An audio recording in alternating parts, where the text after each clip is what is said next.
doing today, people. It's Revival of Wisdom, and today we're gonna get real deep.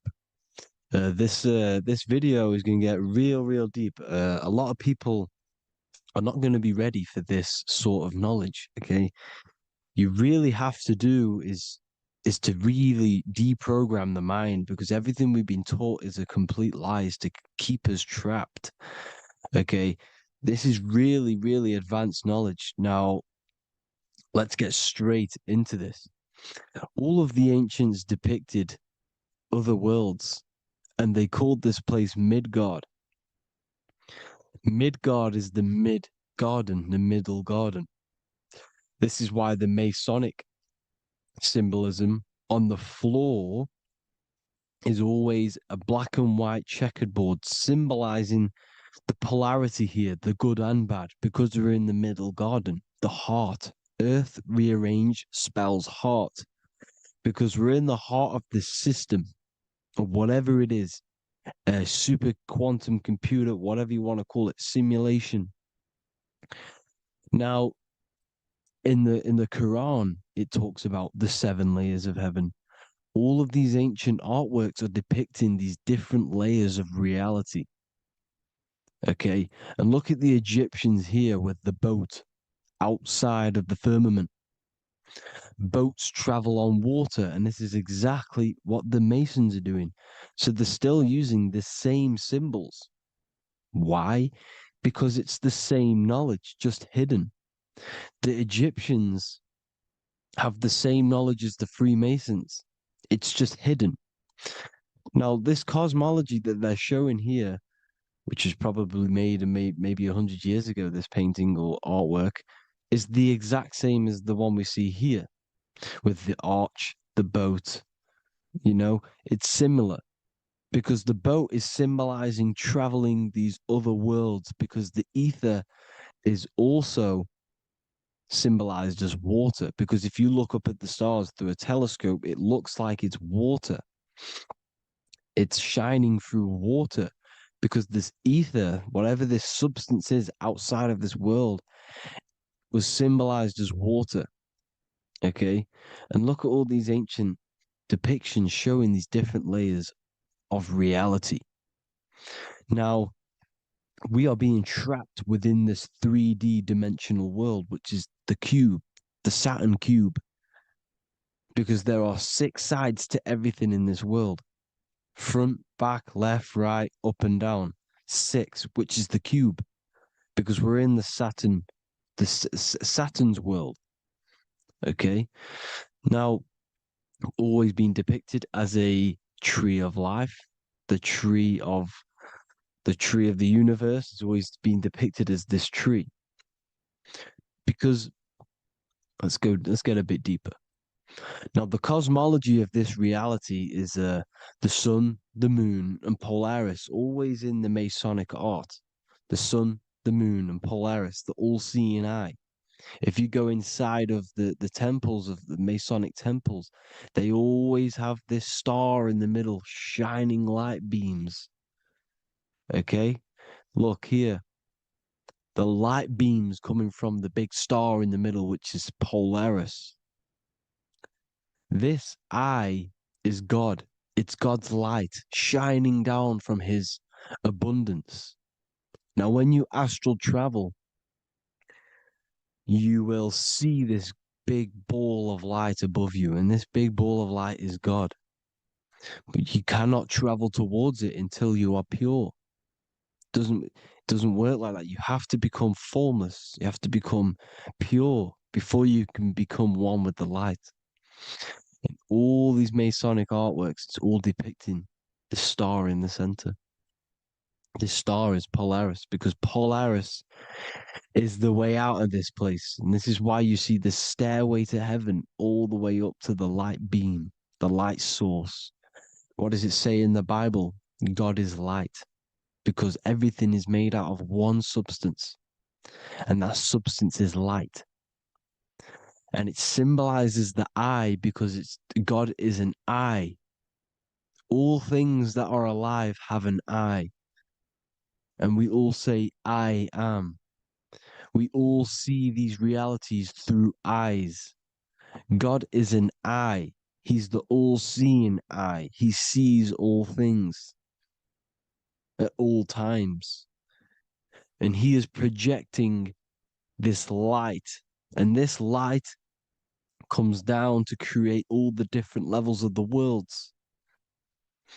And this is what the two pillars symbolize the number 11. 11, the number 1, is just a vertical line. It's the one. It's a 1 point. 11 symbolizes the mirror nature of reality. Everything's mirrored, as above, so below. Now, the 11 also symbolizes openings, doorways. And as you can see here, an opening to the all-seeing eye.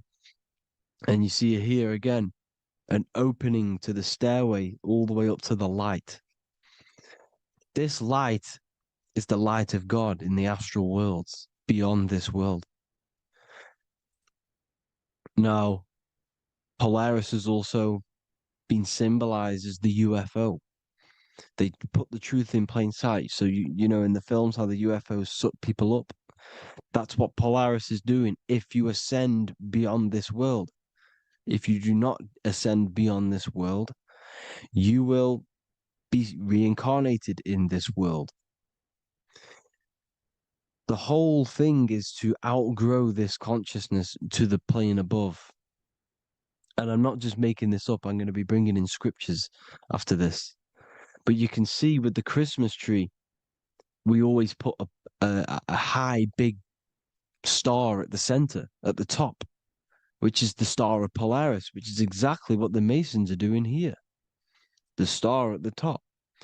And it's on top of our Christmas trees. And all of these symbolize the other stars, because Polaris is the most high star. And all the other stars are wrapped around the firmament lower than Polaris. And that's exactly what the Christmas tree is. And it's a triangle. It's a triangle, just like light beams travel from one point in the triangle, just like the all-seeing eye. It's a triangle. The light is coming from one point and sending its rays downward. You see, it's kind of like you see here with the water. And the lower you go, the darker it gets, the more evil it becomes. And this is what the ancients would call hell. Now, this all-seeing eye is Polaris. And below Polaris is Mount Meru, the North Pole, the magnetic North Pole. The Tower of Babel, which is in the Bible.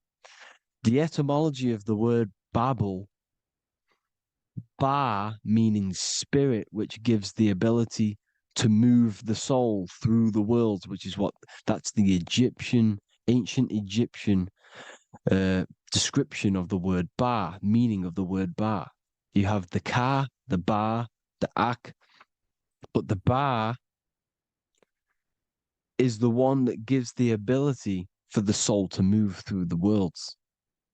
Your soul can't speak into a world without incarnating into it. Now, the Tower of Babel symbolizes Mount Meru because it's the word Ba is the spirit which gives the ability for the soul to move through the worlds. The Tower of Babel is the magnetic North Pole, Mount Meru, which gives the ability to move through these different worlds.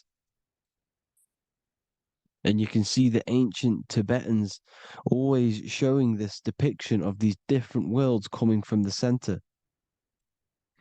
Because we have to ascend our consciousness. It's not about how good you are to reach heaven. It's about how you expand your consciousness, you expand your mind. So they teach now that you have to be good in order to reach to heaven.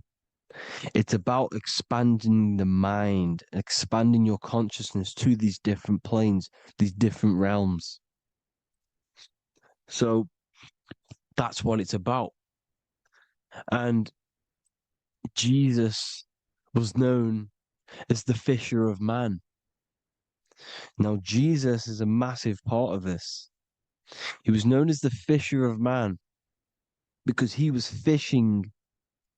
He could have been fishing. He could have been one of these deities that had come down from these different higher realities and pull people up. So they would so they called Jesus the fisher of man. And he says unto them, follow me, and I will make you fishers of men.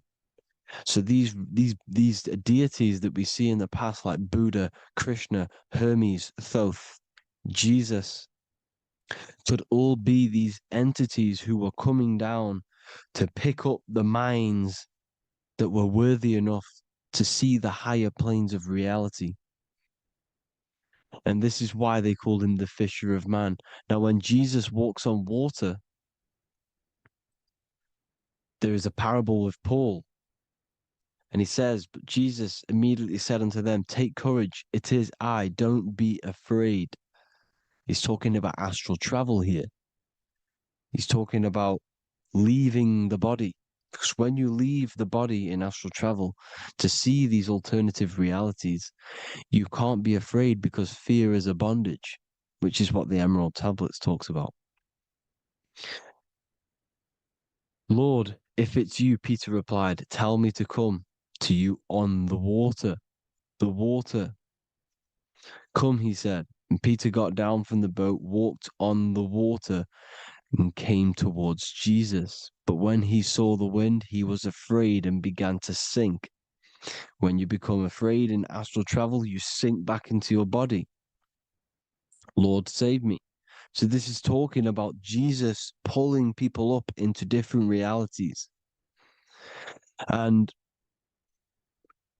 you can see the fish is the symbol of Jesus. Is another symbol of Jesus, a fish. Because fish symbolize deep occult knowledge. Because fish travel the depths of the ocean. And they symbolize us because we are fish underneath the ethers. And Jesus was pulling people up.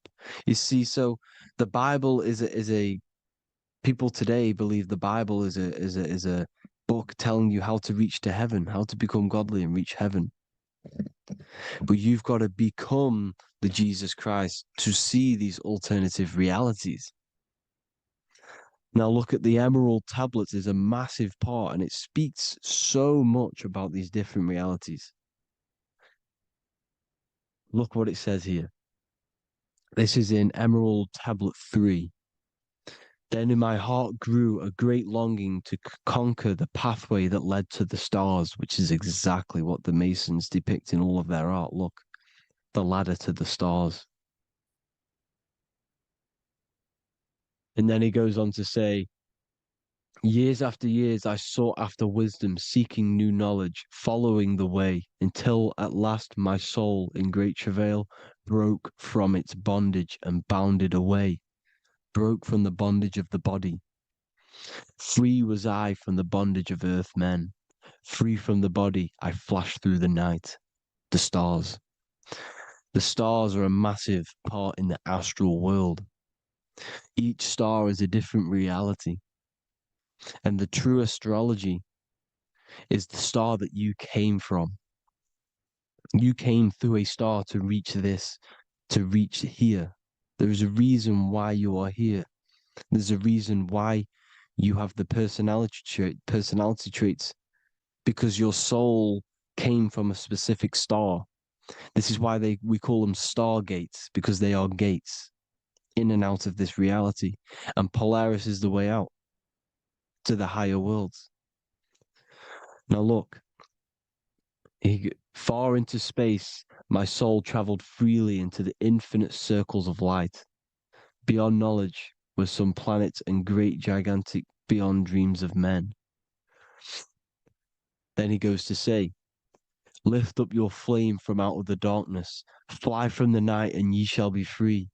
Lift up your flame. Your flame is your soul, because it has to be lifted up out of the darkness. This is the darkness, this world, this body is the darkness. because it's a bondage. You need to break free. You need to learn how to astral travel, people. You have to learn this. If you want to get out of this world, you have to learn how to astral travel and see the other realities. Traveled I through space-time, knowing my soul at last was set free, knowing that now I must pursue wisdom until at last I pass to a plane hidden from knowledge, known not to wisdom, extension beyond all that we know. So he's talking about he went to a place where we cannot even comprehend here, a place that was not even known to Earthmen. He's telling you he's ascended out of this world to the planes that are beyond. And it says here in the Emerald Tablets, man is in process of changing to forms that are not of this world. Grows he in time to the formless, a plane on the cycle above. Know ye must be one, ye must become formless before ye are one with the light. The light, the same light that I was talking about, the Masonic light with the triangle, God, the one source. Ye must become formless before ye are with the light. Formless, you have to leave the body. You have to leave the body. You have to gain the ability to leave this body and travel to these other worlds. Now, it says here, not as man am I, for free have I become of dimensions and planes. In each I take on a new body. In each I change my form. Know I now that the formless is all there is of form. You see, all things created come from the things that, all things that you see come from the things that you cannot see. All of us have the same spark of consciousness, the same I am. Every dog, every animal, every human has this same I, this same thing which sees through the eye. It's formless.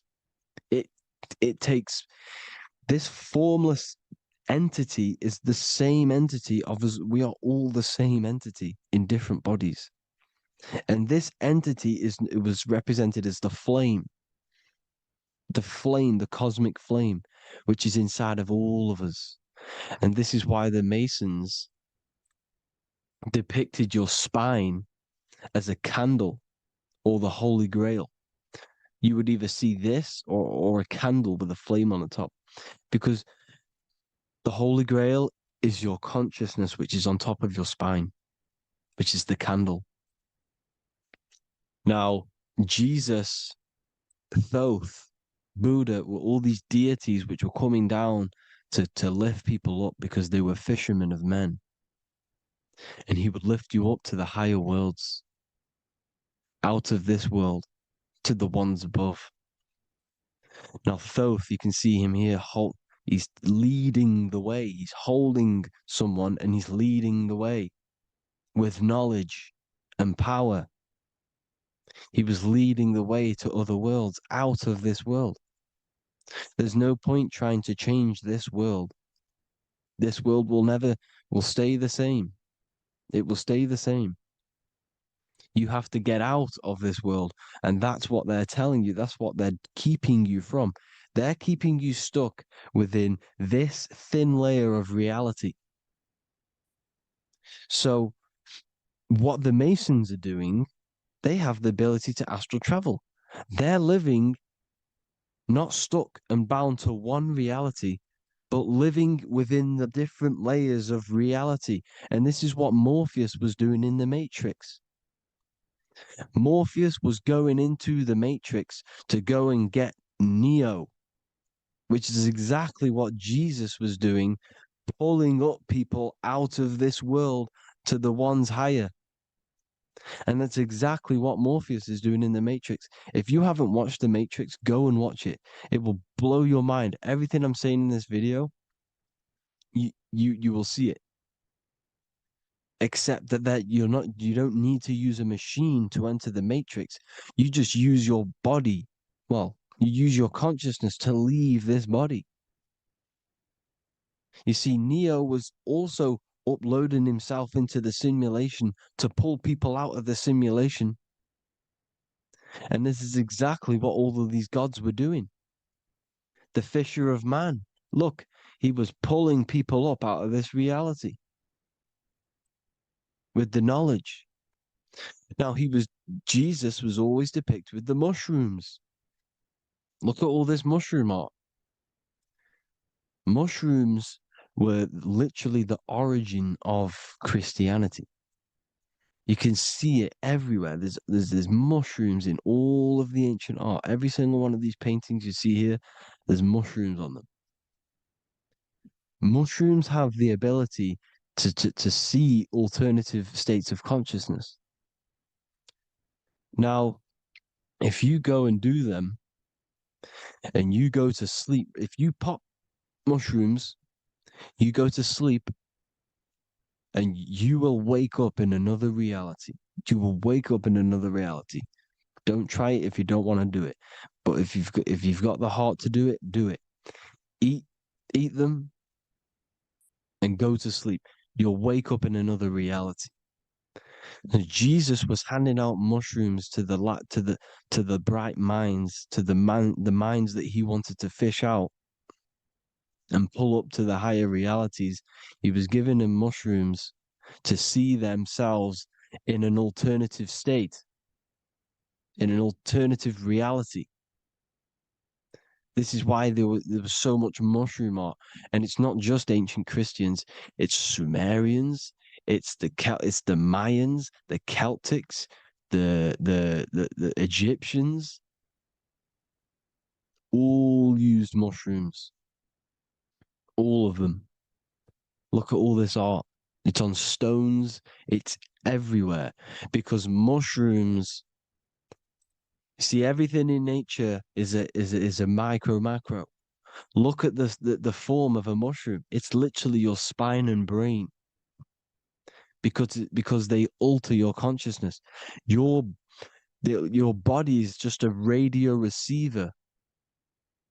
Everything that you're experiencing is a program being ran by the central nervous system, and your consciousness is experiencing this program, these electrical impulses of the nervous system, because it's all feeding back to one point, which is the pineal gland.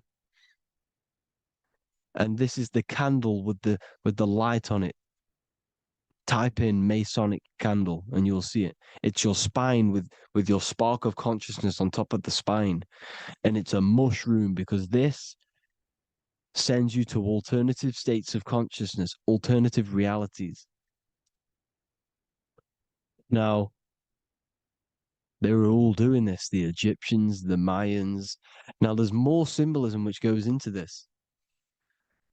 Look at the Christmas trees we use. The Christmas tree with the presents underneath them. Magic mushrooms grow under trees. And these are the presents under the trees that we symbolize today with Christmas. Santa's red and yellow for the red and yellow mushrooms. The same mushrooms Mario has to collect. And when he gets enough mushrooms, he levels up. And then what does he do when he go past the world? When you win that world in Mario, you go to another reality. You go inside of another world. It's truth in plain sight. And it's using mushrooms. It's using mushrooms. Everything, all of the characters in Mario, well, a lot of them are mushrooms. Look at this one. The presents, black, yellow, and red and white. Red and white mushrooms. And the bow on the top is the mushroom head. That's a bit of a reach, but you know, the symbolism never lies, is what you need to understand. And it's as above, so below.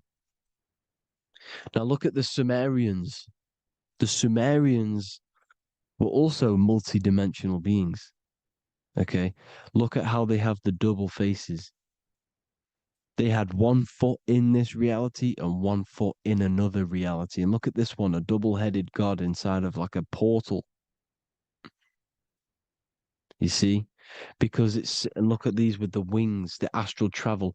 Birds, ancient birds symbolize the soul because the soul is a bird. It flies to different worlds. It flies around the cosmos. And mushrooms gave you the ability to see these alternative states of consciousness, these alternate realities, because you exist in infinite realities. You exist in infinite realities.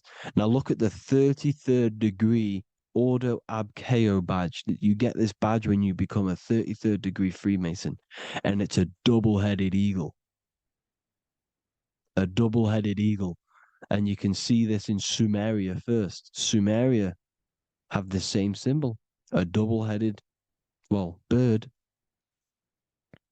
You can see it here as well. And the Masons are still using this symbol today. And when you become a 33rd degree, 33 vertebrae on the back of your spine, above the vertebrae is your consciousness, and it's a double-headed eagle. One reality in one, you become a multi-dimensional being in the 33rd degree. And I've heard many interviews of Masons say it becomes Luciferian. You see, they speak in code. These Masons can't tell you about what they learn about, but they will speak in code. They said it becomes Luciferian. The word Luciferian is lucid. The root word of Luciferian is lucid, and lucid is lucid dreaming, alternative realities, dream worlds. You become a god. Luciferian means you're becoming your own god, pretty much. Because you are becoming a multi-dimensional being living in between the different layers of reality at the 33rd degree of Freemasonry. And look at the double-headed eagle, because the birds symbolize the soul.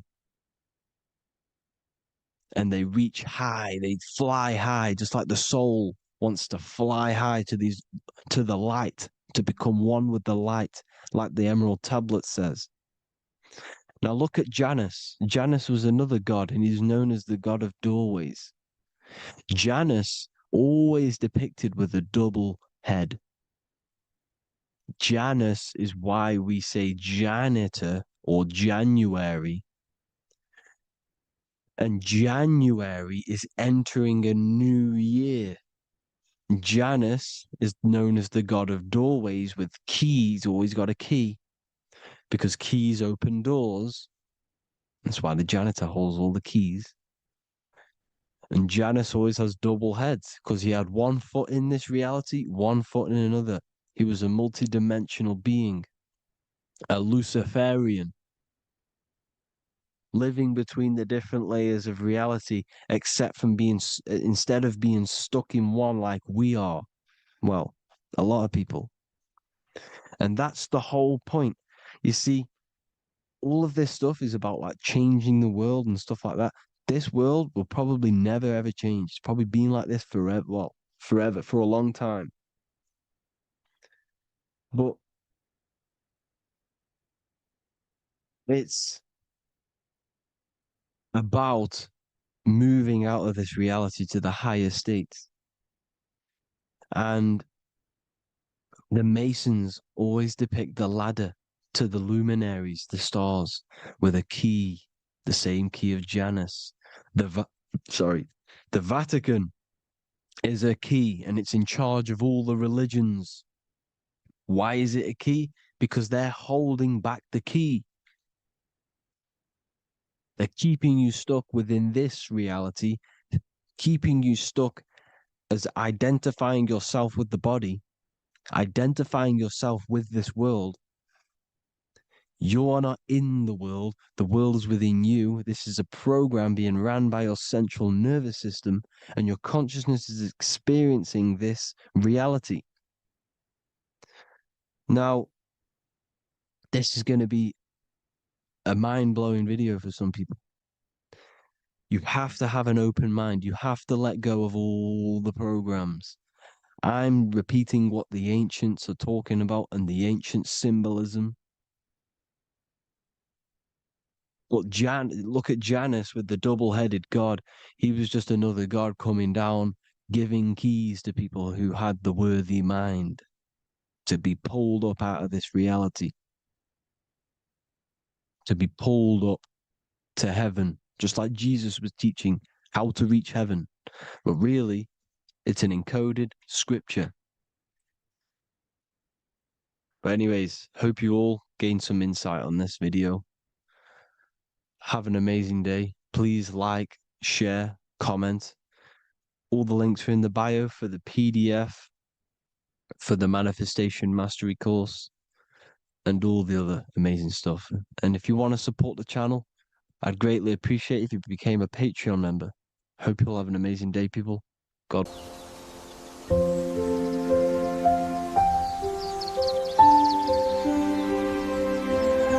bookofwisdom.com. Visit today.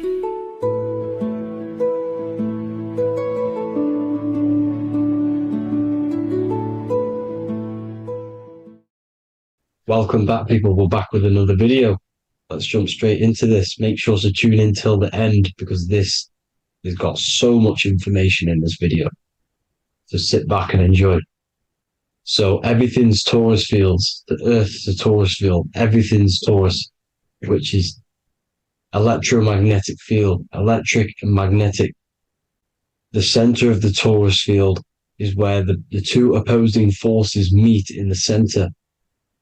And this is what creates the plane of inertia, the dielectric plane of inertia. Okay? You got red shift, blue shift, positive, negative, south and north pole, right? This is what the ancients were showing with the tree of life. As you can see here, this is the plane of inertia and this is the torus field. Everything consists of this. Everything is a torus field. A atom is a torus field. Okay, now the inertia is the 0 point. So this plane is a 0 point. It's the balance between two poles. Okay, now this creates matter because matter is two opposing forces in motion equalize. So these two forces coming together is what creates matter on this physical plane. And this is why we can't see the electromagnetic field, because it consists of one of the elements, which is either electric or magnetic, but when they combine together, it's what creates this physical plane, which is physical matter, which is light in motion. Now, everything is one. Don't get confused by duality. Duality is two opposing forces, but them two opposing forces are created by the same substance. It's two aspects of the same substance. So, for example, water and ice are the same thing, you know what I'm trying to say, but it's two aspects of the same substance because all is one. The whole universe is one. All goes back to the one, which is God, the creator, or magnetism, whatever you want to call it, because magnetism pulsates. Electricity has two poles, red shift, blue shift. Okay, so red shift, blue shift is electricity, and electricity vibrates, and all vibration always comes back to a standstill point. But magnetism is what pulsates. This is why your heart pulses. You breathe, which is a pulse. This is the breath of the universe, magnetism. Now, this is why the earth is green, okay? Earth can be spelled heart. If you just move the H to the beginning, it spells heart, okay? Because the heart is the center of the torus field, which is the heart chakra for us humans, okay? We consist of the same field, as you already know. Heart being the center, which is green, which is the center of the seven colors. The center of the seven colors. This is the most powerful chakra in your body. People think it's the crown chakra, but it's the heart chakra because it's the center of the torus field. You must align them all and combine them all into one, which is the heart chakra. Now, Earth is green. Nature's green. Okay, this is because we live on heart chakra, the plane of inertia. It's the center of the torus field. Okay, and this is what the Egyptians called Isis, which is nature. Nature is balanced, and nature is female, Mother Nature, because it looks after us with the fruit it grows with abundance and the water. It's a female energy, Mother Nature, and this is the symbolism of an equal, balanced arms. This is the scales, it's balanced. Mother Nature is balanced. This is why the sky is blue, because what comes after the heart chakra? Blue. Sky is blue. We live in Midgard. This is what the ancients called Midgard. You don't have to take this tree literally. It's a metaphor. We live in Midgard, where both positive and negative duality here. Now, Mount Meru. Mount Meru was known as the center of the earth, okay, or known as Hyperborea. And this is the North Pole, the electromagnetic North Pole. But when I say Mount Meru, it's not an actual mountain.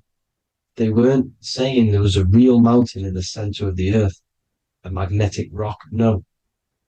The plane of inertia, okay, there's something called a hyperboloid. That's what it's called, a hyperboloid. And this is the center of the torus field. And this hyperboloid is what is in the shape of a mountain, you see? So if I go to this next one, they say Hyperborea on this map. Why do they call it Hyperborea? Because this is the hyperboloid in the center of the torus field, and this is the electromagnetic mountain, a metaphor. Mountain, what they're metaphorically saying, this is the electromagnetic mountain at the center, the double vortex, the center of the torus field, which is the North Pole. Pole of electromagnetic energy. So this is why they call it Hyperborea. It comes from the word hyperboloid. And the center of the earth is so sacred, and they symbolize this with obviously the North Star, which is Polaris, and this is where the swastika comes from, because it's the 4 seasons moving around the North Star.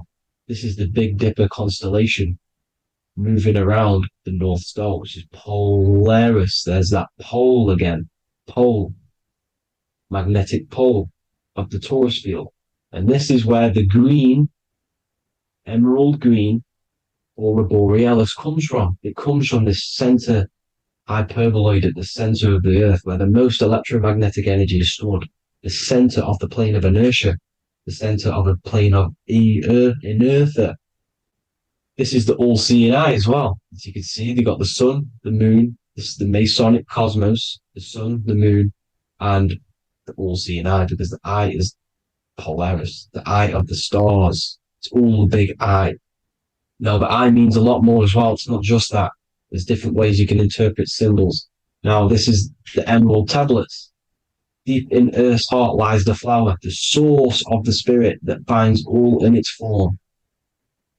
Okay? The flower of life is thine own place of thine spirit, and stream through the earth as thine flows through thy form, giving off life to the earth and its children, renewing the spirit from form unto form. This is the North Pole. This is what he's talking about. He's talking about the aurora borealis. Aurora borealis. It's the earth's aura. Emerald green. Heart chakra. Plane of inertia. Green. Earth. Heart. You see? All related. Now, there's many symbolism of this. So much symbolism of the ancients. The 7 layers of heaven. 7 layers of heaven, which are the 7 planets. Okay? These planets are the solar system. It's the solar system because we are the soul. We are the sun, the soul. And we're inside of a solar system, which is the 7 planets. That's why there's 7 layers of heaven. Okay? The rings of Saturn, the rings of the planets are moving around us. Okay? So this is what the ancients were depicting in their cosmology. Now this is the Hebrew cosmology of the earth. This is the Mayan cosmology of the Earth. You see, it's all an enclosed system. We live inside of a giant torus field. All is atum. It's what the ancients said, ancient Egyptians said. All is atum. Atoms are torus fields. Don't be tricked by the modern science today with the current model of an atom. It's completely wrong. They're hiding the torus field. They're hiding the electromagnetic field, which is in everything. Absolutely everything is in motion, and motion comes from this field. And you see, this is upside down, but this is the I think it's pretty sure it's candles, but the seven candles, the seven planets, the seven Elohim. You see, it all goes back to the stars and the heavens. Now, this is how the Earth really works, with the stars on the outside of the cosmic egg, and then the torus field spinning around the sun and the moon, the positive and the negative charge. The sun gives you energy, the moon takes your energy. The moon controls monthly cycles. Moon is mon. This is etymology. Mon, month, money, demon, monster. Stir is star, moon star. We are all stars. Youngster, minister, superstar, Hollywood star. We're all stars. We come from the stars, which is heaven. Our soul comes from the stars. You see? We are the universe, the image of man is made in the universe. We are a microcosm of the universe. The universe is a macro. We are micro. We consist of everything. The body, mind, and spirit. The sun, the soul. Moon, the mind. Earth, the body. Body, mind, and spirit. We have 12 systems in the body, which are governed by the 12 zodiac signs. Starting at the Aries, which is the ram of God, all the way down to Pisces and Capricorn, kneecap. It all goes back to the stars. We are the stars. We are the universe. Everything is inside of us. Everything. Like I say, the Temple of Solomon, the Temple of the Soul and Man. The soul, the temple is the body.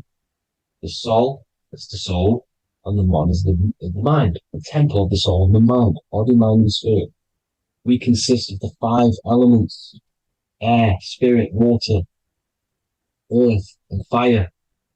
We consist of everything. We are the universe. We're made in God's image, which is the universe. You see? Now, everything goes back to the stars. The ancients worked with the stars because the stars govern everything. They govern the systems in the body. They govern your life. This is why your zodiac is so important, your sign. Each zodiac has a specific element associated with it as well. Aries, which is the first sign, the Ram of God, which is a fire sign. Fire, first. Fire, first. F-I-R, this is etymology. The cerebrum, ram, which is in the brain. Aries, the ram, controls the head, the face, and the nose upwards. So it controls the cerebrum. The Torah, which is, I'm pretty sure it's a Hebrew Bible, which is the Taurus. Tornado comes from the Taurus field. You see? Everything's inside of you. It all goes back to the Taurus field, and the Taurus field is everything. Now, like I said, 12 zodiac signs, 12 systems, 12 cranial nerves in the brain, the 12 disciples of the Bible. All symbolic. Have to read the Bible properly. Now, this center, at the center of the earth, right? This is what's stirring the ether. And the ether consists of the 4 elements. Because there's 5 elements. Spirit can be called ether. People call it spirit or ether. Ether is pure potential, pure energy. It's what connects the astral to the physical. It's the dimension between the physical realm, which we're on, and the astral. So it has pure potential. It's pure energy. This is why we say either. I either want to go there or there. It's connecting 2 scenarios. That's what the ether is. It's connecting the 2 worlds, the astral and the physical. The center is like the cosmic womb. There's a black hole in the center. This is the center of the Taurus field. This is the womb of creation. And inside of this this black room with the 5 elements, and everything's being stirred around. Everything's in motion. Light is motion. Everything's motion. Now, like I said earlier, light crystallizes into physical matter. They are the same substance. Spirit and matter are the same substance, but different variations, different aspects of the same substance. Low vibrational spirit turns into matter. High vibrational matter turns into spirit. Or light, whatever you want to call it. Matter is light crystallized. This is where we get the 7 metals from. The planets. The planets are light. Specific frequencies and vibration of light. When these lights, or the planet, materialize, material metals materialize, they turn into the 7 metals. Saturn turns into lead. That's why lead is red. Saturn is red. The sun turns into gold. That's why the gold is yellow and the sun is yellow. You see, Saturn is the time god. What happens in autumn? The leaves turn red and they die. This is why Saturn, Satan, time god, the reaper, everything is crystallized till it's death and then reborn again. You see, rust. When things rust, it turns to red. Because it's Saturn. Saturn crystallizes everything. He's the reaper who comes around in winter. You see? He's Satan. Jesus and Satan, the sun and Saturn. They say we live in a solar system. The solar system. I think I've already just broke this down. The 7 planets are the 7 chakras. Everyone already knows this. But I'm going through it anyway. But this is where we get the 7 planets from. And the 7 metals. You see, all the ancients knew it was an enclosed electromagnetic system. It's not a spinning ball in the middle of space, people. They want you to believe this so you get stuck in this material world. Because if you believe everything's material, you can never affect this plane effectively. You can never create your life effectively. You don't understand the planes of existence. Because the mental plane is a higher plane. And it breaks down and it controls the planes below it. The mental plane, hold on, I've got it here for you. The mental, the astral, etheric, then physical. Etheric connects the physical to the astral, but the mental is what's above them all. You see? Now, it's important to understand this. It's important. However, the ancients always talked about the enclosed system. Only NASA, which is introduced around the Roman times, not NASA, but the globe Earth was introduced around the Roman times. Okay? By these Masons. These Masons introduced this because they wanted to take over the minds of the masses and control them. These people worship the physical realm. They know how it works. They know the ins and outs of it. They know how to do the magic. They know how to do it all. They understand it all.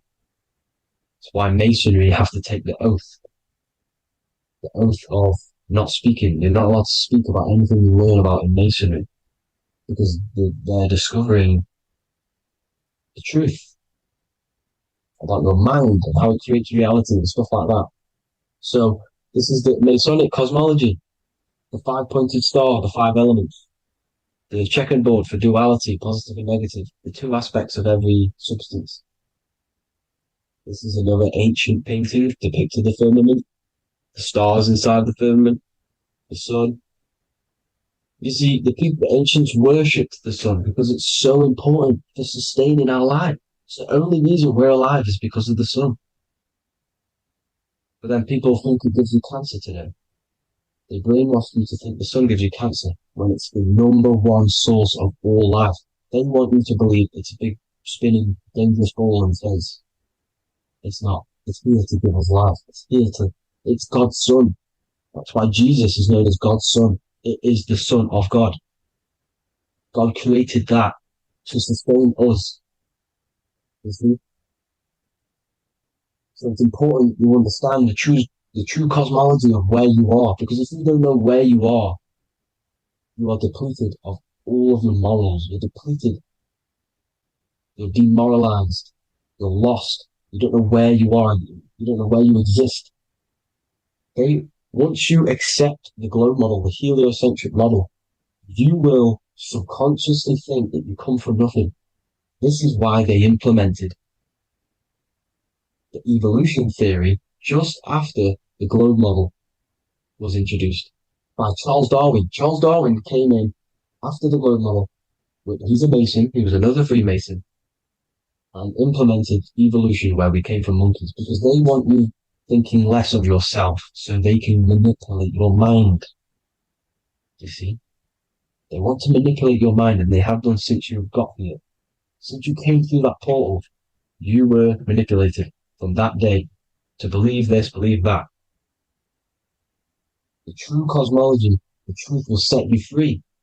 You will understand things better. You will feel better in yourself when you know the sun is here for you. You'll feel better in yourself that you know that you didn't come from a monkey. You were created as a human, a manifester, a creator. You're so intelligent. Your mind is amazing. You can manipulate matter, mind over matter. See? Thank you all people for tuning in. Tap in with yourself. Love yourself. Find the truth. Spread the truth. Nothing dies. Nothing in this creation dies. Everything's energy. Everything's light. Light can never die. You're a light being. That's why it says Q. Q man. Q is light in Hebrew or Latin. Either one of the two. You are light. You're a light being. You never die. Ever, ever, ever die. Ever. Stop thinking you're going to die. This body will die because it contains electricity. And electricity always goes back to a standstill point because of vibration. Electricity vibrates. You are pure light. You will never ever die. Thank you all people. God bless. Make sure to like, subscribe and share.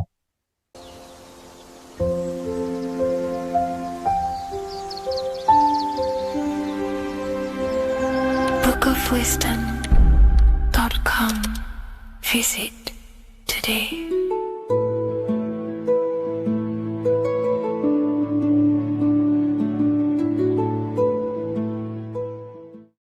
What is good, YouTube? Today we're going to be talking about the astral plane and how the cosmology fits into the astral plane. Okay, so first let's go over the astral plane and go over the different layers of reality so that you can understand reality more. You are a multi-dimensional being. You are not in these, you are in all of these realities at the same time. They all interweave into one big reality. But there are different planes. They are different vibrational dimensions. There are different dimensions of reality. The mind is the root cause of reality. We're living in the mind of God. Everything is being thought into existence from the root cause, from the universal mind. This is why the ancient Egyptians said, all is mind. We're living in the mind of God. And we are a microcosm of this mind. This is why we all have the same mind. This mind is the world of thoughts. Now, this world of thoughts is just the thought alone. For example, it is the thought of a chair. But then when you start to imagine this chair and you start to mentally see the chair, you're now manifesting the thought, the singular thought, into some sort of form. So now you're imagining the chair. You're imagining the form of this chair, which is then manifesting into the astral plane. The astral plane is the world of thought forms manifesting. So when you are imagining something, you are seeing into the astral plane. Okay? Your third eye, it is an eye because it sees the astral plane. It is seeing the other side through imagination, through dreaming. Well, we'll go over dreaming later. So the thought of a chair is a singular thought. The imagination of the chair is the manifestation of the chair. And in the astral plane, it's basically the world of all the chairs that could ever exist. So you're thinking of the chair as a singular thought, which is the mental plane. The astral plane is the imagination of that chair, is the thought, the manifestation of it. Depending on the vibrational state of the thought will depend what level of the astral plane it will go to. For example, if you're thinking about a chair to torture someone on it, it's going to go on the lower astral plane. Or if you're thinking and imagining happy things, it's going to go to the higher astral plane. So wherever your mindset is, that we call it a mindset because your mind is setting frequencies to certain things. Thoughts are frequencies. And a mindset is setting your frequency, setting your mind to a certain frequency. So when you set your mind to a certain frequency and you imagine something in that frequency, you're going to match everything in the astral plane that are on that similar frequency, just like you would in the physical world. Because we're all in these worlds right now as we speak, but we can't see them with the two physical eyes. We can feel it though. When you're around someone and you've just met a new person, for example, you can feel their vibration. And if you're not on a similar vibrational match, you will not get along with that person, or you just won't not get along, but you won't connect with that person because you're on two opposing frequencies, not matching. And this is something you can't see, you can only feel because it's the astral plane. It exists within the astral plane. Everything in the astral plane is made out of vibrations. So if you do astral project, and if you already know how to astral project, you will see beings and people and things that are on the same frequency as you. This is why before you astral project, you need to sort your vibration out before you astral project, because you are projecting your consciousness into this. It's the mind. The mind is the bridge. It can move between realities. You are a observer. You are a observing soul which observes different realities. And the mind is the bridge between all of these different realities. The mind can choose. If you want to project into the astral, you set your mind to it, you can. Okay? So let's not get off track. The lower astral plane is where demons are. The higher astral plane is where heavenly beings are. Heaven and hell are kind of a real thing. The etheric plane is a powerful substance, the ether, the fifth element that they don't tell us about. If you type in on Google the five elements, they will try to remove it with wood or metal because they don't want you knowing about the ether.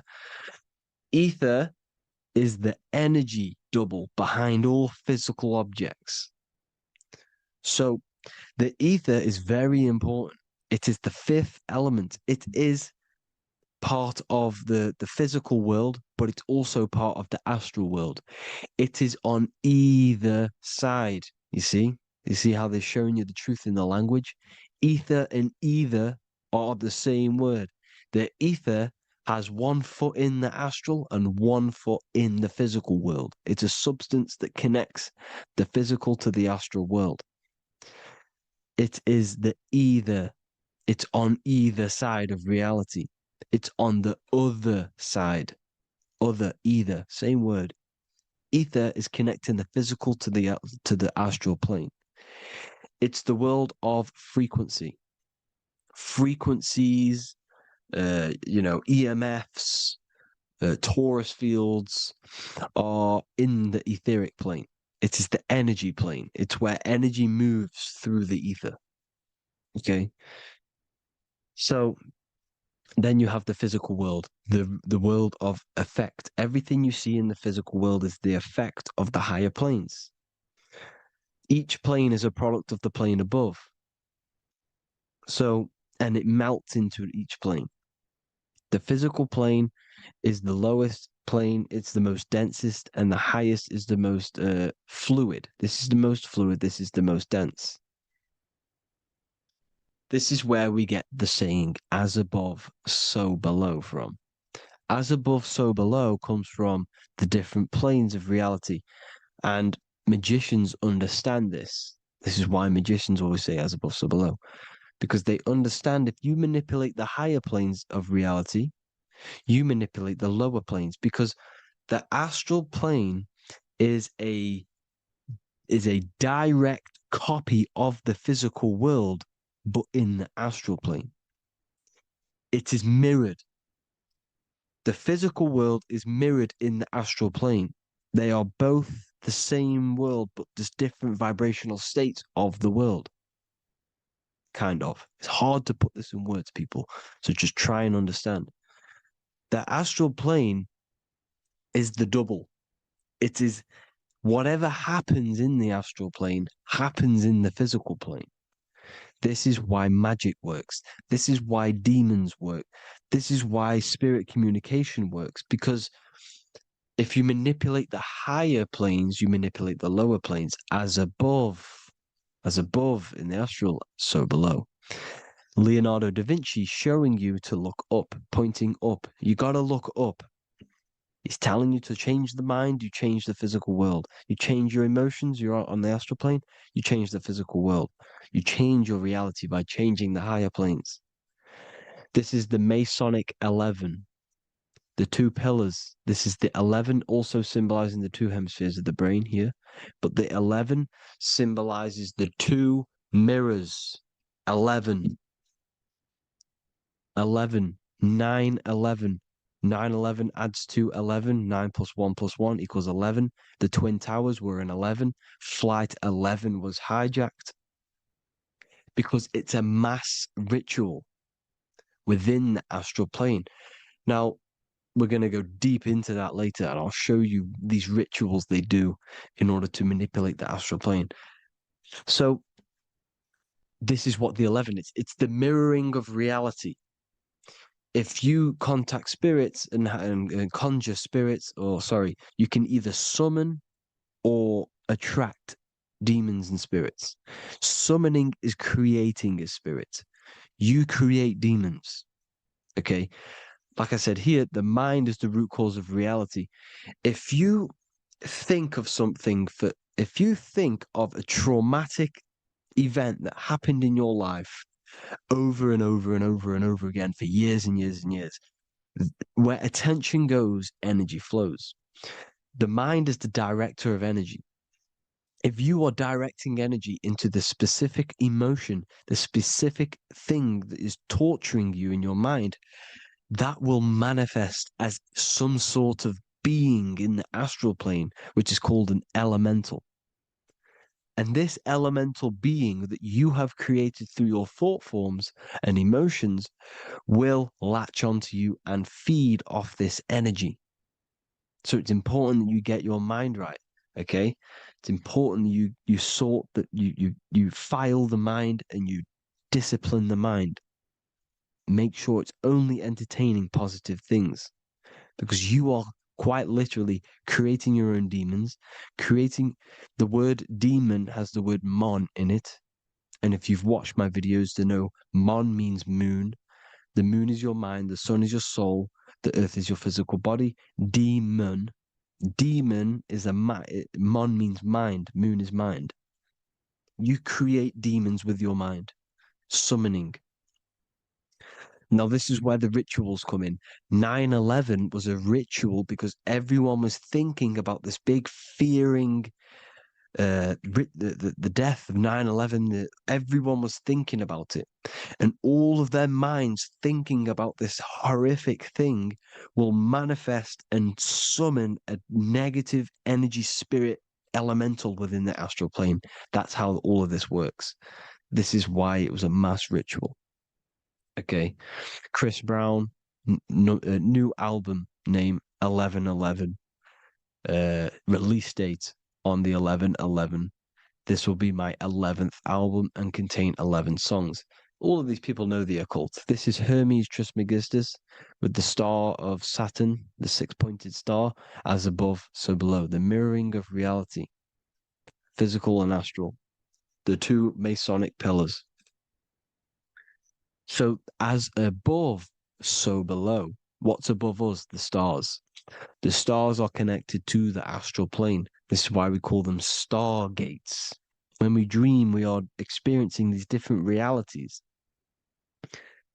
And what are stars? They tell in the Bible, it says Genesis 1:14. And God said, "Let there be lights in the firmament of the heaven to divide the day from the night, and let them be for signs." Signs translates to things to come. Why things to come? The stars tell the future. Why? And why do we say as above, so below? As above us is the astral plane and the etheric plane. As above, so below. Whatever happens in the stars happens on Earth. The stars are connected to the astral plane. Above us is the astral plane. We are a star in a physical body. This is why we say Mr., sister, stir equals star. The E and the A are interchangeable. We are stars, and the stars are the start of our incarnation. We start in the stars, same root word, and we descend through the seven energies, which are our seven chakras. Then we enter the heart of the soul system. The heart rearranged spells earth. And this is the true cosmology. Here's the Masonic cosmology. This is Masonic now. Here's the firmament. Let there be a firmament in the midst of the waters to divide the waters from above, from the waters that below. Genesis 1:6. The firmament, firmament comes from the word firma, Latin, I'm pretty sure, which means firm. When something is firm, meaning it's stable, it does not move, it is firm. The firmament is firm. So, is the firmament Genesis 1:6. What does it say? Genesis 1:3, sorry. Let there be light. This is before the sun and the moon was created. Let there be light. Before the sun and the moon was created, light was appeared. So what's that tell you? This is a holographic projection from some sort of light being, some sort of projector. And that projector is the all-seeing eye you see in the Masonic cosmology. This is the all-seeing eye projecting the light beams. Let there be light. Everything is made out of light. The universe is created out of light waves. The torus field is one unit of light. The light projecting this reality is Polaris. Okay, the famous all-seeing eye. Now, what else? Then we have after let there be light in Genesis 1:16, and God made the two great lights. This is the sun and the moon, electric, magnetic, male and female.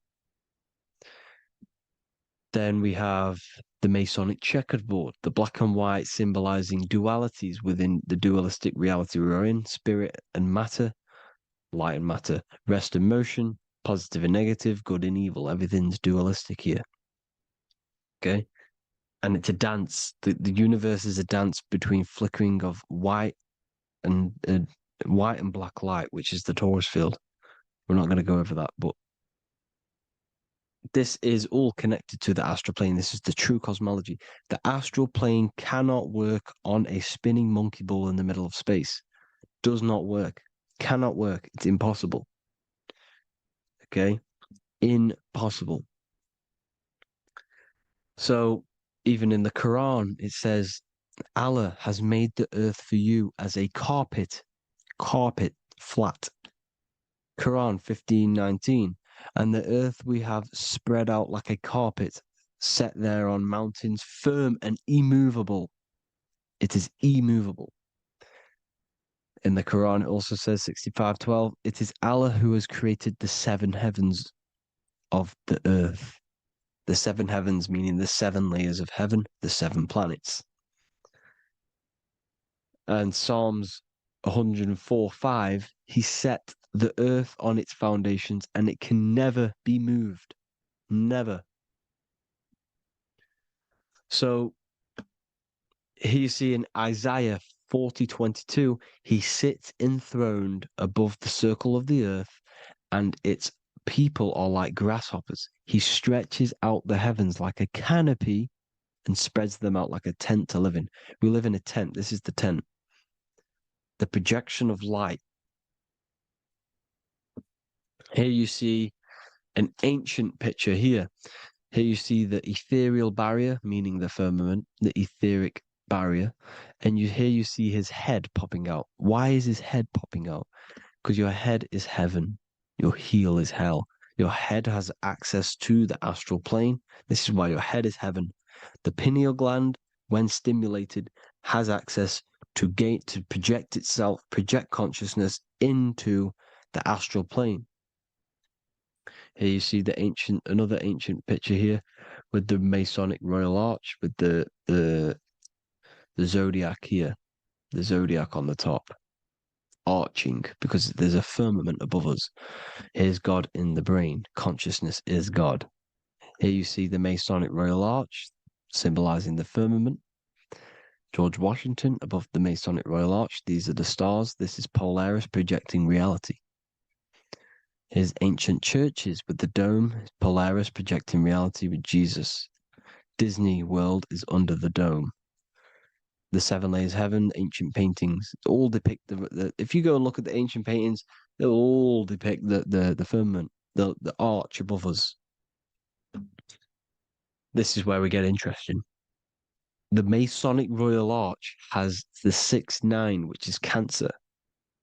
The constellation Cancer, which is 6-9 is associated with portals because CERN is the 6-9. Okay, CERN is opening portals. They're trying to create a portal to the other side. Cancer has the word CERN within it, so there is a link between Cancer and the opening, the firmament opening above us to ascension. Here you see the Masonic art with the Royal Arch and the light and the opening. Here you see the light and the opening. This is the opening of the firmament. Here's the Hebrew cosmology with Sheol, the underworld, and the opening. So Cancer is definitely some sort of portal in and out of this reality. I'm just connecting dots here.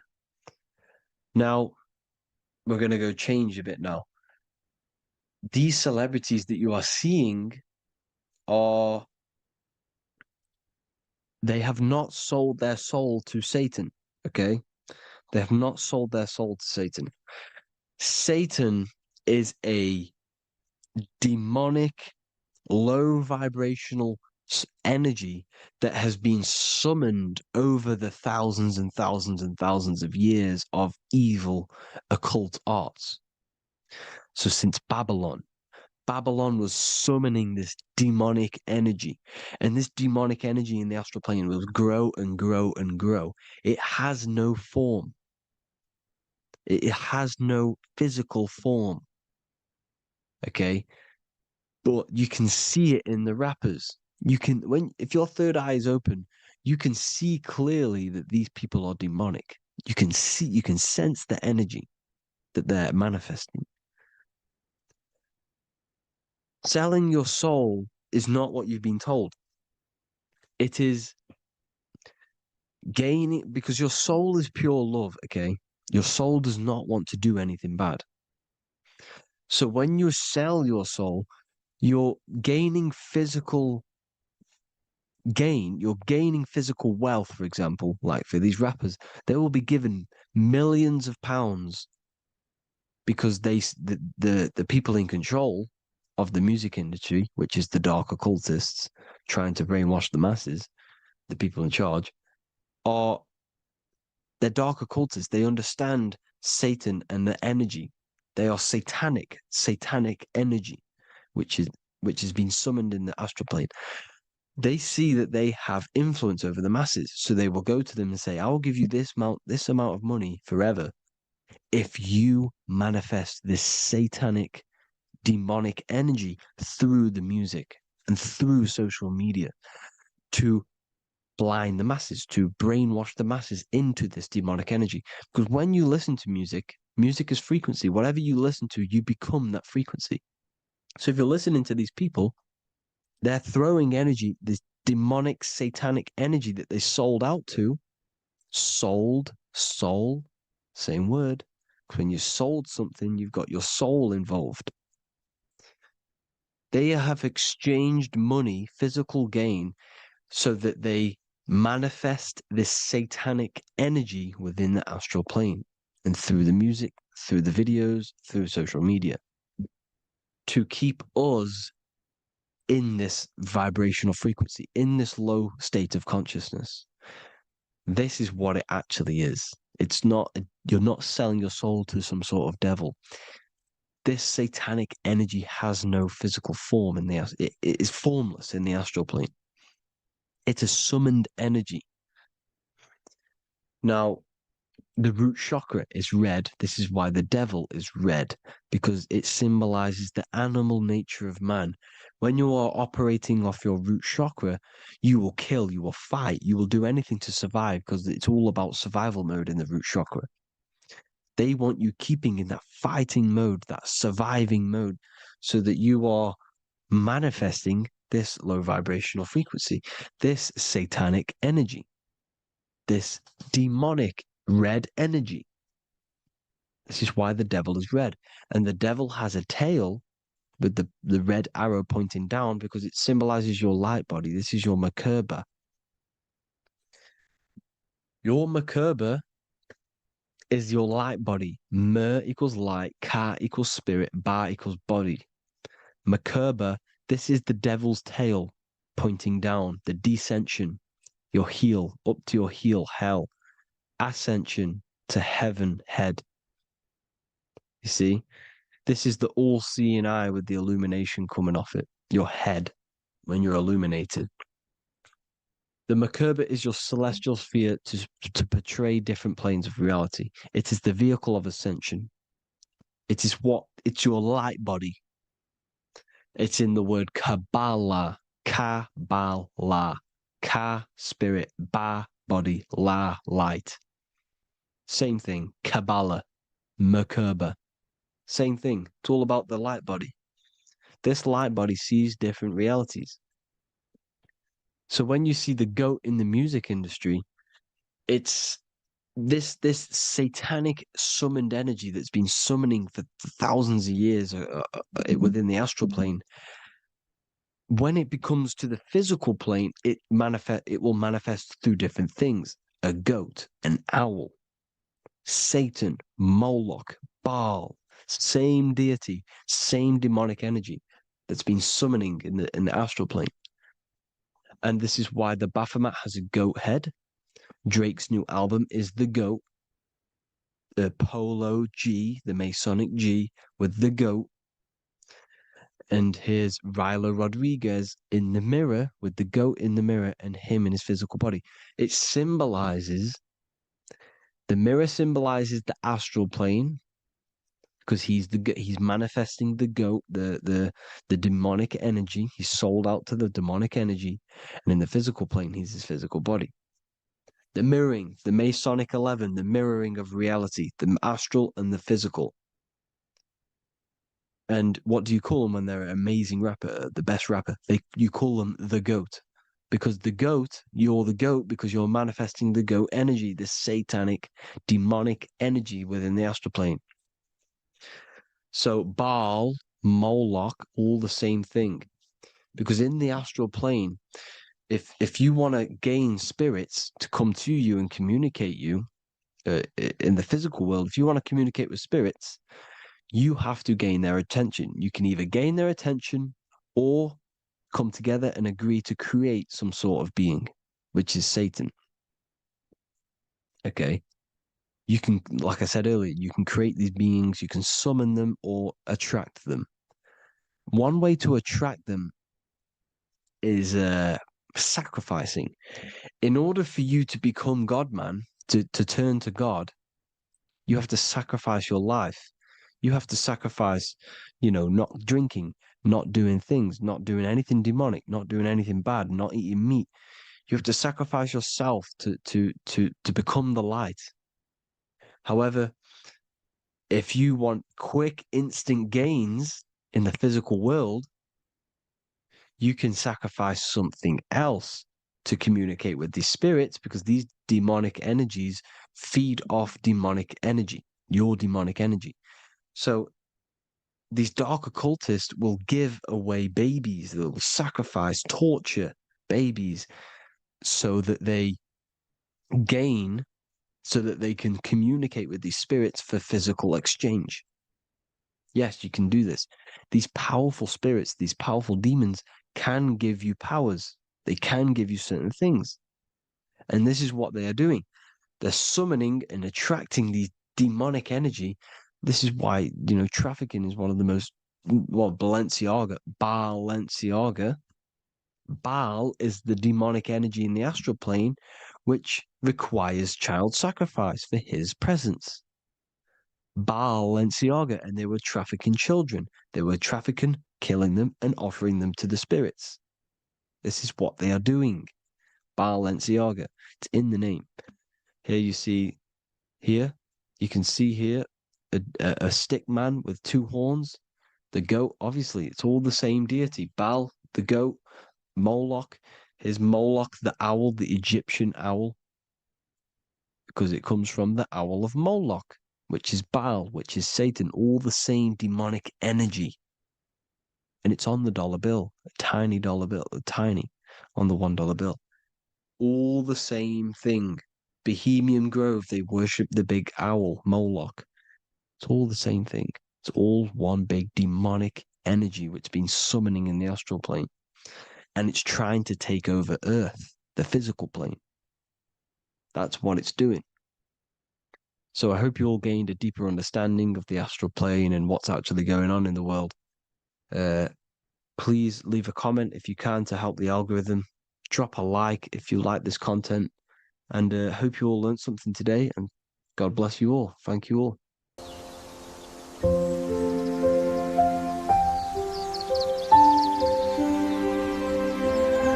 bookofwisdom.com. Visit today.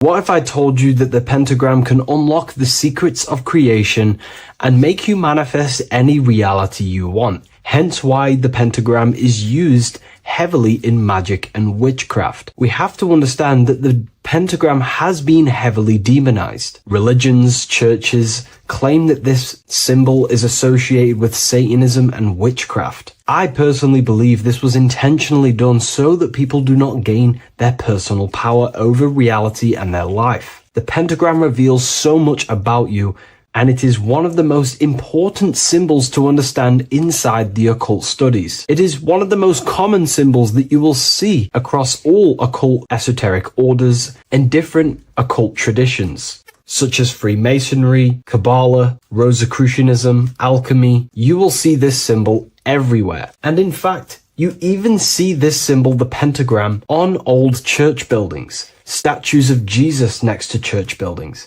You will see this symbol used by Christianity itself, which is very contradicting about the church. But I'm not here to tell you to think anything. You can simply take this information with a pinch of salt and see if it benefits you. The pentagram used by the early Christians was said to symbolize the 5 wounds of Jesus on the cross. But this goes much deeper in an esoteric explanation. The pentagram ultimately represents the 5 elements of creation. All creation falls within these 5 elements. We have spirit on the very top, then you have air, water, earth, fire. This is the correct placement and order of the elements. Air is always on the left, water is always on the top right, earth very bottom left, fire bottom right, and spirit placed on the tip point of the pentagram. It's a 5-pointed star drawn with one continuous line. But this actually reveals much deeper things, and we're going to be going into how to use this symbol for magic and creating your reality towards the end of this video. But now we're going to give you a basic understanding of the pentagram. It's showing you the 4 physical elements symbolized as triangles and spirit symbolized as a circle. The 4 physical elements are made out of the base element, spirit, or what the ancients call ether. Ether is the underlying base of all physical matter. This is the substance that animates physical matter with life force. All physical matter has its origin in the etheric substance, or spirit, what we want to call it. It is simply the life force that animates the physical thing.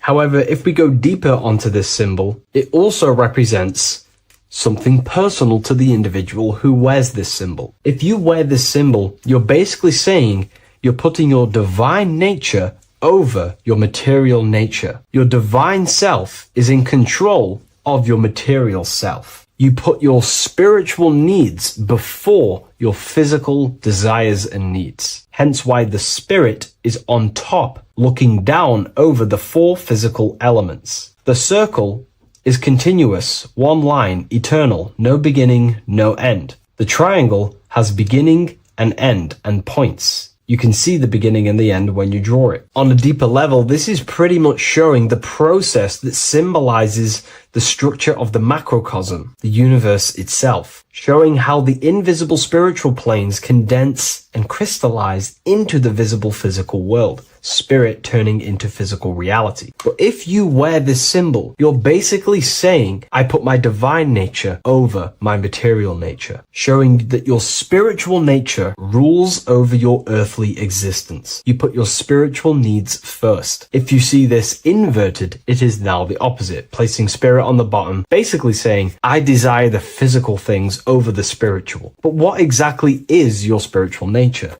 Well, your spiritual nature is simply your internal self.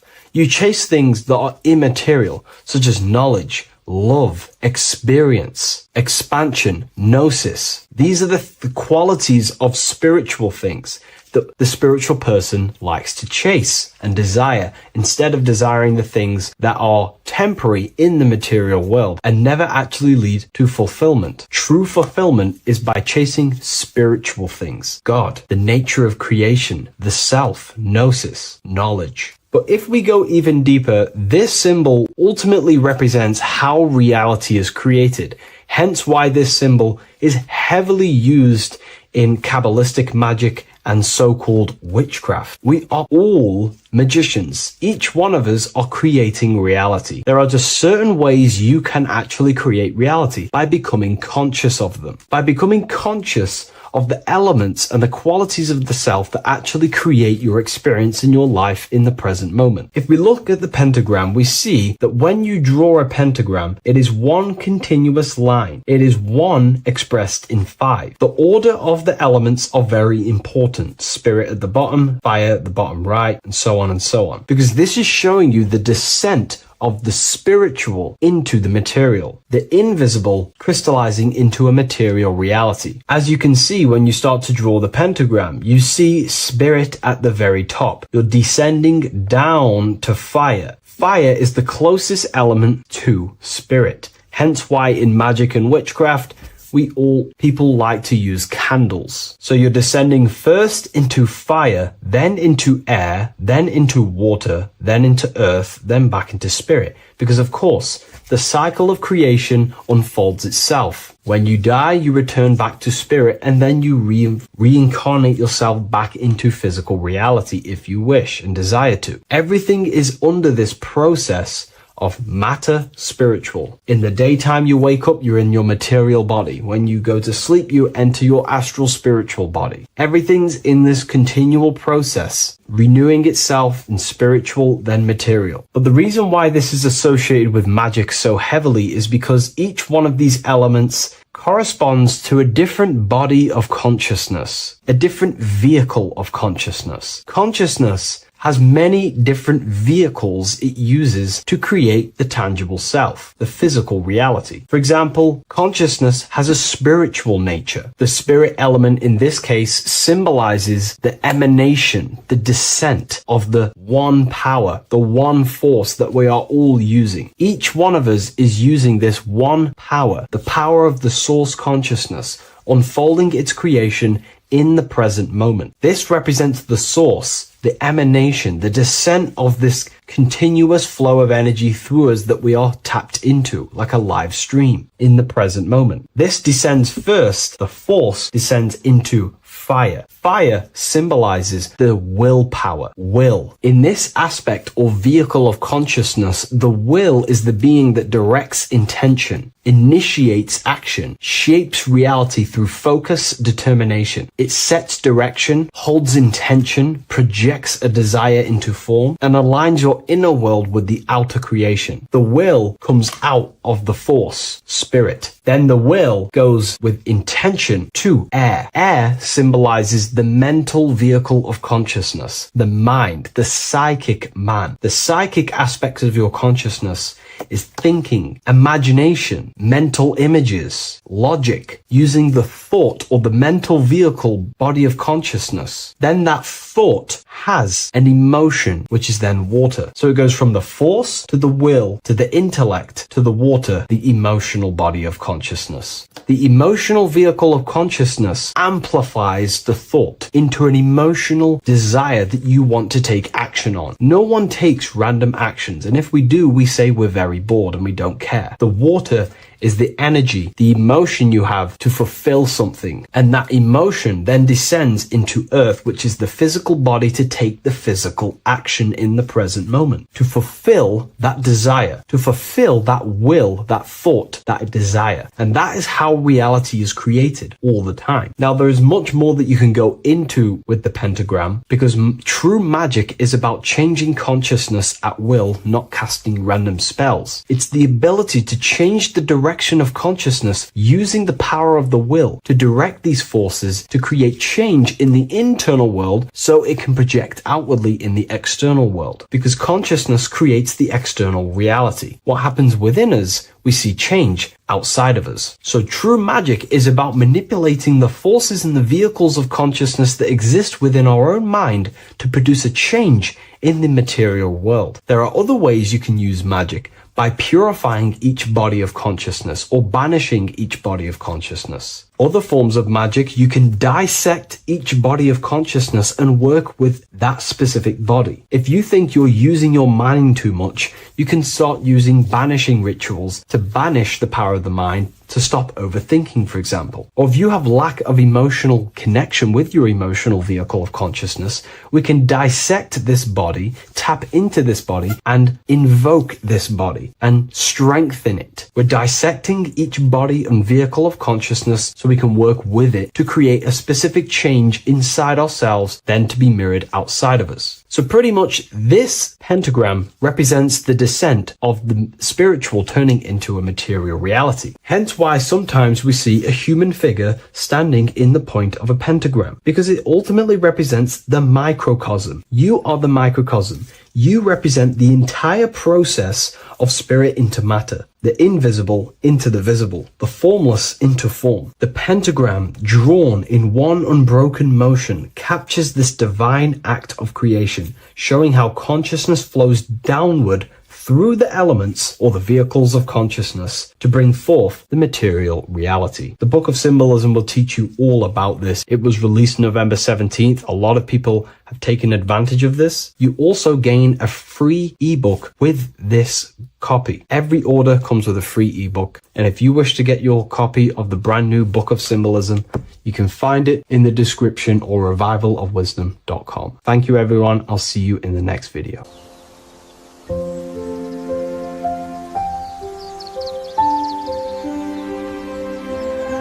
bookofwisdom.com. Visit today.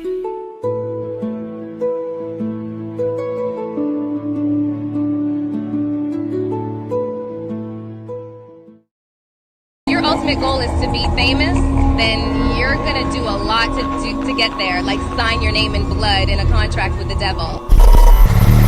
That's how I got introduced to the music industry. I swear I wanted to be like the Amy Grant of music. Yeah. But it didn't work out, and so I sold my soul to the devil. Well, needless to say, sold my soul. Hey y'all, I'm finna sell my soul I'm gonna hit y'all when I'm through. I'm gonna be rich as hell. All right.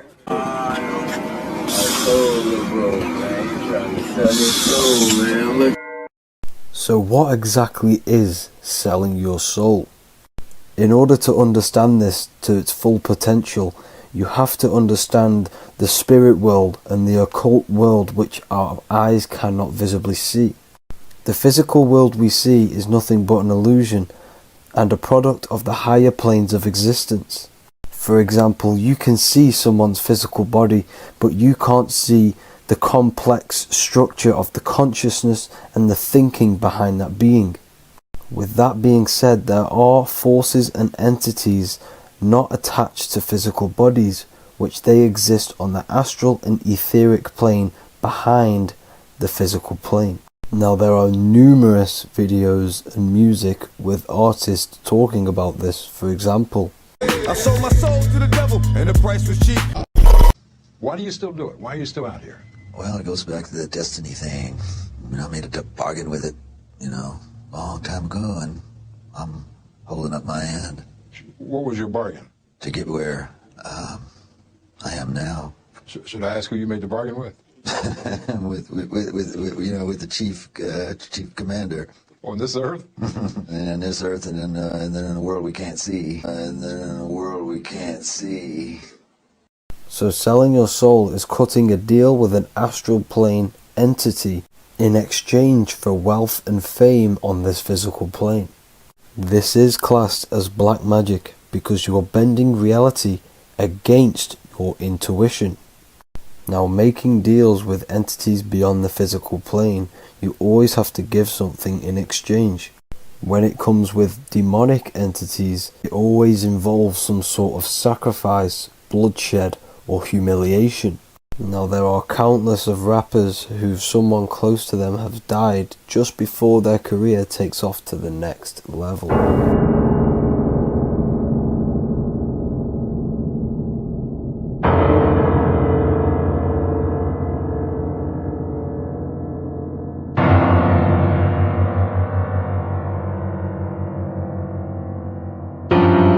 My mama was sacrificed. Me too. You understand? Yeah. I'm appreciate Michael Jordan, what about him? His daddy, right? Bill Cosby, his son, right? Dr. Dre, his son. Out in Hollywood, a lot of people come up missing. So these rappers and celebrities do have to do sacrifice rituals in order to take their career to the next level. Top flight, I've been going up. It's a ritual. So the occult side of this reality is heavily connected with the music industry and the elites. This is why they are all connected to Freemasonry.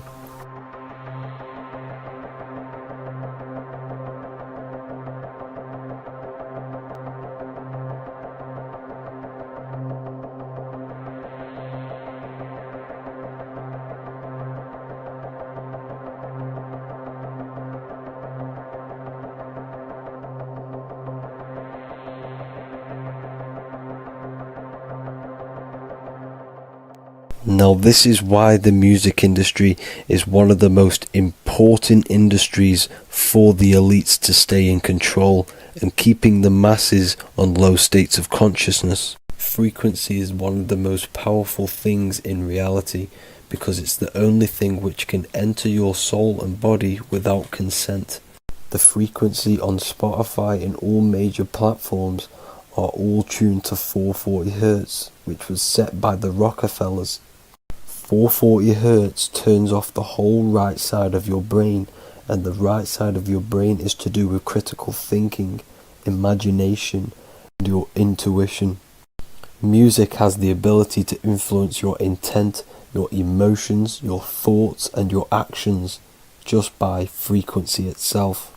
By controlling the music the celebrities put out and the things they talk about, they're actually molding society because of the celebrities' huge amount of influence over the younger generation and cultures within society.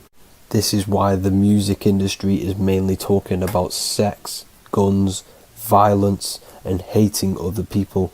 These are all very low vibrational acts and things to do which destroys humanity and societies, keeping us all conquered and divided in order for them to stay in power.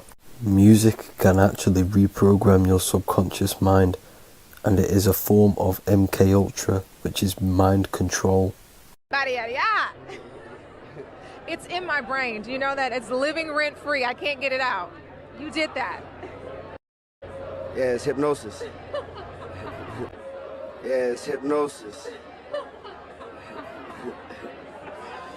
You're so awesome and dope. You do need to be very careful with what you're listening to and what frequency it's playing at, because all of this has an effect on your electromagnetic field and your state of consciousness. Now let's go back to selling your soul. When these rappers and celebrities sell their soul, they now gain eternal life on this physical plane. When you do sell your soul, you are allowed to live forever. And these people that are called youngins, rookies, new booties, like I was, had no idea that these people still live. They will prey, haunt, kidnap, anything to stay on top. This is their world. They have nothing but time, is what they believe. Now this explains why there's so much Saturn worship, because Saturn is the father time. He's the god of time and crystallization in the physical realm. If you want more information on that, go to my previous video. Now here is A$AP Rocky standing inside of a pentagram, but notice the way he's standing, it's an inverted pentagram. The pentagram is associated with magic, however the upright pentagram is the 5 elements with spirit on the top. It's either called spirit or ether. It's at the top because it rules the other 4 elements, because it's the baseline of reality, which is spirit and matter. Spirit is behind the physical reality. However, when it comes to black magic, they invert the pentagram, so spirit is at the bottom because they worship the physical world. This is why the Baphomet is the inverted pentagram. These people are operating off their animal instincts. They do not want anything to do with spirit. These are antichrist. All of these celebrities know full well the effect that what they're doing on the rest of the world. They have sold themselves out, and the elites use them as puppets to push this new world order and mold society in the way they want it. This is why all the celebrities are linked to Freemasonry, because in Freemasonry you have to take the oath of silence, where you can't speak on anything that they learn inside of Freemasonry. This is the symbol of silence.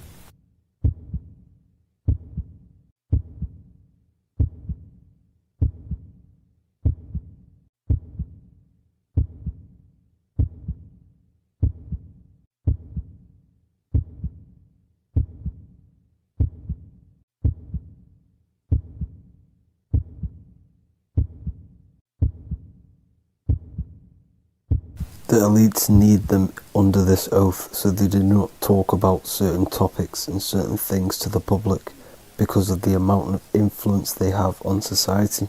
Now, even the name Hollywood is an occult term, because back in the ancient days when they used to create wands, they used to create them out of Hollywood, out of the holly tree, because each wood has certain attributes and virtues when it comes to magic.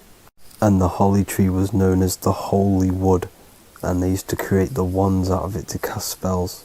And Hollywood are still casting magic to this day through the films and through the music to the masses. That's it for this video, people. Hope you enjoyed. Please like and comment and subscribe. Peace and much love.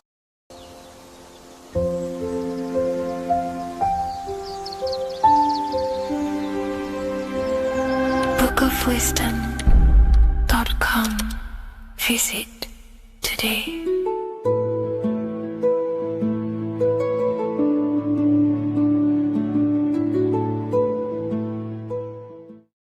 In this video, we're going to be decoding the symbol of the double-faced eagle, which is found on the Rothschild's family coat of arms. We see it in the Roman Empire, and we also see it in the 33rd degree of Scottish Rite Freemasonry. So let's get straight into this symbol and decode what this means. Freemasonry is considered a craft, and this craft is about reconstructing yourself. In fact, the word mason means builder, because every day we are building our mind's prison or our mind's freedom. Plus, you are a creator of reality. You are contributing towards the building project on the earth. You are a builder of yourself and reality, a creator. In Freemasonry, they use the allegory to teach the initiate a process of self-mastery. In Freemasonry, the allegory is that the Temple of Solomon is broken, and this broken Temple of Solomon needs to be reconstructed. But this is symbolic. The Temple of Solomon is yourself. You as an individual are the broken temple, as you have forgotten who you are, why you are here on this earth, and your mind has many limiting belief systems and restrictions on it. Therefore, we are the broken temple that needs to be rebuilt and reconstructed. The 33rd degree is the highest degree in the Scottish Rite system of Freemasonry. Therefore, this logo represents the state of consciousness the 33rd degree Mason is operating at. It is symbolic of their level of mind, their level of self-mastery, their level of awareness. This symbol is a very powerful symbol that you can use to also find your personal power. Now, of course, this is my interpretation based off my years of studying symbolism and connecting the dots. If you feel like I miss anything, please leave a comment in the comment section to maybe add to my points. The first of all thing that I see in this symbol that reveals a great power of mind is the eagle. The eagle itself is a bird, and a bird can go on the ground and in the sky. In a symbolic sense, this represents the body and the spirit, the ability to transform from this earth body and then also access astral projection and the spirit. The bird sees things from a higher perspective while it's flying in the sky. If you're only in the physical body, your perception of reality is limited to the ground. We do not see much from the ground. This is all symbolic to a level of mind. The bird can see things from above. It sees the earth from a top-down view and sees the whole, sees things from a higher perspective, symbolic of the mind of a 33rd degree Mason who understands who they are, what reality is, what consciousness is, and the human psyche. Their level of intelligence allows them to see reality from a higher perspective, and they also have the mindset of seeing things as a whole, which is a great truth. We are all part of a greater whole, the unfolding of creation that is taking place in the present moment. We are all unfolding creation as a collective consciousness, and we are part of a greater whole building project. So this bird, or the eagle, is symbolic of seeing things from a higher perspective and possessing a higher consciousness. The double-faced eagle, one eagle looking left, one eagle looking right. This is symbolic of the past and the future, mastering time. The way an individual masters time and masters the power over time and gains their power over it is by using the past and the future. The way we master time is by looking into our past and see what thoughts, emotions, and actions have led us to this very moment in the present moment in our lives. By looking into the past, you can see what thought, emotions, and actions have led you to this very point in your life and see the mistakes in your thought processes, the mistakes in your emotions, and the mistakes in your actions. You can extract wisdom from the past of your past and apply that wisdom in the present moment to then change your future to a better future for yourself and the collective consciousness and your contribution towards the creation taking place on the earth. That is how an individual masters time. You can do this through memory work. Every time you go to sleep, go through your day backwards. Follow the events backwards. What this does is literally create new neural pathways in your brain and allows you to strengthen your memory so you can remember more. Memory work is massive in Freemasonry based off my research. They They make you do rituals, memorize rituals, because they're trying to develop these different aspects and cognitions of the human mind. We see that the double-headed eagle is looking left and right, but then joins. This is symbolic of unity of duality, unifying duality. And the only way you can do that is by connecting with pure awareness without distortion of the mind and body. If you turn off your body, it goes to sleep. If you turn off your mind, you go to sleep. But if you can turn off your mind and body, then who are you truly? When you turn off your mind, you're no longer your belief systems, your name, your job, your reputation, your status. You are this pure awareness who's observing the mind. So in meditation, you realize you are not the mind. You are the awareness, and the awareness is singular, and the mind thinks in dualism. So this is symbolic of unifying and seeing things through the lens of the awareness and not the mind, because the mind can produce illusions. So this is symbolic of a state of consciousness of the 33rd degree who sees everything as oneness. We are all one witnessing consciousness experiencing itself. However, this witnessing consciousness is molded differently through the mind. My mind has gone through memories, traumas, events, and belief systems, which makes my mind unique to you. But when we all turn off the mind and connect with pure consciousness, the pure awareness, then we are all, on the deepest level, actually one. The universe is one. This is symbolic of seeing and perceiving that reality and truly maturing that understanding in your consciousness. We also see that the double-headed eagle is standing on a sword, which is a tool. The tools that you possess in life are aspects of your consciousness. Your thoughts are a tool. Your emotions are a tool. Your actions are a tool. These tools are creating and building your reality, and they're also building your soul, building your consciousness. But we see that the double-headed eagle is standing on top of the sword, the tool. The sword is a powerful tool. So this is symbolic of power on the surface level. But if you go deeper and decode the symbol, it reveals something way more powerful. The sword carves through things. It's also a very murderous tool. If you hold a sword towards someone or something, you hold power over it. It is a symbol of power. And that power that you possess is, in fact, the mind.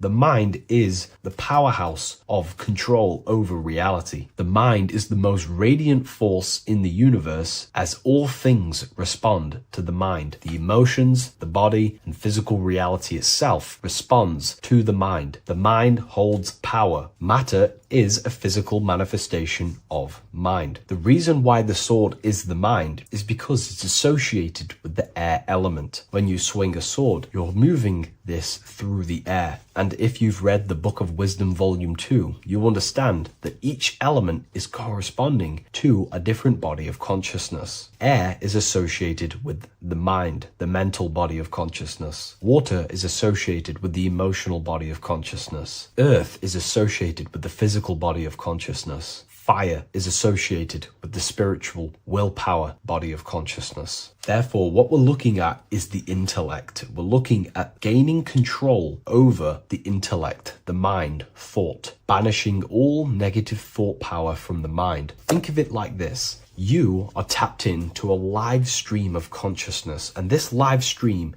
is flowing into you in the present moment. Your mind directs this creational force, this flow of consciousness and power. You can use that mind to think about negative things, anxiety, depression, or you can use that power that's flowing into you for the positive only. The universe does not create what you want. It creates what you are. What you put in is what you get out. Your reality is a reflection of your mind. So it's about using this tool for the good. For example, no negativity even has any space in my consciousness. There is no negative thought that pulls me down. And if there is, I banish it instantly and remove it. So this is about gaining power over the mind and using the mind as a tool to carve your reality with the sword. This is your power. This is your sword. Below we see a banner that says Ordo ab Chaos. Most people see this and understand it as order out of chaos.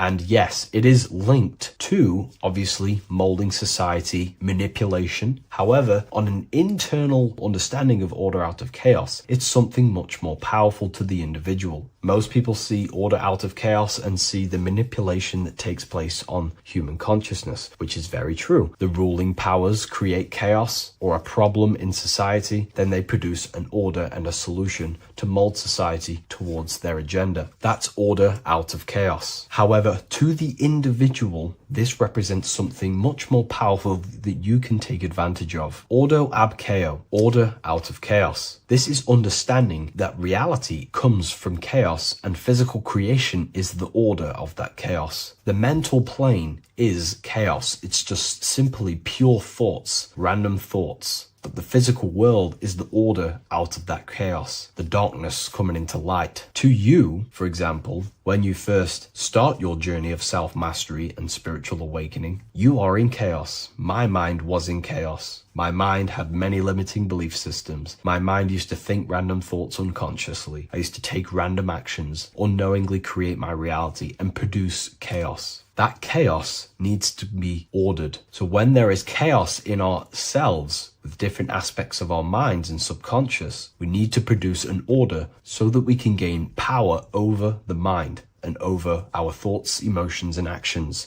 The three forces you have 100% control over in your reality. If you try and control anything else other than your thoughts, emotions, and actions, then you are breaking natural law. The only things you have been given power over and to control is your thought, emotion, and action. Your mind, your heart, and your body. Order out of chaos is about transforming yourself. When you're in a chaotic state, you have to produce order to transform yourself and change your level of consciousness. If you have chaos in your life, you must produce order. And this is how self-transformation occurs through an individual. Order out of chaos. Now, yes, it is also linked to human manipulation, as this applies to everything as above, so below. Above, we see a triangle with the number 33 and light emanating around it. This triangle is highly symbolic of the element of fire. The upright triangle is fire. The downright facing triangle, the opposite to this triangle, is associated with the element of water. The reason why this is an upright facing triangle with the number 33 in it is because fire is associated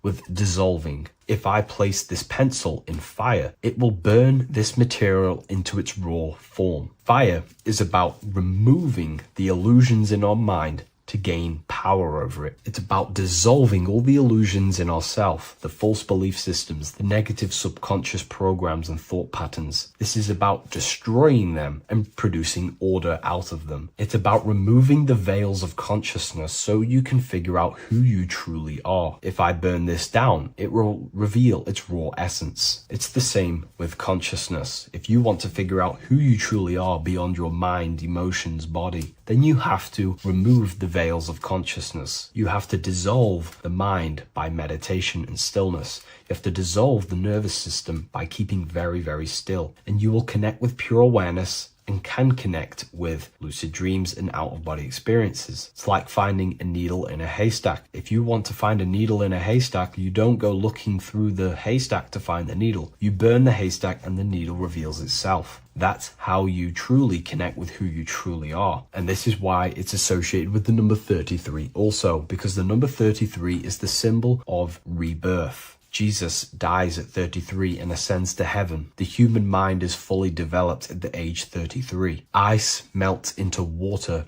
at 33 degrees.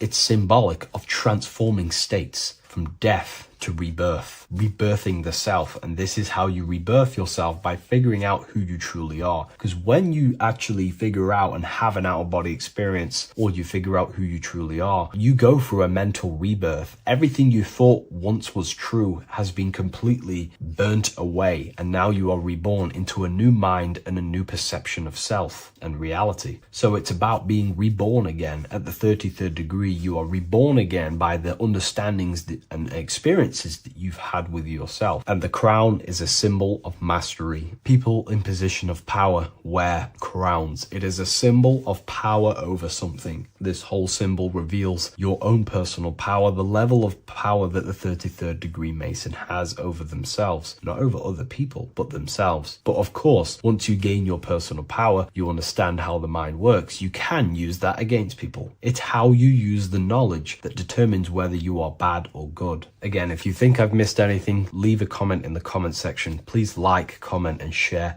if you love this content. I'll see you in the next one, and if you wish to get your hands on this book, I'll leave an Amazon link in the description. What if I told you that reincarnation is real and that there is a metaphysical, spiritual science behind this? Most people leave this world just as lost when they entered it. That they carry their fears, attachments, and addictions with them, only to be born again, trapped in the same cycle, repeating the patterns of lifetime after lifetime. This lecture is not just about preparing for death. It's about mastering yourself before death, so you don't take them burdens with you. Because the truth is, whatever addictions, fears, and unresolved emotions you cling to in this life, you carry with you into the next. Unless you break free now. You must master yourself before death. Death is not the end. It is the great passage. But how we transition depends on our mastery of the self. This was symbolized by the Ouroboros, the snake biting its tail. Every ending is a new beginning. It's an infinite cycle of consciousness. Now, your human body is basically an antenna tapped in to a stream of consciousness. Just like a radio is tapped into a specific frequency to play that radio. Your body is basically an antenna, a crystal picking up the consciousness of God. You are on an ever-ending journey, a journey of learning and expansion of the mind into new fields of thought. This was symbolized as the Ouroboros. When you die, it is a new beginning. It's a transitioning, not an ending. Everything is eternal in this universe as consciousness is formless and constantly transforms into new forms of life. Let's break down the word death. Death contains the word ether. Now, the ether can be found in the word heart or earth. Ether. Everything in this plane comes from the etheric plane. The etheric plane is the barrier between the physical plane and the spiritual plane, the astral plane. The astral plane is the screen that you have in your mind that allows you to imagine a red apple, for example. This is the imaginative plane where thought forms start to take form. Everything begins as a thought, then the thought form becomes an imagination, then energy, then physical. Everything in the physical plane is a shadow of thought. All objects manifested as thought. You came from the astral. You came from the stars. This is why we say reach for the stars. Or this is why you say you are a star. Cis star, miss star, fraud star, stir is star. And when you become famous, you become a superstar and you gain a star on the Hollywood floor. You are a star. The ether. The ether is the infinite energy source which all things come out of and return back to. This is the cycle of life and death, summer and winter, day and night, sleep and awake. The ether is the infinite energy source which all things come from and will return back to. Okay, sorry about that little error. The ether is the boundless source of energy from which all things emerge, to which all things return to. We can see this in the cycle of the sun. The sun does this wave of creation. It rises and it falls. We have the day and the night. The daytime represents our conscious mind when we are alert. The nighttime represents our subconscious mind when we are inside the spiritual realms. The nighttime is spirit, the daytime is matter, spirit and matter. Awake and asleep, conscious and subconscious. We see this in the yearly cycle. Summer is life, winter is death. Spring is the morning, summer is midday, autumn is evening, winter is the night. Everything is a macro and a micro cycle of being born out of the ether and returning back from life and death. Life and death is manifested within the cycles of the sun and everything outside of you, as within, so without. This is why we say sleep is the cousin of death. The macrocosm is death. The microcosm is sleep. Every time you go to sleep, you are essentially it's a miniature death. You're entering into spirit and then returning back into matter in the morning when the sun rises. Everything is a reflection of the macrocosm cycles. Preparation for death. The first thing we must do in order to prepare for death, for life after death, in order to stop being reincarnated in this cycle of materialism, in order to progress as a soul, because remember, you are a soul in a body. Just like the sun gives power and life to the earth, your soul gives power and life to your body. When you say I, you're referring to the soul. And your soul can be stuck underneath layers of false identifications. Who you believe yourself to be is merely a collection of subconscious programs running within your mind. Now that's very deep. That is very, very deep. Who you think you are is a part of your thinking mind. Your name, your job, your reputation, your family, your friends. These things are not you. They're all aspects of the thinking mind. What happens if you meditate and you turn off the mind? Then all these things do not exist. You're left with the pure soul, the pure awareness, the pure observation. If you turn off the thinking mind, you're no longer your body, you're no longer your reputation, you're no longer your friends, you're no longer your job and your labels. You are the soul. That's the true you, the observation of the mind, not the thinking mind. The ego is the echo. It's an echo of your true self. The ego is your mind's perception of itself shaped by experiences, trauma, emotions, and beliefs. It is merely an echo of your true soul self. The ego is not you. Your mind is not you. You are the soul. And this is the true self that we must express within our life and we must connect with before we die. Because when we die under the echo, under these false layers of the emotions, the traumas, the experiences, the addictions, the emotional attachments, when we die underneath all of this, when we don't know our true self, the soul is still hidden. The true you is hidden underneath these layers of false identification. We must remove these layers of false identifications. We must remove them. We must destroy the echo. Remember the ego, you never had an ego when you were a child. When you were a child, you were pure. You didn't, you didn't show off things. When you were a child, you were pure. You expressed yourself freely with you didn't hide anything. You didn't hide any aspect of yourself. You didn't suppress any aspect of yourself to fit in as a child, as a baby.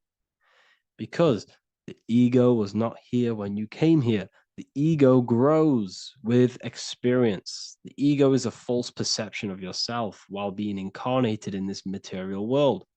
It's your mind's perception of itself and it's created through your experience. Remember, you are unconditioned consciousness, and your experiences, thoughts, traumas, emotions, and beliefs have conditioned your consciousness into believing you're only a physical body, but you are the soul.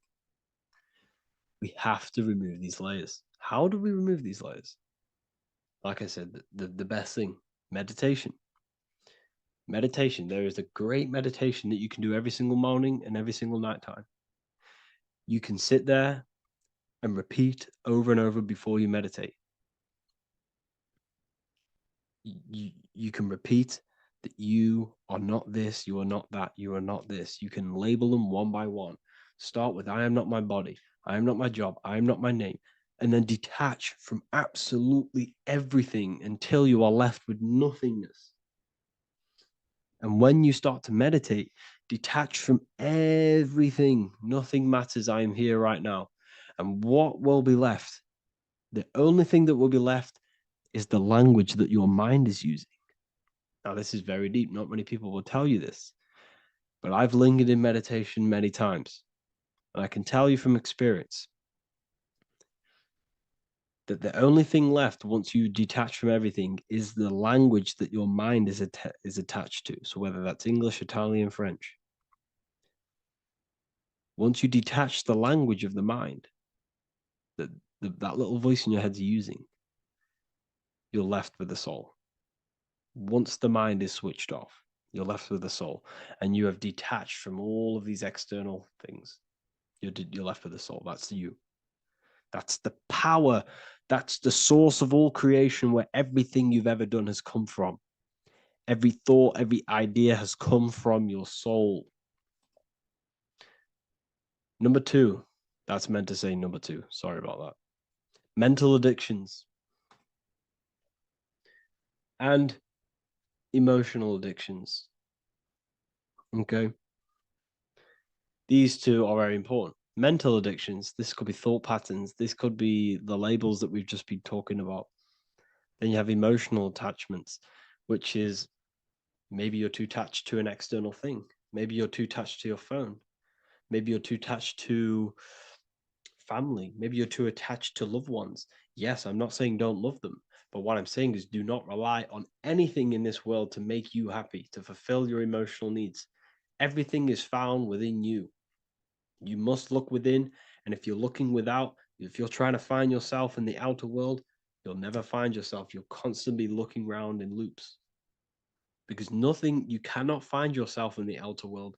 Nothing will long-term give you long-term validation. Seeking validation in the outer world will leave you soulless, leave you feeling empty inside and sad and depressed. You have to find yourself within. You have to detach from everything you are relying on to give you emotional stableness. You have to detach from all. Yes, love your children. Yes, love these people, but do not rely on them. Because everything in this world is temporary. Do not conform to this world. The Bible tells you this.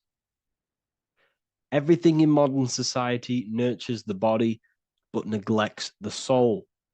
They keep you addicted to as many things as possible. Smoking, you have to detach. Drugs, you have to detach. Alcohol, detach.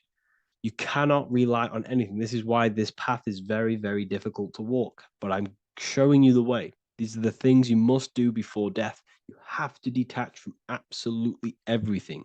If you die and your mind and soul is still addicted to these worldly things, then guess what? You're going to reincarnate. You're going to reincarnate because your mind is still thinking about these material earthly things.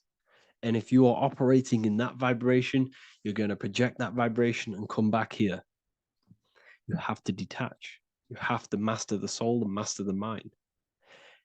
Like I said, the matrix is designed to keep you addicted to as many things as possible. Your phone, food, smoking, drugs, alcohol, clubbing, all of these things. Everything in society is made to trap your soul and reincarnate in this world. That's why it's very, very, very difficult to walk this path. Very difficult. Matrix, matter tricks. John 2:15 to 17. Do not love this world, nor the things it offers you. For when you love the world, you will lose God. Do not love this world, nor the things it offers you. Do not conform to the pattern of this world, but be transformed by the renewing of your mind. Great quote.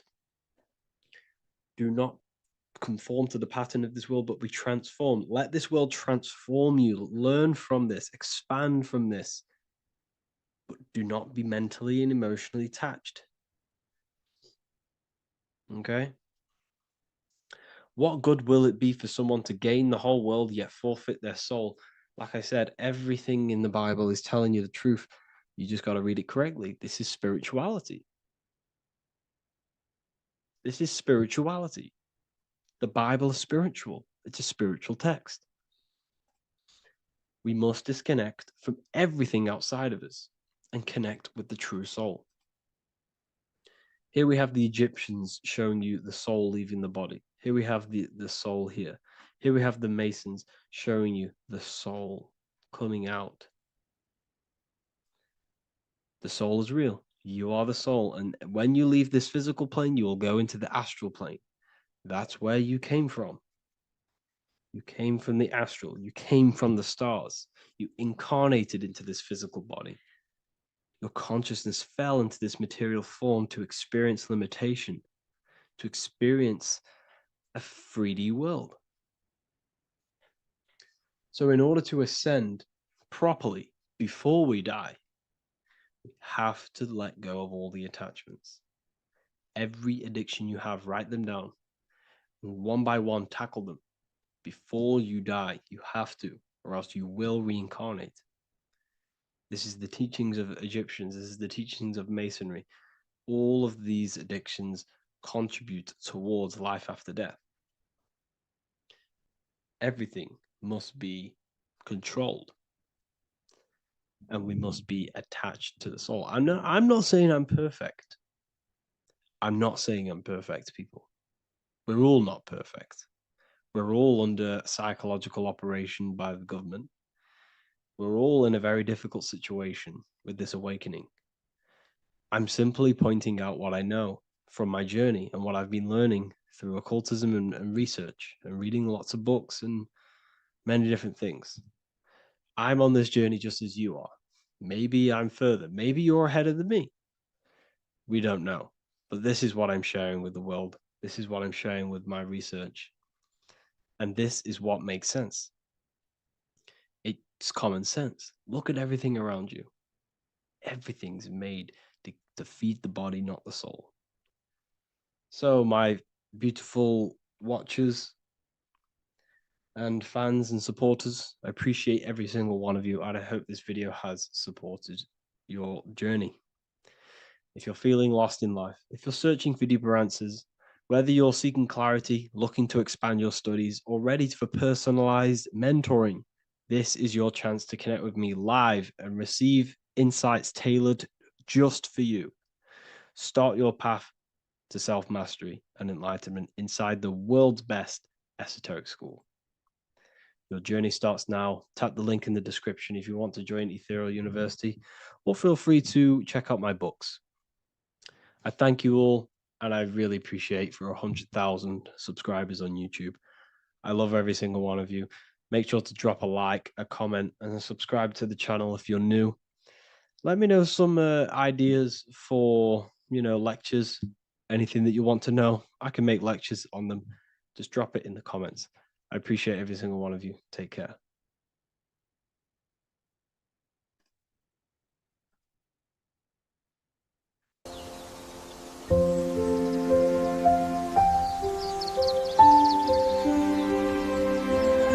bookofwisdom.com. Visit today.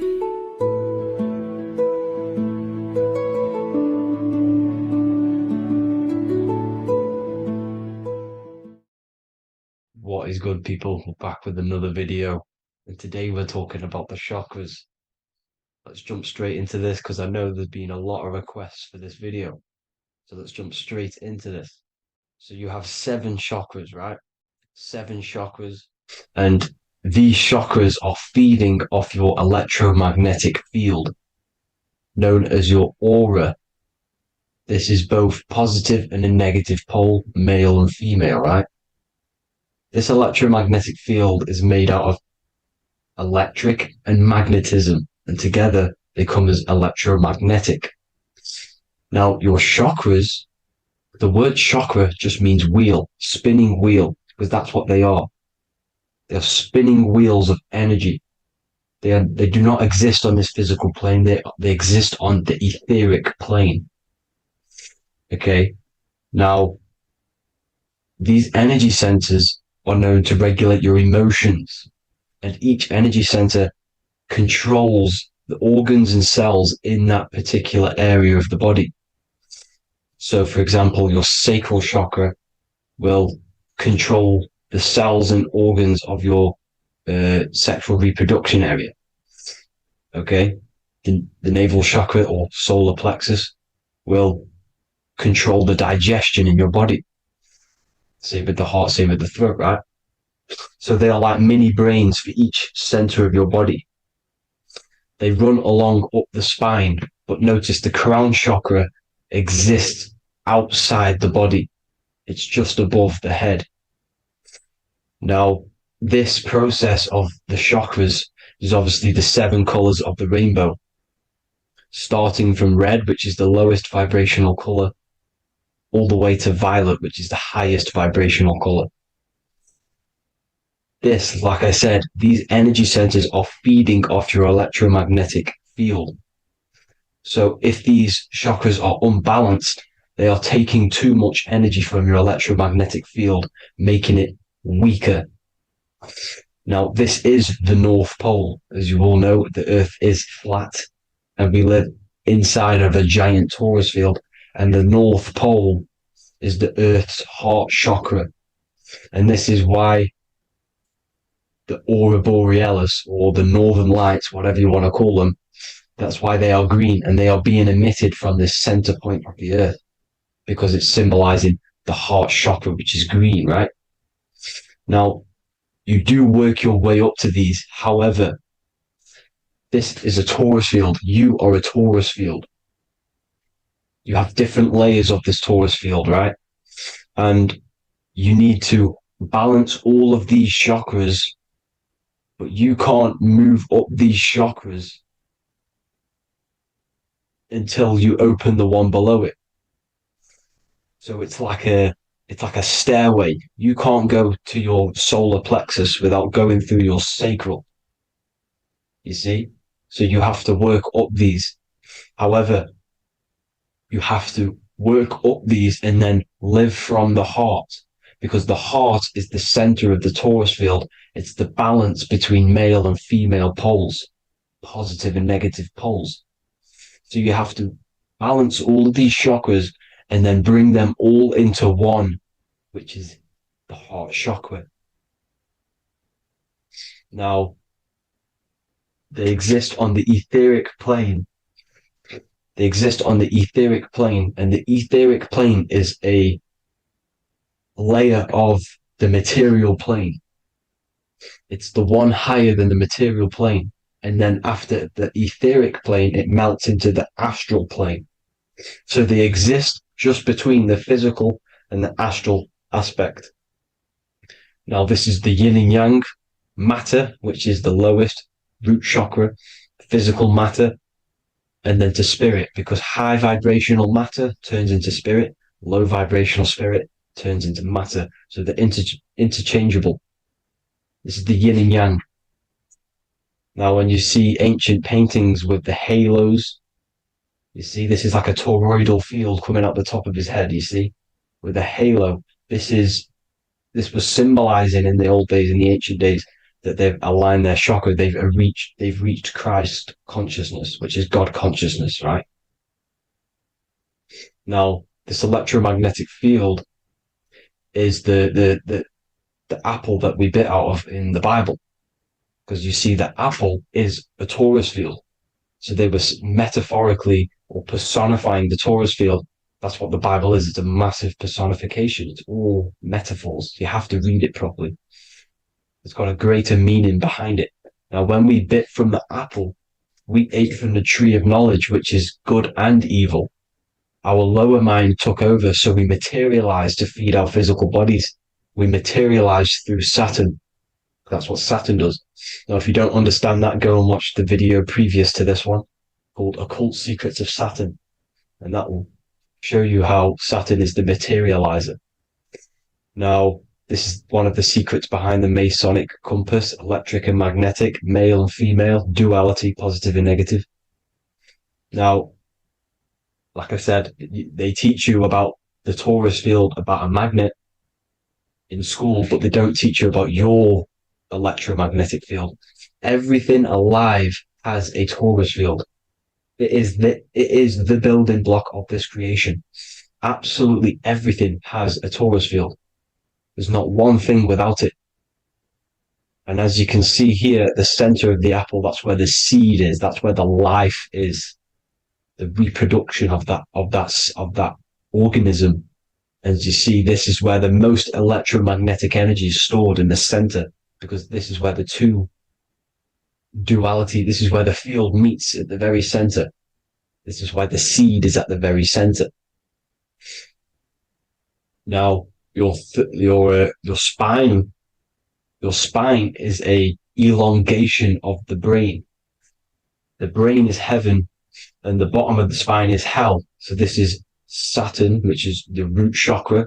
The 7 planets are associated with each chakra. Moon equals mind. Okay. Now Saturn is physical matter, as I've just explained. This is the lowest vibrational color.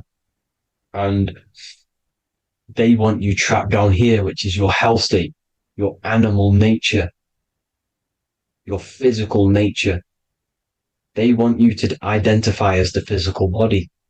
They don't want you to reach these higher states of consciousness. Okay? Now, in the brain, you have 12 convolutions. Now, this is what they were symbolizing in the Bible with the 12 disciples. And obviously in the Bible, it says the upper room where Jesus met with his disciples. This is heaven, the brain, the higher states of consciousness. Now, this is your North Pole. This is Jacob's ladder. Okay. This is why you have 33 levels of Freemasonry, because it's symbolizing the 33 vertebrae, which are these little things here on the back of your spine. Because once the Kundalini energy from the bottom of your spine rises to the top, this is when you get enlightenment and opens your third eye. Spiritual enlightenment. As you can see here, this is Jacob's ladder. This is the Kundalini symbol, right? And they're even showing you this in the medical symbol. They're putting it in your face. The serpents are wrapped around the spine. Now, the serpents symbolize how the energy moves around the spine, because it's a torus field, you see? At the center of the torus field, it wraps around the center pole. It wraps around it, and this is how the energy moves up. So they're symbolizing it with the serpents. Okay? Now, every religion has a sacred river. For the Egyptians, it's the River Nile. For Christianity, it's the Jordan River, right? This river is the canal, the energy canal at the center of your spine, all the way leading to heaven, to the Holy Land. This is the chamber which the energy rises up, right? Now, they used to say the gods descended from heaven to man. This is just heaven. This is the mind state. And they said the gods were connected by a rainbow bridge. That's the chakra system, the rainbow bridge. Okay. Now, the ancients called this place Midgard, Earth, where both evil and good live, right? Midgard. But you can go to heaven, which is a pure mind state, because once you're in heaven, nothing negative can ever bother you. That's completeness, pure Christ consciousness. Now, this is why Jesus dies at 33. He didn't actually die, but it's symbolizing the death of the physical body. Not the death of the physical body, but his consciousness rising above the physical body to, as I said here, matter to spirit. Matter died off and he came spirit consciousness. This is symbolized by the 33 vertebrae, which is obviously the 33 levels of Freemasonry. And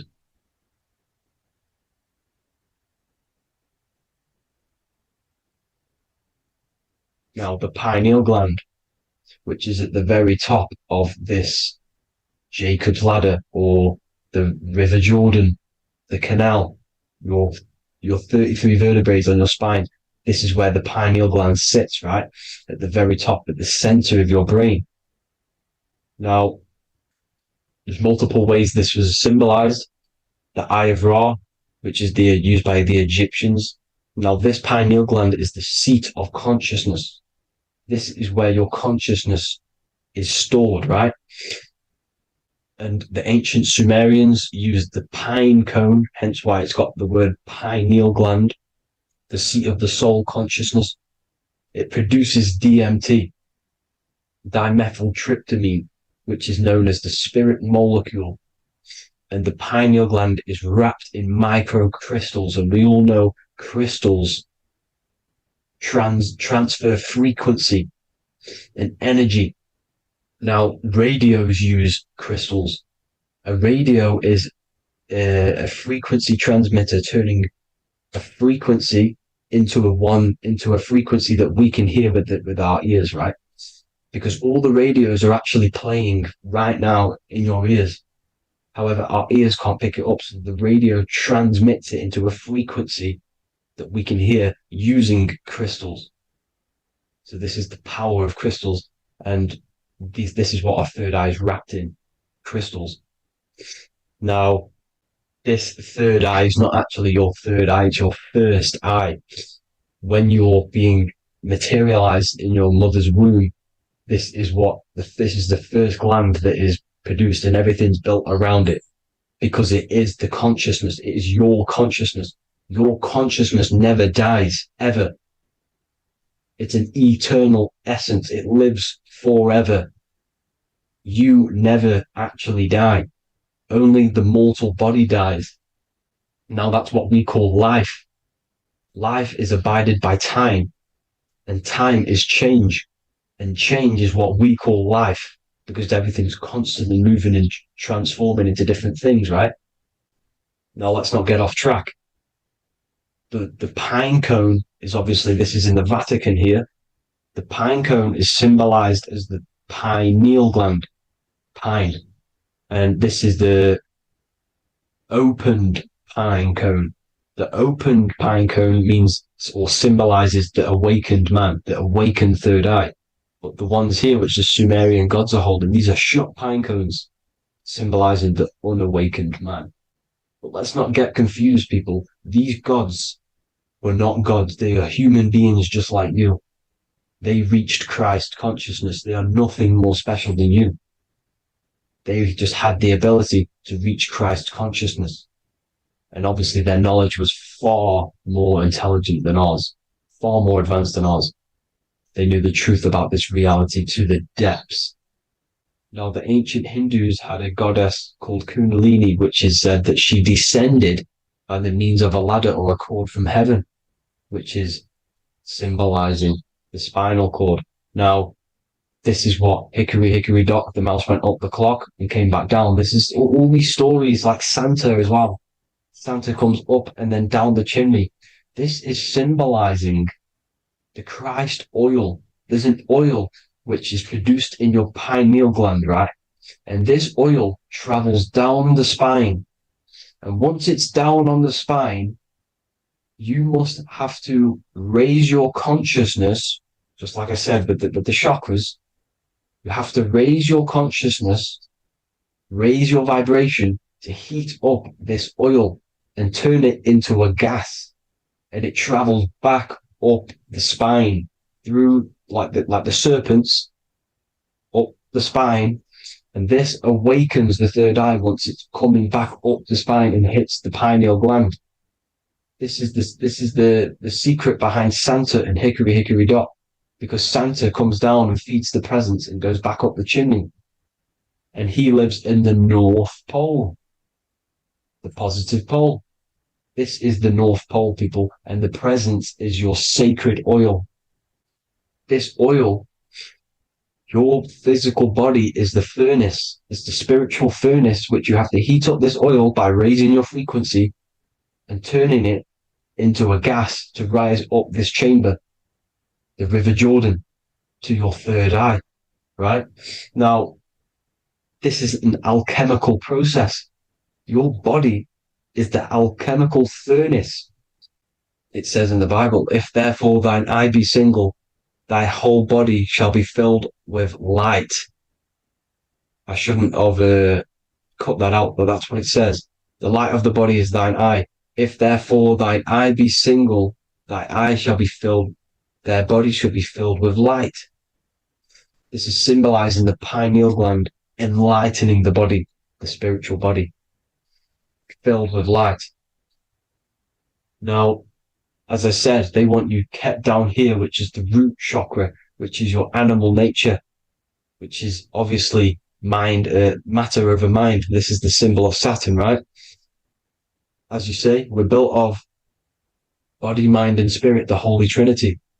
That is the sun, moon, and earth. The sun's your soul, solar. Moon is your mind.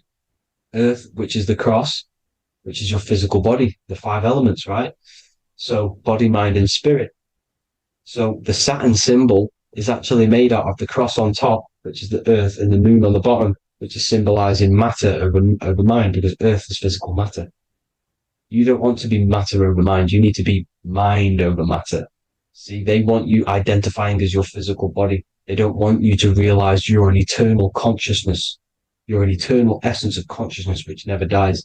They want you trapped in your animal nature. And this is why the Baphomet has a goat head, because it's symbolizing your animal nature, which is evil. Not evil, but you're more likely to do evil things, right? Which brings bad karma. That's your animal side. This is why the Baphomet has an animal goat head. As you can see here, he's got the Kundalini energy here. So when you see the inverted cross, the cross is your body, as you can see here. The inverted cross means your chakras downwards, down here. Your head's down here. Your mind is down here. But your mind needs to be up here, which is the upwards cross, which is Christ consciousness. And as we all know, 7 colors of the rainbow, 7 planets, 7 chakras. Red light is low frequency and long range. This is why Saturn is the slowest moving celestial body. And it's the lowest chakra, because it's low frequency, long range. The moon being the crown chakra, which is high frequency. This is why the moon moves around the quickest. The moon is your crown chakra, which moon in mind. See, so there are multiple ways of your chakras becoming blocked. Now, each chakra has a specific intelligence. It has a specific thing that it's doing for the body, right? Now, this can be overused. It can be abused. For example, masturbation. That keeps you down here in your sacral chakra, because you're abusing the energy center. You're abusing your sexual energy, which is then becoming unbalanced. So this is how energy, this is why these centers are pulling more energy out your electromagnetic field, because these centers are wheels. The chakras just mean spinning wheel of energy. So when you're abusing these certain centers, you're pulling energy out of your electromagnetic field, which is making your field weaker, which is making your frequency lower, which makes you prone to diseases, prone to lower negative energy, right? So you need to align these chakras. You need to unbalance them. And as you can see here, you can screenshot these to see how they're blocked. I'm not going to go over each one because it'll take me forever, but have a little read yourself. This is why they're blocked. Now, the ancients used to say Aum when they meditated. Now, these are the 7 vowels. There's not 5 vowels, there's actually 7. Now, when they say Aum, they're aligning all their chakras by saying this when meditating.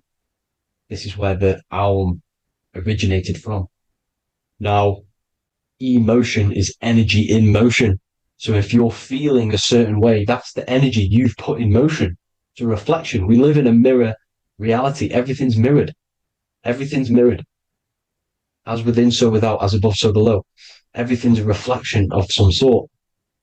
So whatever you're feeling, you're doing something wrong. It's telling you you're doing something wrong from the root cause, because your energies are the effect. You're feeling the effect of something you've caused. The law of cause and effect. Nothing escapes it. Now, the Jehovah's Witness believe that exactly 144,000 faithful Christians go to heaven or be resurrected, right?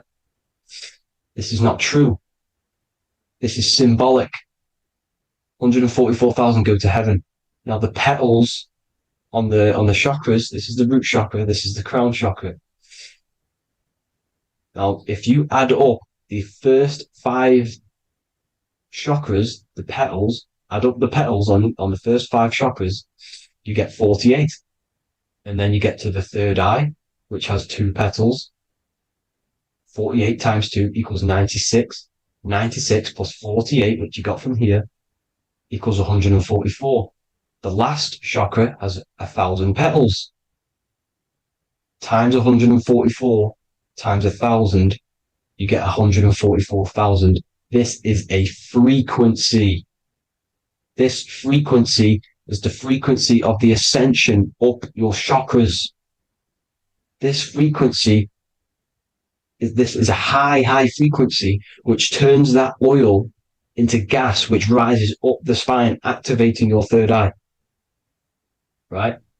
So this is all the religions are all symbolic for this sacred secret of Christ consciousness. As it says in the Bible, the kingdom of God is within. It's not out there, people. You must look within yourself. You are God. You are a spark of his consciousness, infinite consciousness, right? So 144,000 is a frequency, and you must achieve this. Like I said, these people in the past, they're not gods, people. These were just humans. Nothing special. They just reached Christ consciousness. Now, they keep you in these lower vibrational states with the food, right? And as you can see here, all of these fast food restaurants are mainly are red and yellow, which are these lower states, these lower 2 chakras, lower vibrational colors, because they want you trapped down here in matter. And these foods are so low vibrational, they will keep you down here, because your gut produces, I think it's like 80% of melatonin. Melatonin is your feel-good hormone. These foods will not make you feel good. This is very low vibrational. Meat. It's not meat, it's raw flesh. These animals are stripped from their family, put on a conveyor belt, watch their friends be tortured, and then get slaughtered in a slaughterhouse.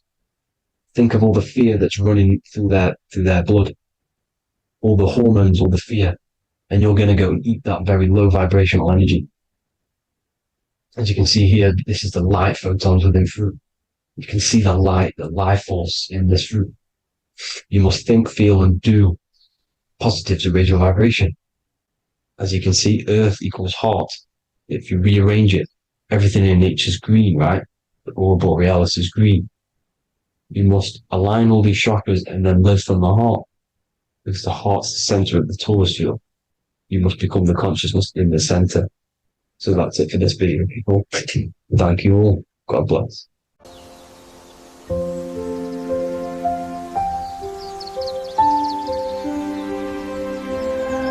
bookofwisdom.com. Visit today.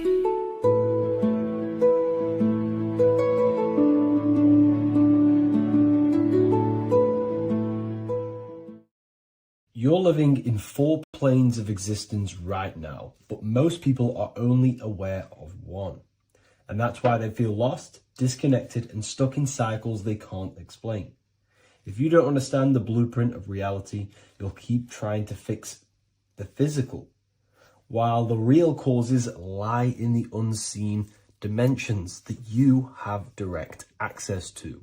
You must understand that the universe only exists in the mind. Everything is a projection of consciousness. Therefore, consciousness produces everything. Our internal world is consciousness. Our external world is this physical body, physical world. Everything is an externalization of consciousness. For example, this was a thought. Now it's made physical. But before this was invented, it was existing in someone's mind, in consciousness, invisible. Then it was made manifest, made physical. So everything in this physical plane is the effect. The cause is consciousness, mind, the mental plane. So now I'm going to explain these different dimensions of consciousness. You don't just exist in this physical plane. The physical plane, in fact, is the lowest plane there is. It's the illusionary plane. So first of all, we have the Buddhic plane. This is the nothingness. So think of it like this. Absolute nothingness. If you turn off thoughts, there is nothingness. This is the void. And out of the void springs infinite potential, which is the mental plane. Now, your mind has no limitation. It can think anything, be anywhere, anytime, any place. In the whole world, there is no limitation with the mind. This is the realm of infinite possibilities. This is the realm of thought. Thought is a dimension, information and thought. To go a little bit deeper on this, there are pockets of thoughts, what we call in the occult fields of thoughts. Your mind does not think thoughts, it receives them. Your mind is like a radio. Whatever the mind is tuning into, setting its mindset, setting your frequency or setting your mind, you will receive thoughts based on that set, whatever you set your mind to. So there are pockets of thoughts that we penetrate in the mental plane. The mind is the mental plane, the infinite possibilities. This is the spark of creation. This is where all things begin to manifest as an idea in the mind as a thought. So if you want to gain certain information, you need to meditate or do thought exercises where you are penetrating that dimension of thought, that pocket of thought. For example, if you want to find a way on how to make financial wealth, you would use your mind, set your mind on wealth and money, and think, close your eyes and think about that specific topic and see where your mind takes you. And you will expand your mind into different pockets of thought and gain information. So this is the mental plane. This is how you can use the mental plane. You can use the mental plane to do this. Then we have the astral plane. We have higher, middle, and lower astral plane. The astral plane is the body for thought. So every dimension, physical, etheric, astral, mental, Buddhic, is a body for a dimension above. Each dimension below is a product of the dimension above. So for example, the astral plane is imagination. This is the lucidic realm of imagination. This is where thoughts begin to manifest into some sort of form. It's not a physical form because this is physical, but imagination is a lucidic form. It's not really physical, but it's there. It's a projection of light. It's astral matter condensed by the willpower of the mind. So depending on the vibration of that thought will depend whether it manifests in the higher astral plane, middle astral plane, and lower astral plane. If you think about more material things and visualize material things, this will manifest on the lower astral plane because material matter is low vibration. Now, that does not mean it's evil. That does not mean it's bad. Okay? It just means low vibration just means more material. But if you think and imagine more spiritual things, this manifests on the higher astral plane. So the astral plane is the screen in your mind that allows you to vision an apple, that allows you to vision anything. It's that mental projection that's inside of your mind. Now, this is what we call the third eye. It's an eye because the eye is the mind, and the mind can see into the astral plane. It perceives this spiritual world, this lucidic realm that we have access to. This is where also infinite potential takes place. This is the realm of spirits, demons, jinns, whatever you want to call them. Spiritual entities exist in this. Because this is where thought forms manifest into form. This is where thoughts create bodies. Think of it like this. The mental plane is a thought of a chair. The astral plane is the imagination of that chair and all of the different possible chairs that could possibly be. The etheric plane is the energy double of that chair. And the physical plane is the physical chair. So as you can see, the higher we go up, the more formless and lucidic it is. The lower we go down planes, the more dense it becomes. This is formless and this is form. Everything manifests through this process. This highlighter is down here in the physical plane, but the idea began in the mental plane. Everything begins in consciousness before it creates a physical body. it goes through this process. Therefore, if you want to start to mold and create your own reality and create things in your world, you can use these planes to your advantage. You can use your mind to do mental thinking exercises by closing your eyes and expanding your mind into a different pocket of thought to gain wisdom, gain information, gain downloads. The way you do that is simply get into a meditative state, close your eyes, pick a topic that you want to think about, and see where your mind takes you, but always remain centered on that topic. And you can do this for maybe an hour or two or half an hour, and your mind will take you places where you will unlock information. You can even use this to make decisions in your life. Think of the topic and see where your mind takes you. You'll gain information. This is how you use the mental plane for ideas. The astral plane is imagination. You have to reconnect with your imagination very vividly. Your imagination, your consciousness is infinite. It's not a three-dimensional plane. It's an infinite plane. You can think and make form anything in your consciousness, in your imagination. You can think anything and you can imagine anything in the most vast details. You just have to reconnect with your imagination. I have a free book on my website. I'll leave the link in the description. It's an ebook. It's called Activating the Inner Eye. This is going to help you reconnect with your imagination. It's a practical guide on how to imagine. So once you know how to use the mental plane and astral plane, thought and imagination, you pretty much need to use the physical plane to take physical action with this physical body that you have and start to manifest these desires you have in the higher planes. Now, it's very important that we master the mind, because the mind is the very fabric of reality. We become what we think about. Your life is a product of every thought you thought in the past. It is the mind that directs the flow of consciousness. And wherever this consciousness is flowing is what you will create in your life. Consciousness is the most potent force in the universe, and the mind is pretty much the universe in a microcosm form. It is infinite potential, and your mind will continue to expand into new realms of thought forever and ever and ever. You are eternal. You are not this physical body down here. You are consciousness, literally dreaming that you are in this physical body. So everything begins with the mind. We need to be conscious of the thoughts that enter our mental field of consciousness. There is a level of self-awareness that you can reach where you can become conscious of pretty much every single thought that enters your mental field. Now, we have over 7,000 thoughts a day. You can gain such mastery over your mind where you can become conscious of every thought you think. And that is when you gain superior power. Because when the mind is fully under control of self, you can direct the mind's potent force into a specific goal. Most people's minds are dualistic. They want something, but their mind is thinking something else. They have limiting belief systems. They have the little voice that comes in and says, you can't do this, you're a failure. That is a fractaled mind. The mind needs to be singular. It needs to be on your team and not an enemy. Do not let your own mind take away your power.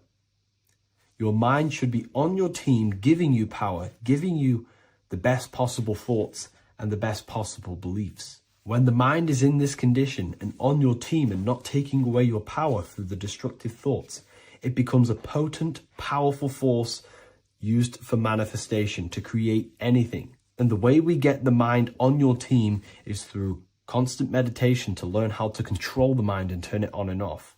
Subconscious reprogramming through visualization, affirmations, cultivating emotions associated with your goal. All these three ways we can reprogram the mind slowly over time so that it becomes powerful and becomes on your team and doesn't give you negative contradicting thoughts. When the mind is fully aligned on one thing, it can create massive empires and things in your physical reality. So I hope this video helps, and I'll see you in the next one.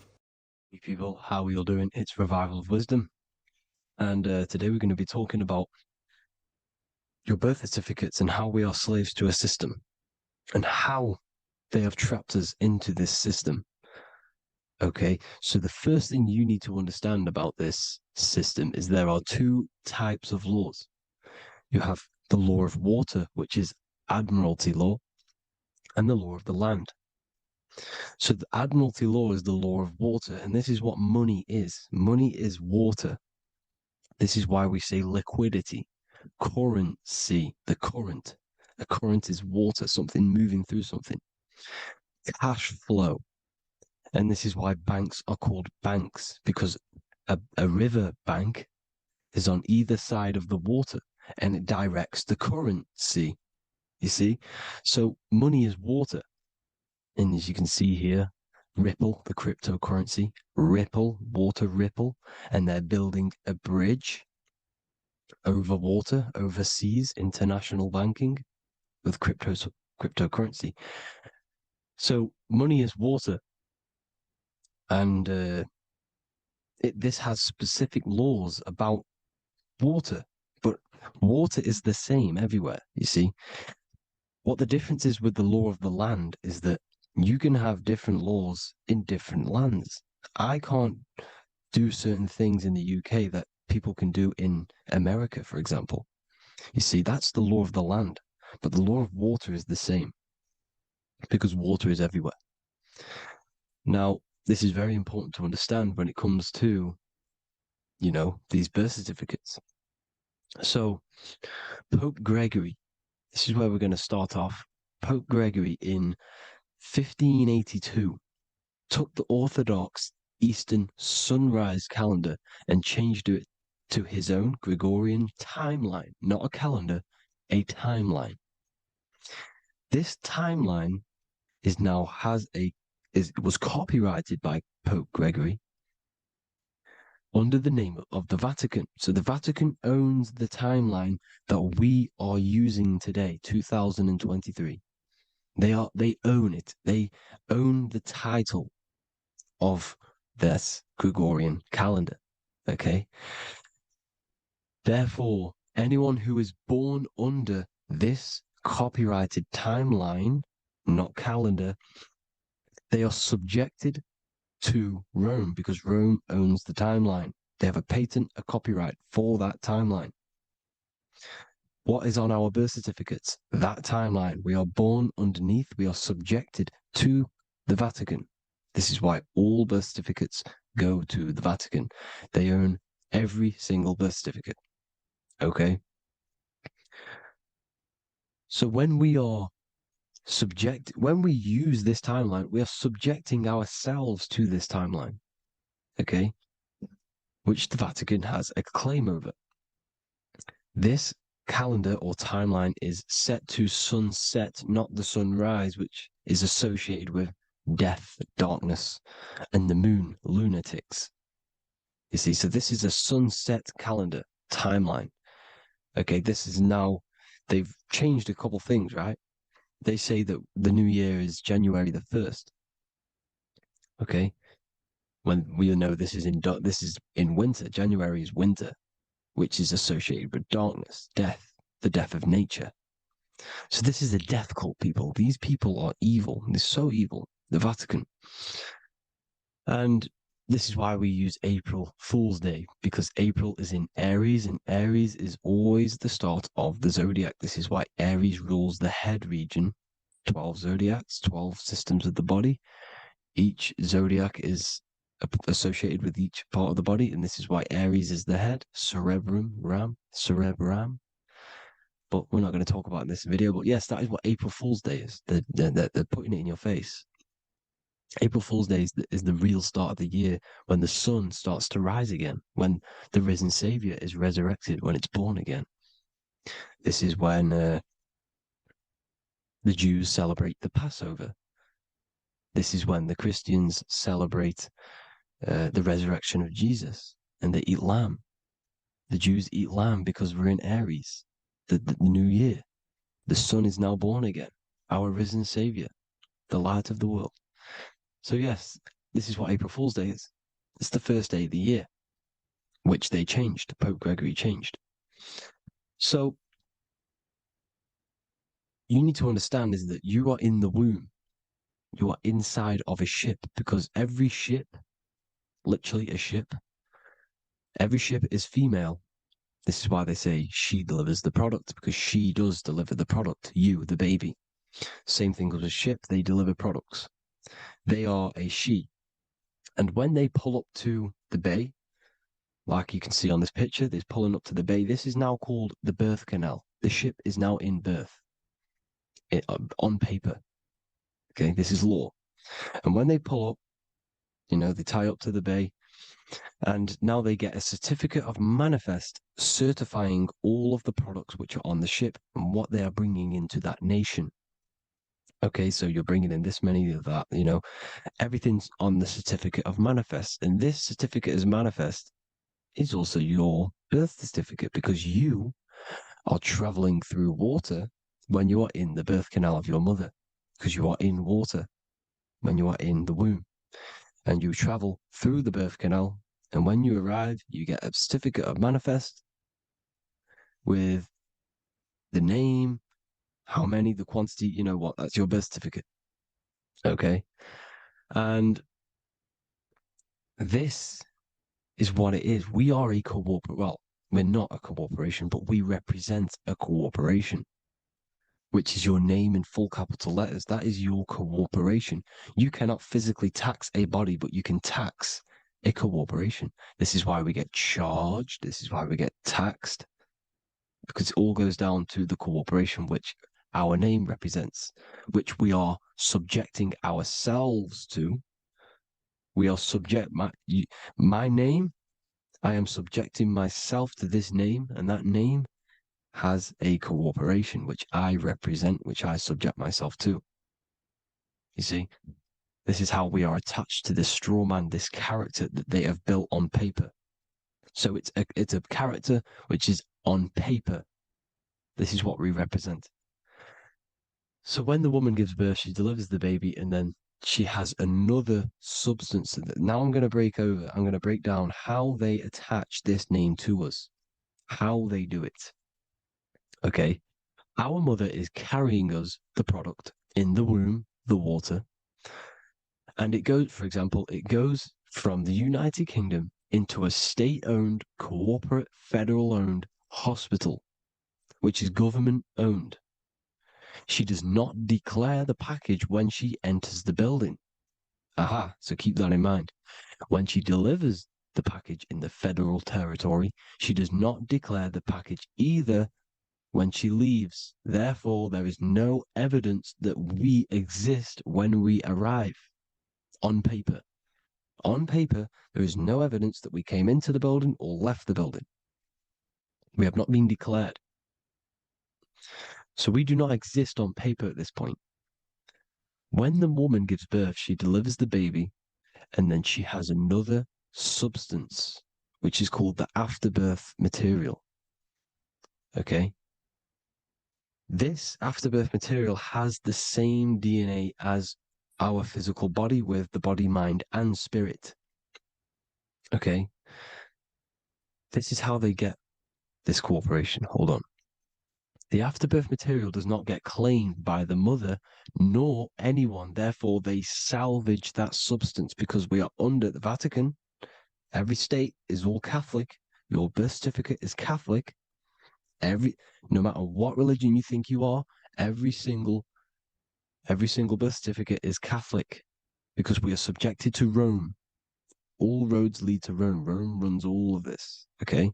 We're still under the Roman Empire. Okay, so Rome are Catholic and they believe in salvation. This is how religion comes into this. This is how they use religion to get this.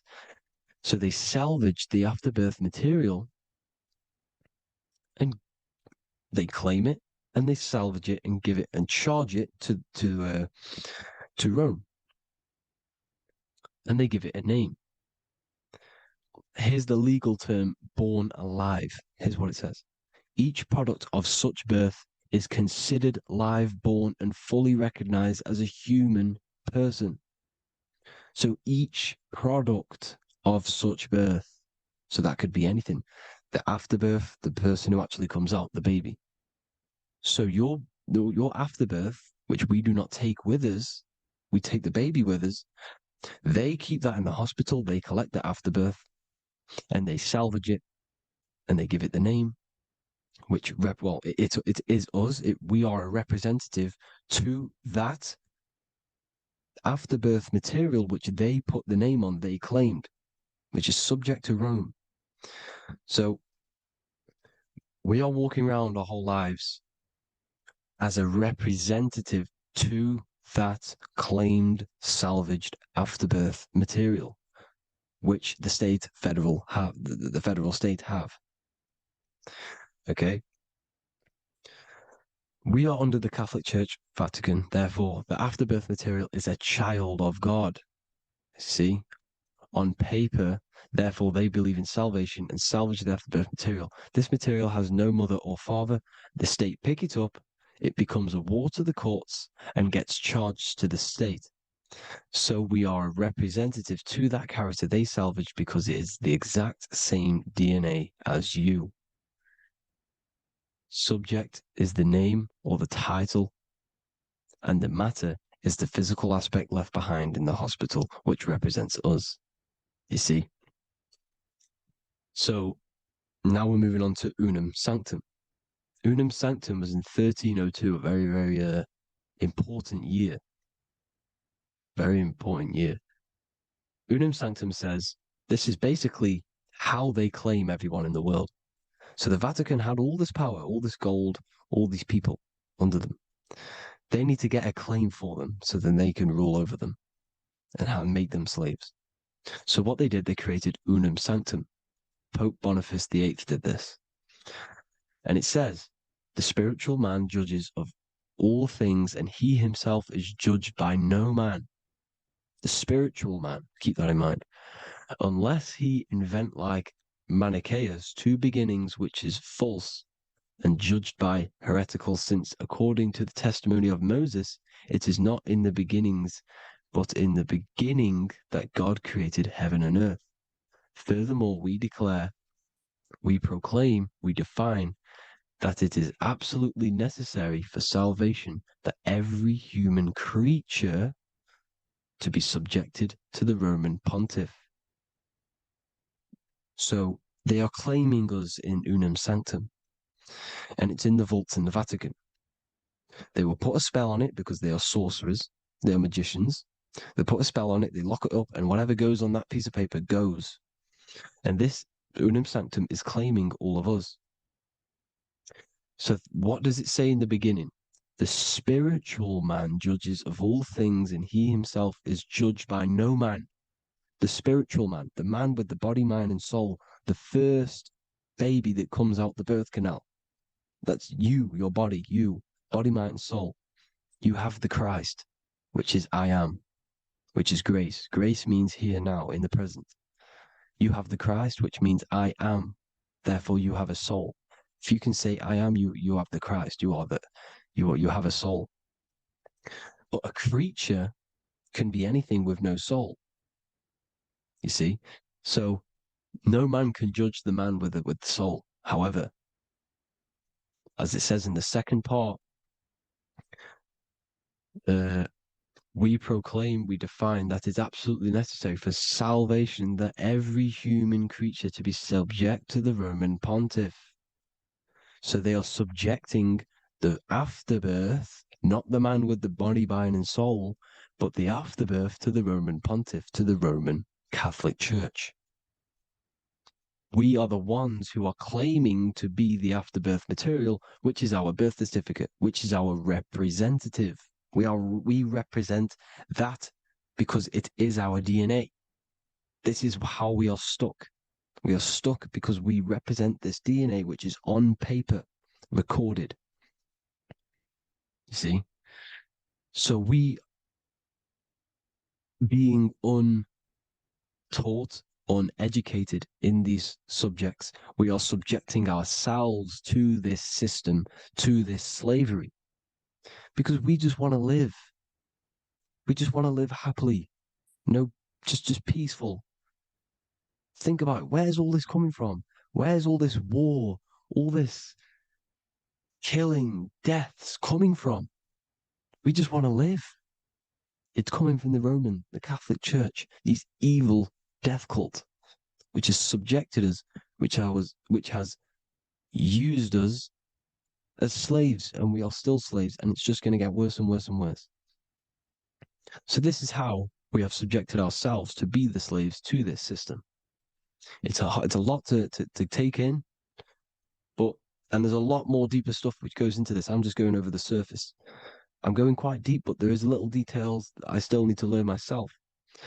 But this is the general how that we've been stuck to this slave system.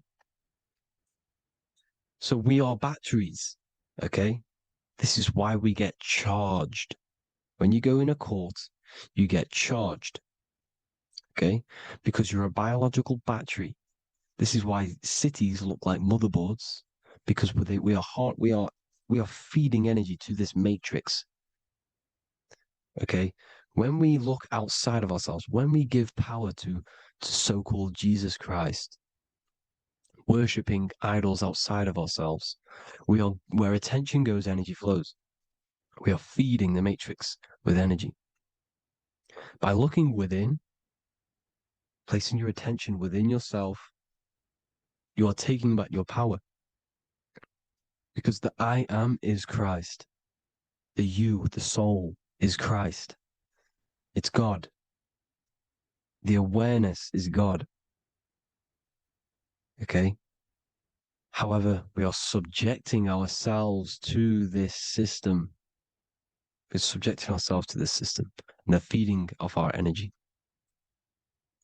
So what we need to look for the future is that, think about it, with the end goal is to change our DNA, is to literally make us robots, transhumanism, slaves. This is why we have smart cars, smartphones, smart watches, smart meters, smart cities. And all of this is going to be connected by the smart grid, which is 5G. This is why 5G is rolling out. 5G is going to connect all of these technologies to one. It's like a big net system. And you know why they're doing this? It's because all of this is going to be connected through AI, through this 5G, and that 5G is going to be controlled by the elites.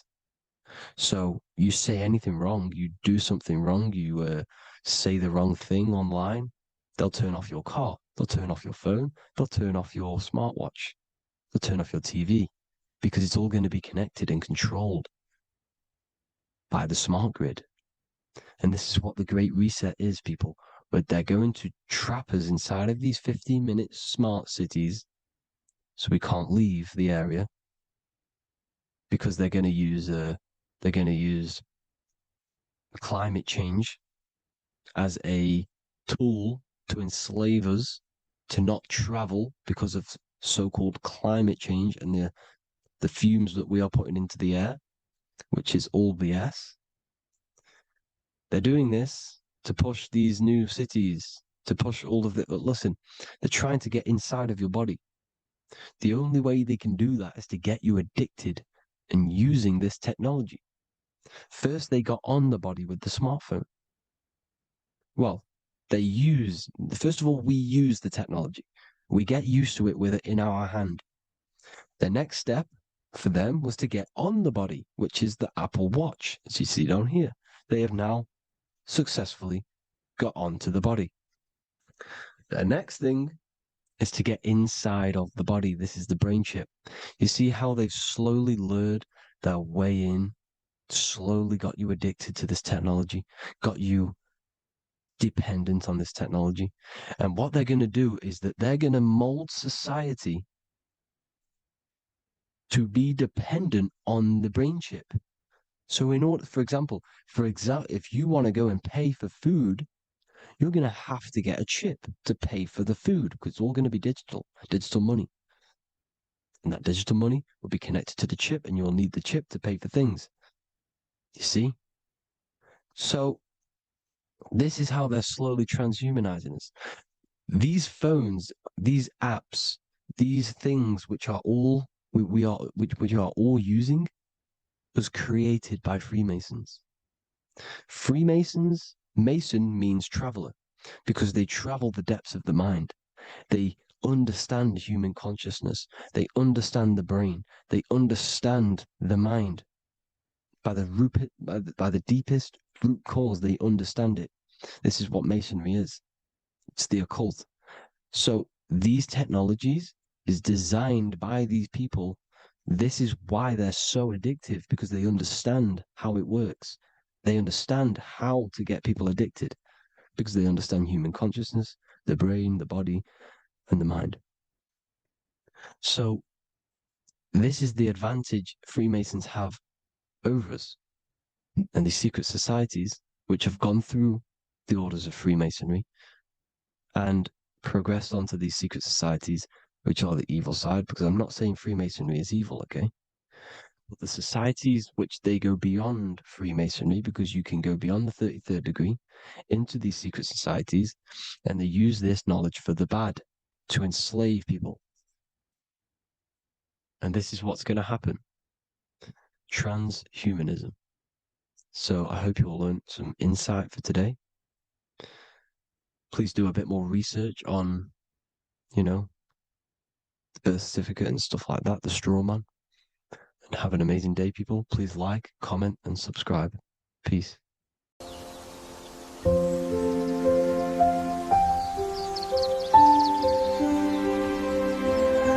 bookofwisdom.com. Visit today.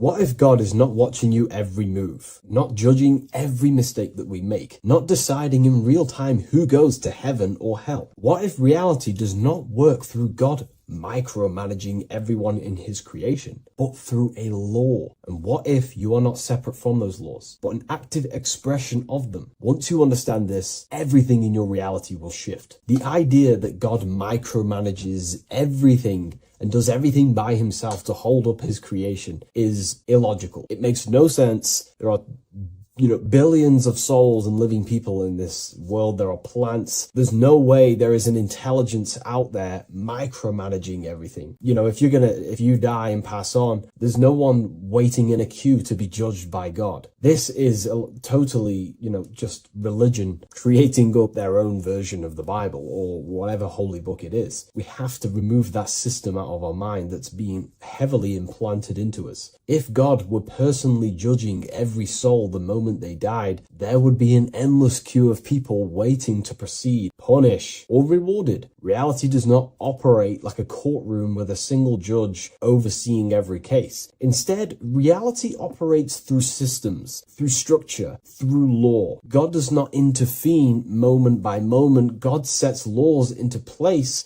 and creation unfolds by obeying them laws automatically. Think of like a video game. Reality works like a code, not a control. When someone creates a video game, they do not sit there creating and controlling every character, every movement, every outcome. They write a code. They define rules, gravity, collision, cause and effect. Once the code is set, the game runs on its own. Reality functions the same way. God is not micromanaging existence. There are laws that were written into the fabric of reality itself, and everything operates through them. And these laws are not just in the fabric of reality, like I just said. They're literally ingrained into your own mind. Your mind cannot escape these laws, are pretty much creating everything you call life. We see some of these laws in nature. This is where geometry becomes important. Geometry is not random decoration in nature. It is a law made visible. Spirals, symmetry, ratio, structure appears everywhere because geometry follows rules. These rules govern how plants grow, how crystals form, how cells divide, how planets rotate around the Earth, never ever falling off track. The sun rotates around the Earth. The moon rotates around the Earth. What is the order? What is the law that these intelligences are following? Why do they never distort? Why do they do the exact same thing every day and never fall off path? There is an order. And in fact, the word cosmos comes from Greek, and the word cosmos in Greek means order. This is why we call cosmology or the cosmos, the universe. It is order. It is an ordered, structured creation which contains and recycles and regenerates itself. For example, if we look at the Fibonacci sequence, this sequence is a code written into nature. It's not just decoration. It is an instruction into plants, into everywhere you see the Fibonacci, which is right there in your hand, the Fibonacci sequence. The pattern governs how things grow in the most efficient and sustainable way possible. Leaves, flowers, shells, trees, hurricanes, and even galaxies follow this sequence because it allows growth without collapse, overlap, or waste. The reason the Fibonacci appears everywhere is because it's the law of balance. Each stage of growth builds the one before it. Nothing is forced. Nothing is micromanaged. Growth unfolds naturally because the rule already exists. Without this law, nature would not sustain itself. Plants would block their own light. Branches would compete instead of expand. They would all be fighting for space. Systems would collapse under their own complexity. The Fibonacci solves this by allowing infinite expansions while maintaining order. This is what an actual law looks like in action. A single principle set once, creating harmony across all scales of existence. Nature does not think about how to grow. It follows the code on a subconscious level. And because the code is perfect, growth appears intelligent. This is the same principle that governs reality itself. Without the Fibonacci sequence, plants would be fighting for space, fighting for light, that it would be pure chaos. The reason why there are laws in place is because it allows everything to self-sustain itself, to grow infinitely. These laws, such as the Fibonacci sequence, is pretty much a code to ensure that plants, nature, are eternal and they keep recycling themselves without a being micromanaging these things. Just like how your body works. Your body is running off subconscious programs. You don't tell your heart to beat, you never have. You don't tell yourself to breathe, you never really have. You don't tell your digestive system to digest food. These laws are already in place before you even become conscious as a baby. Who is the one telling your body to grow, to regenerate itself when it cuts? Who is this intelligence? What is this intelligence? Well, this is what we call the universal subconscious mind. The universal subconscious mind, the same power that is making the planets rotate around the earth, the same power that's telling the seed to grow into a plant, the same power that turns your cut into a scab, then into skin, is the same power that is running your heart, that is telling your lungs to breathe. We're all interconnected with this universal subconscious blueprint which sustains reality and creation itself.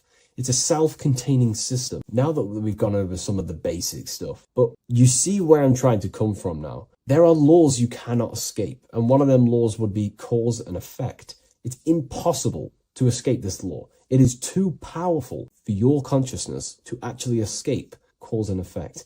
Every cause will produce an effect, and every effect will produce a cause. It is an endless, infinite circle or cycle. It creates everything in your reality. The way I like to use cause and effect is before I make a decision, I know I'm trying to push my life towards who I want to be, towards my higher mind, but towards my goal. So every decision I make, let's say my friends contact me and say, do you want to come out? Let's do this. Let's say it's, something that's just going to waste my time and it's not very important. Of course, it's good to have time with friends, but let's say it wasn't important, for example. Before I make any decision in life, I say, well, what is this cause going to affect? Is that effect that this cause I'm about to decide on going to push me towards who I want to be, where I want to go in life, or what I want to achieve? Is it pushing me towards who I want to be? If it's not, I will not take that action. I will not produce that cause. I only take actions that I know are going to make positive effects. Now, of course, there are things we can't control, but we can minimize these things. I only take causes, which is just an action, if I know the effect is going to benefit me. I know sitting here, making videos will help me produce value for the world and for yourself and to help people awaken to these things. I know by this is the cause, this is going to benefit humanity and help people awaken even more, because that's all I want to do. I want to help people, provide value to change people's lives. Another law that you can't escape is obviously time. You can't escape these laws. They are eternal principles that were set into place by some sort of intelligence. We live inside them. We express them. We are shaped by them. But you are not separate from creation standing outside the system. You are geometry. Geometry is right there in your hand. That's the Fibonacci sequence. You are the law made conscious. You are thought crystallizing into experience. Every object, every person in your reality is pretty much an externalization of your mind. The friends that you have a similar thought process to you, or they maybe have similar thoughts to you, or similar things that you both like. You know, your friends are mirrors of yourself. Reality responds to you because you are part of the same structure that governs everything else. Thought becomes action, and action becomes consequence. Consciousness shapes your environment. This is not punishment or reward, it's simply just reflection. It's either punishment or reward depending on how you perceive things in your belief system. Everything you experience is neutral, it's just your mind's perception on whether it's labeled good or bad, because that's what the mind likes to do. It likes to think it's in control. But in truth, if you just observed it without the mind, just with pure awareness, it's neutral. So there are mainly 8 laws that govern your reality, and I've talked about these before in a previous video on my YouTube. This is what creates the seed of life. The seed of life is 8 circles, and each circle represents a law, and these individual circles come together to create a geometric form, which is a flower. So it's symbolic of how nothingness turns into something. When geometry comes together, it creates physical matter. And the reason why they're circles is because circles represent something that is invisible, something that cannot be measured, such as a thought or a law. Anything that is considered spiritual or unseen by the human eyes is symbolized as a circle inside the occult traditions.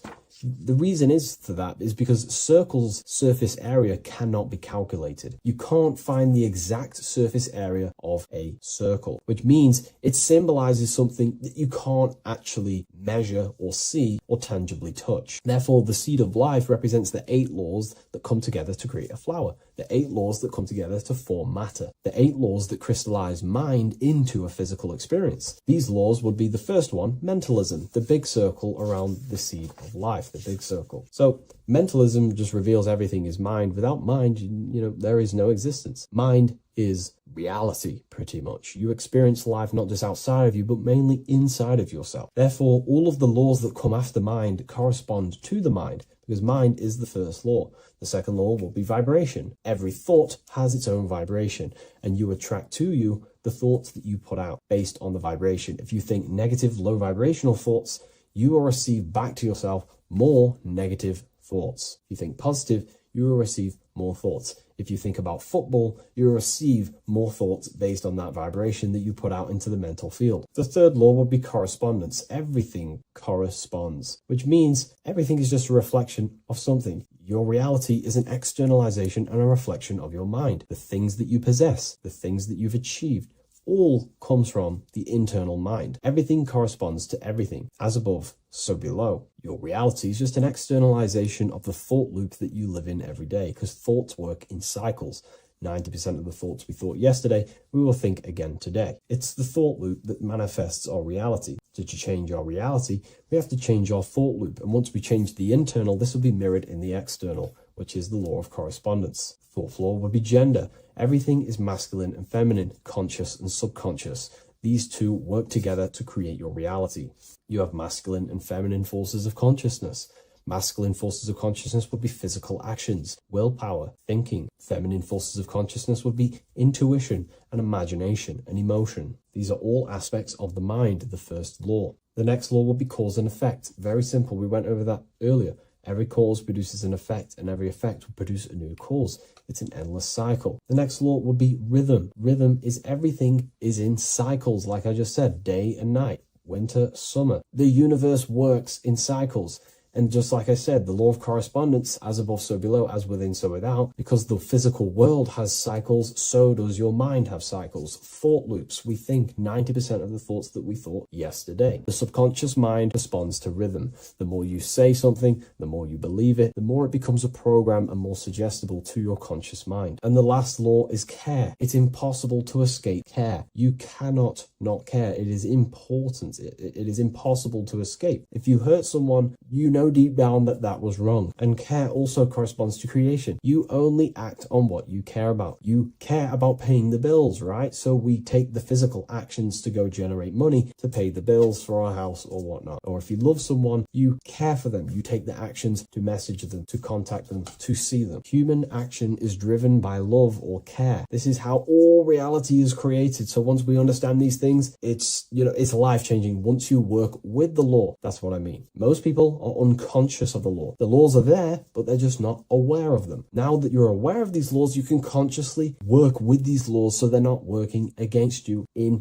so you can actually make these things and work them in your favor. So let's go into heaven and hell, because there's a massive debate. Now that you understand that you are the laws, you are crystallizing reality, not just in the physical, but in the spiritual dimension, in the astral plane. It's the exact same laws. The law of correspondence reveals as above, so below. Your reality is a reflection of your mind. Everything is a reflection of you. That doesn't mean that other people don't exist. I mean, the way you view other people is through the lens of your mind. You perceive what you have in your mind, your beliefs, your traumas, your memories. This is where heaven and hell are misunderstood. No one is sent anywhere by force. There is no external authority dragging souls into destinations. Consciousness determines the environment that you are in. Environment, it's mental. As above, so below. When the body dies, consciousness withdraws from the physical technology of the body. The simulation of the physical world is no longer being ran by your brain. I mean, your consciousness will go into the astral plane, which is the realm that just sits above the physical plane, which is the realm of imagination and desire. The environment that you go to in the astral plane directly corresponds to your state of thought and your emotion and your desires. If you desire hurting people your whole life, then you're going to go to an astral realm, as above so below. You're going to be in an environment where that goes on, but in a non-physical sense. Wherever then thoughts, whatever the strongest thoughts you thought throughout your life, that is the environment that you go to. If you were so caring and loving to your family, all you wanted to do is provide for your family or whoever, and you pass on, you will go to a place where people care. Souls are manifesting them thoughts and them energies. It's vibration. Whatever vibration you're vibrating at, you will reflect and correspond in your reality when you die. Therefore, you create your own suffering by desiring such low vibrational things, or you create your own heaven if you are truly operating from a place of love in your heart. You see, your mind can lie, but your heart cannot. Your heart reveals your true desires, your deepest wants and needs, and it reveals your true self, and that will be projected and responded in the astral plane, because astral matter is very respondable to consciousness. The physical plane is not really. It takes a longer time for things to be manifested in the physical plane. But in the astral plane, whatever you think, whatever you desire, it instantly corresponds to your reality there. So God does not micromanage everything. The law does not judge, it simply reflects. The universe is made of laws. The Emerald Tablets of Thoth even mentions this. He says, the search for the laws that governs man's life are an eternal mystery. Man is always forever searching for the laws that govern his existence. This understanding now changes everything in your reality. It removes fear-based control, it removes blind obedience, and it returns responsibility to where it belongs, to you, your consciousness, yourself. You are not being watched, you are not being mirrored. Reality is not punishing you, it is responding to you. Once you understand that God works through law, not micromanagement, you stop waiting to be saved, judged, or condemned. You realize something far more powerful. You are not separate from creation. You are participating in it.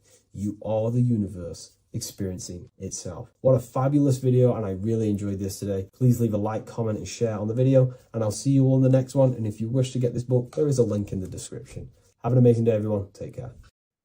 Left and right hemisphere, and what are they doing? How does it contribute towards your perception in this world? And this is what we're going to be talking about in today's video. We're going to be breaking down the two hemispheres of the brain and how they function in your life. So first, we have the left hemisphere.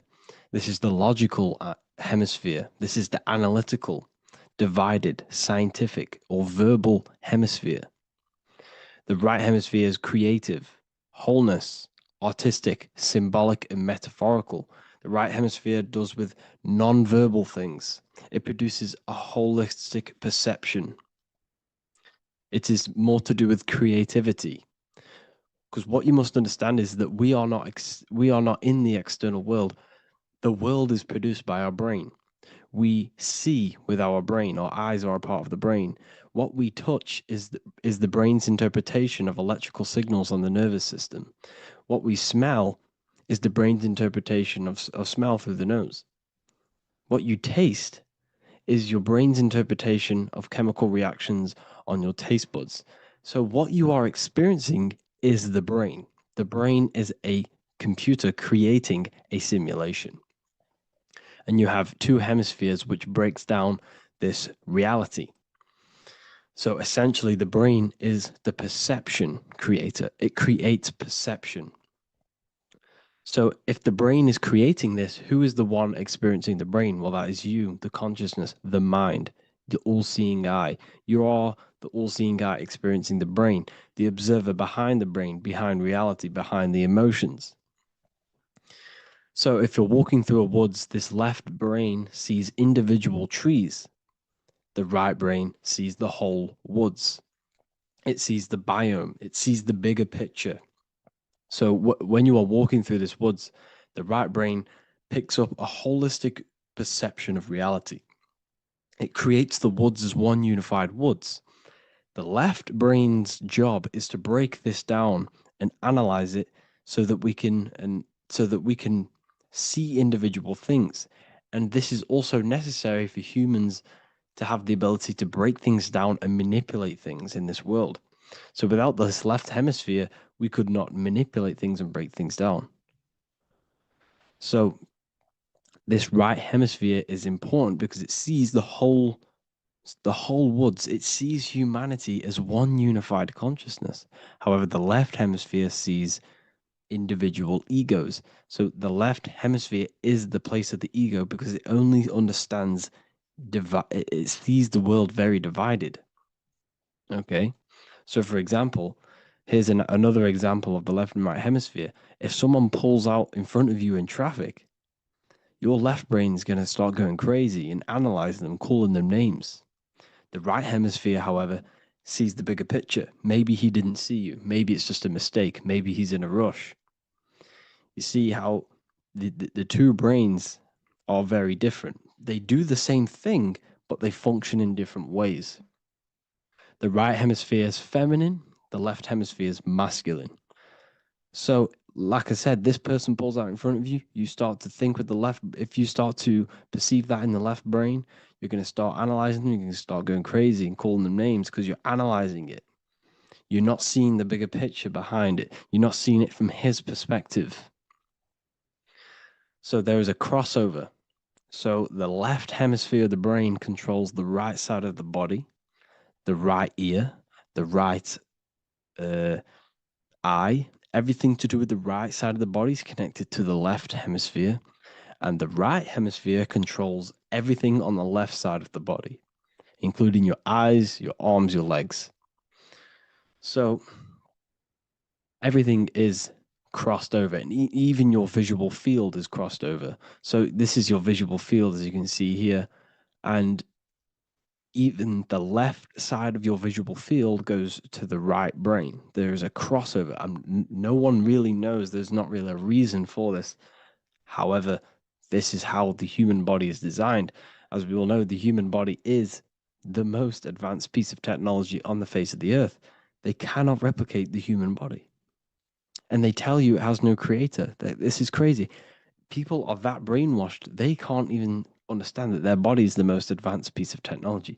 Your body is so advanced, the computers that you use are mimicked of the body. Everything they create is mimicking nature, but they don't show you how intelligent nature is because they don't want you to understand you're in an intelligent design. So anyways, let's get back on track.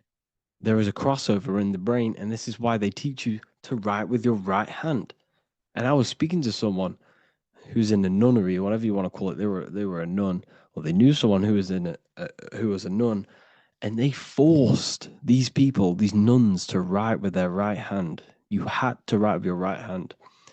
This is why, I'd say at least 70% of the world, or 80%, is right-handed and right-legged, because they taught us this to activate the left hemisphere more because of this crossover that happens in the body. So when we are using this right side more, we are using that left hemisphere more. Why? Why are they doing this? Well, they also called it writing. Writing is a spell, to cast a spell on you to use that right side of the body so that you use this left hemisphere, because they want you to see the world as a divided perception. They don't want you using the right hemisphere. using that left side of the body to activate the right hemisphere to see the bigger picture and see how everything is all one and everything is created. This left hemisphere domination keeps you from seeing the connections between everything, because that left hemisphere analyzes, it breaks things down. So when we are left hemisphere dominated by using the right side of the body, we are essentially seeing everything as divided. And this is why so many people will not understand my work, because my work connects dots and connects fields of knowledge, and makes you see the bigger picture.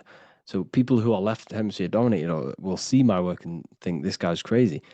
But everything, it's all about activating that right hemisphere. So they called it writing because every word you say is molding your mind in some sort of way.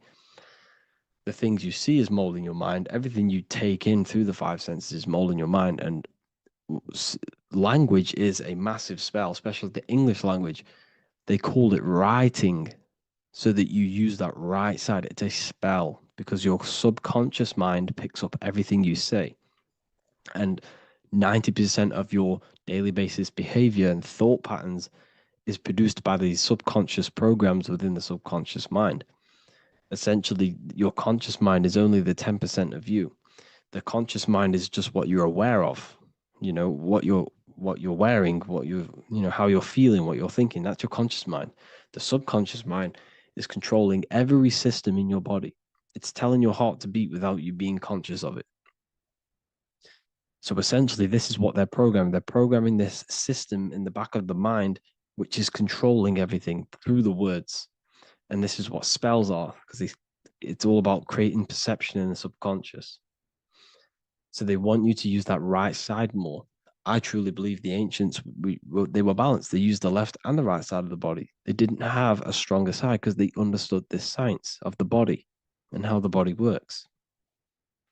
So this is actually called phonetics. It's not etymology. Etymology is the study of root words. Phonetics is the study of how words sound similar. The way words are spoken. So phonetics, phone, is why we call them a phone, because you speak into a phone. So this is write and writing, to use that right side to activate the left hemisphere more. So your hands are a manifestation of your brain. The left hand is the right brain, the right hand is the left brain.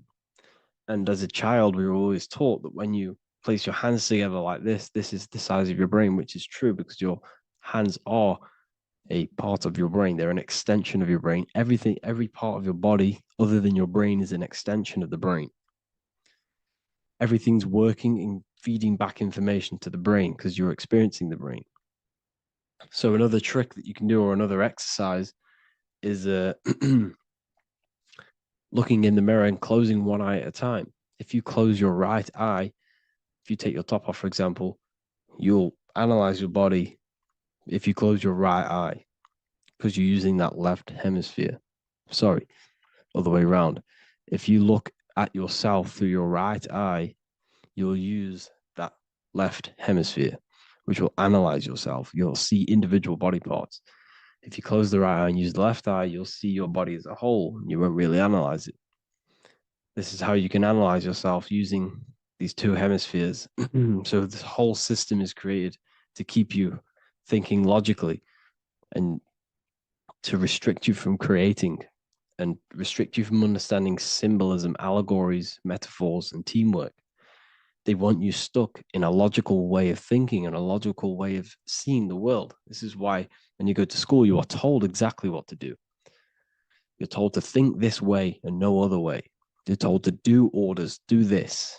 It's a very left-brained system, because if we all started to open up this right hemisphere, we'd all see, wow, everything is all one, everything's all connected. And this is what my work is doing. I'm showing you everything is one.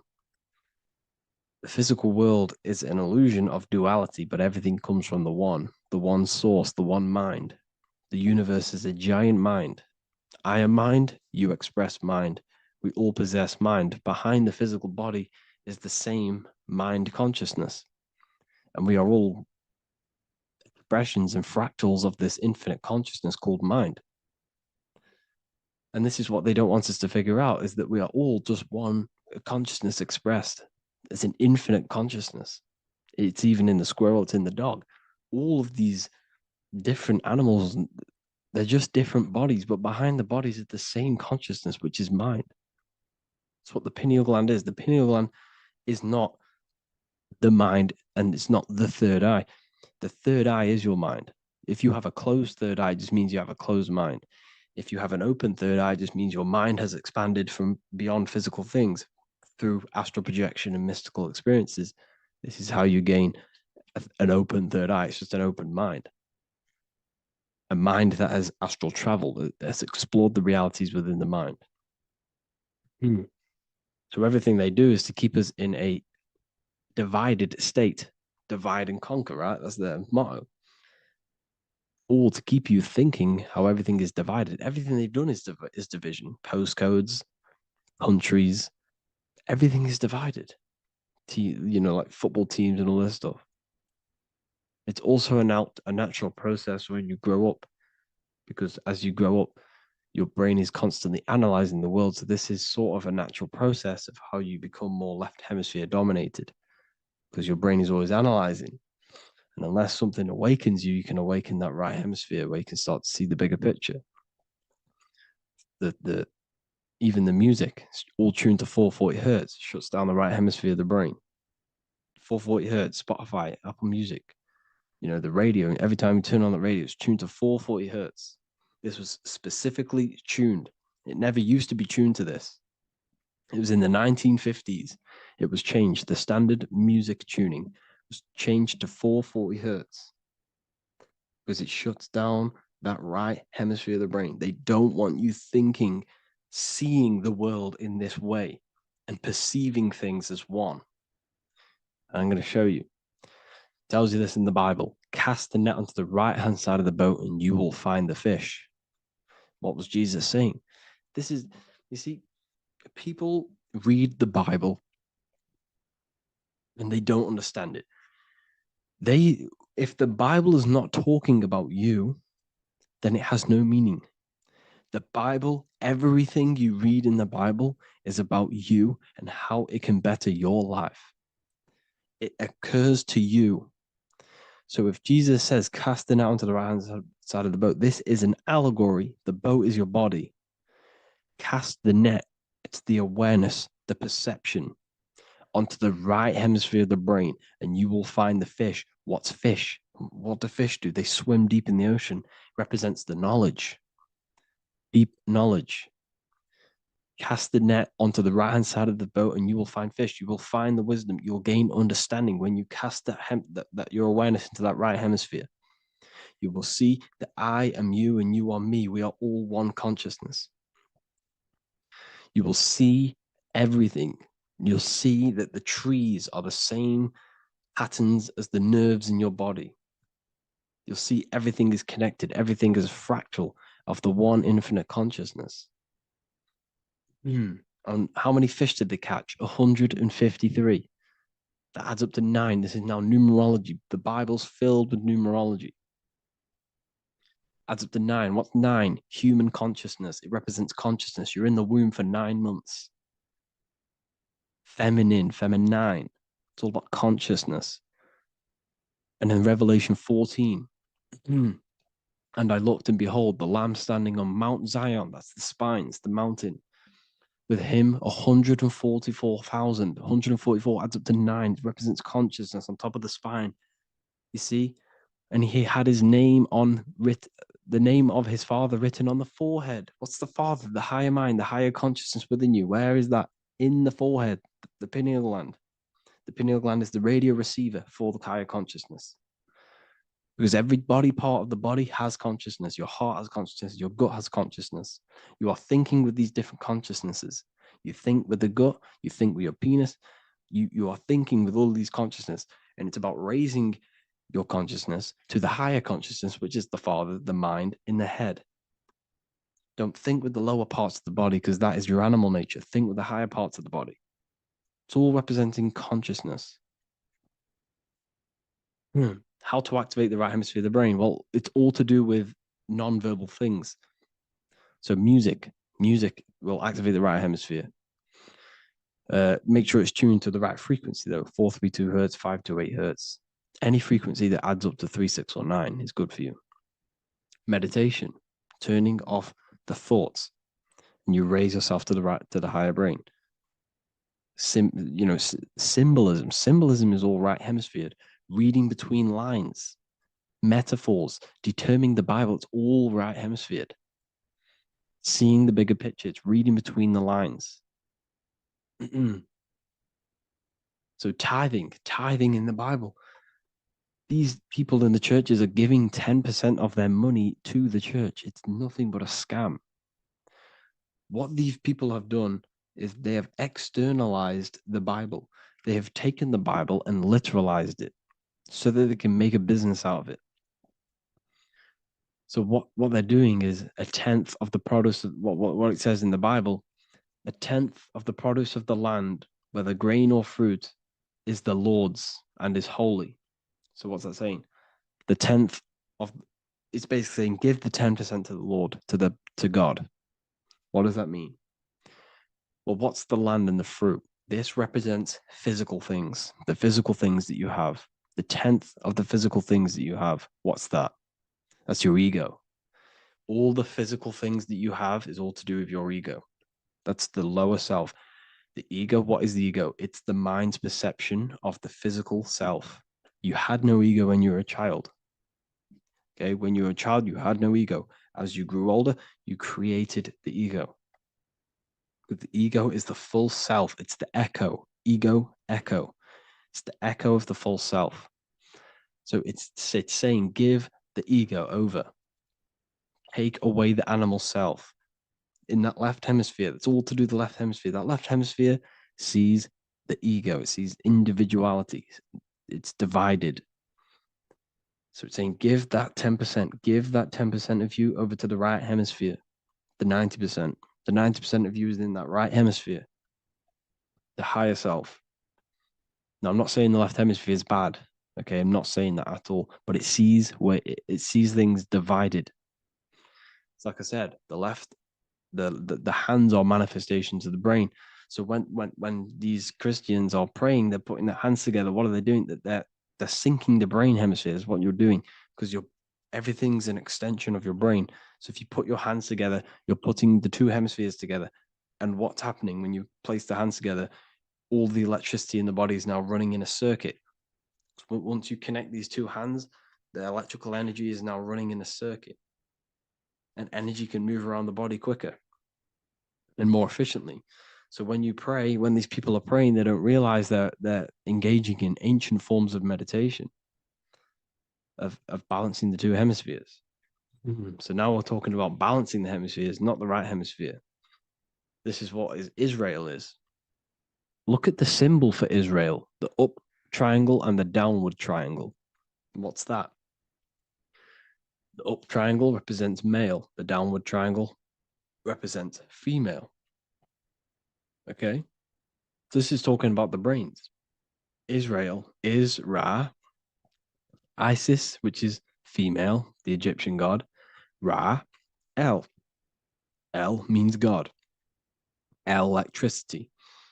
That's the force of the physical world. It's the force that runs this world, electricity.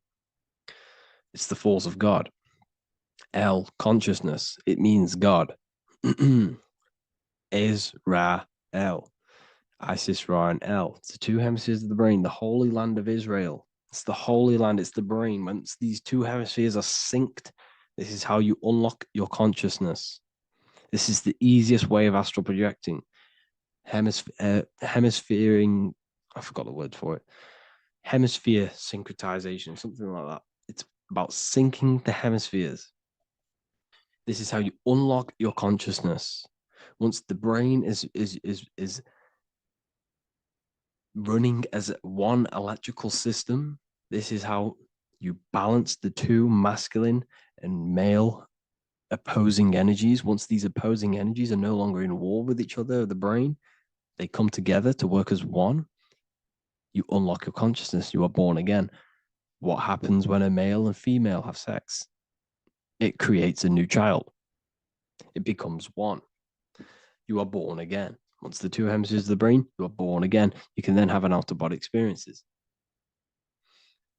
So this is why the symbol of the Holy Land, Israel, is the up and down triangle back combined together, because it represents unification of the male and female, unification of the hemispheres. You're born again. You unlock consciousness. And you can get this for free. It's called the Gateway Tapes on my website. Basically, it's a audio track from the government, and they did this in the Gateway Experience. It's a CIA document, and what they do is there are different forms of meditations you go through. I think there's about 5 waves of meditations you do, half an hour each one, and it will teach you. It will sync your hemisphere, because what does it do? They understood that playing one frequency into one ear and another frequency into the other, they understood that the right ear is connected to the left hemisphere, the left ear is connected to the right hemisphere. So when you play 2 different frequencies into both ears, what happens? The brain picks this up, the 2 hemispheres of the brain picks this up, and it syncs it. It syncs these 2 hemispheres, these 2 frequencies together. So now the brain is working as one to sync this frequency. So this is how you can sync your hemispheres, through listening to these frequencies. Okay, you can get them for free and do the meditations yourself. This will definitely help you. This is an easy way to astral project. So it's all about syncing the hemisphere and seeing reality from a unified perception. We should all aim to get out of that left hemisphere. I'm not saying don't use it, but we should now start to see. We should now start to read between the lines of the Bible, read between the lines of the symbolism they're showing. Study symbolism, study allegories and myths. What are they trying to tell us through these allegories? And, this is how we start seeing things in a better way. Once we understand that we are all microcosms of an infinite consciousness, we can all come to one, because love is the unifying force of this infinite consciousness. We are all divided. We are all disconnected from our hearts. Once we all connect with our hearts and see that everything is one, we can all start to love and come together as one, because love is the unifying force of consciousness. So if you haven't already seen, I now have launched the Ethereal University. I will be doing lectures like this one, but even better, deeper, and even releasing knowledge that I can't talk about online, as they are censored. I'll be doing lectures every single week. I'll be doing live calls every single week. You also gain access to my library, which is filled with over 45 occult books, filled with knowledge. Okay, I'll show you now. Plus, you get my book, The Book of Wisdom, PDF form, and the Human Health Guide, PDF form. You also get all of this stuff, the health section, Q&As, Ethereal meditations. We've got some celestial studies, cosmology, and numerology coming soon. You also get the brand new Manifestation Mastery course, plus the library. And there'll be new books, new lectures, new live calls every single week. Or you can get the Book of Wisdom, use the code WISDOM in all capital letters to gain 40% off. This sale will be ending very, very soon. So if you're watching this, be very quick to get yourself a physical version or a PDF of my book. You can get it in all these languages. Hope you enjoyed this video, people. I'll see you inside the Ethereal University, the real university. Have an amazing day.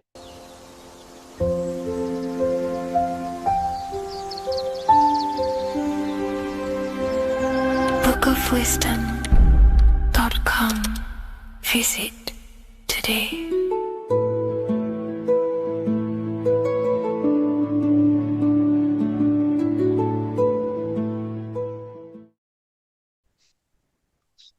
Matthew 21:1, Jesus went into the temple of God. Corinthians 3:16, do you not know that you are the temple of God? Now, what is this telling you? That God is within you. Hence why in Luke 21:12 it tells you the kingdom of God is within you. And the side of your head region is called a temple for a reason. Because the brain encapsulates the mind. The brain is a physical manifestation of the mind. The heart is a physical manifestation of emotion.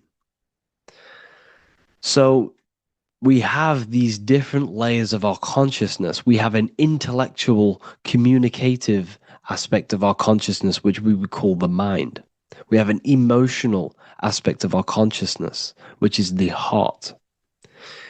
And to communicate with the divine, it's all to do with the mind. Hence why the ancients always symbolize the mind being God. This is why Michelangelo always placed God inside of the brain on top of Sistine Chapel in the middle of the Vatican. He understood that God is in the brain. God is within you, not outside of you. The church tells you that God is in the sky because they are creating a externalization of the truth to create a business and a distraction so that you don't find the divinity within you, so that you don't find your power. Now you have Adam, the physical man, the physical body, the ego, the lower self. And he is resting. He's not trying to reach to God, but God is reaching because the higher consciousness within you is always trying to communicate with you. It's always trying to wake you up to your divinity. But the lower mind, the lower self, Adam, the physical self, is always in ignorance of truth, always in ignorance, and stays in a materialistic way of thinking, which is the lower animal self. And this is what we call a sleep or an NPC. This is the lower mind of man. But all you have to do is to move your finger to touch God. You have to look within yourself, within the brain, meditate, and you can find God. This is why in the Bible we see many references to the human body and anatomy to truly connect with God. Kings 6:8, the door to the middle chamber was in the right side of the house, which is the right hemisphere of the brain. The middle chamber is the pineal gland, where the seat of your consciousness is, but the seat of your higher consciousness is, the mind. And they went up the winding stairs, which is your spinal column, into the middle chamber, and out of the middle chamber into the third. So they went up the winding stairs.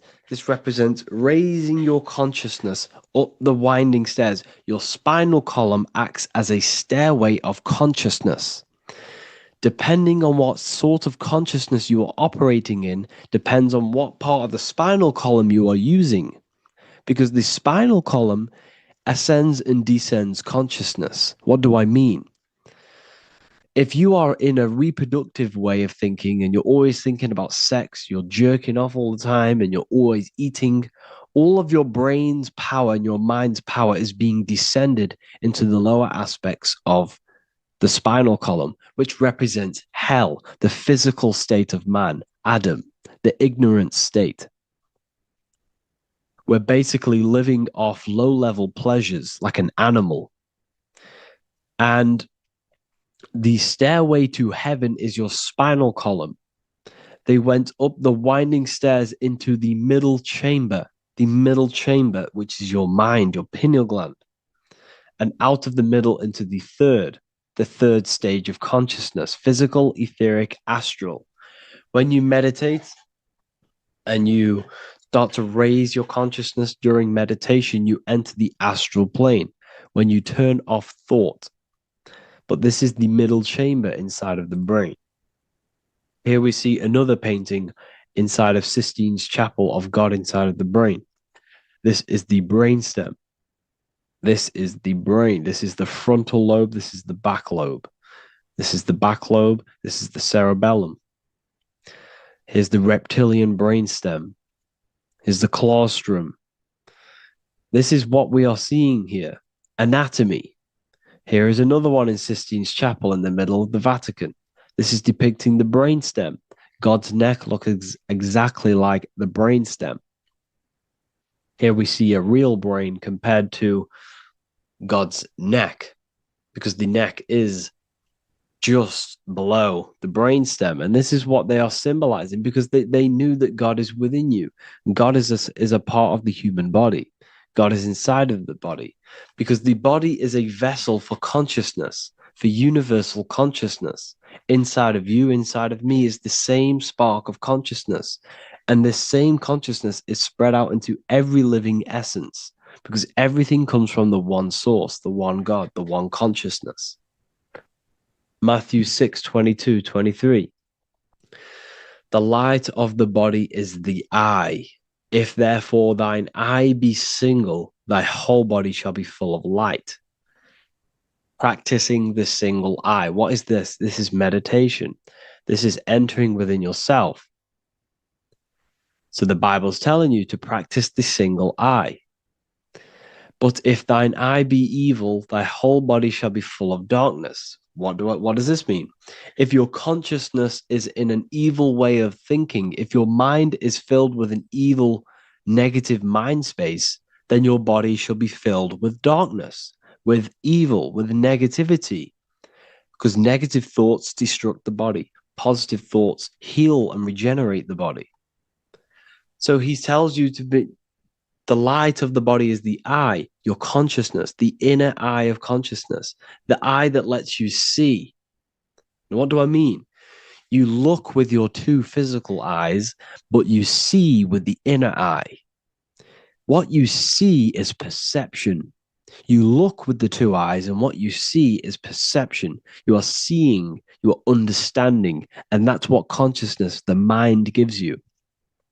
Consciousness, or the mind, is the force that allows you to be a human being, that allows you to understand things and interact with things and make decisions. It's an infinite intelligence. See, the mind is not the brain. This is a big confusion with people. Hence why the eye on top of the pyramid is separate from the bottom half of the pyramid, because the consciousness is separate from the body, the eye, the all-seeing eye. It represents the observer, the eye that sees into this body, into this world, into this. You are the perceiver. You are the invisible spirit within the body. Theologians 4:17. After that, we are still alive, and our left will be caught up together with them in the clouds to meet the Lord in the air. You don't meet the Lord in the physical air. Okay? This symbolism of the ancient Christian artwork is showing you this is symbolic. These things never happened. There's no man in the sky. Moses didn't go on a mountain to meet with God.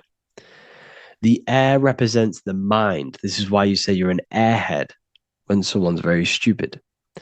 Earth is your body. Water is your emotions. Fire is your spirit. Air is your mind, the invisible mind. So Anton Mengs, an ancient Christian art worker, is showing you anatomy of God in the clouds. But this is the anatomy of the human body, raising yourself to the mind and turning the mind inwards on itself during meditation.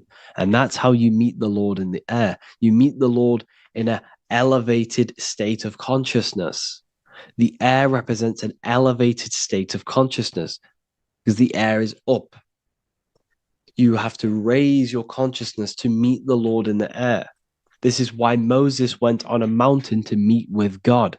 The mountain represents elevation of consciousness, raising the mind up the spinal column, taking all of the mind's attention away from the reproduction and the physical aspects of self and raising it to the brain and turning off the brain and going inward into the air.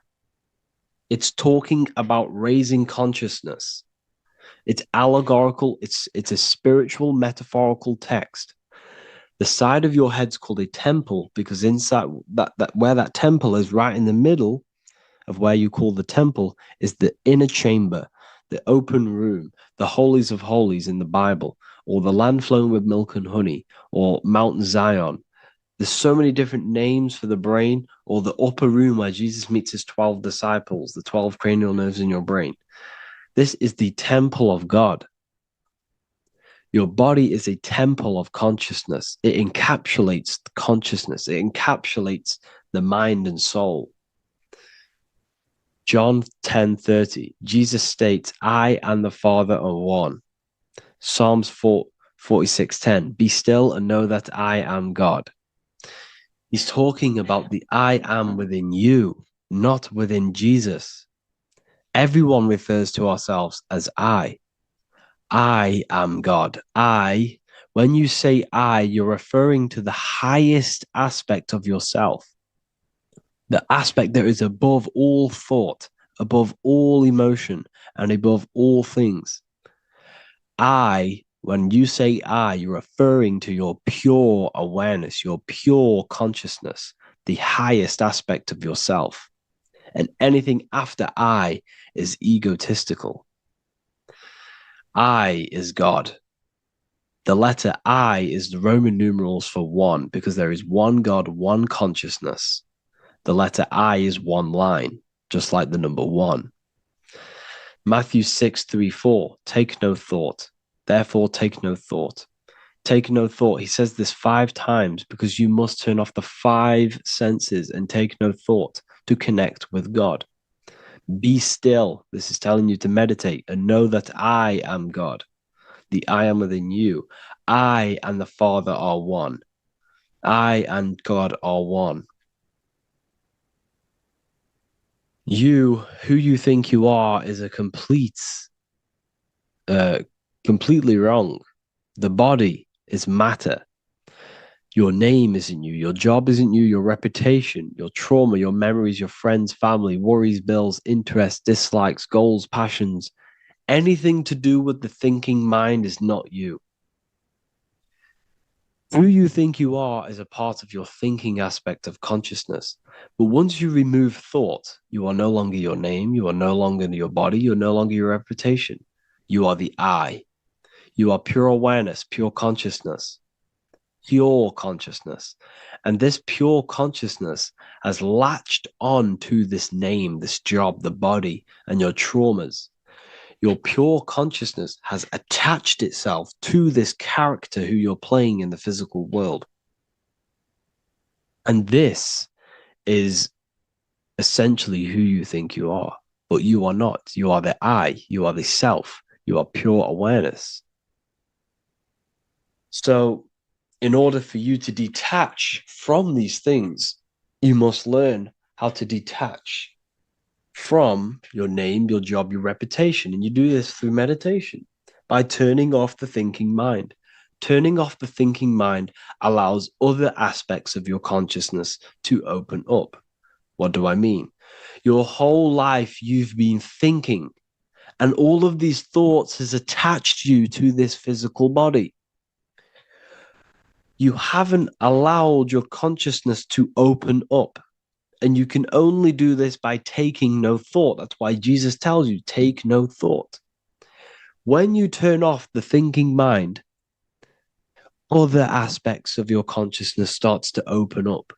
Other aspects of your being can open up. And this is how you astral project. This is how you do all these mystical things and things to do with consciousness. It's taking no thought. Imagination, emotions, thought, and memory are all to do with consciousness. These things are not physical. You can't touch thought. You can't touch emotions. You can't touch these things because they are not a physical thing. So you must turn off these things for other aspects of your consciousness to open up. Okay? So essentially, the Bible is a metaphorical, astrological, numerological, metaphysical, spiritual, encoded text that talks about human anatomy, spirituality, and the true nature of the human experience. Everything they would teach you in school is to make you think that you are this body. Everything they teach you in church is the externalization of the true teachings of Jesus. Jesus was telling you to meditate. Jesus was telling you to practice the single eye. Jesus was telling you to look within yourself and find God. He wasn't telling you to pray to him. Mark 16:19. He was taken up to heaven and sat at the right hand of God, the right hemisphere of your brain. John 21:6. Cast the net onto the right hand side of the boat, and ye shall find fish. Fish is understanding. The boat is your body, your brain. Cast your awareness into the right side of your brain, and you will find understanding, because the right side of your brain is all to do with the creative aspect and the intuition and the spiritual sides of your consciousness. This is why God is here. This is why Michelangelo depicted God in the right hemisphere of your brain, because this is all human anatomy. And I speak about all of this in the brand new Book of Wisdom, Volume 2, which is now available. The start of the revolution has begun. This book is truly going to change the way people see the world. It's got so many more topics than the last one. It's truly a revolution. It's written in so much detail. It's very practical. I cannot wait to share this one with you.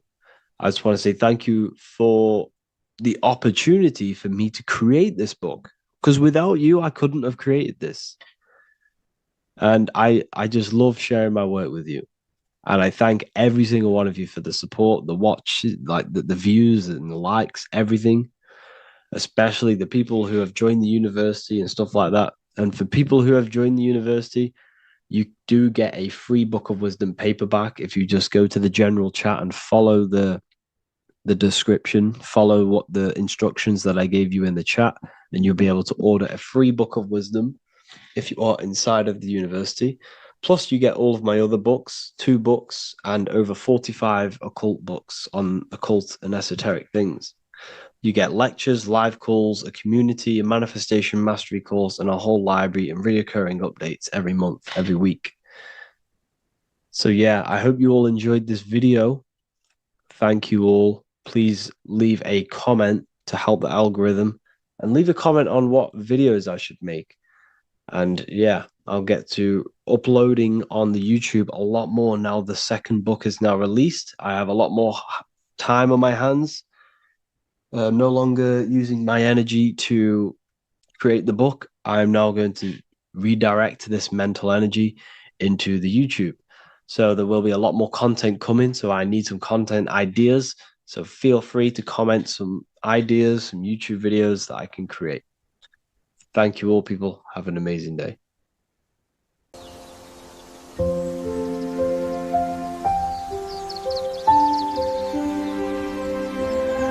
bookofwisdom.com.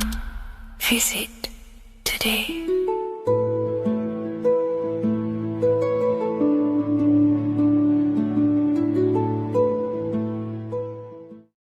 Welcome to Revival of Wisdom. What is good, people, is Revival of Wisdom.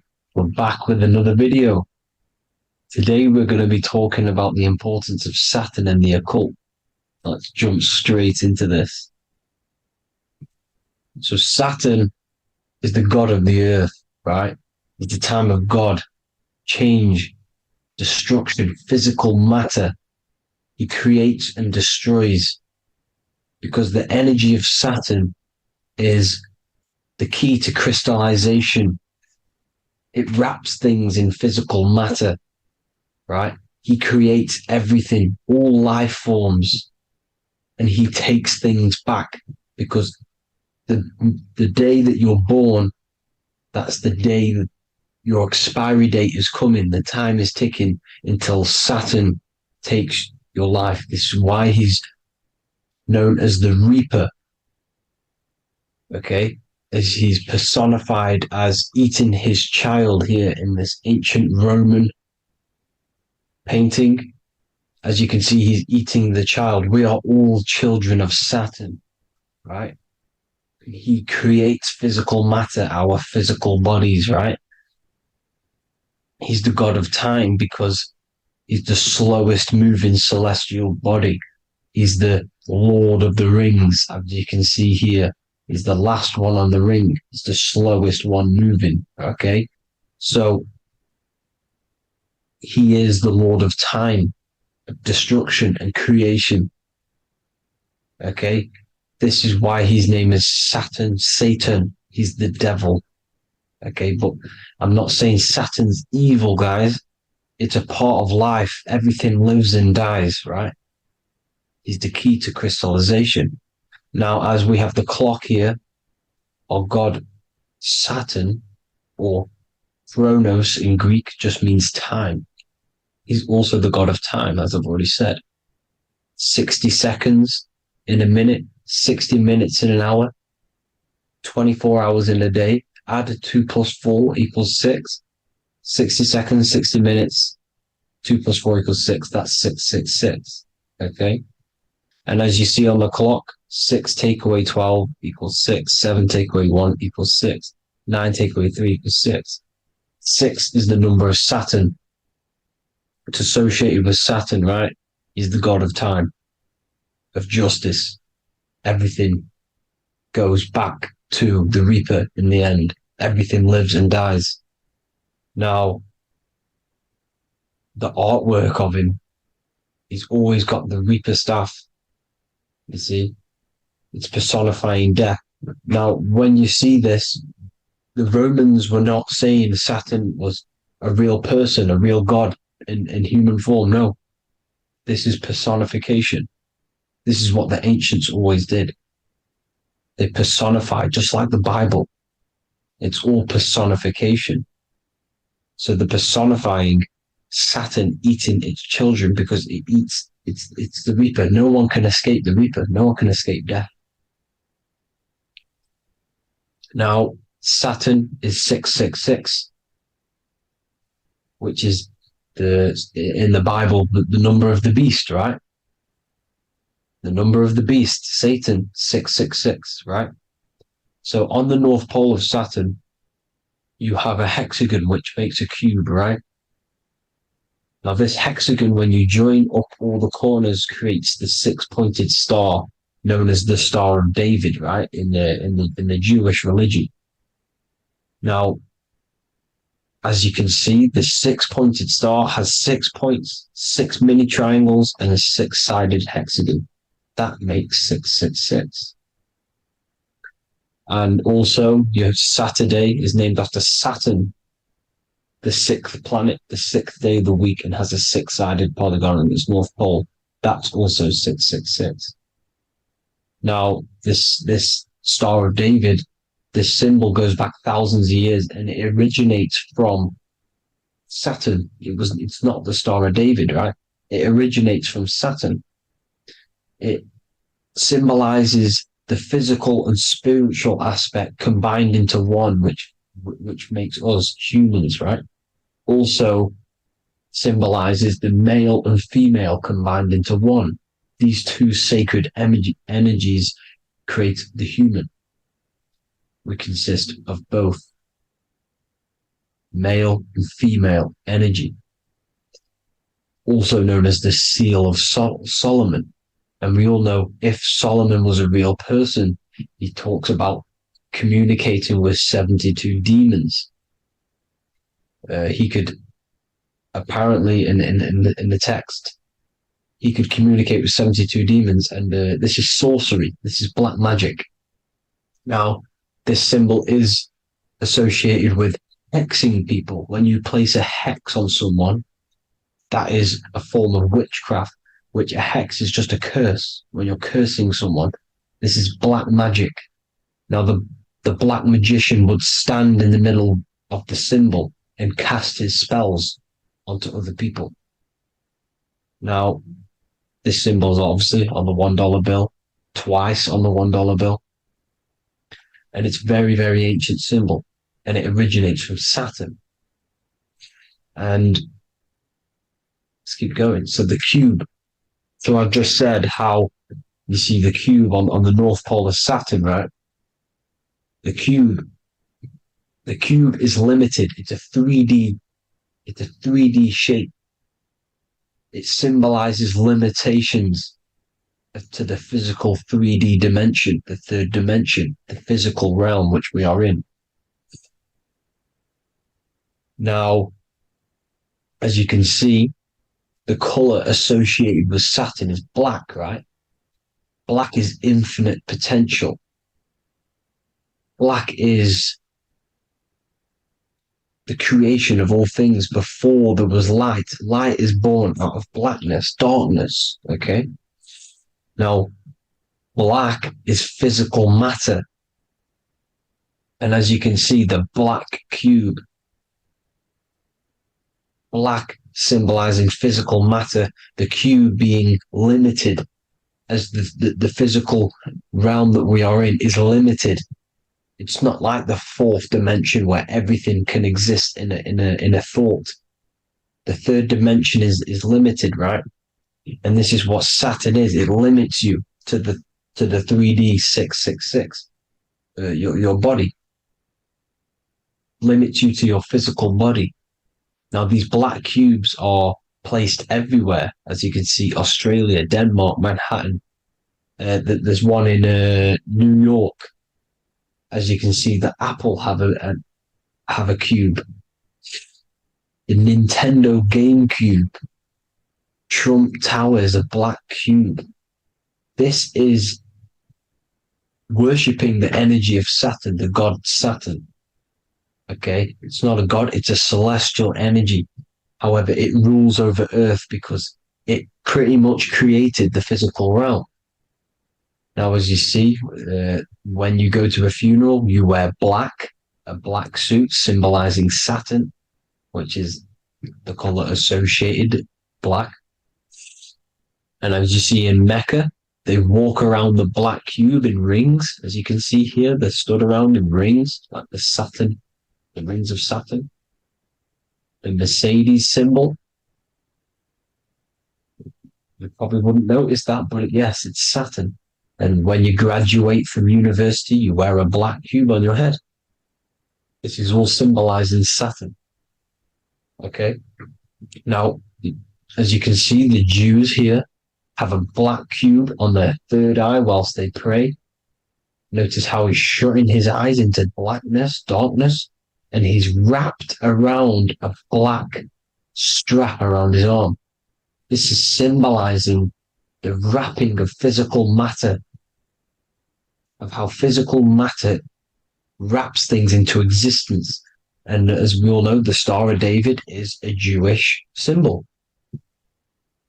So he has the black cube and the Star of David, right? So all of these religions are secretly worshipping Saturn. Okay, this is all Saturn worship, Kronos, the god of time and destruction, the physical reality. Now, as you can see, it's symbolized everywhere in all major corporations. Pepsi, internet, that's obvious. NASA, of course, NASA. NASA means to deceive in Hebrew. Universal, Walkers, that one's so obvious. Nike, Toyota. So many different ways they symbolize it. You either see the rings of Saturn or the black cube, as I just showed you here, the Nintendo and the Mercedes, right? It's absolutely everywhere. Now, they also use 666 to symbolize it, as I've just broken it down to you. 666, the World Economic Forum. We all know how they're trying to enslave us into this new world agenda. Google Chrome, CERN, Disney, Coca-Cola, Cadbury's, all of these have 666. Now, every UPS barcode has 666. And even www. Is Hebrew for 666, as you can see here. Monster. It's the same Hebrew letter that means 666. Drake, 6 God. That's his God, Saturn.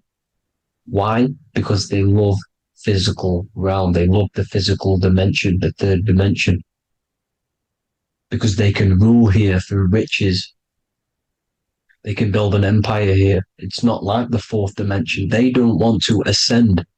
They want to stay down here in the physical realm. Okay? Now, this is why they're cloning. They can move their consciousness into other clones to live forever. This technology exists. This is why they love the third dimension. As you can see, all of these sellouts here, Drake, Leonardo DiCaprio, all of these people doing 666 because this is their God. This is their God. They love the physical realm. They sold their souls for wealth and fame in this physical realm. So why would they leave? You see? Now, this isn't all just evil, okay? So you have 7 chakras, right? You have 7 days of the week, 7 solfeggio scale notes. These are frequencies, the solfeggio scale. Now, it's called the Saturn moon matrix because the moon symbolizes your mind, because you're created out of the Holy Trinity, which is body, mind, and spirit, right? That's the triangle, the equal triangle, body, mind, and spirit. Now, the 3 main celestial bodies are Earth, Moon, and Sun. The Earth being your physical body, the Moon being your mind, and the Sun is your soul, hence why it's called solar. It's a solar soul. Now, these symbols are alchemical symbols. So when you're doing alchemy, you use these symbols to obviously symbolize what we're talking about. Now, as you can see, these are all the symbols of the planets. Of Saturn is created out of the moon on top, the moon on the bottom and the earth on top, as you can see here. You see? And this creates the number 5. Now, with the moon being your mind and the earth being your physical body, this is mind over matter, because the earth is your body's matter. This is matter over mind. You don't want to be matter over mind. This is low states of consciousness. You won't be mind over matter. You see, to manipulate matter, to create your own reality.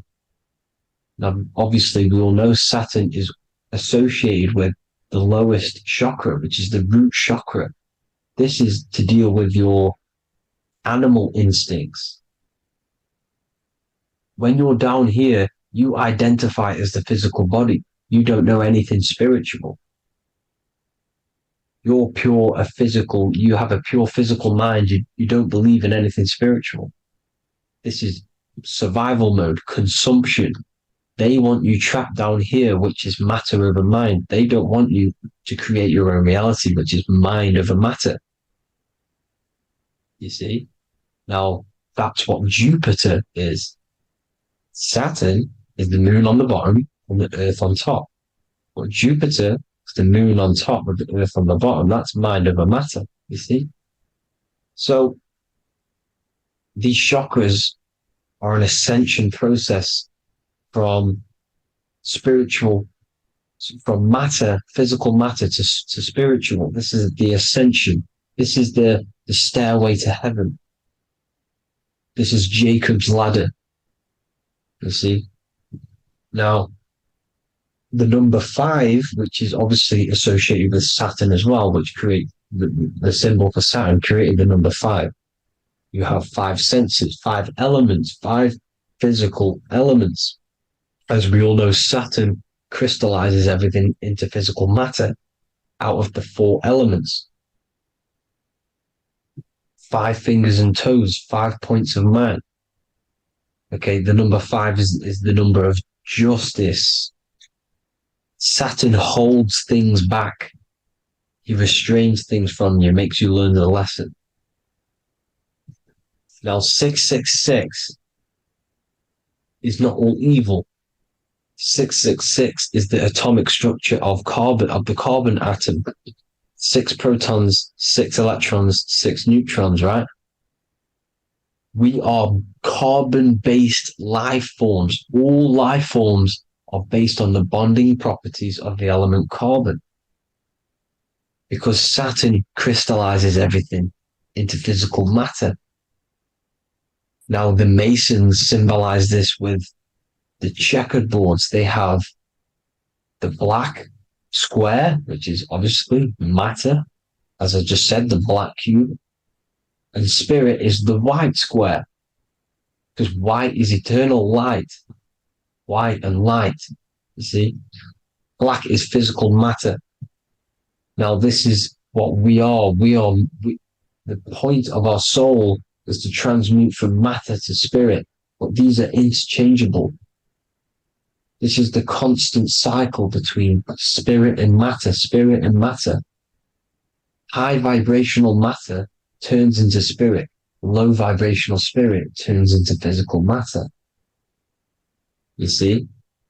Now, we are carbon-based life forms. This is what 666 is, the number of the beast. Well, when I say we, the physical body is the beast.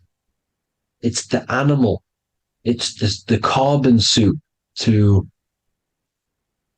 operate in this physical dimension, in this physical realm. See? It's the vehicle used to operate in this physical realm.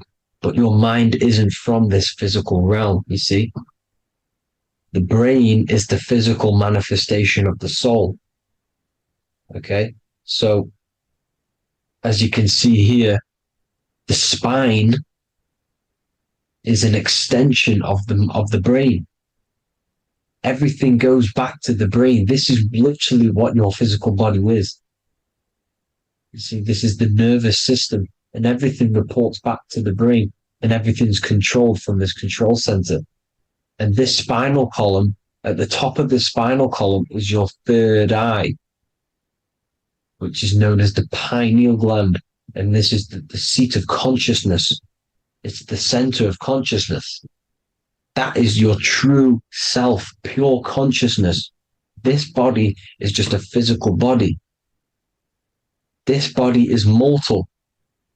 This body runs out, but your consciousness lives forever. They don't want you knowing this. This is why they keep you down here in your lower chakra. They want you to believe everything is just physical. They don't want you to believe in the spiritual side of reality.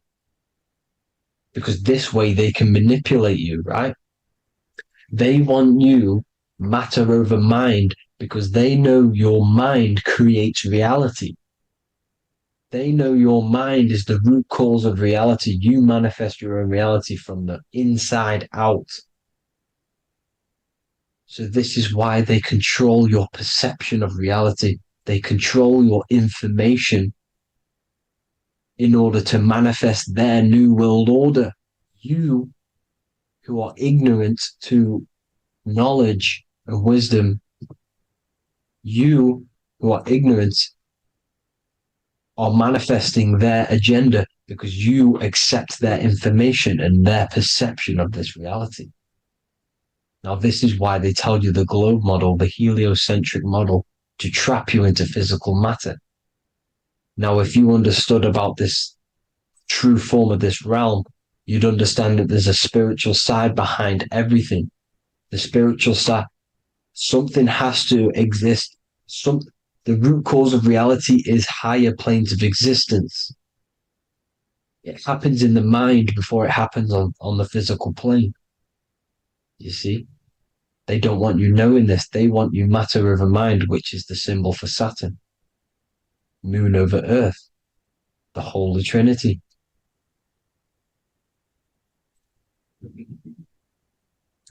Now, as you can see, the cube also makes IXXI. This is Roman numerals. This is Roman numerals, and when it's translated from 9/11. Yes, 9/11. This is the secret code of the one world order.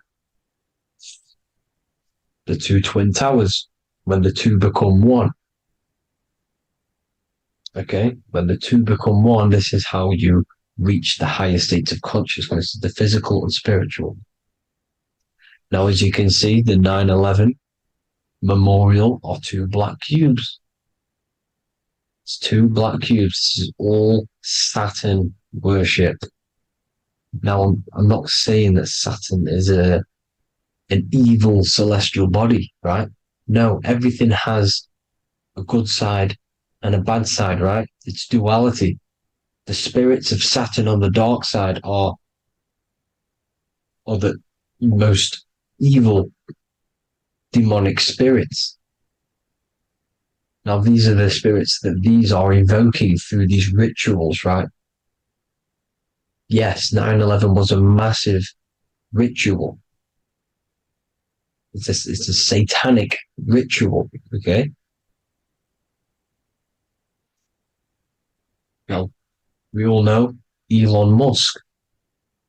Elon Musk is coming with the mark of the beast. And English gematria, this equals 666, right? 666, as I said, is the number of the beast. You are the beast, your physical body. You see how the Bible twisted things up to make things more confusing, right? But it's there. You just have to have the knowledge to be able to read the Bible properly. As we all know, we had this virus. I'm not going to say the name because I'll get flagged. This virus adds up to 666 because this is all part of the New World Order.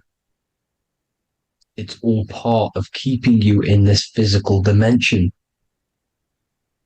Okay? Now, as you can see here, Novus Ordo Seclorum on the back of his shirt, on Elon Musk's shirt. This is also on the $1 bill, Novus Ordo Seclorum. This means New World Order. Yes, New World Order. This is on the back of Elon Musk's shirt. And as you can see here, he owns Neuralink, which is the brain chip which they're going to be putting into implanting this onto your brain. This is the New World Order to connect you and merge your consciousness with AI.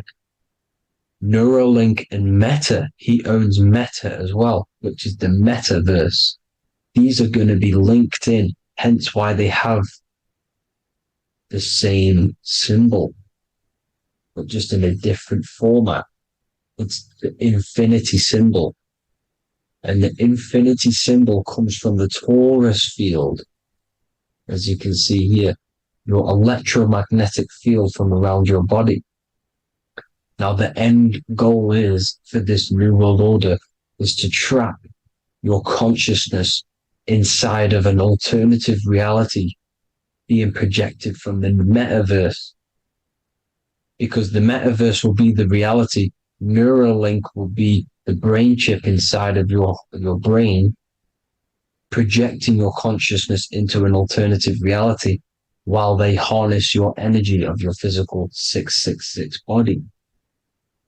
Now, this stuff gets real deep, people. Now, this is the end goal of the New World Order, is to connect you with AI. This is why they're trapping you and keeping you in these lower states of consciousness in the Saturn-associated root chakra, so you don't find out about the spiritual side of reality. Because if you knew the truth of this reality, you wouldn't connect to AI. You see, you have the power within you to travel to other worlds, the astral plane, for example. You travel to different worlds when you are sleeping. Okay? They want you to know it's just a dream. However, their end goal is to trap your consciousness and feed off your energy, spiritually and physically. Okay? I don't know why these people are just pure evil. As I said, evil love bondage. They love the physical dimension. They don't want to ascend to other realms. These evil love the third dimension. This is why evil spirits will inhabit bodies, exorcisms, because they miss being in the physical realm. They miss it. Evil love bondage. So this is why they're cloning and putting their consciousness in clones to stay in this third dimension, to stay as further away from the source as possible. Okay? This is why they're doing it. And this is how it's all linked in. So I hope you all enjoyed this video. Hope you gained some wisdom. Please feel free to join the Telegram, and please leave a like and a subscribe. Thank you all, people. God bless.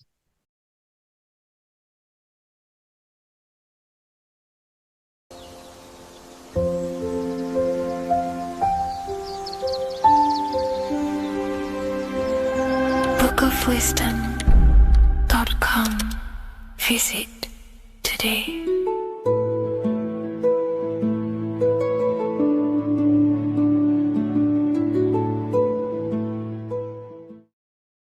How are we all doing, people? It's Revival of Wisdom from the Wisdom Academy.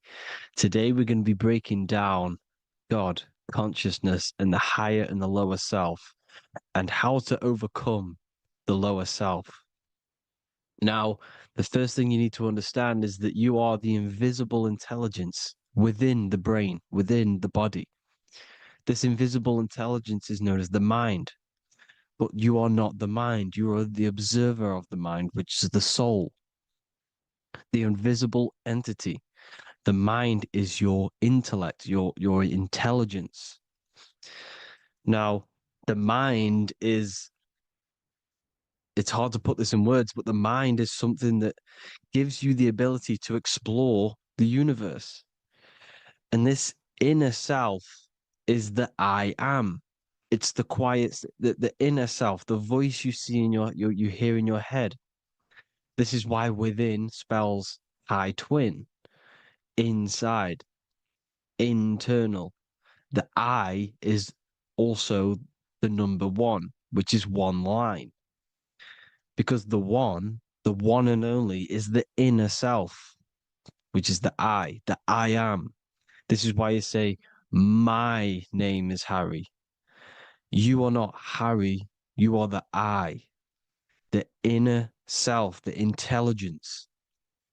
Okay, this is why Jesus in French is I am. You look with the two eyes and you see with the inner eye. I and I, the same thing. Okay, because the I inside is what gives you the perception of what you're looking at.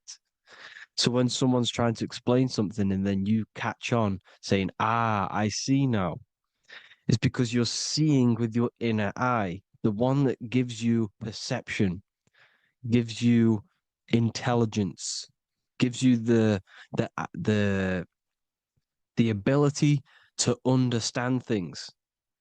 This is the internal eye, the invisible self, which the physical body is nowhere near as complicated as this inner self. Is in infinite potential, infinite potential. God, God, generator, operator, destroyer, soul, mind, and body. Brahma, Vishnu, Shiva, the Father, the Holy Spirit, and the Son. They're all the reason why you see God is always a triad is because it represents yourself. Your invisible intelligence is God. Me and you are the same invisible intelligence. We are the invisible intelligence experiencing the program being ran by the central nervous system and the brain. I always say this in my videos, but I have to, in order for you to understand the things that I'm going to say later on in the video, you need to understand this concept, is that you are the consciousness experiencing the nervous system, the tree of knowledge of good and evil, which is you here. You would be in this invisible intelligence right here in the center of the brain. Now, this is why the ancient Christians show God is in the brain. This is the brain stem. This is the brain. This is also the brain stem and the brain. The brain stem and the brain. It's all depictions of the brain because the brain's the computer, the electromagnetic computer, which decodes the demands created by the invisible intelligence, the I, the inner self, you, your true self. The person move it if you observe what someone moving, this is going to sound, but if you observe someone walking, it's not the body The body is moving, but the thing telling it to move is the invisible intelligence. Before you kick a football, a decision is made within your invisible intelligence, your mind. And this consciousness, this invisible intelligence, is either stuck between the lower self and the higher self. Okay? When the invisible intelligence, meaning the true self, identifies itself with the physical body, it will trap its mind within physicality. This consciousness that we have is either operating in the lower self or the higher self. It's either feeding the material body or it's feeding the spirit. Okay? But because we are physical and spiritual, we need to be even. We don't want to be meditating all day long because we do have a physical body as well whilst we are here. We are playing a game in physical matter. Okay?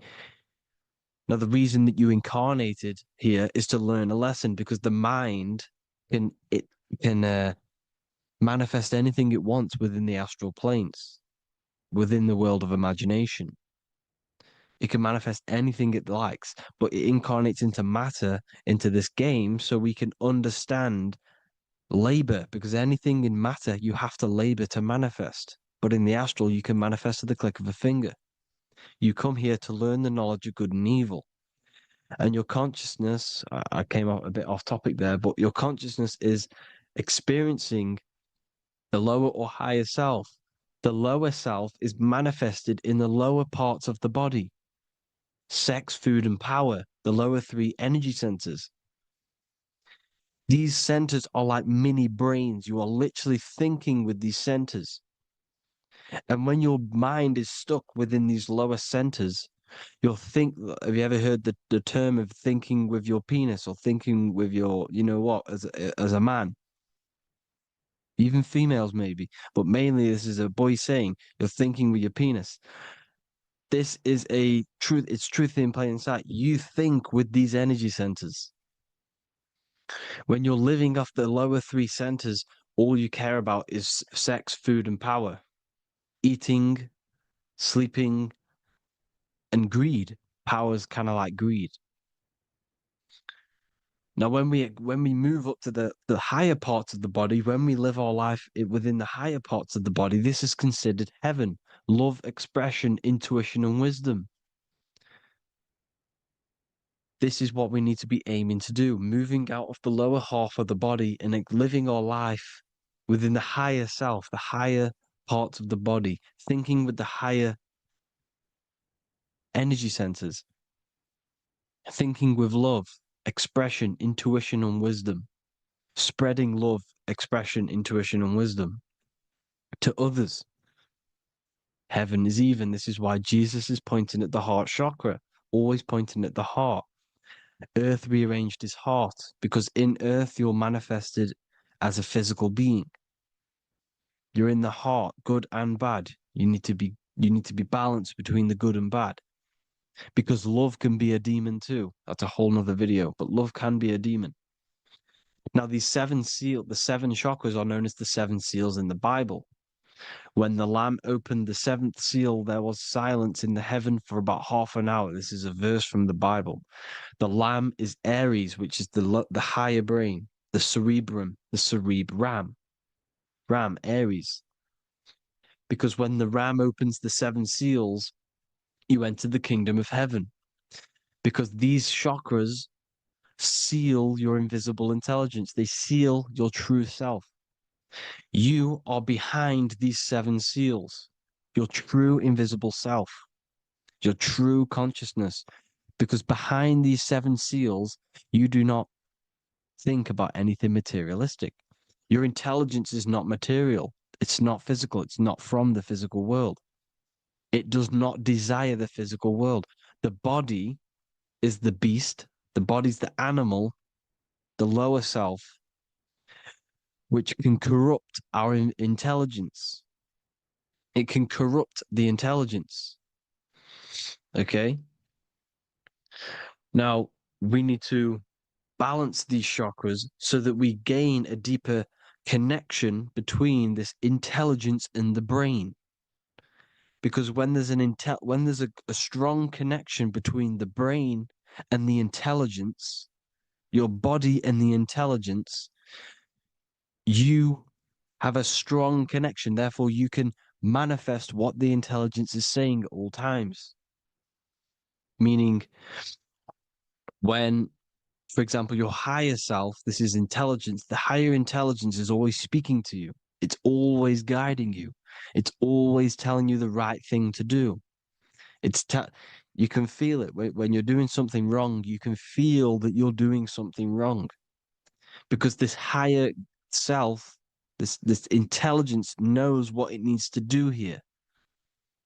And when there's no connection between the body and this our intelligence, our true self, when we strip away, when you close your eyes for long periods of time, you will figure out you are this invisible, infinite, creative being.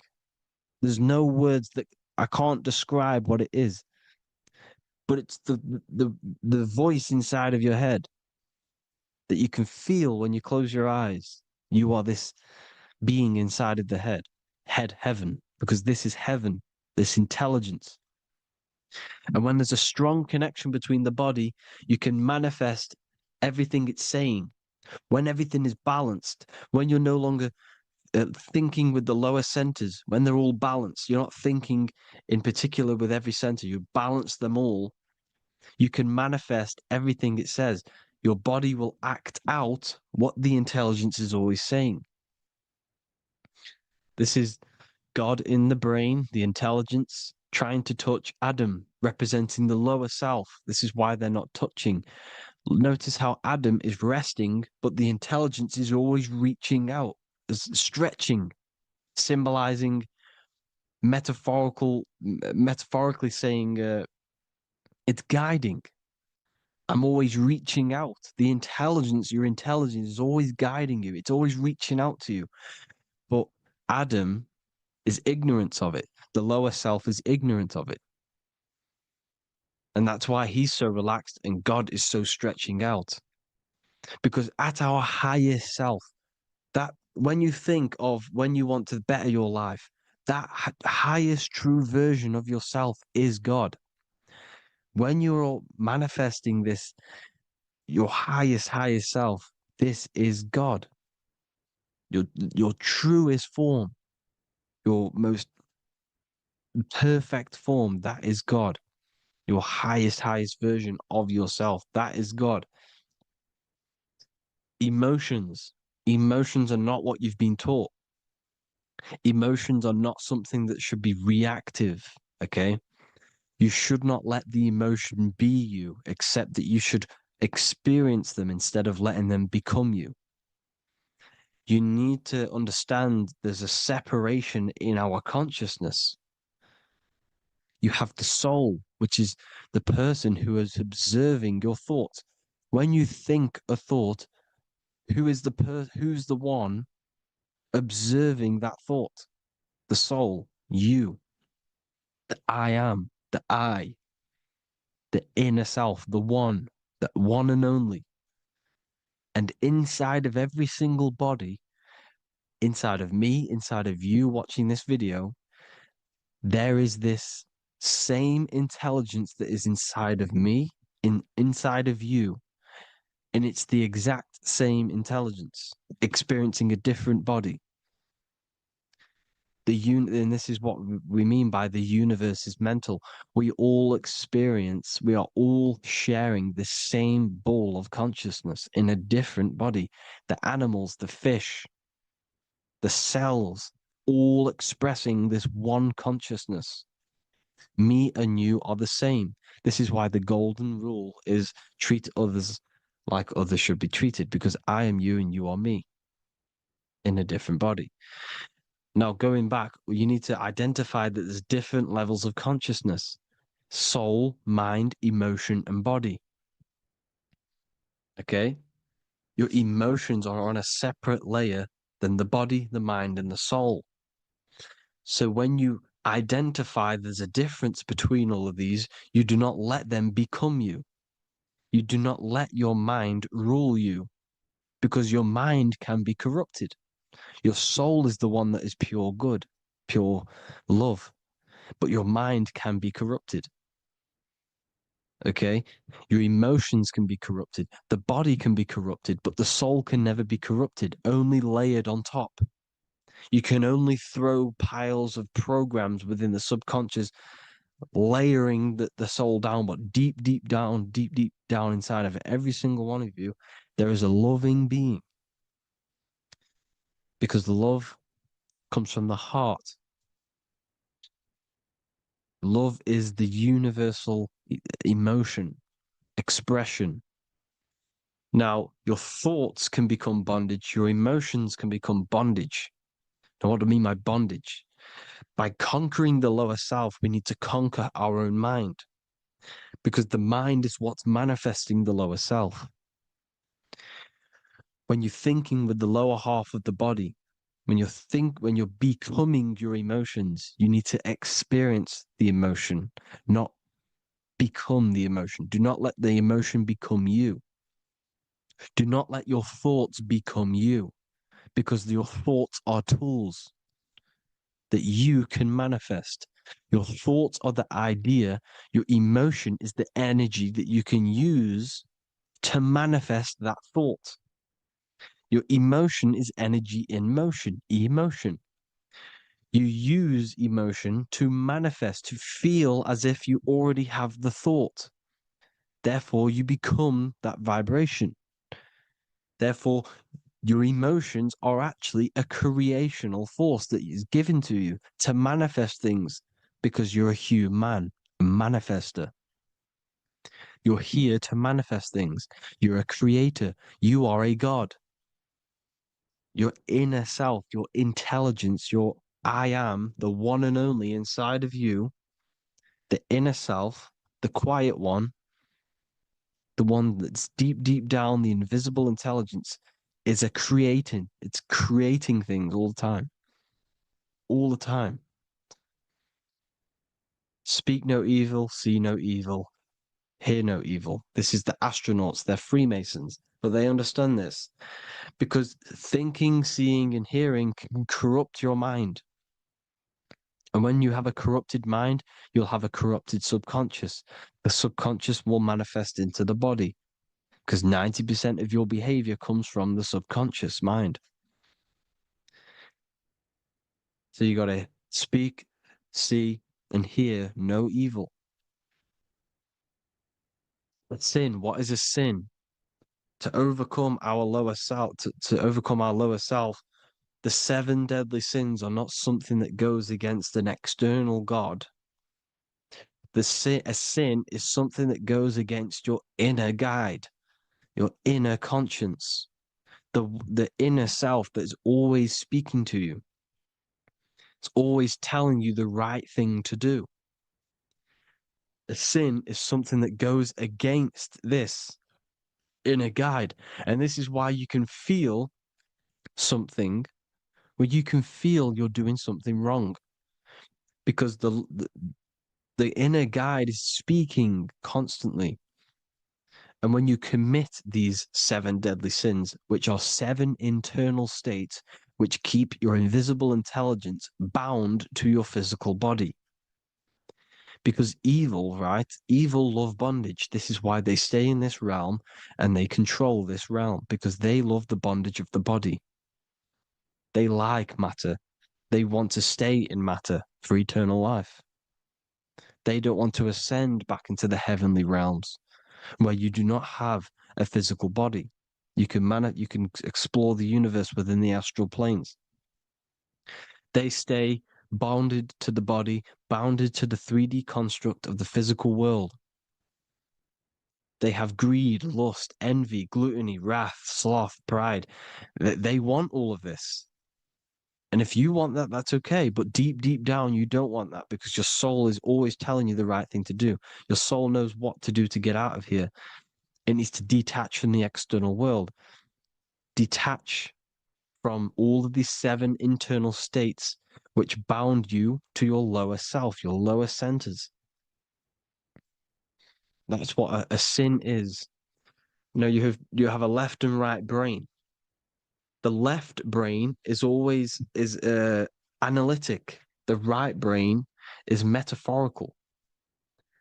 So the right brain is producing a holistic view of reality. Now, what do I mean? And not view, perception. When you see, because your eyes are parts of the brain, so when you look at something and you look, that image is produced in the back of the brain in the visual cortex. And then the right brain produces a perception, a holistic, it breaks down what you're seeing into a holistic image, a holistic perception. So, for example, if you're in a woods, the right brain sees the whole woods as one big woods. The left brain is breaking that perception down into individual trees, branches, and leaves. So the left brain's to do with duality, the right brain's to do with wholeness, unified. The left brain's dualistic, analytic. This is necessary so that we can pick things up and manipulate them and break things down. We need the left brain, we need the right brain. I'm not saying any of them's bad, but the left brain, sinister in Latin, means left. Because when you're left-brained, you see everything in dualistic. You see everything is dual, when everything's actually one. We need to be focusing and strengthening our right hemisphere. I'm not saying sit in the right hemisphere all the time, but we need to be strengthening our right hemisphere. And this is why left is sin and right is right. Because when you focus on the right hemisphere, you see the holistic perception of creation. The right hemisphere sees humanity as one unified consciousness. The left hemisphere sees everyone as individual persons and egos. Because the left hemisphere is dualistic. And this is why the Bible says, cast the net onto the right side of the ship and ye shall find. John 21:6. What does that mean? Cast your energy, cast your perception into the right hemisphere of the brain, and ye shall find unified consciousness. You shall find your higher self, the one and only. If then you have been raised with Christ, seek the things that are above, where Christ is seated at the right hand of God. Wow. Powerful. What does this mean? Seek the things that are above, where the Christ is seated at the right hand of God. God is your consciousness, your invisible intelligence between the two hemispheres. The right hand of God is the right hemisphere. Seek the things that are above the heart. Love, intuition, expression, and wisdom. Seek the things that are above the heart, the higher self, the higher part of the body. Because when you seek the things of love, expression, intuition, and wisdom, you create a strong aura. You attract the same frequency. And this frequency is heaven, God. This is the Sumerian artwork showing the lamb. This is a step symbolizing stepping upwards, raising up. He's stepping over the lamb up to the bird. His hand is going to the bird. The lamb symbolizes the lower self. Okay? The bird with the wings is in the sky. It represents the higher self. This is why angels always have wings, because it represents the higher self in the sky. The lamb is a ground animal, symbolizing the lower self. He's stepping over the lamb to the bird, his higher self, his invisible intelligence. Horus and Set, Jesus and Satan. Look, Horus has an evil brother, Set, just like Jesus and Satan. Horus is a bird, higher self. Set is a ground animal, lower self, which is the devil and the angel on your shoulder. You see? The right and the left hemisphere. The two wings. So the devil and angels always speaking to you. The higher and the lower self. It's the battle between the higher and the lower self, between the invisible intelligence and the physical body, because the body's the one that wants the sugar, it wants the pleasure, it wants the sex, it wants the porn, it wants all of the materialistic things, it wants the seven deadly things. Okay, it wants this. There's a battle between the higher and the lower self, your intelligence and the body. This is why you need to become balanced, so that there's a deep connection between the body and the invisible intelligence, that I am. You need to master your mind with discipline, and you gain a connection between the brain, the body and the intelligence. Resurrection, transmuting sexual energy. Okay, this is important. Res is resh, which is Hebrew. The early Hebrew resh symbol is the head. This is the head. Resh, erection. Erection is a sexual stimulation. Resurrection is rise-erection. You got to raise your sexual energy up the base from the spine to the head. This is the Christ, the Christos. Because there's a psychophysical germ, psychophysical oil produced in the brain every month. Go and watch my other video on raising the chrism. Okay? And every month there's this fluid produced in the brain, which takes 2 trips, because one's produced by the pituitary, one's produced by the pineal, magnetic female, magnetic and electric charge. And it takes 2 trips down the spine to the solar plexus, the bread of life in the Bible, or Bethlehem in the Bible, because the River Jordan's your spine. Goes down to Bethlehem. It gets born in Bethlehem, just like Jesus. Because when this oil travels to the solar plexus, it creates the seed, the seed of life, and it feeds the body, all the central nervous system, all the cells. It regulates the blood, does all sorts of good things for the body, this oil. Now, when you save your sexual energy and you raise your resurrection, you awake the Christ, you raise it from the solar plexus or the sacrum bone up to the brain, you activate 100% of the brain, and this is the true resurrection of Christ. Instead of wasting the energy and giving away your sexual fluids, because behind the fluids is the energy. So when you release that fluid, the energy is out there. You've released the energy. Your sexual energy is the most potent emotional force a human could possibly feel. Same with any animal or anything. The sexual urge, the sexual emotion is the most powerful, potent emotion that you can feel.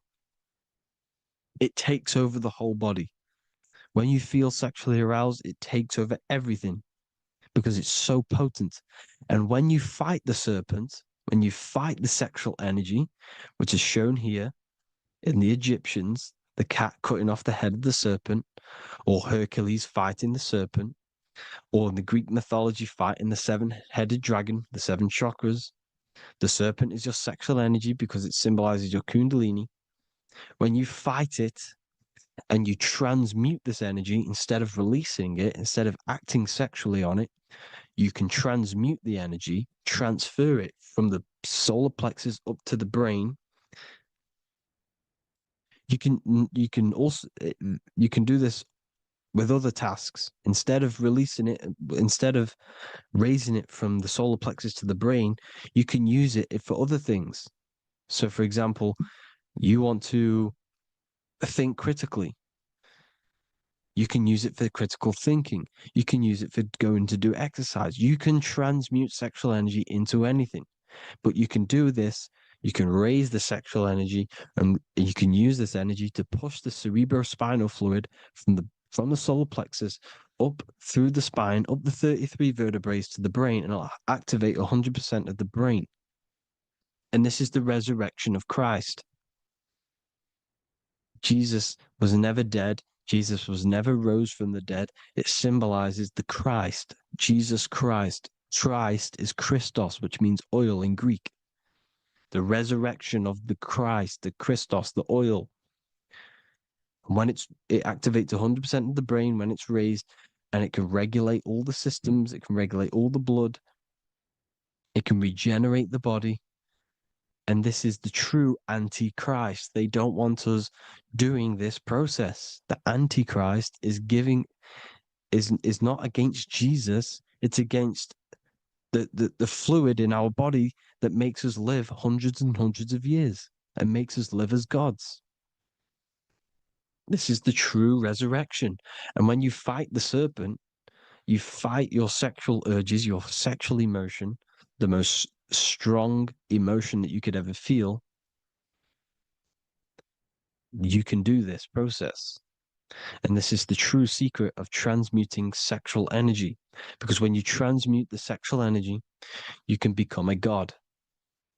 And this is why Hercules is fighting the serpent. Notice how the serpent is low. He's reaching down to it. It represents the lower self. Because the lower self wants the lust. It desires sex. The body desires sex. There's a fight between the higher and the lower self. But when there's balance, there's even. Heaven is even. When there's evenness between these, this is the kingdom of heaven. This is when heaven is on earth. So at our highest levels of ourselves, the highest level of our intelligence, this is God. God is something that we manifest.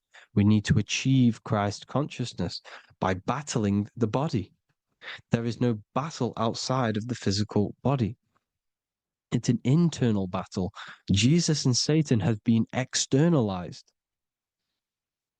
Nothing exists outside of you, because I explained in the beginning how you are the consciousness experiencing the central nervous system. Therefore, there is nothing outside of you. It's all internal. Jesus and Satan have been externalized. Why? Because it's business. The church is a business. It's all a business. They've created these figures to be historical when they're not historical. The Bible's not historical. It's all externalized. It's called exoteric, when the truth is esoteric, internal teachings. So anyways, people, balance the chakras, balance the two hemispheres of the brain, balance the conscious and the subconscious. Balance is perfect, the yin and yang. You are spiritual and physical. You live in day and night. You need to be balanced. Oneness. Seek oneness. And this is the true kingdom of heaven. And when we all realize that we are all the same intelligence, the same consciousness expressed in different bodies, when we all realize this, we all realize we're all one. Doesn't matter what race you are. It doesn't matter what race you are, where you're from, your nationality, because none of you are actually from here. None of you are from the physical world. You're manipulating the physical world through the physical body. You are the I am. We all have a soul. Every single one of you has a soul. We all have souls. The reason why they say some people don't have souls is because they're trying to suppress your mind. They don't want you to know that you have a mind. That sounds crazy, I know. But a lot of people haven't realized that they have an infinite intelligence called a mind. And behind that mind, if you can observe your thoughts, the person who is observing the thoughts, you have a soul. Everyone has a soul. Don't listen to all these people saying some people don't have a soul, some people do. We all have a soul. Every single one of us. So anyway, you need to break the lower nature of yourself. At our highest levels, we are gods. Our intelligence, our universal intelligence, the I am, the intelligence that's inside of the brain, is God. Our minds are being corrupted within believing that that you are the body. And the result of this is a society like today. Because everyone thinks they're the body. And everyone's living in the lower nature of self, where everyone only cares about themselves. But when we realize we're all one big consciousness ball, we're all the same consciousness expressed in different bodies, there will be peace. So thank you all, people. If you do want to learn more, if you do want to read my book, it's called The Book of Wisdom. I'll put it in the description. It's an amazing book, people. It's going to give you the best understanding possible about creation, yourself, and the world. It's amazing. The Bible, everything. I have just launched a new cymatic library.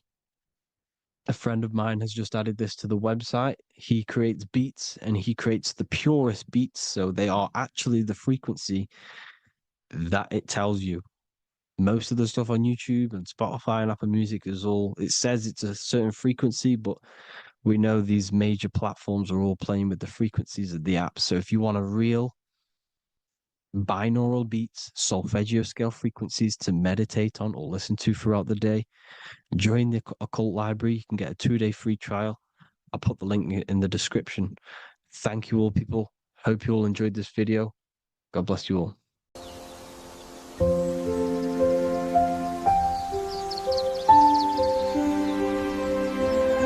bookofwisdom.com. Visit today.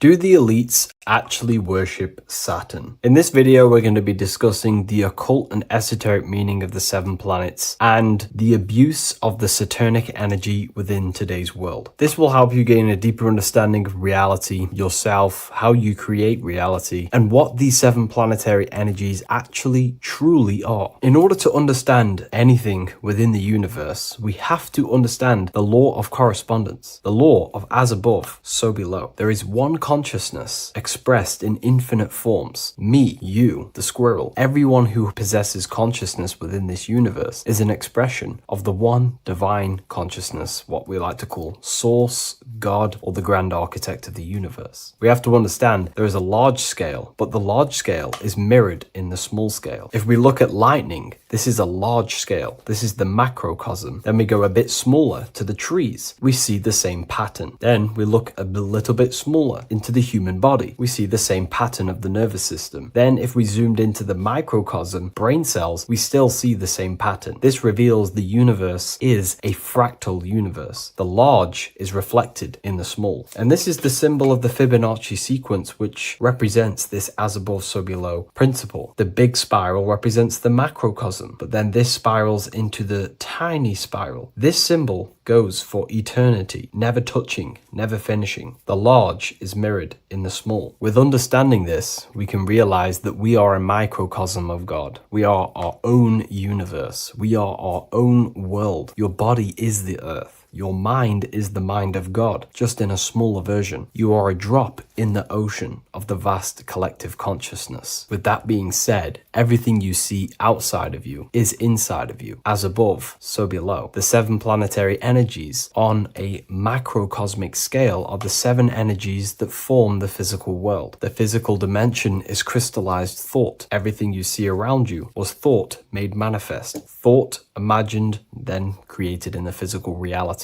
Therefore, these 7 planetary energies are 7 astral forces that create and weave the material existence. For example, if we look at a tree has 7 categories of consciousness, 7 creational forces that create the tree. This is the reason why we have 7 days of creation in the Bible. This is the reason why we have 7 days of the week for the 7 planetary energies. Monday is for the moon, Mars is for Tuesday, Mercury for Wednesday, Jupiter for Thursday, which is Thor. Thor is Jupiter. Venus for Friday, Saturn day for Saturn. Saturn, Sunday for the Sun. This is also the reason why we have 7 major energy centers within the body, the 7 life forces that flow through the body to give physical existence to the physical form. Man is a microcosm of the universe. With that being said, if we look at a tree is nature, and nature is the macrocosm, the creation of God's mind. And if we look at the tree, we can see 7 creational categories that go into create the tree. For example, the stem of the tree, the trunk, represents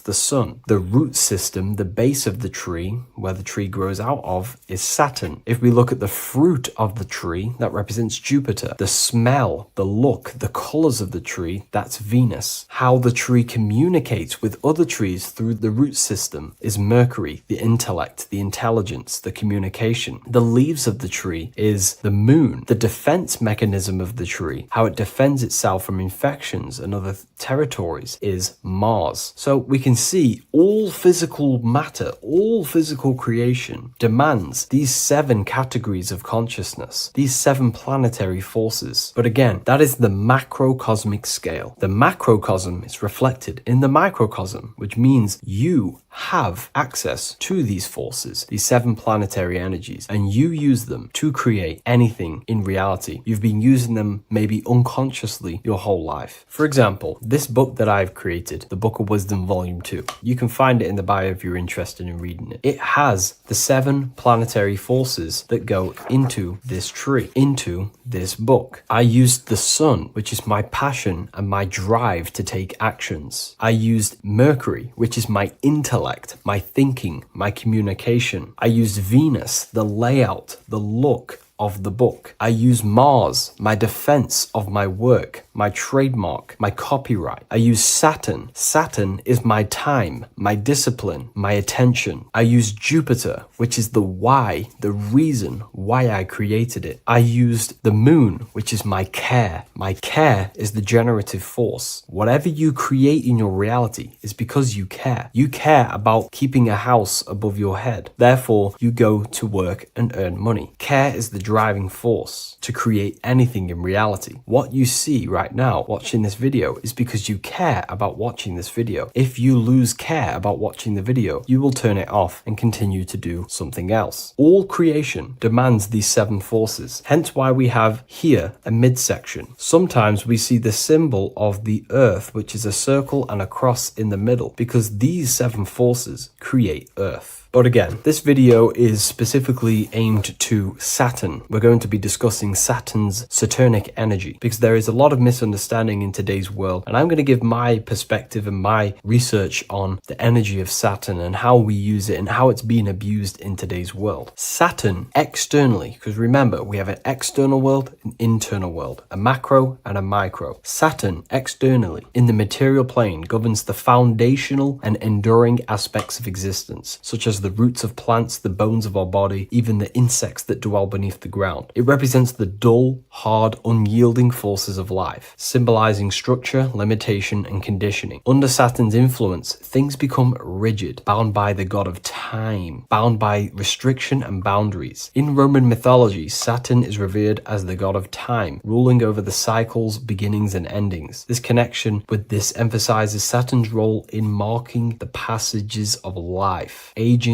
and inevitable constraints we all face. Internally, inside yourself, the microcosm. Internally, Saturn embodies the conditioning within our own consciousness. When Saturnian aspects of consciousness dominates, we become overly rigid, fixated, restricted in our thinking and actions. For example, Saturn's influence is strongly felt in today's world, where many people's minds are confined to societal norms and conditioned responses. The pervasive control Saturnian energy can lead to the sense of limitation, as people become trapped within structure imposed by society and power structures. However, we have to remember that limitation, there is dark and light. Limitation is not bad. This is why Saturn is connected to the god Satan. They are the same being. It's something that restricts, holds back, and keeps you limited, conditions and limits consciousness to its lower power. Saturn is a great teacher, guiding us through difficult life lessons that ultimately lead to growth and expansion and power. Although Saturn's energy is harsh and often challenging, it helps us to develop resilience patience, discipline, and wisdom. Yet in modern age, this energy has overpowered the minds of the masses, fostering excessive rigidity and limitation. Instead of being ruled by Saturn's constraints, we should seek to embrace more freedom, love, joy, balancing Saturn's lessons with openness and fluidity in our life. So like I said, Saturn rules law. Anything that is limiting or holding back, something that is a restriction or a wall. This is why we see judges wear black robes. The color black is associated with Saturn because Saturn rules over the nighttime and the winter time. Capricorn, they wear black robes. A graduate also wears a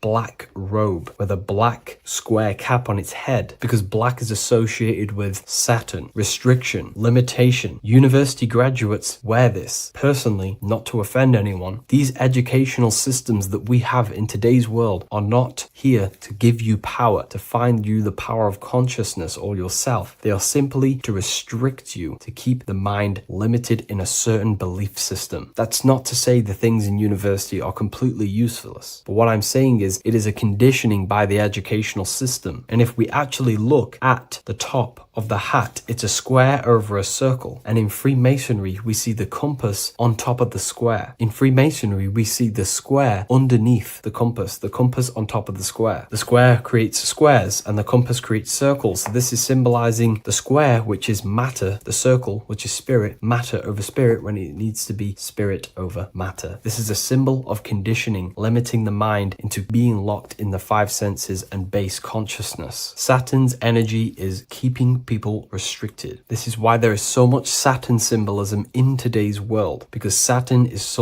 anything to do with limitation, restriction, and time. All of the systems in place are to limit our minds, to keep us on base consciousness, only thinking in a limited box, only thinking and aware of the five senses. In base consciousness, in animal nature, one only thinks according to their senses. When they have a sense, their mind thinks. This is an affect state of consciousness. They're living in the affect. We need to understand that in base consciousness, we have no true power to create. We're simply living in cycles of affect. Now, what do I mean? The physical world is the effect. It's already manifested and cannot be changed. Our consciousness needs to rise to become a cause instead of playing around and being lost in the effect, to become a co-creator. And this is what the system does not want you to do. It does not want you to become a conscious creator. So they keep you in base consciousness, not giving you the awareness that you are literally a god creating a world right now. You are a world and you are shaping the world. Our consciousness needs to be mastered, controlled, and then we can become a conscious creator instead of running around in the world of illusion and effect. As above, so below. What happens in the mind happens in reality. We do not want to be matter over spirit, which means the external world over the internal world. We need the internal world to rule over the external. Saturn symbolism can be symbolized as a black cube. The cube symbolizes this physical world because everything has 6 sides. We can move forward, backward, left, right, up, and down. We are in this cube. This is why we say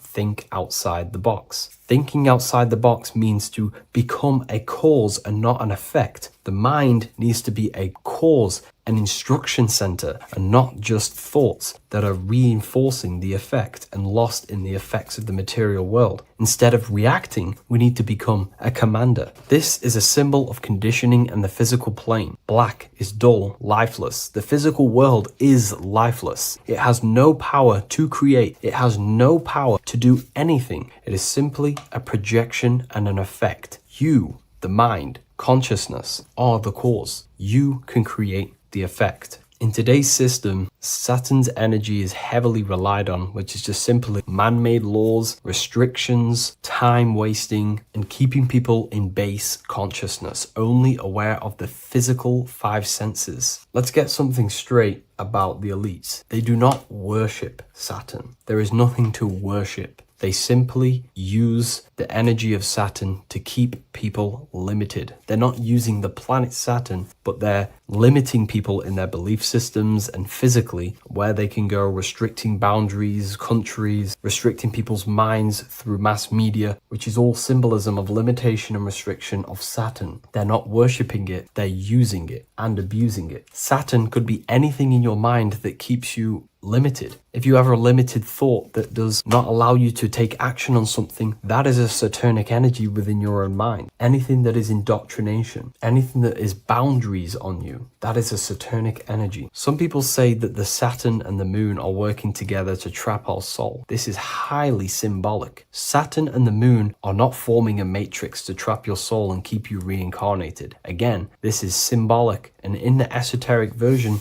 and understanding of this, we can see that they do have a relationship. The moon is our subconscious mind, and Saturn is restriction. If we have restrictions and belief systems in our subconscious mind that keep the soul locked and trapped only in these 5 bases, this 5 senses, then we will think and condition ourselves that we are only the physical body and never actually free ourselves from the material world and ascend. Saturn and the moon are not working together, but these are highly linked. By limiting the subconscious, we keep people stuck in base awareness, keeping them locked in the world of effect, never becoming a conscious creator. We have 2 spiritual currencies, time and attention. These are the 2 currencies that we spend. We spend time or pay attention. These are the 2 spiritual currencies that pretty much create our reality. And the system aims to hijack these 2 currencies from you, to limit you, to dominate you, so you do not become a conscious creator. So again, no one worships Saturn. It's simply just a symbol of limitation and restriction. Limitation has good and bad. Limitation can make us learn, overcome, become strong, disciplined, but when it's abused, it can keep people locked in base consciousness and stuck in their lower nature, never figuring out how powerful they are. You hold the power to shape a world. That's how powerful you are, to turn thoughts into physical existence. I'll see you in the next video. Please leave a like, comment,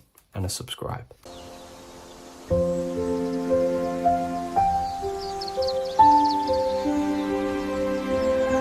bookofwisdom.com.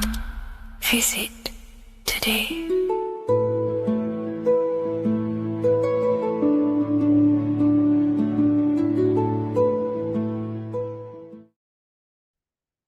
As above, so below. This is one of the most crucial teachings within esotericism, occultism, or what we like to call it today, spirituality. I don't like calling it spirituality because it's not spirituality. I teach human consciousness. I teach the science of you and your consciousness alone and your being. And in order to fully understand you and this world around you, you must understand this number 1 principle of as above, so below. There is many misconceptions of this, and there is many simple teachings of this, but I'm going to break it down today from the most simplest to the most complex, and you will see the connections between all things. This is the most important lesson you could ever learn, and I'm going to teach it you today.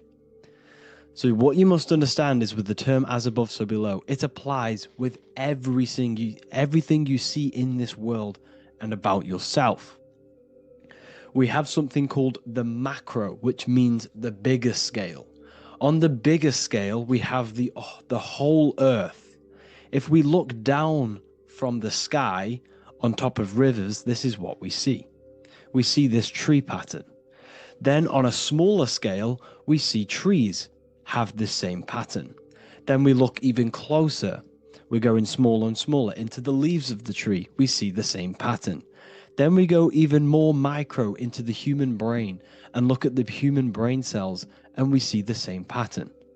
This is proof this is a fractal universe, and everything is in the micro is reflected in the macro. As above, so below. As within, so without. On the macro is a reflection of the micro. So now that you understand this, we can go a bit further. A yearly cycle of spring, summer, fall, winter is a macro. A micro is a daily cycle. So a day is a mini year. The summer is the midday. Autumn is the evening. Night is the winter. And spring is the morning. This is a micro, macro, a reflection. We have a miniature cycle of the zodiac every single day. And this cycle is also reflecting the cycle of life and death. We live, we are born, which is the spring. We live, which is the summer. We then age, which is the autumn. And then we die, which is the winter. And then we are reborn again. This is the cycle of life and death. And you do this every single day. You see, death is a macrocosm of sleep. This is why we say sleep is the cousin of death. Because you die every single night. You do this process of life and death every single day. As above, so below. What's in the micro is in the macro. So when you go to sleep, you are essentially dying. And then in the morning when you wake up, you are then born again. This is a fractal cycle that we live in. Everything in this whole world is fractal. Everything applies to as above, so below. We have the sun, we have the moon, we have the day, we have the night. We have the life, we have the death. We have the conscious, we have sleep. As above, so below. We have the conscious mind, because now we're diving into as within, so without. As above, so below more refers to the external world. As within, so without is referring to your inner world and the outer world. What you must understand is about yourself. You exist in two realms. You're an individual. The dual nature of you. You exist in two realms at once. You have an inner world of your thought, emotion. This is the inner world that no one else can see but yourself. And you have an outer world with a physical body which everyone can see. So you exist in two worlds. You have the inner voice, you have the outer physical voice, which I'm speaking to you with now. But I also have an inner voice, which no one can hear, only but me. So you exist in the light and you exist in the darkness. The sun represents your external self, your physical, conscious mind.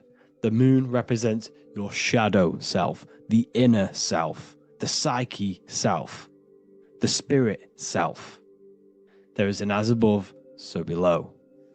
The sun is within you. The moon is within you. Everything is within you. Now that you understand as above, so below, what is your body? Your body is a miniature earth. Let me repeat, your body is an earth. Your body is the earth. Okay? Because like I say many times in all of my videos, you are not in the world. The world is you.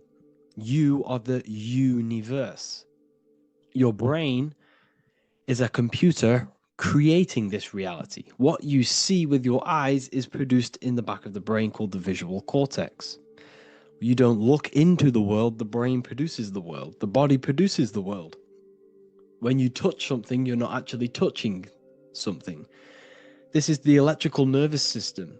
When you touch something, what you feel is actually electrical signals on your nervous system reporting back to your brain. Therefore, when this body dies, you leave the earth because this body is the earth. Okay? As above, so below. You have the mental plane, the astral plane, the etheric plane, and the physical plane. This is essential for understanding reality and the teaching of as above, so below. Everything in this material plane began in the thinking mind. For example, the microphone I'm speaking into, the phone you're watching this video off, or the laptop or iPad. Where did this begin? It didn't begin in the factory. The first ever place this item begun was in the mind of an individual.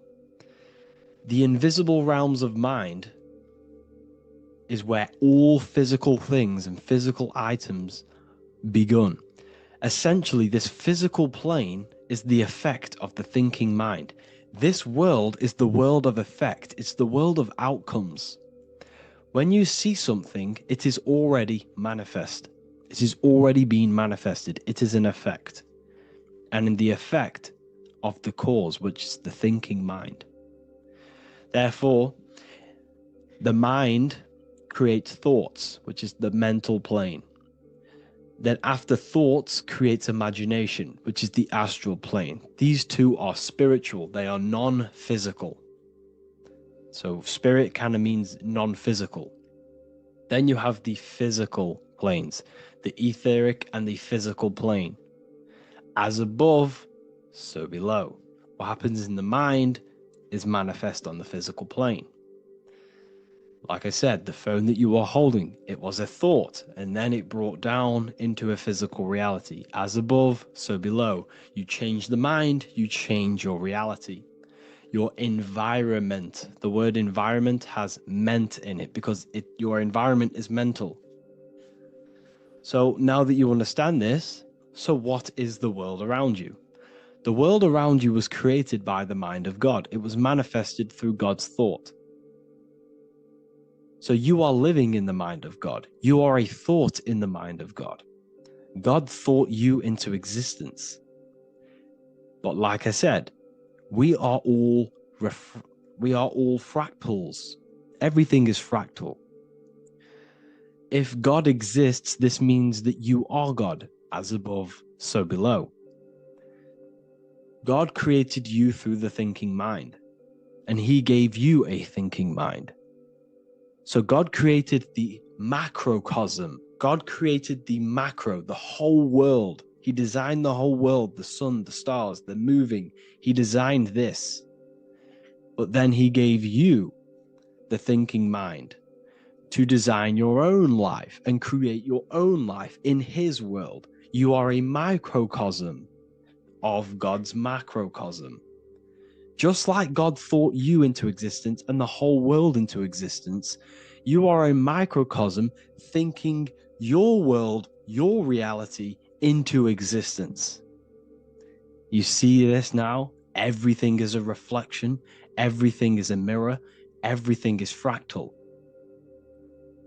So in order for you to change your reality, you must change these higher planes. Your thought and imagination are the two key aspects of creating physical reality.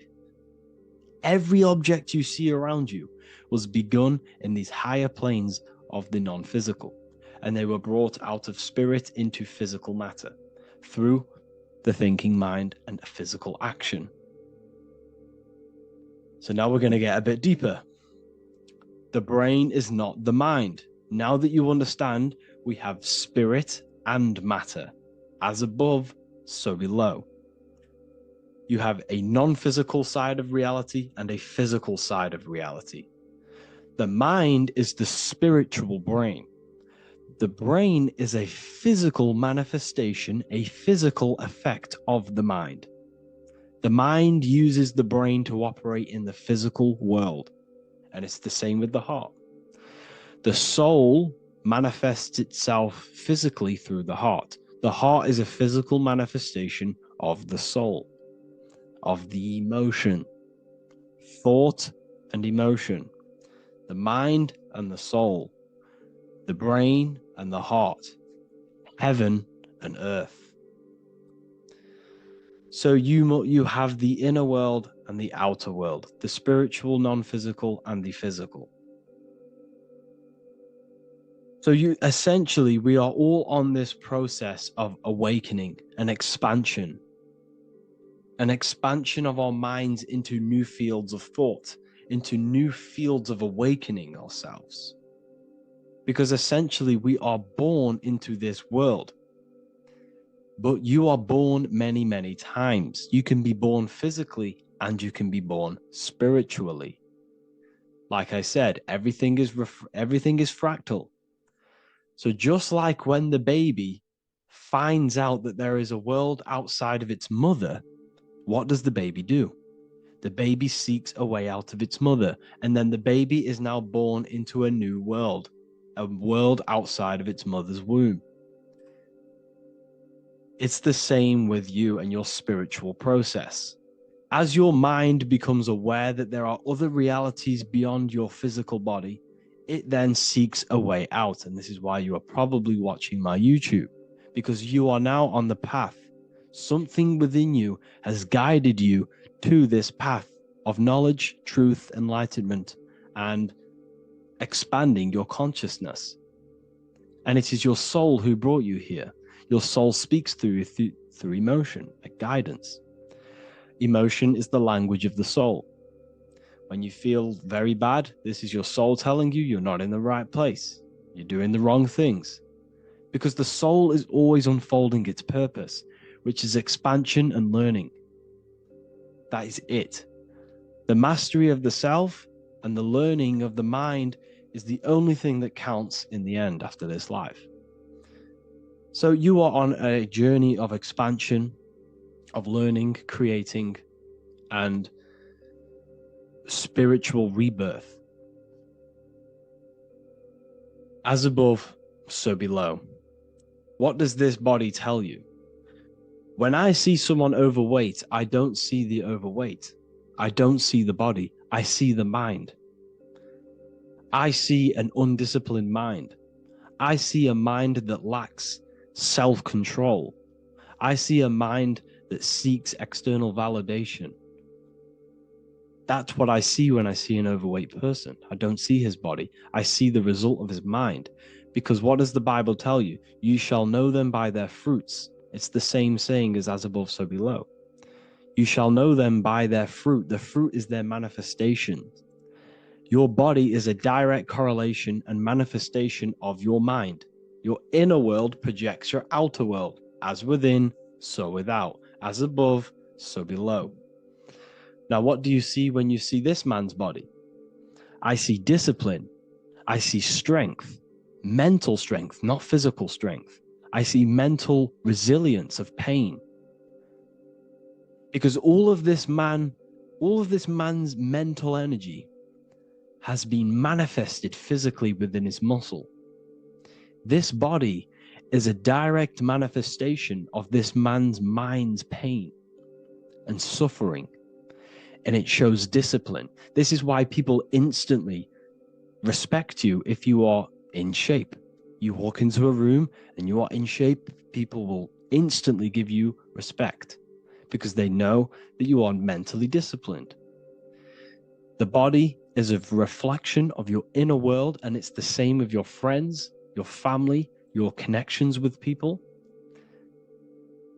If you think about yourself very negatively all the time, and you don't have a good connection with yourself, you don't have a connection with your true self, this will manifest into every single relationship you have in your life.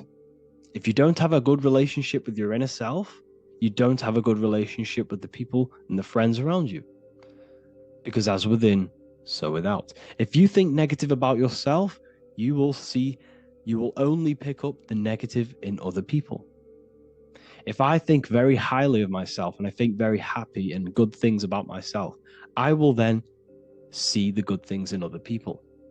Because it's as above, so below. As the inner world is, so is the outer world. It's the same with your life circumstances. Your life is a direct correlation of every thought you thought in the past. If you possess millions of pounds, millions of dollars, this is because you have thought this into physical reality. You live the life you are deserved. You live the life that you manifest through your thought. If you live a very poor life, this is a reflection of your mind. This is a reflection of what you have thought into physical existence. Because like I said, everything begins in the mind. As above, so below. And this is even present within the body. So where is the head? The head is at the very top of the body. And where does all manifestation begin? In the mind. That's where the mind is, in the head.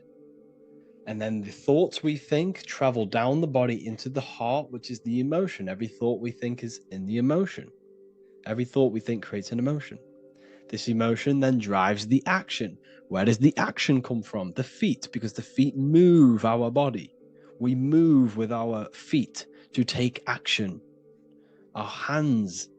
You see, so the body is even a micro a micro reflection, I can't even say it, reflection of the order of manifestation. This blew my mind when I figured this out. You see, the head, the thoughts begin here. This is the beginning of all manifestation. Then it comes down to the heart. This is the emotion. Then you take the action. The thought and emotion then sparks the action, which is taken with the hands and the feet.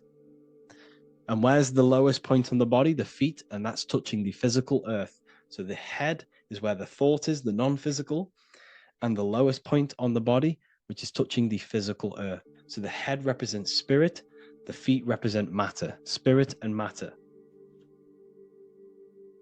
Your room, if I walk into your room and I see a messy room, I don't see the room, I see a messy mind. The room is a reflection of the mind. If you have a messy room, this is your mind. It's an externalization of your unsorted mind, undisciplined mind. So like I said, we are all God, and we must find the God self within us. And I teach all of this inside the Book of Wisdom, Volume 2. This is not just a book, this is a revolution. This is the beginning of a new age with this book. If you have read it, I congratulate you. You should feel very proud of yourself if you have an open mind. You should feel proud of yourself for watching these videos, because not many people have an open mind. Remember this, people. You are special if you're watching these videos. You have the mind. You have the ability to see through the illusion. And I take my hat off to you. You want to take this to the next step? Read the book. Or if you want to take it to the serious levels, join the university. The university, you gain access to every piece of my material that I've ever done, all of my books, all of my lectures that are hidden from YouTube, that are hidden from everywhere else, the lectures that give you real power. And if you feel alone on this journey, we have a conscious community where you can connect with like-minded individuals, because I've been there. I've been there when you feel lonely, because you feel like no one else is thinking the way you are feeling. You can't talk to people about these things because people just think you're crazy. That's why I put together this, so we can connect, so we can unite, so you can connect with people, so you don't feel crazy about thinking about this stuff, learning about this stuff. And if you truly want to level up your life, people, and take your studies serious, this is for you. We do live calls, we do lectures. There's a whole library filled with books you can read. It's the perfect place for the truth seeker. I thank you all for joining. Please leave a like, a comment, a subscribe. Let me know any future videos you want me to make in the comments. Thank you all. Have an amazing day.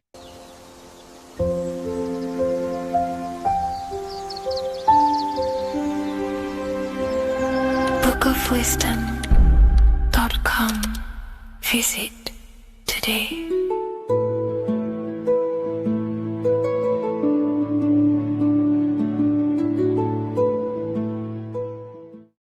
Welcome to Revival of Wisdom.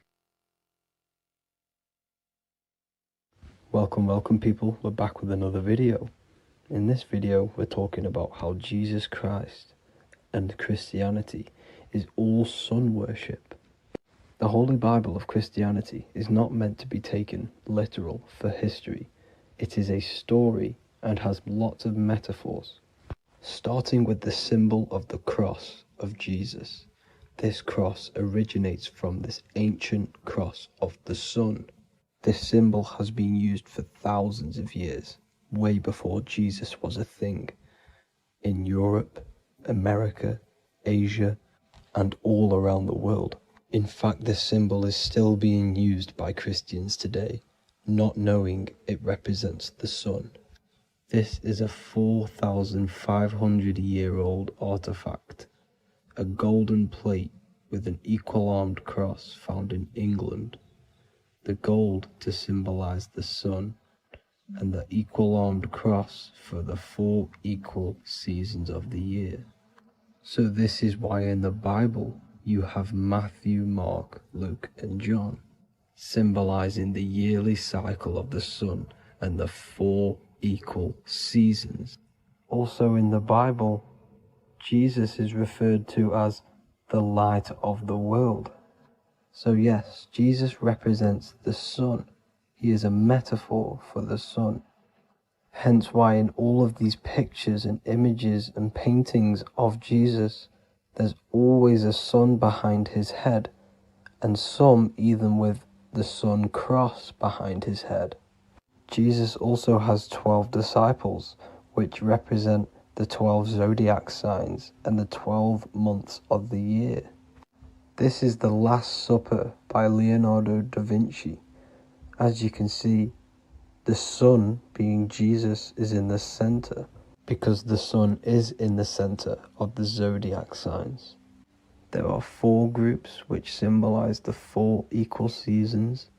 Each group contains 3 people symbolizing the 3 months and the 3 zodiac signs in that season. There is only 1 female in the painting, which is Virgin Mary, who symbolizes Virgo, the astrological sign. So yes, Jesus symbolizes the sun with his 12 zodiac signs and 4 gospels for the 4 seasons of the year. However, there is another phenomenon. The 25th of December is known as the birth of Jesus Christ, which is known as Christmas today. Jesus symbolizing the sun and is born on December 25th. This is the day the sun moves 1 degree northward, bringing back the warmth, the growth of crops, the life and light back to the northern hemisphere. Everything is springing back to life, as we call it, spring. So it is said that the sun is born again on the 25th of December, and Jesus is known as the risen Saviour, because the sun is our risen Saviour, because it gives life to the whole of this realm, the warmth, the crops, and without the sun rising in the morning, we'd all die in about 2 weeks. And we all know how Jesus died on a cross. The sun also dies on a cross in the southern hemisphere. It dies on the Southern Crux constellation. And on December the 22nd, 23rd, and 24th, the sun remains in the same position. So the sun dies for 3 days, and it is born again on December 25th, when it moves 1 degree northward. And this is when the sun is born again, or resurrected, just like Jesus. Constellation Virgo is prominent in the spring sky in the northern hemisphere. So therefore, the sun is born a virgin, Virgo. And as you see in this image, you see Virgin Mary holding the sun. Us as humans do not own the sun. So therefore God owns the sun.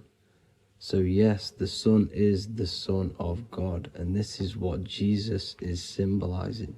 And just how Jesus sacrifices himself for humanity, that's what the sun does. The sun gives out all of its energy so we can live. There are many other Bible verses which represent Jesus as the sun. Now in Matthew 8:23-27, his disciples are in a boat and there is a massive storm. Jesus is asleep, meaning the sun has not arose. And the disciples say, "Save us, Lord, we are perishing." Quote, "Then he rose and rebuked the winds and the sea, and there was a great calm." End quote. Now this is a metaphor for the sun rising and calming the storm, because in the ocean, when the sun is down, that's when there are great storms.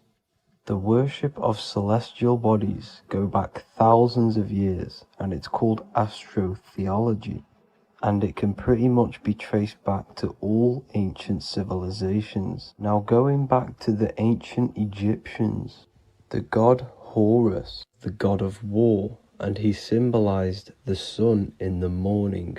Ancients used to say that he walked over the sky in 12 steps. Yes, this could symbolize the 12 zodiac signs. It also symbolizes the 12 hours of daylight. So we have 12 hours of Horus, but now they've rearranged the word to hours. Horus and hours. And when the sun rises, Horus rises, we say horizon, which is Horus is rising. That's the etymology of horizon. Another Egyptian god called Amun-Ra was known as the god of all creation. He was the first god of them all. Amun was also a sun god.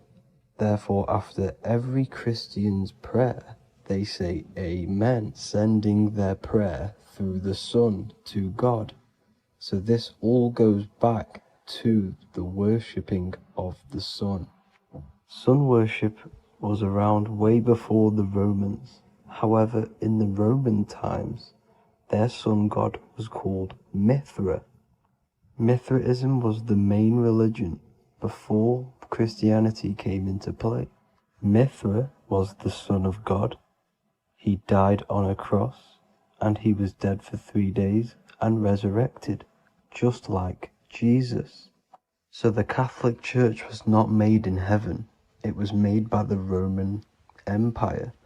They mixed all the sun religions of Judaism, Mithraism, and other Arabic religions and combined it into one, so Caesar, the Roman emperor, could gain his own religion. So yes, Christianity was a political move to gain more control over the masses, because it was a worldwide government at this point in time. So here is a Sumerian helmet with the rising sun symbol. And then the Romans also used this rising sun symbol on their armor. So sun worship has been going on for thousands of years, and it still goes on today. However, with all the programming and the low IQs, today we do not get the full interpretation of the Bible and these stories from the past. And Christians and other religions are all brainwashed to not question their religion and not realize their true origins and where they come from. I do advise you all to do your own research and come to your own conclusions. However, I'm just pointing out the facts and connecting dots for you all to see. That's it for this video, guys and girls. Thank you all for tapping in. God bless.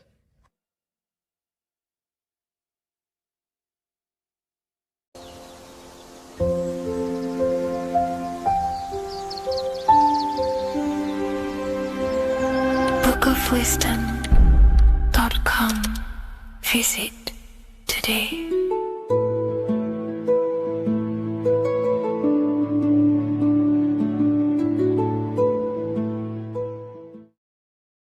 What is up, people? How are we all doing? Today, we're talking about the flat earth cosmology. So let's jump straight into this. Please drop a follow and leave a like to help the algorithm. So we live in a torus field. Everything's made out of torus fields. And every torus field has motion. It's what it is. It's the motion of energy. And every torus field has a center, which is the black hole. It's a womb of creation. It's counter space. Now, this is why the North Pole is magnetic, because the center of this torus field is the most magnetic part, the strongest part of the field. So this is why all compasses will point you to the center. And the Earth's magnetic field is spread across the whole of the Earth. And it's spinning, as you can see here. It's like a tornado at the center. And this tornado is the force which is spinning the sun and the moon around us. You got the sun, the moon, Polaris, just like in the Masonic cosmos here. The sun, the moon, Polaris, the all-seeing eye. Now we'll get into Polaris a bit later, but the sun is the magnetic force. Is the electric force, because every field is electromagnetic. Now, the sun is electric. It's positively charged. It's gonna give you energy. It's feeding energy. The moon is more magnetic energy. which is taking your energy away from you. And this is why you become sleepy when the moon comes out. Because it's taking away your energy. So these two forces is the balance, it's the yin and yang. It's the balance. Everything in this creation is balanced. Because the torus field is the earth is the plane of inertia, the 0 point within the field. Because physical matter is a result of two opposing forces equalized on the plane of inertia. And that is where matter crystallizes into physical results. And this physical plane is the plane of inertia, planet Earth. And at the center of this plane is the black hole, the womb of creation. And outside of this black hole gives birth to light. So the torus field is constantly rotating, going into counter space, the black hole, and then out of counter space gives birth to the white hole, white light. You see?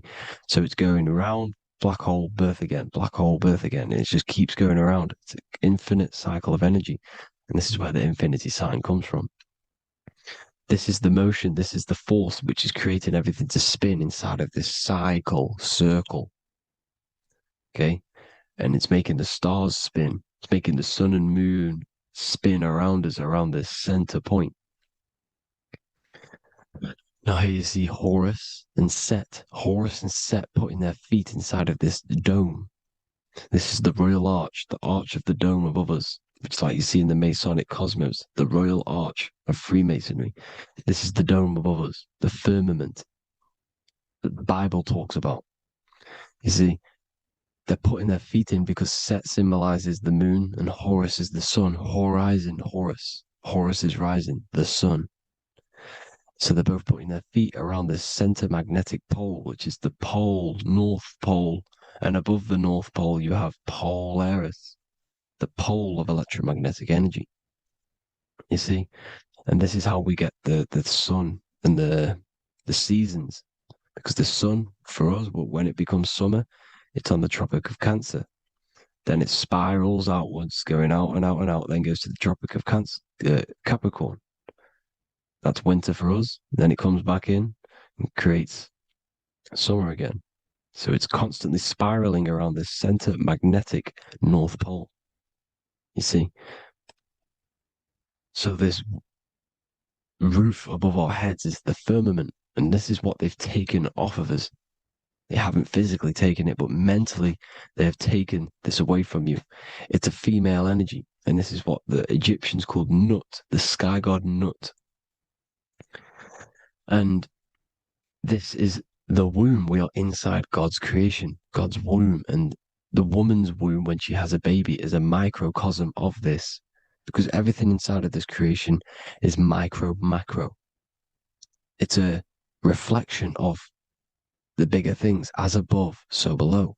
So the dome above our heads is the dome we are in when we are a baby. And you can see the sacred geometry of it is the exact same. It's the dome.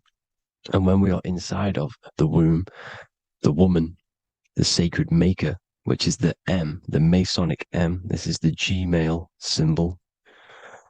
The Masonic M is maker, mason, matter, male. She delivers the male, you see. She delivers the male because it's the maker, the female, the magnetic. The woman is magnetic in nature. The male is electric in nature. So when we are in this womb, the female, we are being fed by the center umbilical cord, by the center of the mother's stomach. We're connected to the center of the woman's stomach, just like we are when we are in the earth. The center is where the aurora borealis is being emitted from, the electromagnetic aurora borealis, the northern lights. This is our spiritual umbilical cord, connecting us to counter space, connecting us to the realms beyond this world. Because at the center of every torus field is counter space. And at the center of the earth is our spiritual umbilical cord. And this is the earth's belly button, as you see.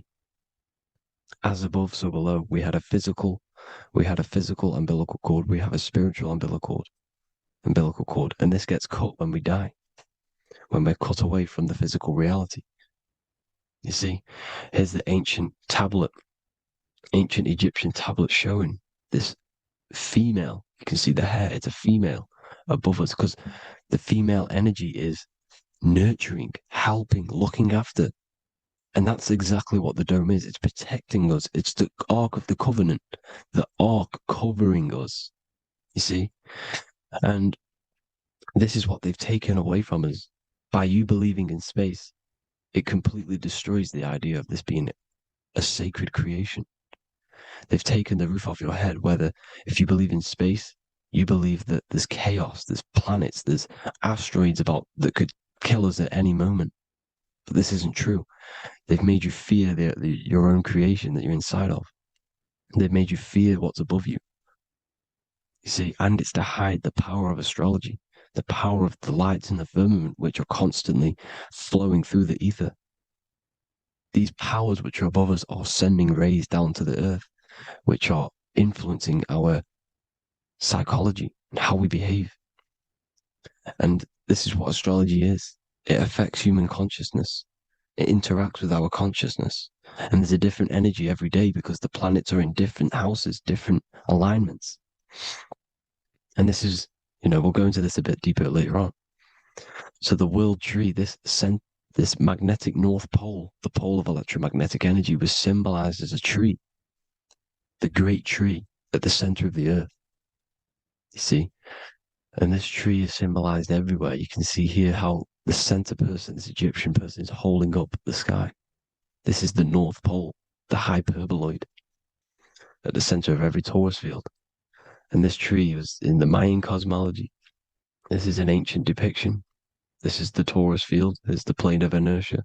Here's the center tree. Here's the tree in the center, the magnetic North Pole, the woman holding the stars. Here's the Hindu with the two birds symbolizing the sun and the moon revolving around this center tree. The Mayan tree, his Horus and Set around the North Pole. They all knew this flat earth cosmology. They knew these secrets. It's so sacred you understand the creation that you're inside of. Because if you don't, you'll be led astray. You don't know where you are. You're lost. You see? And here's the Masonic art with the rays of the stars coming down with the tree in the center. So it was personified as a tree. And we are in Asgard, Midgard, the middle garden, where there's good and evil. So the 7 layers of heaven, which is talked about in the Quran. Each planet has a different layer of the firmament, and this is the 7 layers of heaven, and these are our 7 layers of the energy centers in our body. So we start in the stars, so we are stars in a physical body. And this is why we say Mr., Sister, Fraudster, Sinister. Stir is star, and we are in the stars, and our star descends into the soul system, not solar system. And as we descend into the soul system, we enter Satan's kingdom, Satan's world. As it says in the Bible, Satan is the god of this world. Well, if you've been into my research for a while, you know Satan is Saturn. Saturn's world, because Saturn's the outermost ring. He's the Lord of the Rings. And you enter his kingdom, the kingdom of time. And this is why Saturn's the time god. As soon as you go past the rings of Saturn, you're now in the soul system. You're now in time. You're now bound by space and time. And you're bound to the earth plane, the heart. Earth is heart.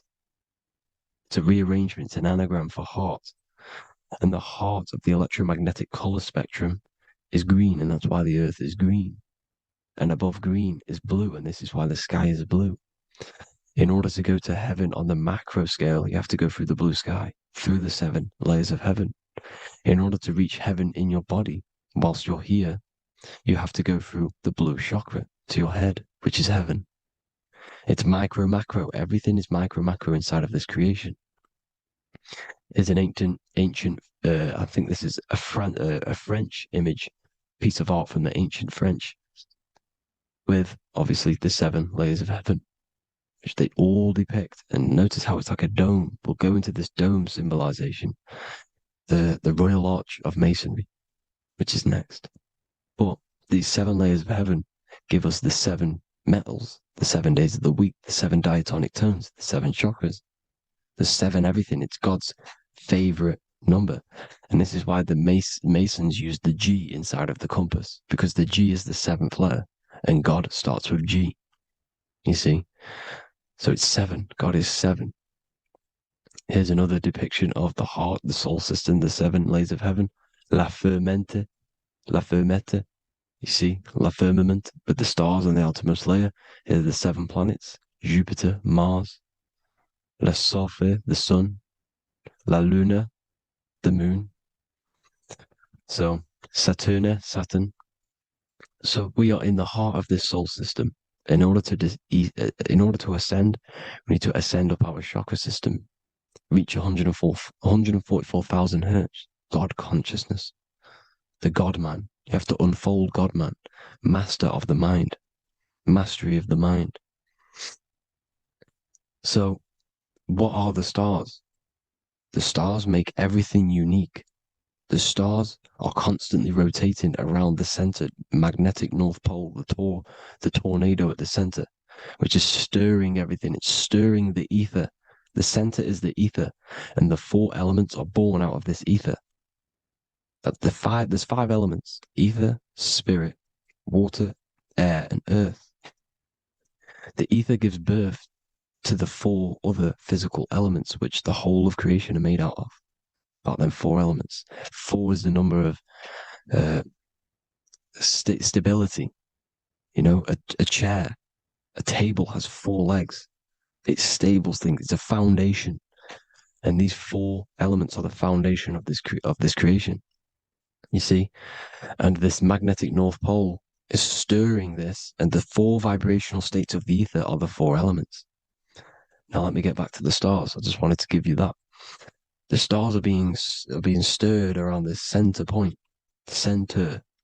It's stirring everything, and they're always in different alignments. Every millisecond, they're moving in different placements of the stars. And the planets are called the 7 wanderers because they're not fixed. The stars are fixed, but the planets are called the 7 wanderers, the 7 layers of heaven, because they move faster and slower than each other. Each planet is slower and faster, has a different rate of speed it's moving. So these alignments are mixing in with the energies of the different 12 constellations. And this is why you have a unique characteristic. You have a unique look, a unique energy, a unique personality. This is because when you were born and you took your first breath, that energy which was in the ether, because the ether is all around you, and energy travels through the ether. The energy that the stars were casting down and the energy that the planets was mixing in with the 12 constellations was in the ether. So when you came out of the womb and you drew your first breath, because breath is spirit, okay? So that first breath you took, that is the energy that is imprinted within your DNA, your soul. And you reflect that energy, you emit that energy. That's the energy that is with you forever until you die. Till this physical body dies off. And that's what the stars are. The stars are giving a unique energy, characteristic, personality to every living thing. Every dog, every cat, every animal has a unique personality because it was born at a different time and place in the sky. Okay? The stars are your destiny. Now, the stars are constantly changing as well. If you look at stars through a telescope, they're constantly changing and forming different forms. You can see here, it looks like water. It looks like light through water because it's the ether above us, a sea of ether. And this light is being emitted through it, and it's just constantly changing, giving different energies, each star. So this is why this is what the zodiac is. It's the expression of energy. It's the expression of the stars. And each constellation has many different personality, different energies, different traits. Each planet has different traits, depending where your planets are, depending what energies you hold. No two person have the same energy.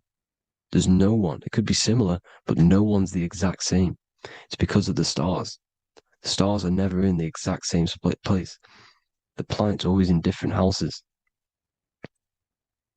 So here's some Royal Arch symbolism. Here's the Royal Arch of Masonry. As it says here, the sun and the moon, the constellations. Here's Cancer, the 7 planets, the 7 stars.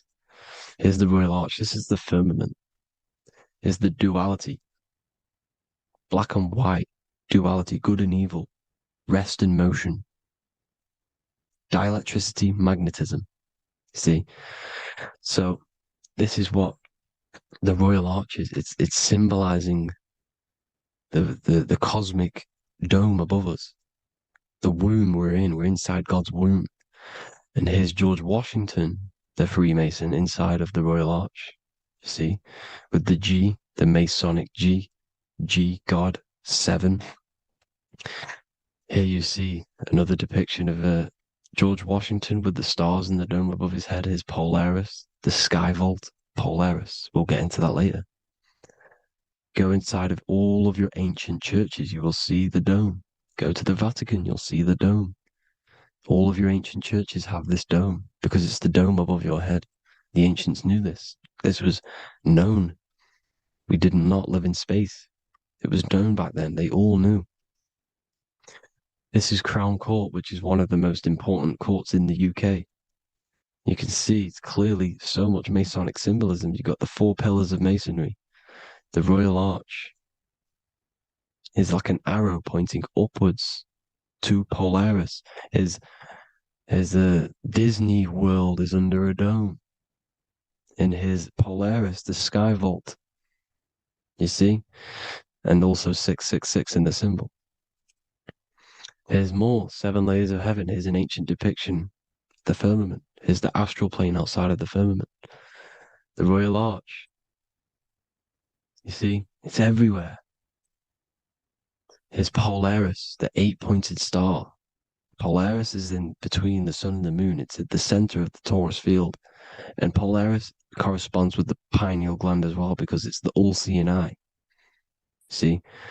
So, is Polaris, the 8-pointed star, which is at the very top. It's the very center. It's on top of the North Pole.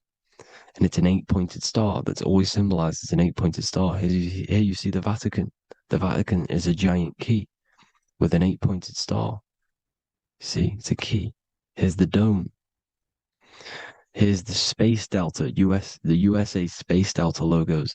Here you see the Egyptian god looking from the center of the North Pole, looking upward to an 8-pointed star, Polaris. An arrow pointing up to Polaris. Here's another, the bear holding a key with an arrow up to Polaris, 7. Holds the key to Polaris. Here's an eagle holding a key above the North Pole to Polaris. Polaris, and here's another one. There's another bird, like a dragon, holding a key to Polaris. Because Polaris is definitely something to do with leaving this creation. Okay, maybe, I can't say for sure, but maybe it's to do with ascension, and this is why the Vatican hold the key to the 8-pointed star. And this is why the space, well, we all know space is a lie, but they're showing Polaris and its sacred symbology. Maybe it's to do with something leaving this creation, going to another. Here's some North Pole symbolism. As above, so below. You see the four seasons of the Big Dipper constellation going around Polaris. This is Polaris, this is the Big Dipper constellation, and this is the swastika. This image gives us the swastika, because all the symbols we use are created in nature. They're created somehow in nature. This is how we get them. As above, so below. This is the map of the North Pole with the 4 rivers, looking like the Big Dipper constellation. It's the Masonic, here's the ancient cosmology with the 4, you see the 4 islands, Mayan cosmology, 4 islands. This is the alchemical symbol for Earth, 4 sections. The windows, because the center of the North Pole is a window to another dimension. The 4 lucky 4-leaf clover, which is supposed to be lucky. It's just it's truth in plain sight. And here's Hitler looking at 2 flat Earth maps. So this swastika has been used for thousands of years, thousands and thousands of years, and it's symbolic for the most sacred land on this plane, the North Pole. Shambhala. Do some research on Shambhala, people. It's a it's a Hindu mythology about the sacred lands. the sacred lands at the center of the earth, and it's known to be full of enlightened beings. And it's all symbolized at the center. You can see their paintings of Shambhala. It's all at the center, the North Pole.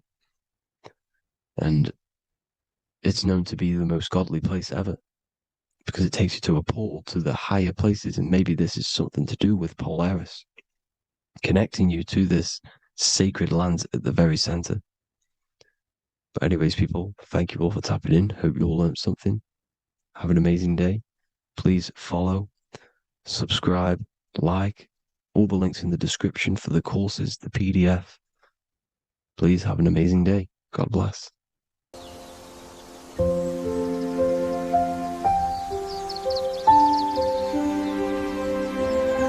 bookofwisdom.com.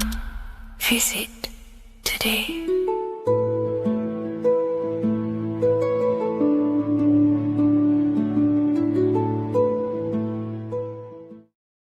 Welcome to Revival of Wisdom.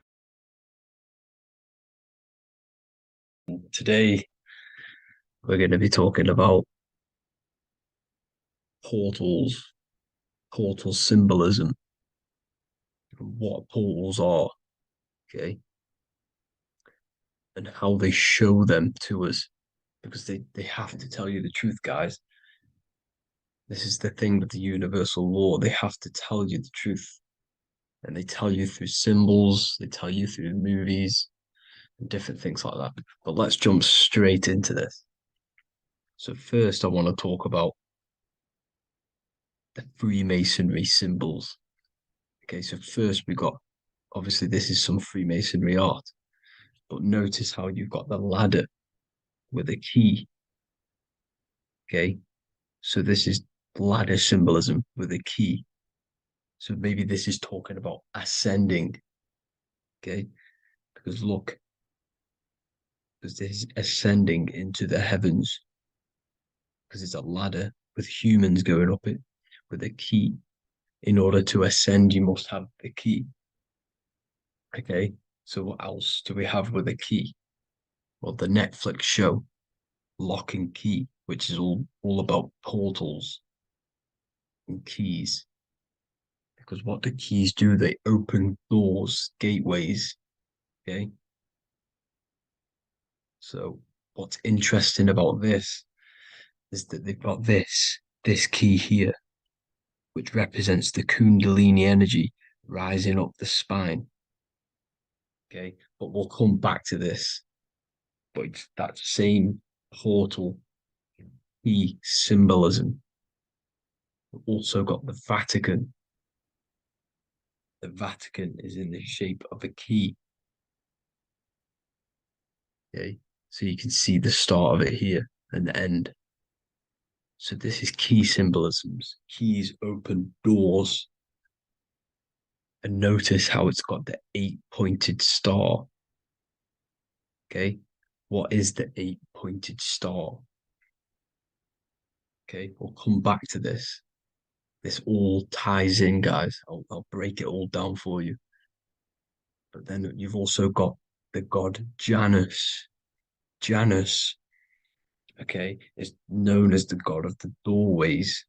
He's an ancient god of Rome, and they worshipped him.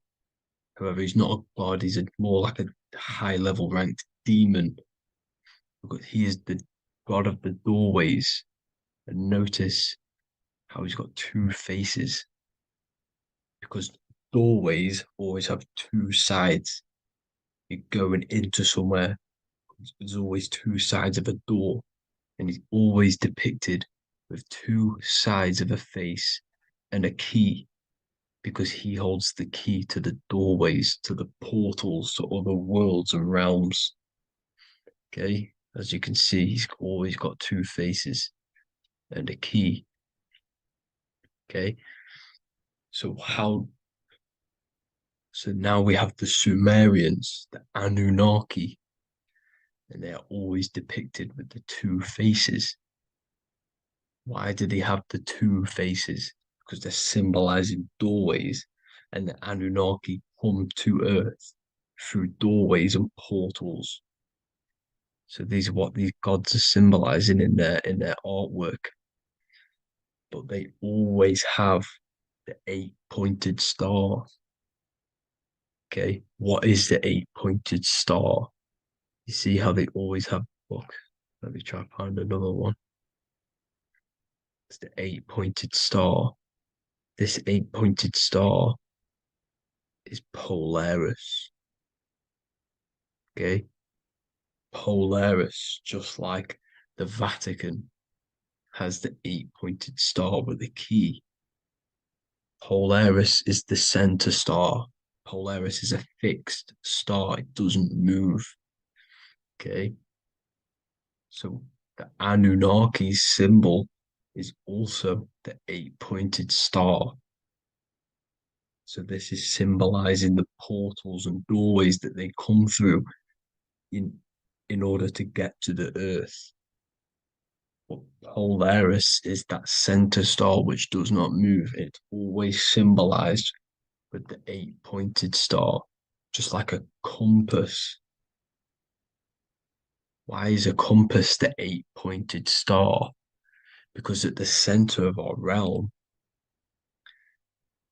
is where the most electromagnetic energy is stored.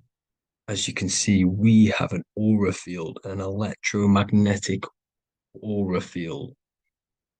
So does the earth. And in the center, so like our heart, for example, is where the most energy is stored.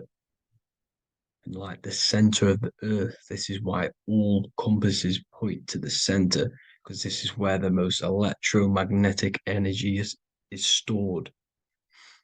It's at the center of our realm. Okay.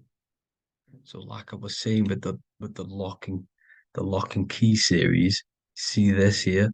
The Kundalini energy rising up the spine, just like your Kundalini energy rising up the spine. Let me try. I can't zoom in, but you know what I'm trying to say here. Let's go back to Polaris, because at the center is where pole. Can you see the pole of electromagnetic energy? Polaris, the North Pole.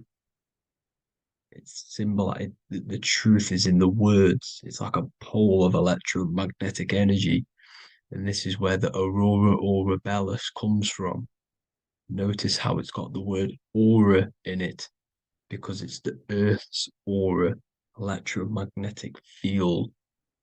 Just like you have an aura, also known as the northern lights, because it's coming out of this center hole in the center of our realm, where the black sun is. And this is where the electromagnetic energy is coming up from. And this is what the aurora borealis is, or the northern lights. It's just electromagnetic energy. And it's symbolized through our symbols, the original O. Okay, because it's like a hole through the middle. Polaris. So this Polaris is the sky vault. It's the portal into this realm, because this is what the Anunnaki are always talking about, always symbolize it with the 8-pointed star. And just like a compass, it's the 8-pointed star pointed to the center, to Polaris. Okay. See here on the Sumerian tablets with the 8-pointed star again. And how we know it's talking about portals with this 8-pointed star is because CERN 666 are opening up portals to the underworld, letting in demonic entities into this realm. How do we know it's a portal?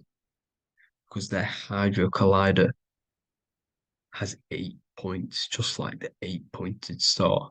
So they are creating synthetic portals to the underworld to let these demonic entities into our realm. But what is the key? Because if we're talking about ascending through Polaris. Notice how here on the masonry art, this luminary here, so this is the sun, that's the moon. This is Polaris because it's a luminary with what? 1, 2, 3, 4, 5, 6, 7, 8 beams coming off the luminary, just like the 8-pointed star. So you see the ladder with the key going up to Polaris. It's symbolizing ascending out of Earth. So what is this key that they're keeping from us? Because it's a human holding a key going up the ladder to Polaris. Well, chakras. We have 7 chakras. Okay, so this is what they are telling us in the lock and key symbolism. The Kundalini energy rising up the spine. Okay, just like they have 33 vertebrae on the back of your spine.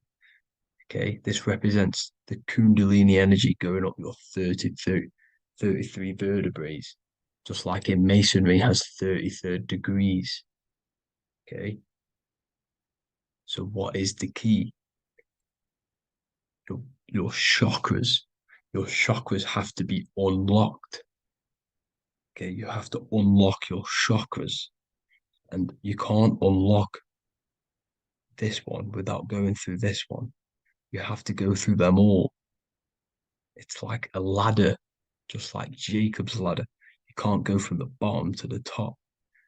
You have to unlock each one. Okay, just like you have 7 chakras, you have 7 layers of your aura. Okay, you have to unlock your chakras to the highest point in order to reach Christ consciousness. And this is the key that they're talking about. They're symbolizing the organic portal within each and every one of us to ascend out of this realm. Okay, so this is the key that they're talking about, and they're holding back this knowledge to keep us trapped in this 3D realm. Okay, so like I was saying with the 33 vertebrae and the Kundalini energy coming up the spine, 33 vertebrae, you can see this sort of symbolism going up to the light, because it's the light. You see here, your crown chakra turns on and becomes enlightened, just like the Illuminati symbol. Can you see it? But also, Jesus also died at 33. So this is symbolizing, okay, they're symbolizing the death of the ego, the body. So once you open up your chakras and reach Christ consciousness, which is your 33rd vertebrae, once your Kundalini energy goes up your 33rd vertebrae, your body technically, not physically, but spiritually dies, because you then become formless. You reach Christ consciousness. So then you can travel other worlds. Okay. This is what they're talking about with Vatican, 8-pointed star, and the key. Janus with the key. The Sumerians with the 8-pointed star. Anunnaki, the 8-pointed star. Polaris, 8-pointed star. So Polaris is the way out of this realm, which is at the center. Pole, North Pole. Okay, so the key is that they're hiding from us is the knowledge to unlock our chakras. Okay, and without this knowledge that they keep from us is trapping our souls in this reality to keep reincarnating. Okay, well, thank you all for tuning in. I'm going to leave you all there. Make sure to leave a like and a comment in the comment section. let me know some topics to talk about so I can break it down for you. God bless you all.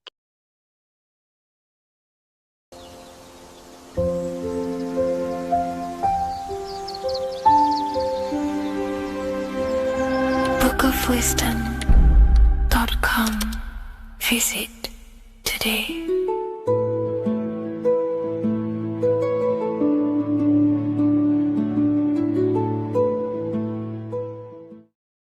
The earth has become a realm in order to trap souls within so that they can harness our electricity, our energy.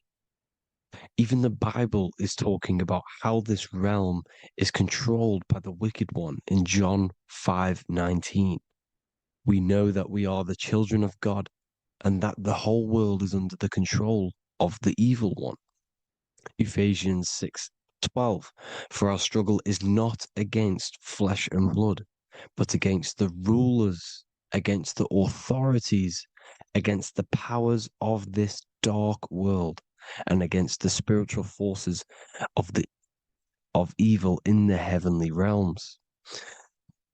So the Bible is telling us that this is not the only world. There are other worlds, there are other realms that we can go to, considered as heaven. Heaven being a higher realm where there is no evil, no darkness. This is a midpoint realm where there is good and evil. Now, we're going to explain how the soul trap is how it's working and how your soul is being harnessed for its energy and how you are tricked to come back to this realm after death. What you need to understand is first is that you are the invisible intelligence behind the physical body.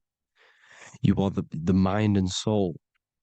The soul is the true you, the good you. It is pure love, pure bliss, eternal, never dies. The mind can be corrupted though. The mind is the intelligence of the soul. It is invisible.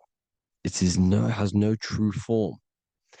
The intelligence inhabits the brain. The brain is the computer to control the electrical machine called the nervous system, which is choice, program, and action. You are the invisible intelligence behind the body, and this will prove it even more. You do not even see into the external world. You are seeing an image produced by the brain because the light is being sucked through the retinas of the eyes. The image is produced in the visual cortex at the back of the brain. What does this mean?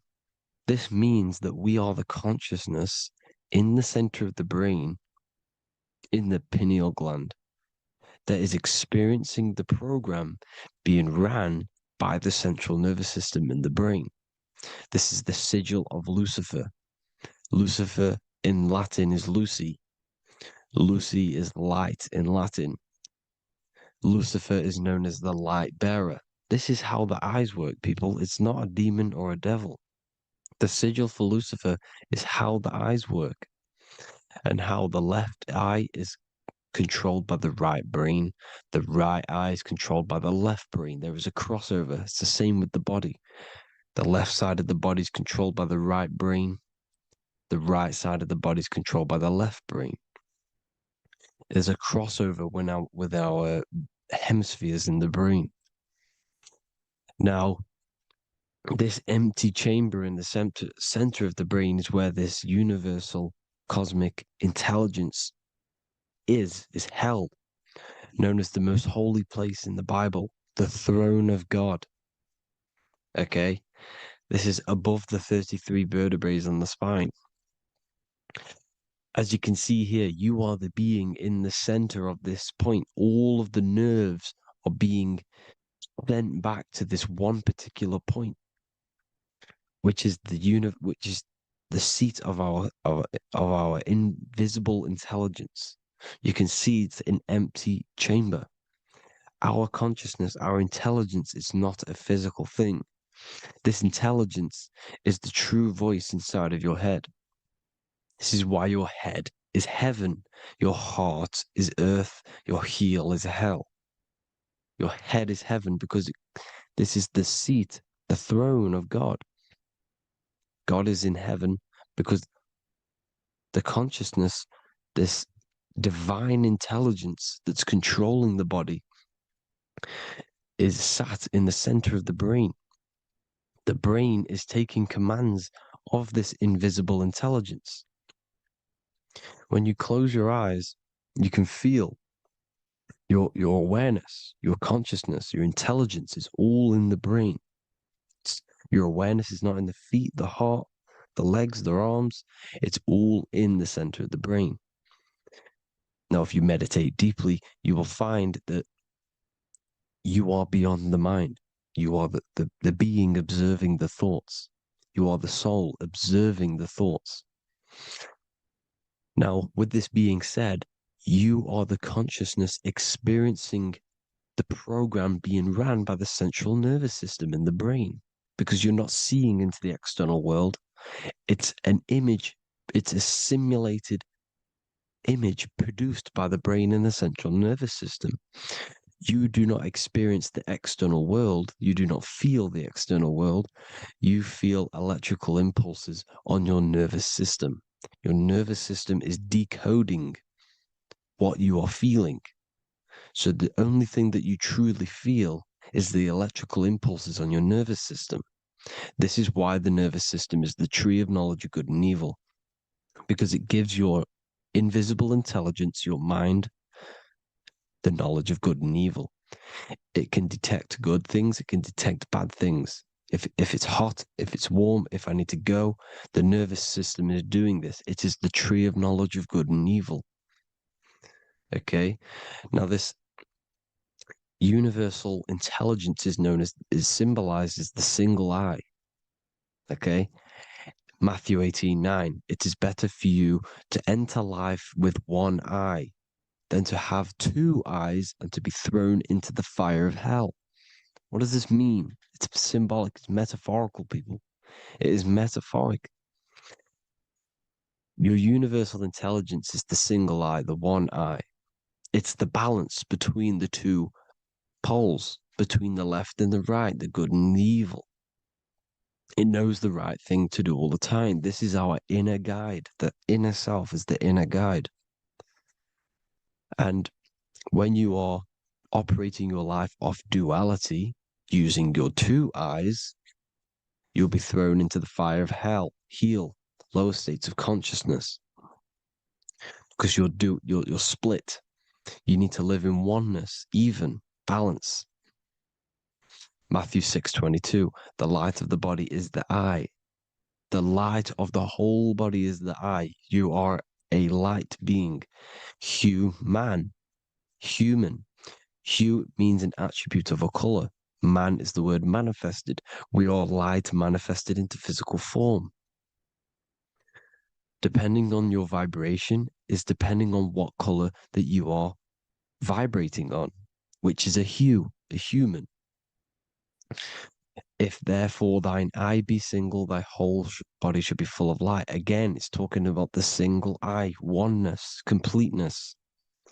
When you balance the hemispheres of the brain, we'll go over that later. But anyways, the body is the earth. This is what we need to understand, people.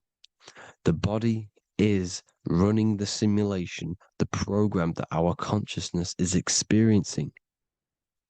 So when we leave the body during death and astral projection, we leave the earth.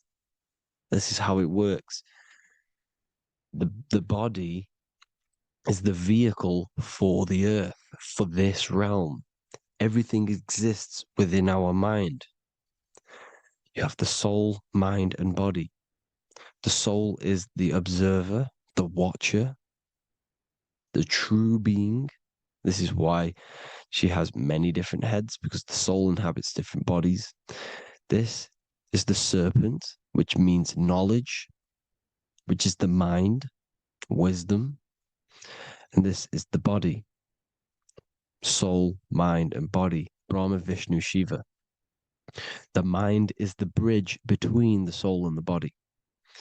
So what do I mean? When you astral project, you are using your mind to project your awareness, your observing consciousness outside of the physical body. The mind is the projector, projecting consciousness. By using your mind, you can project your consciousness outside of the body, which is known as the astral realms, which is known as walking on water. Jesus was never walking on physical water, people. It's metaphorical. Believing the physical body. The water is the ether, which is the veil between the physical and the astral realm. It's a fluid substance. It's on either side. It's physical and astral. The ether is the fifth element that they hide from us. Why? Because they're trapping you in the physical. They are hiding all of these realms. Etheric, astral, and mental. People think their mind is their brain. It's two separate dimensions. These are completely different dimensions. The mind is way more intelligent. The mind is formless. There is no form to the mind. You can think anything you want. You can manifest anything you want within your mind. It is not a physical object. The physical realm is being controlled by the mind. Everything's being controlled by the mind. Everything exists within the mind. This is why the Egyptian says the universe is mental. So when we project our consciousness outside of the physical, we go to the astral. The ether is the water that Jesus is walking on. This is the veil between the physical and the astral world. The word together has ether within it because it joins the two worlds together, together, the astral and the physical. The word either is ether because the ether is on either side, physical and astral, physical and spiritual, physical and non-physical. In the astral realm, the mind can manifest anything we want. We incarnate to restrict our minds. This is why Saturn, if you go and watch my video on Saturn, how Saturn is this simulation, okay? Our minds can manifest anything we want in the astral plane in the click of a finger. However, when we incarnate in matter, we now have to labor for our manifestations. This is why Saturn's known as the great teacher in astrology, because he teaches you a lesson. When your mind incarnates into matter, it's teaching your mind a lesson, the knowledge of good and evil. This is why the Bible says, you shall be gods and know the knowledge of good and evil. When you incarnate here, you have to know the knowledge, you need to know the knowledge of good and evil to become a god. Okay? Now, the square is the physical plane. The triangle's the ethereal plane. The circle's the eternal plane. The circle has no beginning, no end. It's eternal. The physical plane is the square. It's limited. The square is limited. The cube is the geometric shape which gives rise to matter. Now, the term think outside the box has truth in plain sight. You have to think outside the box to project your consciousness, use your mind to project your consciousness outside of the box, the physical plane, into the astrals. The astral realm is the realm of the stars. Above us is the stars. Through the stars is the astral plane. This is why astral has the word star within it.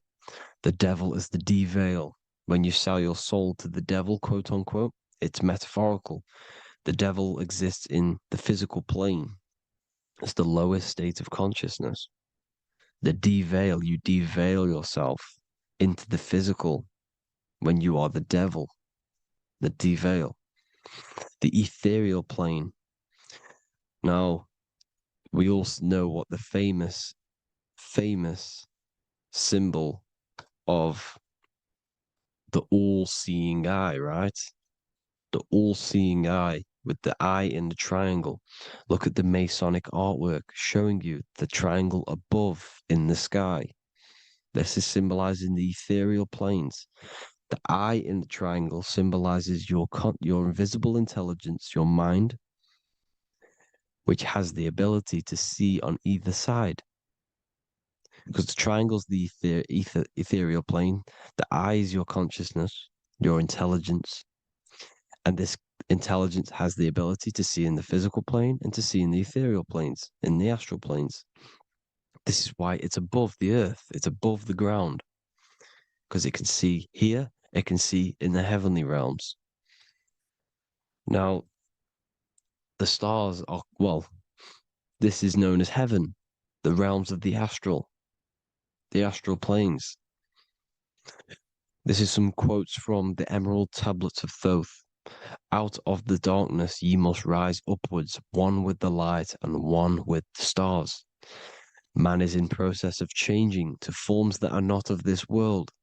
Grows he in time to the formless, a plane on the cycle above. So there's other worlds. The Bible's telling you there's other worlds, there's other realms. Know ye must become formless before ye are one with the light, the astral light above, which shining through the stars.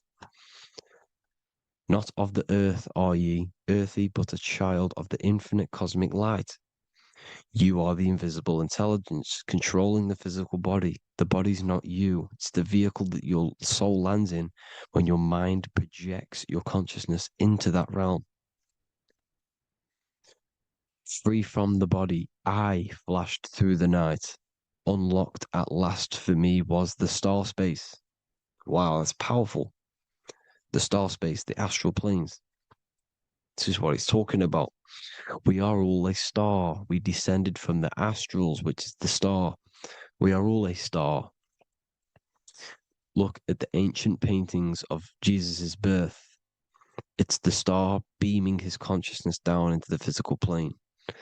Here's another one. Here's some Freemasonic artwork showing you, again, the ether, that invisible intelligence, the I, manifesting itself inside of here, in the physical realm, where the people are. You see? It's the same here. This is Jesus. Here's the bird symbolizes the Holy Spirit, your invisible intelligence, descending into the waters, the ether, the ethereal, everything. The ether is the base of all physical matter. Here's Truth in Plain Sight. Mr. Bean, the famous TV program in England, in the UK.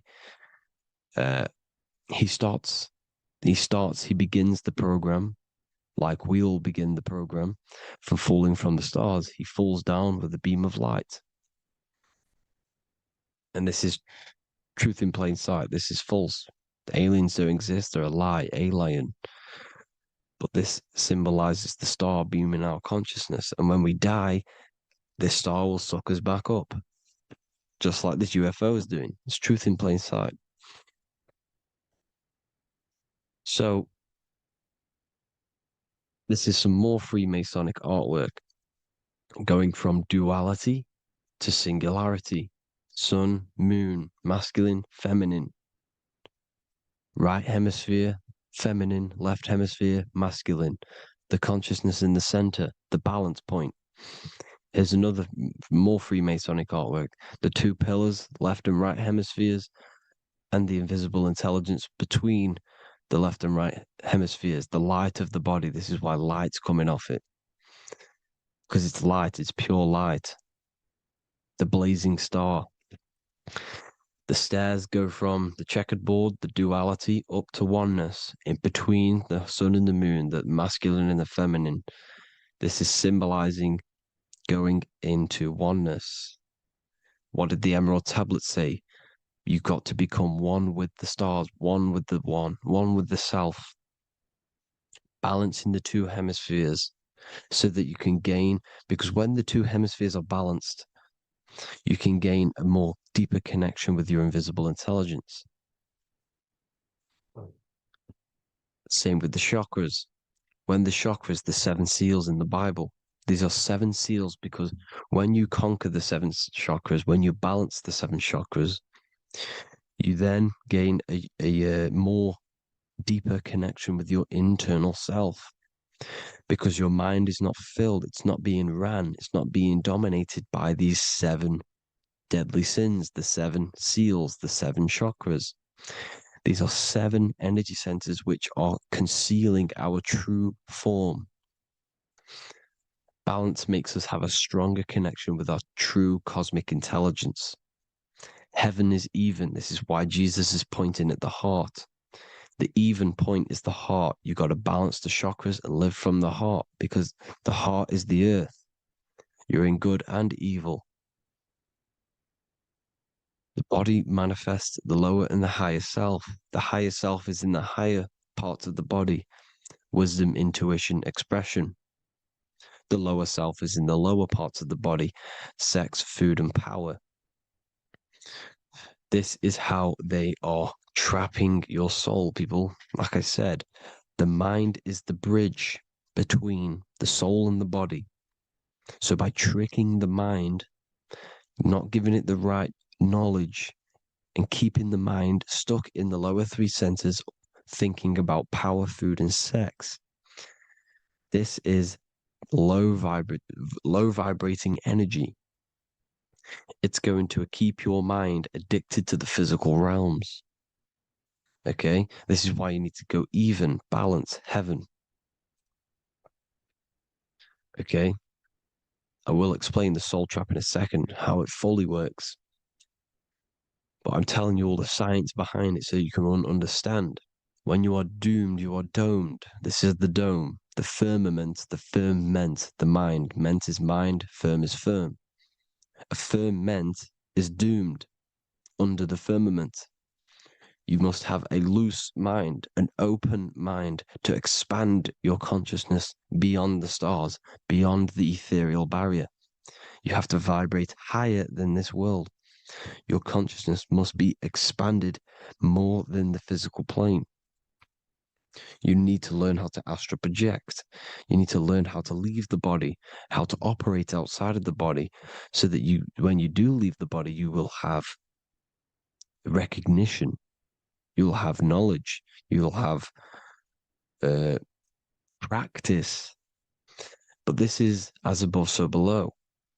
The woman's belly is the earth. It's as above, so below. It's a microcosm of the macrocosm. We are the children in the womb.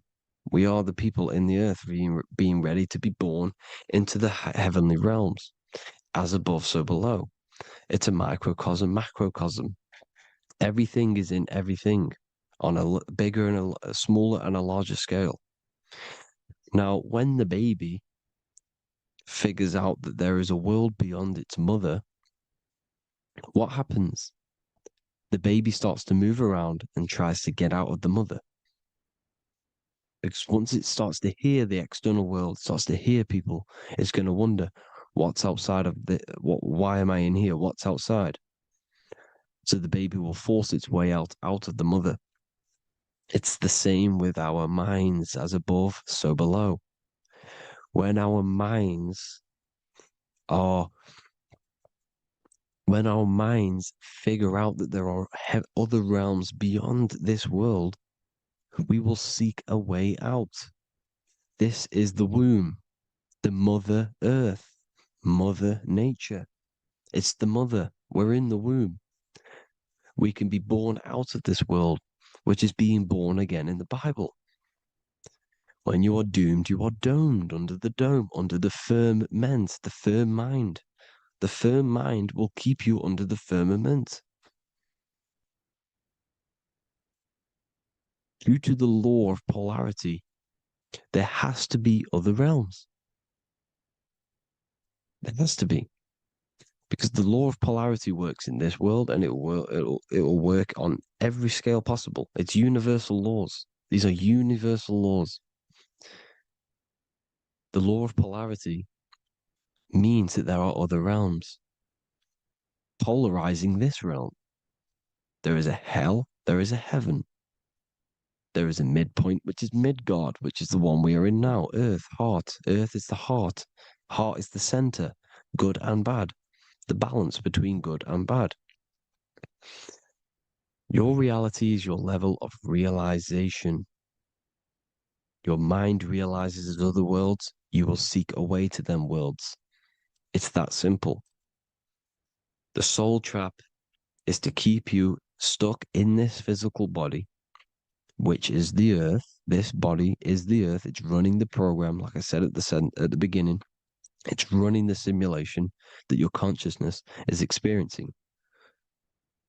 You are an electromagnetic being, and you're hidden in a cage, your rib cage, and you're stuck in cells, a prison cells. Look, you're in cells. We produce electromagnetic energy. Your soul produces this energy. And by trapping your consciousness inside of this physical realm, they harness this energy within the astral realms. They're using you to manifest demons, because your mind creates demons through emotions and mental thought energy, which is a whole nother video. I can make a video on that. You're manifesting everything for them because they're trying to create a hive mind. This is why they want everyone to believe in one belief system, one government, one belief system, one religion, because they're creating a hive mind. This hive mind will manifest and be summoned within the astral planes, because the mind manifests the astral plane. The astral plane is the realm of imagination. The mental plane is the realm of just thought alone. The etheric plane is the energy. The physical plane is the matter. So all of our minds together are manifesting these demons within these subconscious realms, the astral. Now, how are they keeping you stuck to this realm? Well, when you die and you're stuck in your lower three chakras, okay, when your mind and soul detaches from the body, which is the earth, when you leave the earth, you're still going to have these mental addictions to the food, the sex, the materialism, the phone, the cigarettes, everything. This is why they get you addicted to everything possible. The TikTok, the YouTube, they get you addicted to as many things possible. Because when your mind is addicted to these things, and when this mind leaves the physical body, you're still going to have these addictions. Okay? You're still going to have these thoughts. And you will be manifested into the lower astral realms because you're thinking materialistic, you're thinking negative, because your level of realization was your reality. You were manifesting hell on the earth. When you leave the body, you're going to manifest hell in the astral planes, which means you'll be vibrating on the very low, which will put you in the lower astral realms. So guess what? You're going to come back. You're going to come back into materialism. You're going to reincarnate. Because you haven't prepared for life after death. You must detach from the external world. Okay? Moon is mind. The sun is the soul, the earth is the body, the moon is the mind. This is why we say lunatic. In your mind, you have a specific mood. Moon. Money, M-O-N, is the moon. Money exists in the mind. They get you addicted to the money. The Bible's telling you this. Do not conform to the pattern of this world, but be transformed by the renewing of your mind. It's telling you. Of this world, but be transformed by the renewing of your mind. Who knew that the Bible was this deep? Matthew 16:26, what good will it be for someone to gain the whole world yet forfeit their soul? James 4:4, don't you know that friendship with this world means enmity against God? Therefore, anyone who chooses to be a friend of this world, of the world, becomes an enemy of God. John 4:4, dear children are from God and have overcome them, because the one who is in you is greater than the one who is in the world. It's talking about the invisible intelligence. It's greater than the physical world. John 2:15, do not love this world, nor the things it offers you. Because this world will create you to, if your mind has attachments to what this world offers, sex, money, and power, pretty much, you will reincarnate here. You will come back here. Because when you leave the body, your mind will still have these addictions. Do not love the world, nor the things it has to offer you. All of this is in my newly published book. The paperback versions are now available. Finally, for all the people who have been waiting, the Book of Wisdom. All of this knowledge is inside of the Book of Wisdom. The paperbacks are available. There's worldwide shipping. You can get it anywhere, pretty much, any country. My new website, it's amazing. There's going to be some amazing products coming on the new website. But I thank you all for the support. Before I leave, I need to explain what is going on with the soul trap. Like I said at the beginning, the mind's the bridge between the soul and the body. The body's the realm. By tricking your mind with false knowledge, they are keeping your soul stuck to this realm. They get you addicted to all the physical things, and that is it. As soon as you're addicted and you die, you're going to come back. So by tricking your mind, which is the bridge between the realms, they keep your mind stuck within this body. They keep you in physicality. They deveil you, the devil, the deveil. Thank you all for the support, people. If you do want to join the Academy, all the links will be posted below this video for the book, The Academy. Thank you all for the support and have an amazing day.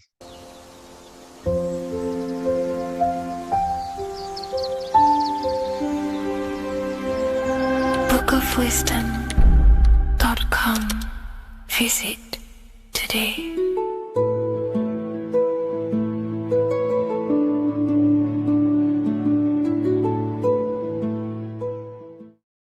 The Freemasonic square and compass is not just a symbol that represents Freemasonry, a lodge, or a secret society. It is a symbol of gaining your own personal power.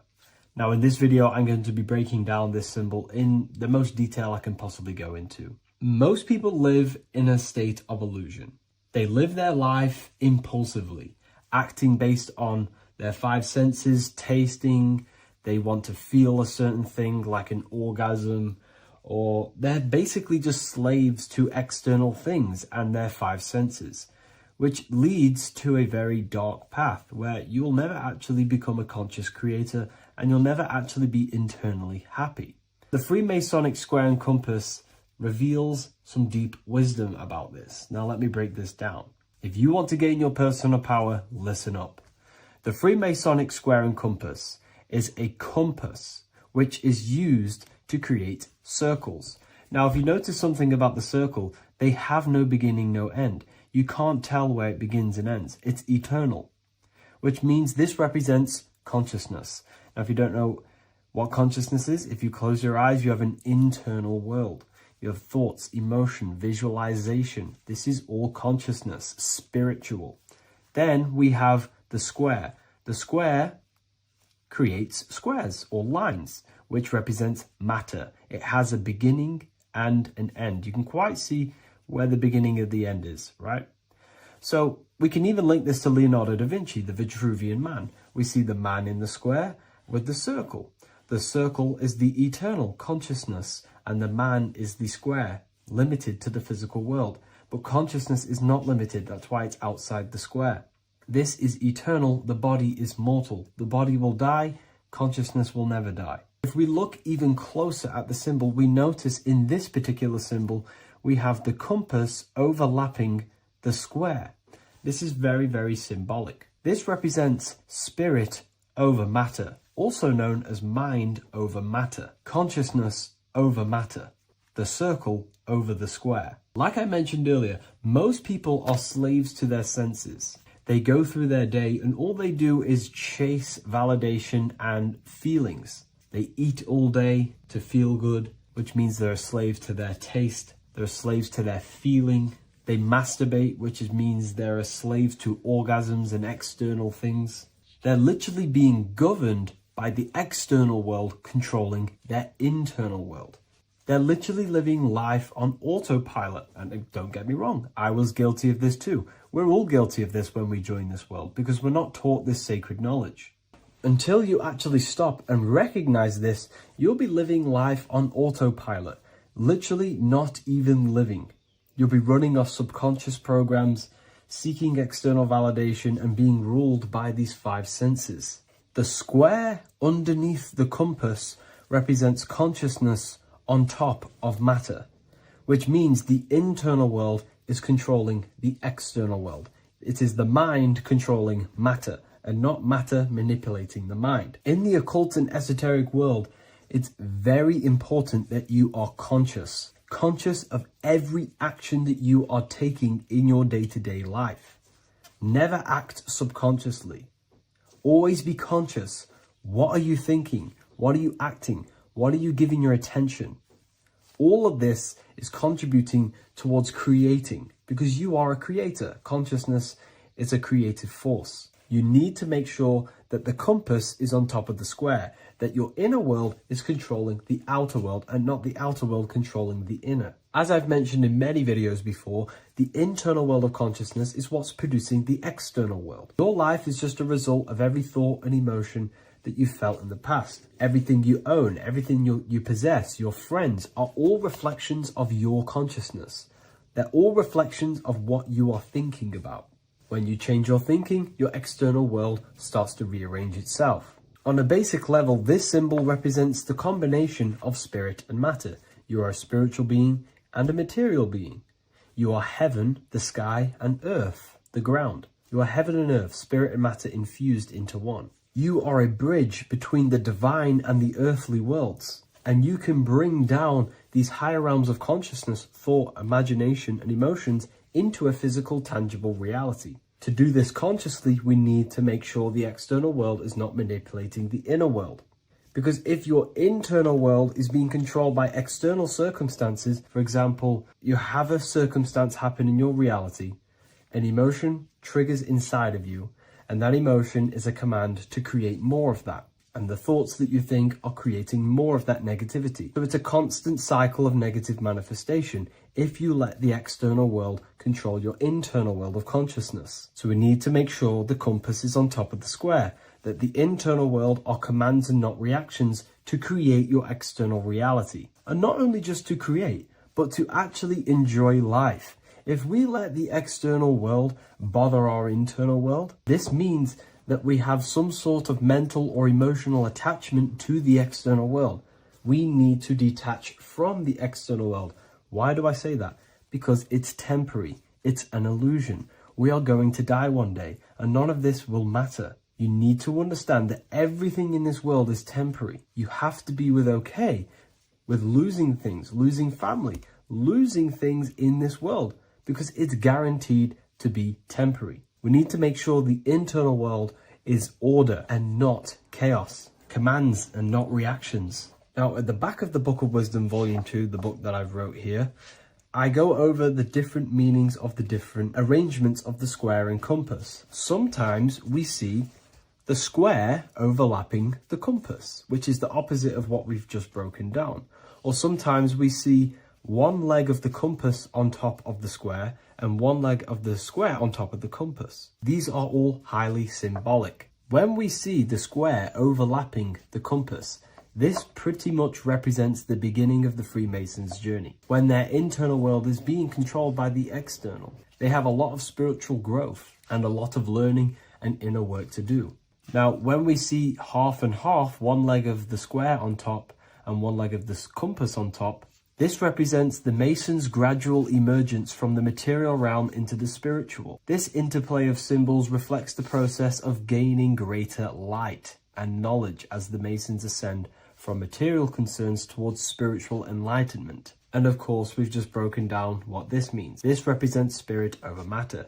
They're not chasing external physical things anymore. They're actually chasing and gaining validation and happiness from spiritual growth, more knowledge and deeper understanding of consciousness and themselves. Most people chase external material things, which actually don't make you happy in the long run. You could be given £1 million today. In a week's time, you would be back to the same original state of consciousness and actually chasing more and more millions of pounds. It's because nothing physical in this tangible world will ever satisfy your internal world of consciousness. So through spiritual growth, we can actually become happy and seek higher understanding, higher consciousness, which actually satisfies us eternally. So when we see the compass on top of the square, it symbolizes the triumph of spirit over matter. This arrangement not only signifies the mastery of spirit over the material realm, but also represents the resurrection, ascent, and dominion of spiritual principles over all earthly conditions. It's all about gaining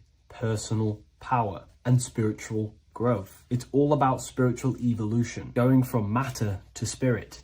The external world controlling the internal world, to the internal world ruling over the external world, where the mind becomes a powerful tool to actually create and command reality. The mind cannot create and command reality if it's being governed and tossed all over the place by external circumstances and thoughts. Here's a quick tip on how to know if your mind is controlling you. If your phone notification goes off and you're working on something, and you instantly go to reach and pick up the phone as soon as the notification goes off, that is an indication that your mind is controlling you and you are not controlling it. The mind is the direction of consciousness, the direction. It directs the flow of your attention, your energy, your consciousness. So to practice to gain mind over matter is simply just meditation, allowing the mind to sit still and focus on one thing for long periods of time. And over time, this will gain mastery over your attention and your mind. If you are on your spiritual path, this should be your goal, your internal world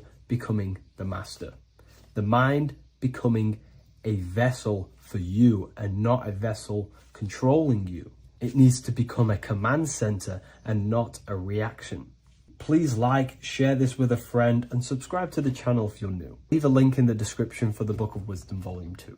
What if dreams aren't random at all, but messages from a deeper part of yourself, trying to show you things? In this video, you're going to learn exactly what dreams are from an esoteric view, how to control dreams, and how to dream more frequently. Dreams are not nonsense. They are expressions of the subconscious mind. In the daytime, we're using our conscious mind, what we are aware of. This represents the daytime, the sun, the external world. We're operating in the external, outside the body in the day. But when we go to sleep, we return inward. Everything does this breath. We breathe in through the nose and out through the nose. Everything does this in and out process in the universe. We live, we die every single day. We wake up, we express things in the external. Then at nighttime, we return back to darkness, back to the internal. This is the breath of the universe. We have summer, we have winter. This is the breath of the sun and the seasons with the earth. You have an internal world and an external world. External is physical, the internal is spiritual. Like I said, when we go to sleep, we are returning back to the internal world of your own consciousness and subconscious mind. Your subconscious mind holds everything about you,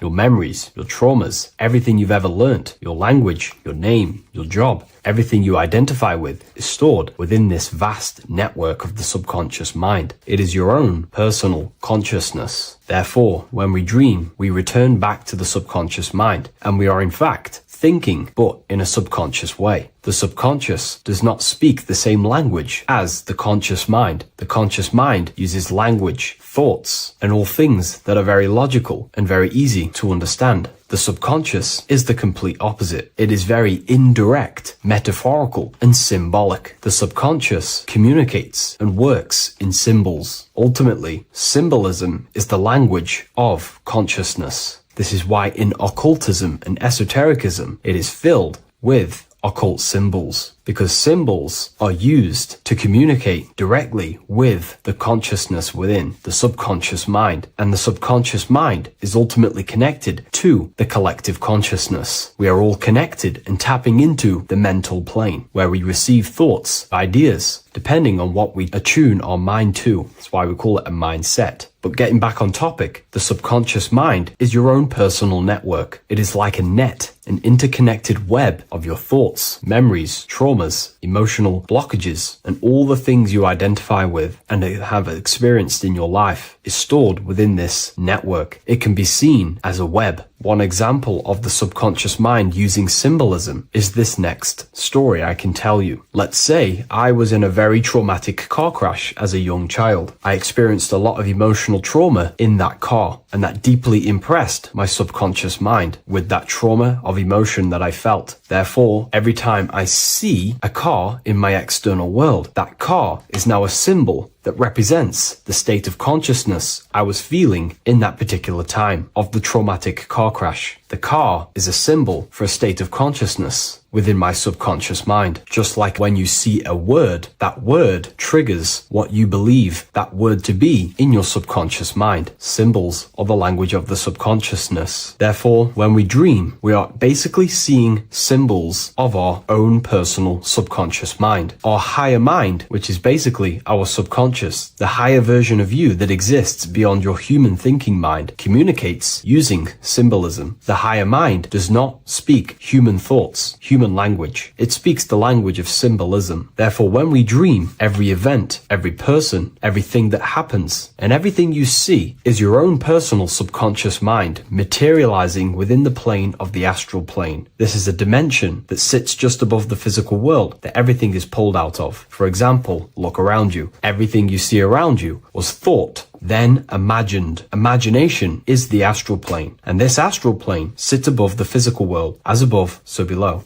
These objects were thought, imagined within someone's mind, and then pulled into a physical reality. Therefore, the imagination is what you're experiencing within a dream. It is your subconscious mind thinking and materializing within the imaginative plane. For example, let's say you are a Christian, you believe in Jesus your whole life, you have lots of emotion towards Jesus. This deeply impresses your subconscious mind. You believe in him so much, you go to sleep, you have a dream that you meet Jesus. You did not meet directly with Jesus. You met with your own belief. It was your own belief materializing within the imaginative plane and revealing itself to you. Dreams are materializations of your memories, your subconscious beliefs, traumas, and anything that could be inside the subconscious mind. It is your subconsciousness revealing itself to you in a material form. Let's say you have a nightmare. There is a big dark figure chasing you and you are running away in fear, away from this dark figure chasing you. That dark figure is not an external entity. It is not a spirit or a jinn or a demon. It is in fact an aspect of your own mind. It is a symbol that represents maybe a fear, a trauma, or something you are running away from internally, inside your subconscious mind. Something that you are not addressing, but something that is fearful, something that can be controlling you on a subconscious level. Let's say you have a fear to address something in your personal life. You want to address someone who is getting on your nerves at work. You continuously put this off and you fear doing that situation. Over a long period of time, this can slowly control you subconsciously. You start to avoid the person, avoid any contact. It is subconsciously controlling you. This is not the best example, but you can see what I mean. Hidden fears and traumas in the subconscious mind can subconsciously control your actions and ultimately lead you to low states of consciousness, keep you from reaching your higher potential, and ultimately create blockages within your own consciousness. That figure in the dream is a materialization of something that you are fearing and running away from and not addressing. This is why people always have dreams of traumas that they have experienced as a child or when they were younger, or maybe from a year ago or two. It's because that emotion is deeply impressed in the subconscious, and the subconscious is always trying to reveal things to you, communicate to you that you need to change, purify, and maybe heal within your own consciousness. This is how the higher self communicates to you through the language of symbolism. Once you understand this, dreams can become a very powerful tool, not just entertainment at nighttime. Your consciousness never rests. Your consciousness is eternal. It is the very spark of the divine. Your body needs rest. Your consciousness is not physical. It does not need rest. So this is a way you can identify what your dreams are trying to show you is by writing them down. A dream journal. Every single dream that you have a book placed near your bed. Every time you wake up, first thing you should do is pick up the book and write every single detail that you can remember about the dream. The people that you met are all symbols or aspects of yourself. Maybe it is a friend you saw in your dream. That friend represents a state of consciousness that is within you and is trying to reveal something to you. It's about making the subconscious into the conscious, to become conscious of the unknown. Write down every detail, everything you saw, every event that played out, even the details of the clothes that they were wearing. Everything is symbolic within dreams. Write everything down and then analyze the dream. Don't analyze it from a logical mind. Analyze it with the right hemisphere of the brain, which allows you to see metaphors, read between the line. Try and gain the message that it's trying to show you. What does this overall mean to you? And what could this reveal about aspects of yourself that you need to heal or maybe take action in your life and world? Because your higher self is always guiding you towards awakening and fulfilling your mission in the manifested physical world. Dreams speak in symbols, not logic. Ask about your dreams. What is this trying to tell me? Don't take things literally. Look for an emotional tone and symbolic resonance. With practice, you'll begin to understand the personal language of your subconscious mind. Now that you understand that, again, please leave a like or a comment on this video. This is now a technique for lucid dreaming and dreaming more often. This is not going to happen overnight. This is not an easy method. It simply takes practice and dedication. Every morning, choose 3 time slots. For me, I choose 4:30, 5 a.m. and 6 a.m. 3 alarms that are going to go off at these 3 times, half an hour apart from each other. Each time you wake up, stay awake for 5 to 10 minutes. Turn off the alarm. Try and keep your conscious mind awake, but drift back into sleep. There's no other better way for me to explain that. It's very difficult, but try and keep the mind awake, but the body falling back asleep. More than likely, you will drift off back to sleep. Then the next alarm will go off half an hour after. This will wake you up again, guaranteed. You will probably drift back to sleep by repeating this process. After the 3 alarms go off, each one of them times, you're either going to have a dream or a lucid dream, but definitely you will have a dream. And if it doesn't work one time, keep trying it. I've been using this method for a very long time, and I can tell you 70-80% of the time it triggers a dream, and a very vivid dream. And it's ideal for lucid dreaming because keeping the conscious mind awake while letting the body fall asleep, you can become conscious within these subconscious realms of your mind. But when you are conscious inside the dream world, you can do what you want, but you also want to let the dream naturally unfold. If you try and take too much control, then you will wake back up. If you feel any fear in your dream, you will wake back up into the material world. Another tip to dream more often is to meditate before bed. Simply close your eyes and think about nothing for 5 to 30 minutes. Detach from everything outside you, your name, your job, work, thoughts. Mentally detach from the world and the physical pleasures and become pure awareness before you try and go to sleep. This will help you become conscious while being within the self. If you wish to learn more about consciousness yourself, the Book of Wisdom Volume 2 can definitely help you. I'll leave a link in the description. Thank you for watching this video, and I'll see you in the next one.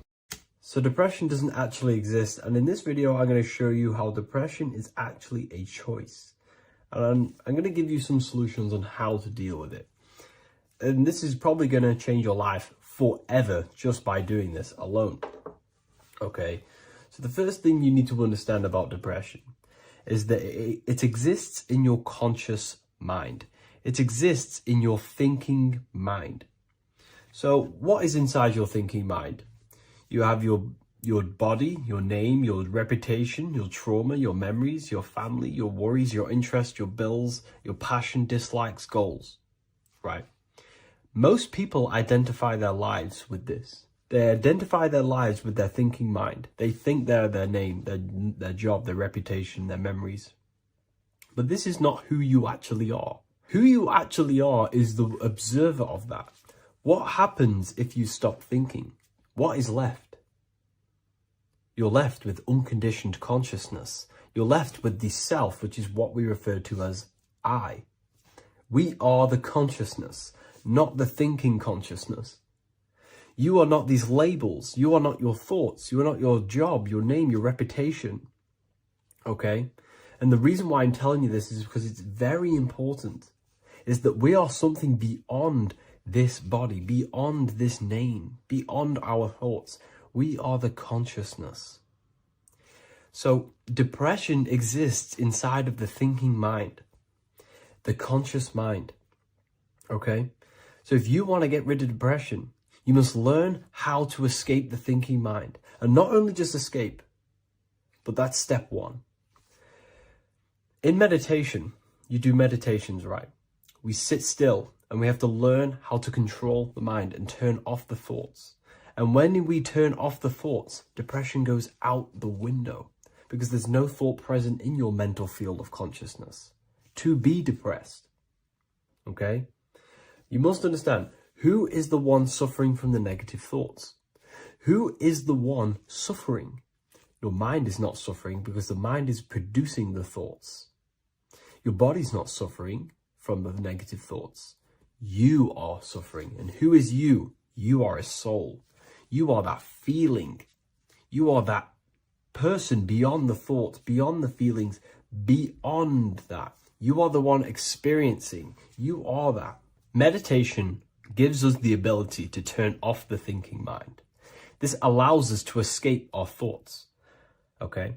And it gives us, over a long period of time after meditation, you'll be able to turn this switch, and this switch will be able to turn off your thoughts. And by doing this, we will be able to control our conscious mind directly by the hand.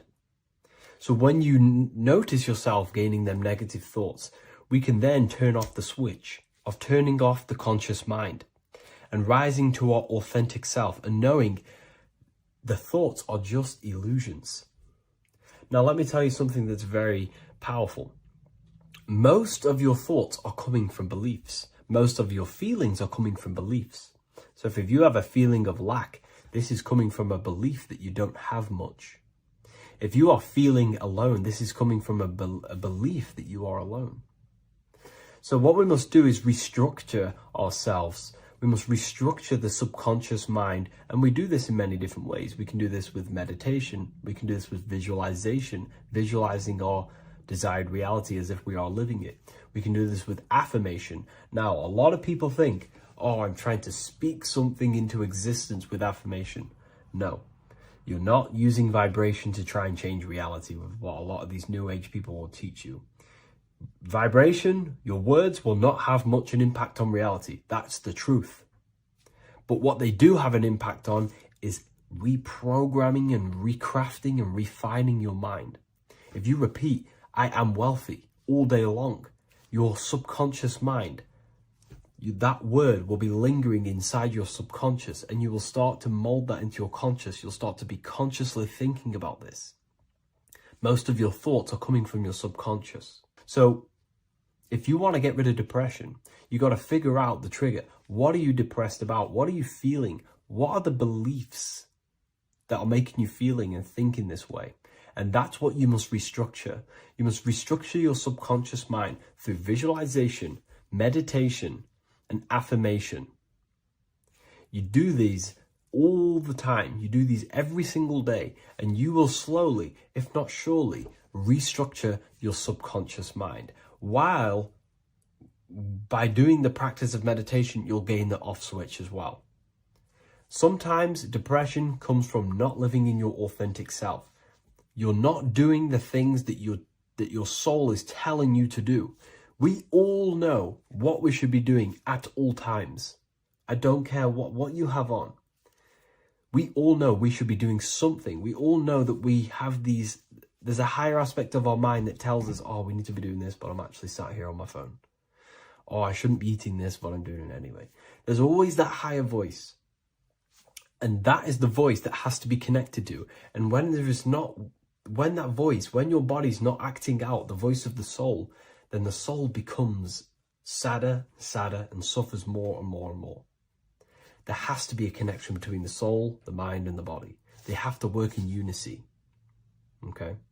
So I hope this video helps with depression, with whatever you're going through mentally.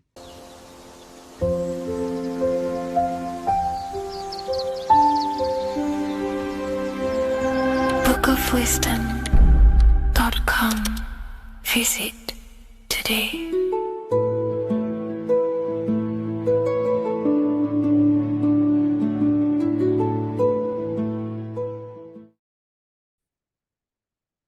Hello and welcome to another video and another lecture from Ethereal University. Today we're going to be breaking down in detail the Freemasonic 33rd degree symbol. Now, of course, this is a complex symbol, and it's composed of many symbols put together to create a greater meaning. So, as you should know from my previous videos, a bit of context behind Freemasonry, what it particularly is, and I will give you a brief overview before we go into this. It's definitely important to know what Freemasonry is before we break down this symbol, okay? Because without the knowledge of Masonry and what it is, it's difficult to understand what the symbol truly means. So Freemasonry is all about building. The word Mason means to build. And we're either building with light or we're building with darkness. So that we have good Freemasonry, we have good Masons, people who want to spread the truth, people who want to help people awaken their mind and liberate them and bring them up to higher consciousness. Or we have Masons who want to divide, keep the knowledge to themselves, create walls, build walls in people's minds, construct illusions in people's minds for their own personal gain. Okay, so we're either building with light or you're building with darkness. You're either building with light or bricks, spirit or matter. God and the devil, same thing. You're either uplifting people or dividing people. Each and every single one of you is a Freemason. Well, a Mason. Not a Freemason, but a Mason. You are a builder. And you're either constructing division in you and other people, or you're either creating oneness. Everyone is doing this. Everyone is building. Everyone is contributing towards the world and building our reality. So Masonry is a craft, and that craft is to craft a better mind and heart, a higher consciousness, a higher understanding of the self, building a higher perception of yourself, getting to know who you actually are, why you are here. Every action, behind every single action, behind every single cause is choice. You chose to be here. Whether you know why you are here or whether you do not know. You chose to be here in this time, in this period of life on the earth, on this physical dimension. You chose, the mind of yours chose to be here in this body at this specific time. You are playing a role, you are building in this world at this specific time. So Masonry is all about getting to know the self, to know what you actually are through gnosis. Gnosis is direct knowledge obtained and extracted from direct experience. Knowledge extracted from direct experience. Knowingness. You know you have hands. You don't believe you have hands. You know you have hands. That's what knowing thyself truly means. To go within the self. To dwell in meditation for long periods of time. Not even meditation. To dwell, closing your eyes and thinking internally. Not thinking externally about anything outside you, but thinking and questioning internally, and you shall find answers. Seek and you shall find. If your heart is truly set on knowing, on getting to know true knowledge and knowing yourself, then you will find it. Okay, so because that's what the heart is. The heart is where we find our treasure. That's why it's inside of our chest. Our chest holds the treasure. What is your treasure? Your treasure is your physical manifestation. And whatever you act, whatever your heart cares about, your body follows. Your body takes action towards what you care about in life. This is why we say follow your heart, because your body follows the heart, what you care about. If you do not care about something, you do not take actions towards it. Whatever your heart loves and has that love energy for, the body follows. If you truly want to become enlightened and truly want to reach higher consciousness, then you will. You truly care for that, then you will find it. You have to go within. Okay, so this is what Masonry is about. It's about going within and finding out your true nature and constructing a higher consciousness by dissolving walls and blockages inside your mind and heart, purifying the self. Because you can care about sick and twisted things. Okay? We can see that in society. People like killing people. It's psychotic, but I know. So we can be corrupted. Okay, so going into this symbol, what does this symbol mean? What is it trying to portray? Okay. Before we go into this symbol, particularly, we're looking at the Scottish Rite Freemasonry. So we have the the first degree all the way up to the third degree is Blue Lodge Masonry. Then from the fourth degree of Freemasonry to the 32nd degree is what we call Red Lodge Freemasonry, the Red Lodge degrees. So again, that is that symbolism of that red and blue, the left and right, masculine, feminine, water, fire. It's that symbolism again of the two polar opposites of reality, of masculine and feminine qualities, solar and lunar.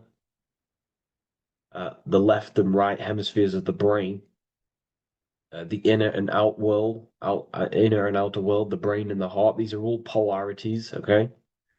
Spirit and matter. We have to unify these. But we're looking at the 33rd degree. This is the end of the Scottish Rite of Freemasonry, and it's considered the illuminated degrees. Illuminated. This is when one gets to know the true self, the true knowledge, when one has gone within, mastered the self, got rid of mental blockages, blockages in the heart, purified the self, and they know who they are. They have higher consciousness. And in this breakdown today, I'm going to show you how they have higher consciousness through this symbolism. Okay, so I was going to say something, but I totally forgot what it was. But anyways, we'll move forward with this symbol. Oh, that's what it was. Water melts. Well, ice melts at 33 degrees, symbolizing ice represents solid matter, ego, the physical body, left brain thinking, physical reality identification, identifying self with the ego, the name, the job, the reputation. That's the ice, that's solid, that's ego thinking, left brain thinking. When we identify ourselves with the body, our ego, our name, our job, our reputation, our family, that is ego. That is pure earthly survival base level consciousness.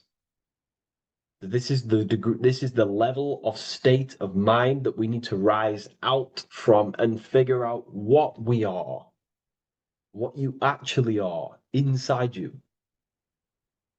When you turn off your thoughts, what are you then? If you do not think, you are not your name, your job, your reputation, your family, your beliefs. Because when the mind is turned off, there is still something left. That is you. And that is the substance that we have to get to know through gnosis, through going within and thinking internally and dwelling within. Okay. So Freemasonry is all about learning about the psyche, the true nature of consciousness, how it functions, the mechanics of consciousness, how we can integrate universal law with consciousness. We're going to be going into that. Natural law. How we can become one with God's law. We can become one with the universe and integrate universal consciousness into yourself. Okay, so The first thing I'm going to say about this symbol, straight away, the first thing you probably notice about the symbol is the eagle. The eagle is a bird. Okay? What do birds do? They are high in the air. They are above the earth, which represents rising, rising consciousness, rising the mind out of the lower mind, earth-based survival, impulsive, reactive, egotistical mind. And we're pulling us up, we're rising from that. The earth represents that lower base survival consciousness, ego-driven thoughts. And we're rising up. The bird is free. It's free from the earth. Okay? It's free. It's elevated. It looks down upon the earth. So the eagle is a bird which represents higher view of self, a higher understanding of the self. It's elevated. We have a higher view of myself when I reach the 33rd degree. That is what it's showing you. That is what it's symbolizing. Okay? It's above the earth. It is free. It looks down. When you have higher consciousness, you become enlightened. It's impossible not to look down. You do look down on people, but not in a bad way. Not in a bad way. That sounds bad. I understand if that sounds bad, but that's not a bad way. I don't mean that in a bad way or a bad-hearted way. I mean that as when you have higher consciousness, you can see people who are living and dwelling in zombie mode, low-level earth-based consciousness. They think they're the body, they think they're their name, their job, their reputation, their family. So it represents looking down because I have higher awareness of myself. I know what I truly am. The water is flowing at the 33rd degree. The water melts at the 33rd degree, representing the flowing of consciousness, the flowing of the mind, flowing of light energy entering the body. Because when we reach higher consciousness, when you raise your consciousness, which is just an easier way of saying mastering thoughts, mastering yourself, we no longer give attention to negative thoughts because we understand what thoughts are. And why would you let your own mind take away your own power? So again, Freemasonry is about gaining personal power, not in a bad way, well, it can be used for bad. Gaining mental power, a strong mind. Most people have very, very, very weak minds in this world.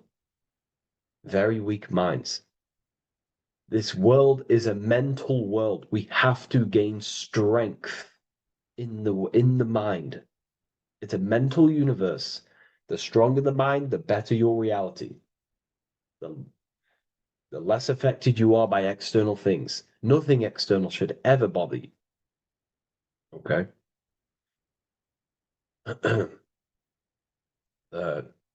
So it's about gaining mental strength, mental clarity. So again, the bird is elevated, it looks down, it has a higher awareness, it sees things from above, it sees the world for what it truly is. That's the eagle. Okay? It's the higher view. This is the illuminated degrees. So we're looking at now the sword.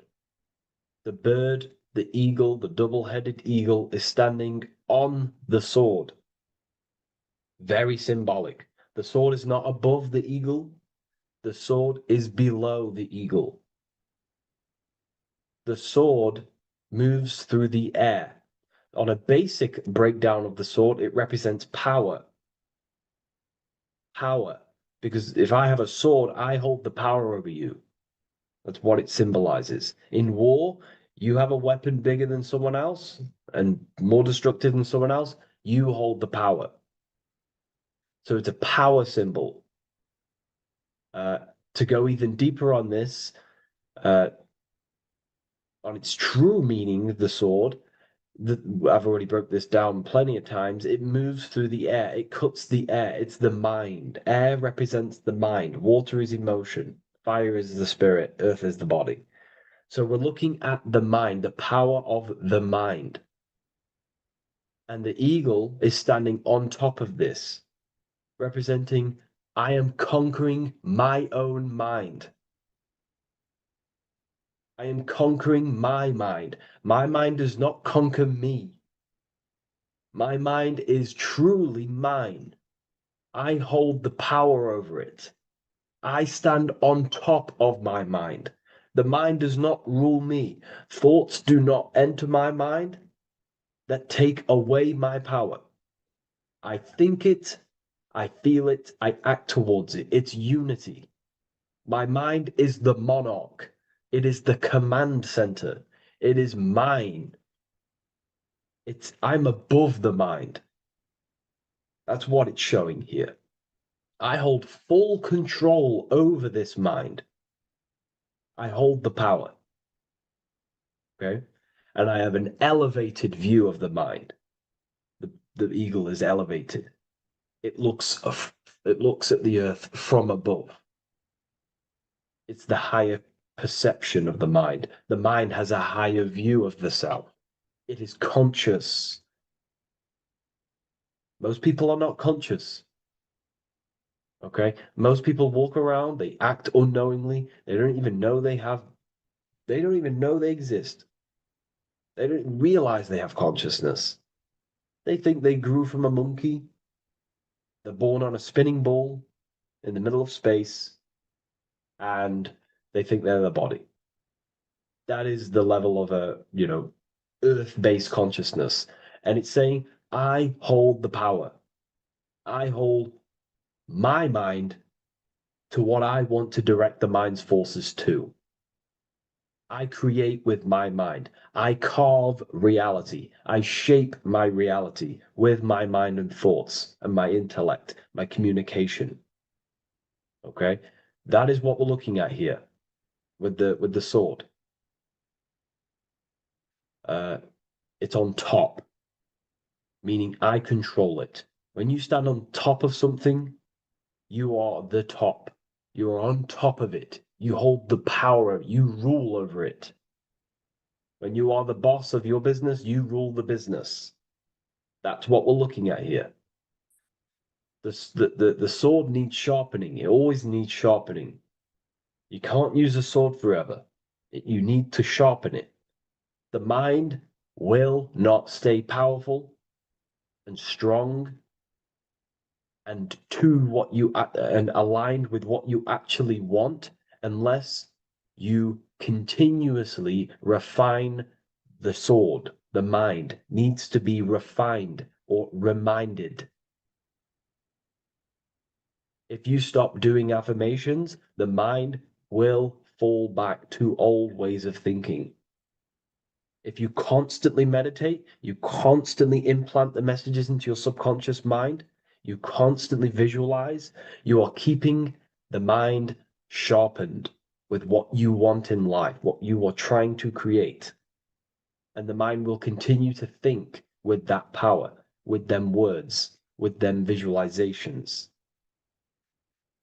If you fall off, if you stop meditating, you will lose control of your own mind.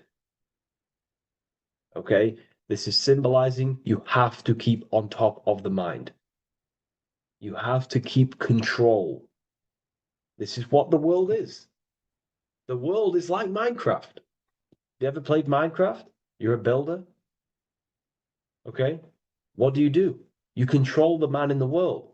That's what you are. You need to control this body in the world. It's all about control. You are in a game. It's like Grand Theft Auto. You don't know how to use the buttons. You're going to create chaos, and you're not going to have that much fun in the world in GTA if you don't know how to work the buttons. Same with this world. You are in a world, and you need to learn the buttons of the body, the mind, the soul, the heart. How will these things function so you can actually live a better life? and create what you want in the world, aligned with natural law, of course, unless you want to walk down the path of Satanism. So this is what we're looking at with the sword. Now, moving on, we're looking at this little banner here. This says "God and my right" in Latin. God and my right. What is your right? Natural law is your right. What is natural law? You already know the natural laws. We all intuitively know the natural law. What is natural law? Do good. We all subconsciously, on a soul level, we know to do good. We know to do right. It is wrong to hurt people. It is wrong to control people. What is your natural law? What are the forces that you hold power over, that you have full control over? You have full control over what you think, what you feel, what you act. Thought, emotion, action. If you start to try and control things outside of them three forces, that is now you breaking natural law. If I try to control and manipulate someone else, that is now breaking natural law. I'm going against my inner law. My soul tells me what is right and wrong through emotion.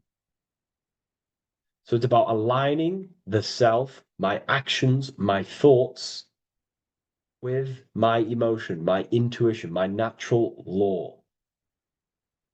These are your rights. Your rights is to think, feel, and act with the law, with good, with God, with love, with care for one another. Am I building with light to bring good things to the collective? You see, most people are stuck in their left brain, and the left brain only sees me, me. Ego-driven thinking. That's why they trap us in our left brain. They train us to be left brain. They tell us to write with our right hand to strengthen the left brain. They call it writing. Everything in this matrix is to activate your your left brain. Why? They need you in ego consciousness so you can be controlled and manipulated. So you do not recognize patterns. That's the right brain. The right brain recognizes patterns, symbolism, metaphors. They don't want you reading between the lines. They want you logical. They want you divided, because the right brain sees the whole. The right brain sees the woods. The left brain sees the trees. And that tree is your ego. And the woods is the collective consciousness. They want you only thinking about you, because that way you are divided from the collective consciousness. And we're all one consciousness family. We're all God. We're all God experiencing himself. And we are all building this world. So it's about aligning the self with my right, with God, with natural law. It's what Freemasonry is about. True Freemasonry, light Freemasonry, not dark Masonry, or evil Freemasonry, whatever you want to call it. The crown, royalty. Royalty wear crowns. And what do the royalty have? Again, this is another power symbol. They hold control. Yes, royalty hold control. And that's why this crown is at the top of the image, not at the bottom of the image. It's at the top, representing I control the left, I control the right. I control my left brain and my right brain, the two eagle heads, the two views. The eagle has one eye on each side. It's looking, it's seeing. And that's symbolic of the left and right brain. We see, not physically see, but I mean perceive. We perceive reality with the left brain and we perceive reality with the right brain. And it's about unifying these two brains so we can see and perceive reality from a true lens. Because if we see reality only from the left brain, and a left brain dominated brain, we see everything as divided. But if we see everything from a right brain perspective, we see everything as whole. When everything is in the middle, you need to see reality from the middle. Yes, I have my own personal consciousness, and yes, there is a collective consciousness. So I need to balance between that.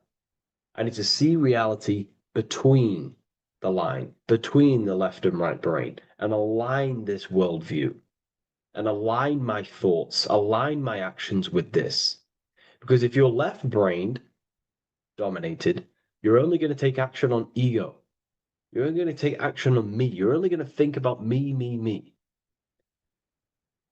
But if you're right hemisphere brained, you're only going to take action for the collective, which is, yes, that's good, but you also need to think about yourself.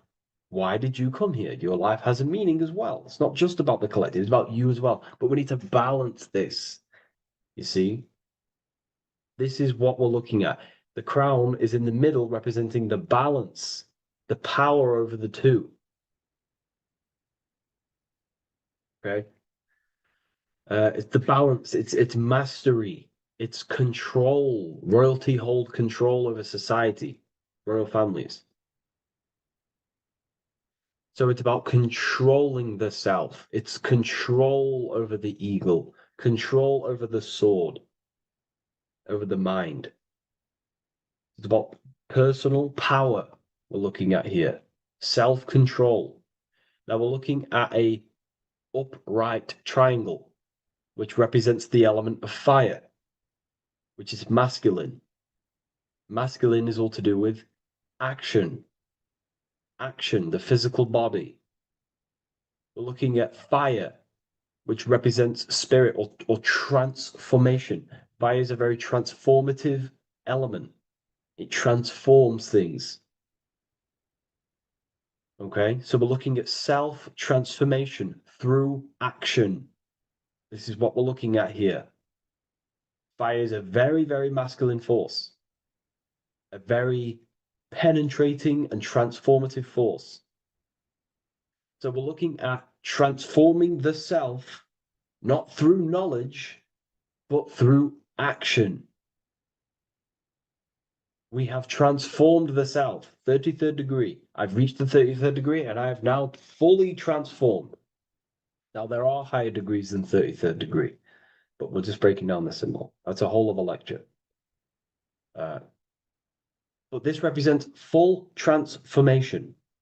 3, another, if you watch my video on numerology, you know 3 is all about what? Transformation. Thoughts, emotions, actions. These are the transformative forces that turn and create reality.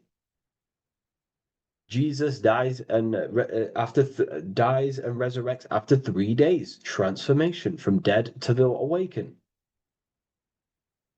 Brahma, Vishnu, Shiva. God is threefold. 3, 3, 3, 3, 3, 3. Electricity, magnetism, dielectricity. The 3 forces that pretty much create physical matter. Transformation is 3. So we're looking at transformation through action. Action is a very transformative force. There's no point learning this knowledge if you're not going to act upon the knowledge. A lot of people join the university, they learn a lot, but they leave because they don't want to take the action. They don't want to do the hard part. They don't want to act towards higher consciousness. They want to dwell in their lower mind. That's fine. That's your path. That's their path. But if you truly want to raise your consciousness, you have to act upon it. You have to actively not take the action. It's about what you do and do not do. Because not doing something is also an action. If you are not participating in the low-level pleasures like sex, casual sex, masturbation, going out and getting blind drunk. These are low-level pleasures. It's going to keep you on a low-level frequency and a low-level consciousness. That is also an action, not doing that. It's about what you not do as well, which is very important. You have to act upon it to reach this degree. You will not reach this degree if you have not taken a lot of action towards reaching higher consciousness, reaching self-mastery over the mind, controlling the mind. This is what, again, it's about taking action on actually controlling the mind, controlling the self, gaining your power. Okay? Okay. This is another fascinating part about the eagle head and wings. It also represents the past, present, and future. The crown is, again, symbolic of the crown chakra. This is all to do with knowledge. So we're looking at knowledge of the past, the eagle on the left looking behind, and the eagle on the right looking forward. So we're looking at the crown, knowledge of the past and the future. Looking at your past is very powerful. What has got you, what has led you to this very point in your life? What actions have taken you to this point? And not only you, remember, there is a collective. Remember, you always have to keep that in mind. Every action you take, you have to always align it with the collective consciousness. It's not just you in the world. We have a collective.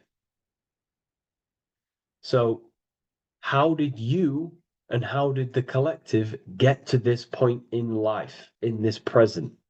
How did we get here? How did we get into this mess? Humanity is in a mess.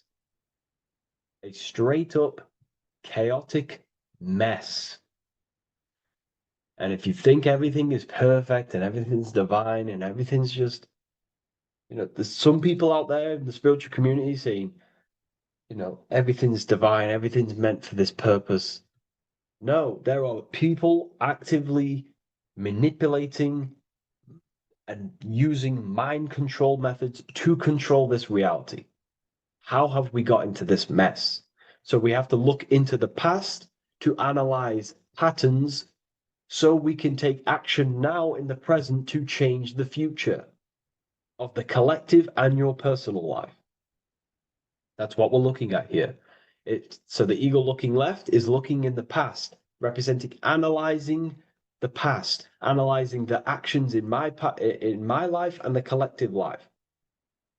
The actions that led to this mess now, to this state now. And what can I do now with my knowledge to change the future to a better future, aligned with, again, natural law, aligned with goodness, aligned with God,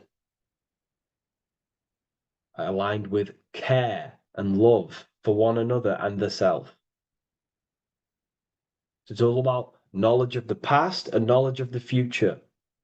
And what I can do now to take action, the triangle pointing at the middle, which is the present, what can I do now to change the future?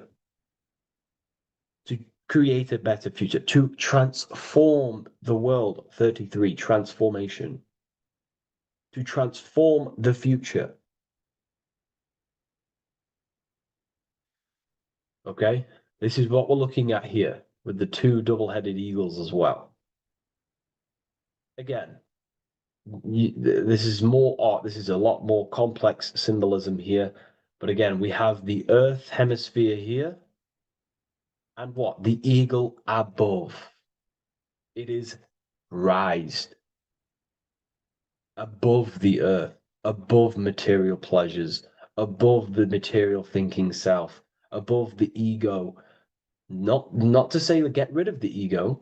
We need the ego, but balancing, control, power over the ego, power over the two hemispheres of the brain, power over my past and my future,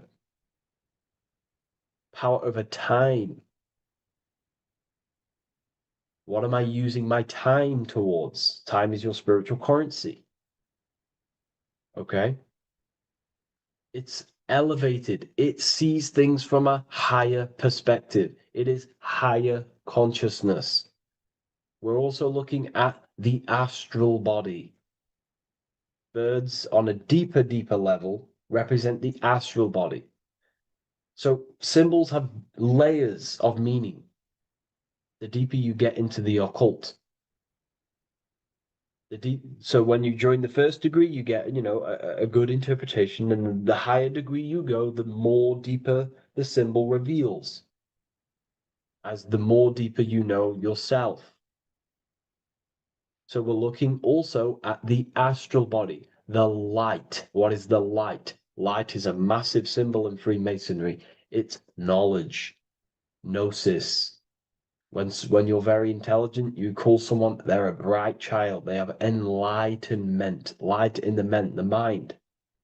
Looking at light, a lot of knowledge, a lot of self-knowledge of the self, of the psyche, how I function, what I am, knowledge of the astral body, rising above the earth, astral projection, exploring your true nature, exploring consciousness.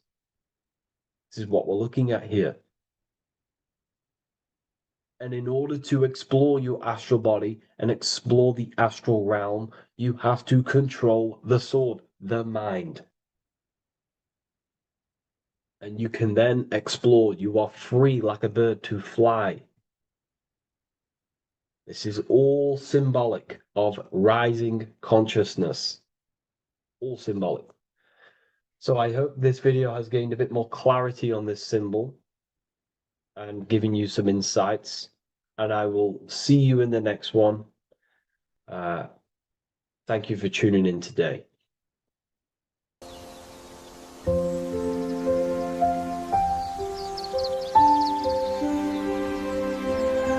bookofwisdom.com.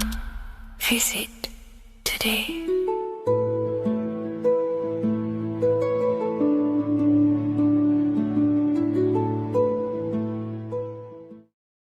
Hello, Seeker. Welcome to Revival of Symbolism, a channel devoted to the language of esoteric symbolism, guiding you to discover yourself and expand your consciousness into deeper realms of thought.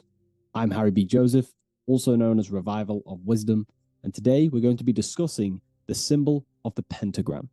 The pentagram is a well-known symbol inside the occult, used by pretty much every ancient tradition, Freemasonry, Rosicrucianism, Hermeticism, all the occult schools of thought. You will see this symbol, and today we're going to be breaking it down into some great detail. Now, there's a lot that goes into this symbol. It's basically a 5-pointed star. Now, if you notice that the star is one line continuously, you can draw this symbol continuously with one line without taking your pen or pencil off the piece of paper. So it's actually symbolizing one, and one expressing through 5 ways.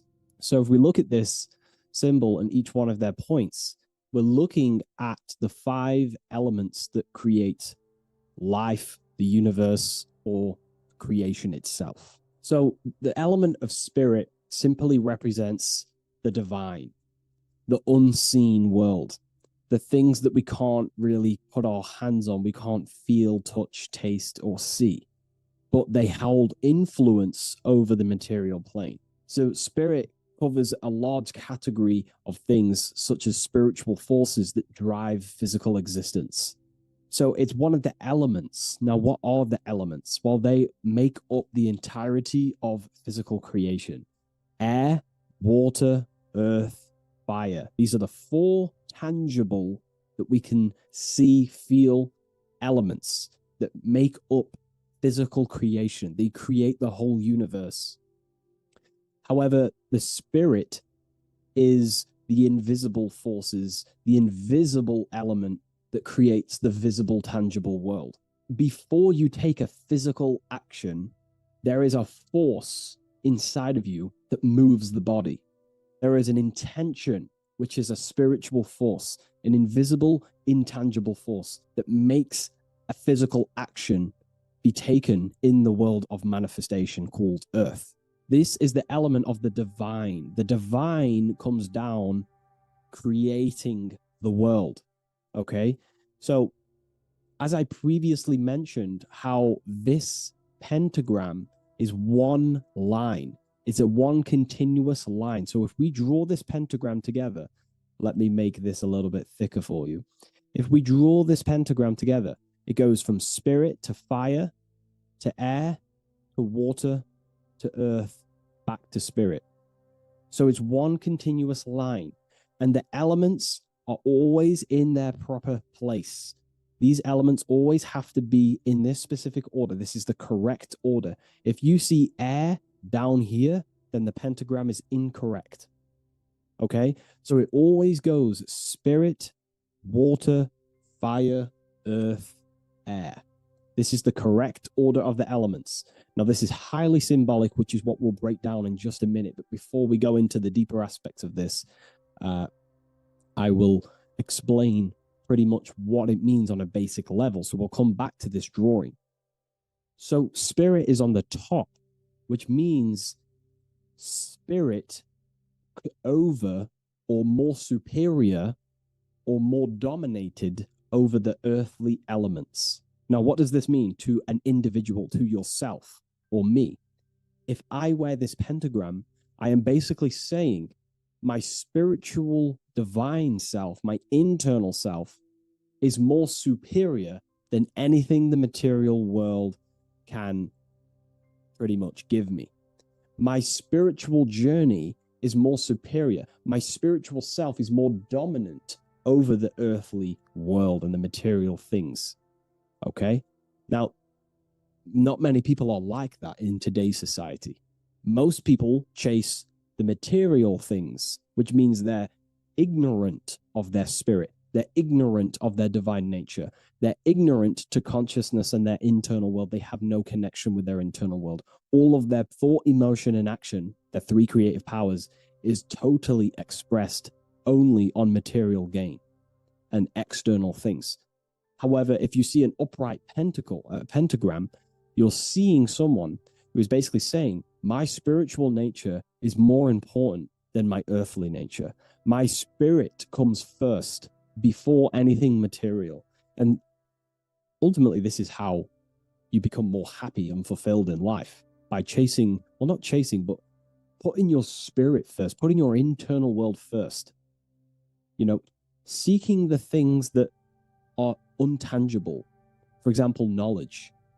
I'm addicted to knowledge. You know, I would rather chase knowledge because knowledge is power. Knowledge of self is so important. When we die, it is the only thing that matters in the end. When you die, you are immortal. And if you have no knowledge of yourself, then you're going to struggle in the afterlife. If you have no self-control over your thoughts and emotions and desires, then you will suffer in the afterlife because you have no control of your thoughts, and your thoughts will be creating your reality in the realm of imagination or the astral plane. But that's a whole other lecture. But this symbol is pretty much saying placing the invisible over the visible. So there's many different avenues we can go with this. So this symbol is also used in magic. We could use the symbol for manifestation. It represents controlling the inner world to produce then effect inside of the external world. You see? So we have to put this first in magic spirit. We have to change the internal so we can produce change in the external. Reality is created from the inside out. Okay? So this symbol is heavily associated with magic as well, which is a whole other lecture. In this lecture, I'm going to give you a good detailed explanation, but this symbol is so vast and wide, it would take many breakdowns to go into each meaning of the symbol. So it's representing the divine element of spirit coming down and manifesting the physical plane through that process of this. So, as I mentioned earlier, that I'd come back to this, what we're looking at is the process of spirit turning into matter. This is the process of how spirit condenses into a material form, how higher energy, higher forms, which are invisible, come down and manifest and crystallize into a physical object or a physical reality. So this pentagram is explaining the process of creation. So it comes from the higher realm, spirit, the source, the emanation. An emanation is a thought or an emotion or a desire, which comes down to fire first. Fire represents the will. This is the willpower. This is the willpower. It's still kind of more of an invisible force, but fire is the closest element that represents spirit. This is why we light candles in magic and rituals, because it's literally opening a doorway to spirit. It's the closest element to spirit. So this is why sometimes in alchemical artworks, they use fire to represent spirit. Because, it's quite difficult to use a symbol for spirit because it's totally invisible. So it goes down to fire first, the will. Then it goes up to the air, which represents intellect, the intelligence of the mind. This is thinking, mind, intellect, logic. Then it goes down to water. This is emotion. This is intuition. And then it goes into the earth, which is physical body action. Okay? So spirit represents an emanation. So an emanation is something descending out of the void, out of the nothingness. And the first thing that descends is will, then intellect, then emotion, then a physical action. Then everything returns back to spirit from earth. So it's showing you how spirit manifests into matter. It's also showing you the macrocosm, how the world is created. So ultimately, it's a symbol of the microcosm also. It's a symbol of you. If you put your body outwards, you would see your body in this five-pointed star shape. So it's a symbol of the microcosm, because you yourself are a microcosm. You contain all of the elements: spirit, fire, earth, water, and air. You breathe air, you drink water, fire in your nervous system, which is electricity, and earth is your physical body. So you are a microcosm of the universe. And this is what the circle, when we see the circle around, this is representing the macrocosm, the circle. So why are you a microcosm? Because you know how the sun changes the earth with its different electromagnetic rays, depending on how far away the sun is to the earth when it's rotating. Well, depending on what model you believe anyway, the electromagnetic rays produce change on the earth. So when the sun is further away from the earth, or whatever model you believe, when the sun is further away, then the electromagnetic rays of the sun are weaker, which means that's what the winter is. The winter is the death and the death of the electromagnetic rays of the sun. We still get sun, but it's just not as powerful as summertime. So nature dies. But then when the summer comes back around, the sun is closer, it produces higher amounts of electromagnetic life force rays, which increases the growth again in the summertime. But this is also not only happening on the earth, it's happening within the body. The body goes through this rhythm. The same rhythm that the external world goes through, your body's going through this rhythm. So these changes in the cycles not only change the earth, they change consciousness. These cycles happen within you. They happen within your body, your cells, your nervous system, your brain, your psyche. Your emotions, your intellect is all affected through these cycles of the sun. So this is why you are a microcosm of the macrocosm. Your mind is cut out of the same fabric of God's intelligence, of God's mind. The same power of thought God used to manifest the world, to think it into existence, the same power you use to think your world into existence. You are truly a microcosm containing all the five elements, all the same powers of God, but just in a smaller version. It's a symbol of the microcosm. It's a symbol of the macrocosm also. It's a symbol of how spirit manifests into form. And this is why it's associated with magic, because you can use these elements in magic, this process of how spirit becomes matter. So there's so much that goes into this. And I actually broke this down inside the new book, the Book of Symbolism, on these 2 pages here. I will do another one on the inverted pentagram. This book, I've basically gone over every Freemasonic symbol, alchemical symbols, every occult society symbols is pretty much in this new Book of Symbolism. But again, it's not a book on symbolism. These symbols are representing forces within yourself. They represent you, and these symbols are designed to awaken aspects of yourself. So this is not a book on symbolism. This is a book on you. Each symbol will awaken different aspects of yourself to help you understand yourself. So anyways, it's a big book. It's going to be very, very soon. I'll leave a waiting list in the description. You can join the waiting list, or I'll just give you an email when it's ready. And I will see you in the next video. Please leave a like, comment, and share. And I'll see you in the next one.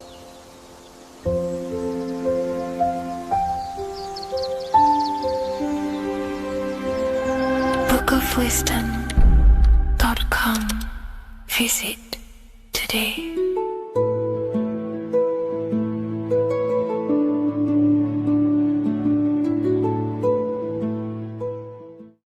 Creation demands destruction. Every time you release your sexual fluids, you're destroying a part of yourself to create an extension of yourself. For example, if you want to create a business, you have to destroy your time, attention, and energy in order to create the effect of the business. All creation demands some sort of sacrifice or destruction. This falls under the law of polarity in the universe. It's the same with your sexual fluids. Your sexual fluids, especially as a man, contains minerals, all the minerals in your body. It contains your vitality. It contains your DNA. It contains the blueprint of you, and it can create a whole new human being. You are literally playing with the power of creation if you are releasing your sexual fluids too much. Sexual fluids also extend beyond the physical plane. They contain astral forces, because all physical creation is a mental creation. We live in a mental universe. Everything begins as a thought in the mind, then the thought takes the form and the body of imagination, which is an astral force. Imagination turns into etheric emotional energy. Then the etheric emotional energy turns into the physical action and the physical manifestation. We live in a mental universe. Therefore, these dimensions do not exist separately. They are permeating and mixing in with all. Your physical body has an astral body. Everything physical has astral forces behind it. Semen is known as the astral fluid of the soul. It feeds nerves, the channels of life force and consciousness within the body. And every time you release it, you're destroying a part of your vitality, your brain, your nerves, your energy levels, your creativity, and your DNA to create an extension of you. Therefore, it is a sacred fluid within your body and not something to be played with and to be released too much. Think about it. This is a very creative energy, your sexual fluids. It can create a whole new human being. This is how powerful it actually is. It is the power of creation, and the misuse of this power can destroy your own vitality and your life of your body, because that life you are giving in order to create an extension or a child is the same life you could keep inside of you and not waste to recycle and regenerate the body. Sexual energy has been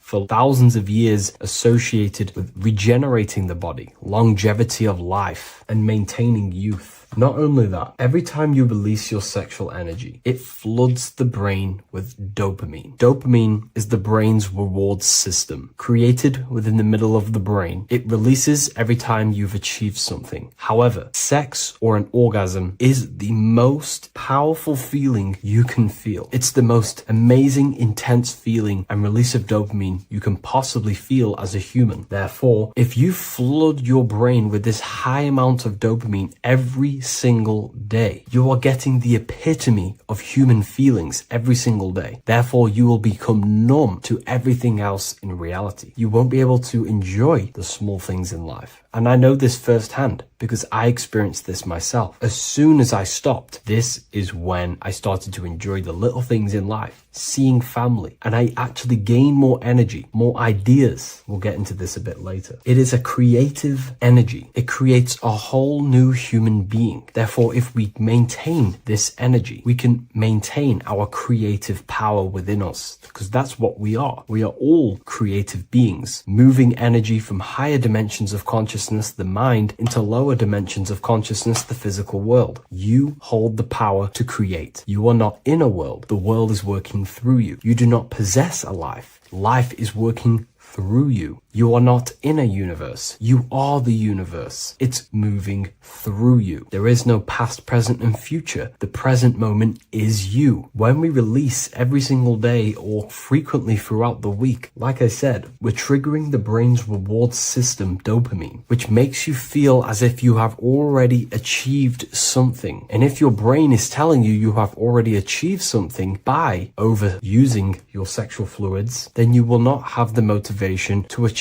other things in your life. I know this firsthand. I became very lazy. I didn't want to work. I didn't want to do anything because subconsciously my brain felt as if I've already achieved. If we look at the symbol of the Baphomet, we notice the Baphomet has horns and a goat head. Now we look at the word horny. When you become sexually aroused, it's known as horny, which is the horns, representing the lower mind. The lower mind is the mind we use for our animal instincts. We have two parts of our mind. A higher mind, which is contained of higher thought, which chases spiritual things such as love, wisdom, knowledge, and God. Then we have a lower mind, which chases the things of the material world closely associated with the ego, chases validation, material gain, status, and physical sensation, physical pleasures. It is these physical pleasures that can keep you in an endless loop, making you feeling empty inside, because nothing material can ever satisfy our internal world. Nothing. You can achieve millions of dollars. You can achieve your dream house, your dream car, your dream watch. And if that is the only thing you are chasing, you will feel empty inside when you achieve it, because nothing of this material plane can satisfy you. Nothing of the lower mind can ever satisfy you. This is why we must sacrifice the lower mind and overcome the lower mind and the lower instincts. One thing I found amazing when I mastered my sexual urges and my lust is that my mind became a lot more clear. The thoughts and the time and the attention that I used in my mind to go towards lust, sex, and chasing these things was taking up a lot of mental space, time, and energy. But as soon as I removed it and mastered it, my mind became an open vessel for higher thoughts to be received from the higher mind. The mind is like a radio antenna. Whatever we attune it with, that's what we receive. If we're constantly thinking about lust and low-level pleasures, we're going to just receive low-level thoughts. But once we remove all of the lower mind and we conquer our physical body and physical urges, our mind becomes an open channel for divine thoughts and spiritual thoughts. This is what most people call today as downloads. You receive wisdom from your higher self. Not only do you receive more wisdom, you just receive more power to create. The male and the female come together to create a child. That's how you were created. Now, the law of correspondence teaches as above, so below. It refers to everything in the universe. Therefore, in order for you to create a reality, to give birth to something, you have to bring together the masculine and the feminine. Your masculine forces are willpower and actions. Your feminine forces are emotions and imagination. When you combine the willpower, action, emotions, and imagination and combine them together, you can give birth to reality. But it's important to only give birth to things that are spiritual, that are good, that are for the benefit of yourself and humanity, and not for the ego and the lower mind. Killing our lower mind is essential for spiritual ascension when we die. The thoughts that we give the most attention and energy to when we die are pretty much the same thoughts that we're going to think when we die. When you die, your physical body and external world is stripped and you're left with your internal world of consciousness, more than likely be resonating within the lower astral plane before you move on to any higher dimensions of the astral. It's important that we kill any addictions such as sex, food attachments, emotional attachments to people, any desire for material things before we physically die. The Hindus taught this, Buddhism taught this, the ancient Egyptians taught this. We have to remove the desires in our heart for material and things before we physically die, because when we die, we cannot fulfill physical pleasure. Therefore, we will create our own suffering within the astral dimension. So sex is the biggest part of this. We have to remove the desire for sex or releasing any of our sexual fluids before we physically die to master ourselves. And not only that, it's going to benefit the way you feel, the way you think, the way you act towards people once you have mastered this. Porn psychologically damages you. You are quite literally the person in the corner of a room watching two other people give pleasure to each other. Psychologically, that is not good. And what happens in darkness is always revealed in light. What you do in your alone times will show in your confidence, in your eye contact, in your presence, in your aura, your energy. You cannot hide things that you do in the dark, because they always reveal themselves in a subconscious way, whether physically or through an energetic spiritual way. Sex can be known as sacred energy exchange. You are exchanging energy, bioelectrical energy. It's a scientific fact that when you hold hands with another person, your brain waves of each individual become synced. Your emotions sync. And you exchange electromagnetic energy because you are an electromagnetic being. When you have sex with someone, you are literally exchanging emotional energy. Your aura is not just an electromagnetic field. It is literally a manifestation of your internal consciousness. Your consciousness contains your thoughts, your beliefs, your traumas, your emotional state.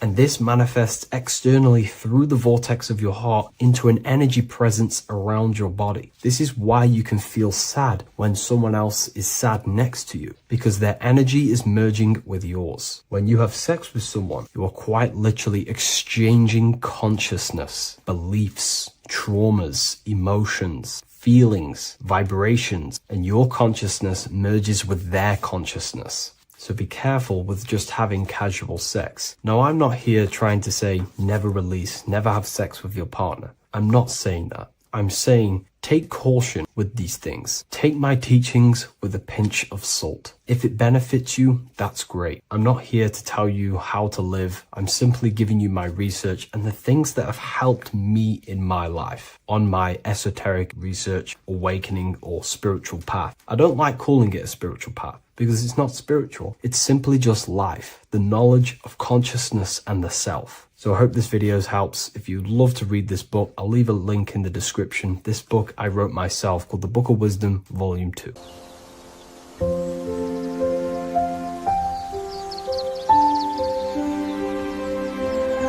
bookofwisdom.com. Visit today.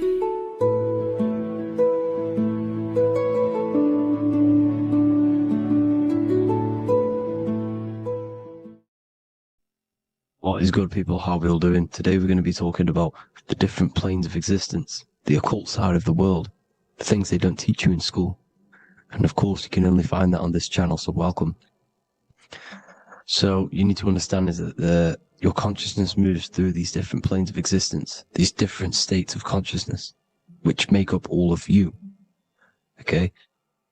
They are all interlocked planes. They are all interpenetrated into each other. They are all one. They melt into the plane above and below. You see, each plane is a product of each plane. As above, so below. Now, the higher you go, the more fluid, the more dreamy, the less dense it becomes. The lower you go, the more denser it becomes, the more solid it becomes. The lowest plane is the physical plane, which you are obviously aware of. You are inside of the physical plane now. But while you are in this inside of this physical plane, you are indeed inside of all these other bodies which you have not awakened yet. You have to awaken these different bodies. You have these bodies. Okay? It's like a ripple effect. And the center is the most dense, the most solid. This is Earth, heart, the heart of the ripple. And the further you go out from the center, the more dreamy, the less fluid, the more fluid, the more less dense it gets until you're one with the all. You see? And this is what it's like. This is what this system is. It's like a ripple effect. Now, let's jump straight into the planes. First, you have the physical plane, made out of 4 elements. 5 elements. The ether is the mother of the elements. It's the womb of the elements. It's the 5th element. And it gives birth to the 4 other elements. 4 is stability. Tables have 4 legs, and this is why the ether gives birth to 4, because it's the foundation of the physical world. Fire, earth, water, air. They are not pure. Each one of the elements melts into the other one.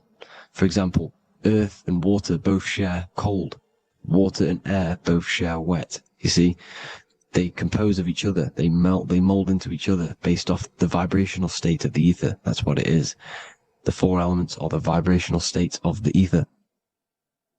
Okay? So you have the 4 physical elements making this, physical world. It's the lowest world. It's the world of effect. This world, whatever you see, whatever you experience, it's the effect. You can't change anything by manipulating this world. You got to manipulate the higher worlds to affect this world, you see? As above, so below. This is the lowest plane. It has 3-dimensional. It's the 3rd dimension. Space, height, and thickness. That's all it is. Front, backwards, upwards. You see, it's 3-dimensional. We cannot perceive the hidden side, which is the interior of this existence. We cannot perceive the interior from our exterior view. We are looking into this world. Okay? This is the exterior view. We can't see what's inside of that. That's the 4th dimension, which is the next one. It's the most gross and dense plane. 4 states of matter, the most slowest vibrational molecules exist in this plane. Above this plane, you have the ether. Okay? The word ether and either are the same thing, because either connects 2 scenarios in languages. I either support Manchester United or Liverpool.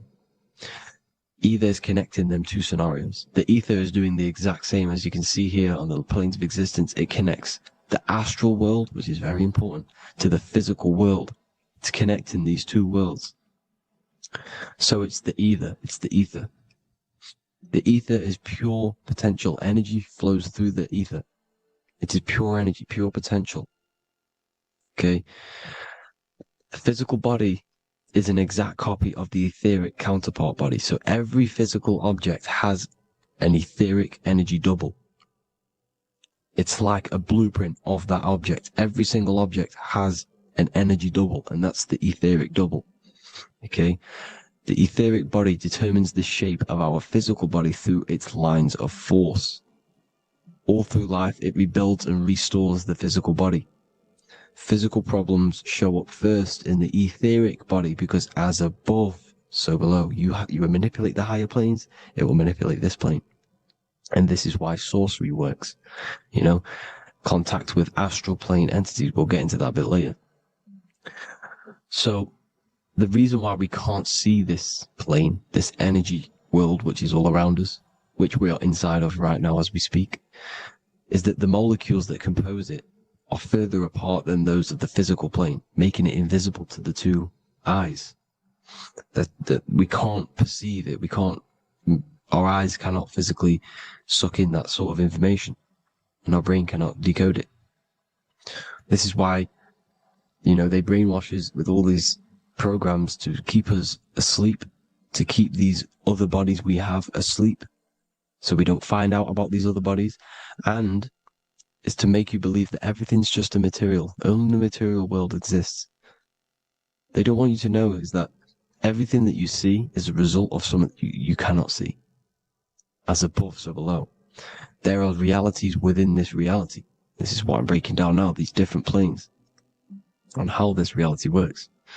So your etheric double is your energy body, You can see here the physical, etheric, astral. Astral is your spirit. The ether is a part of the physical plane. It's like just above the physical plane, but it's still part.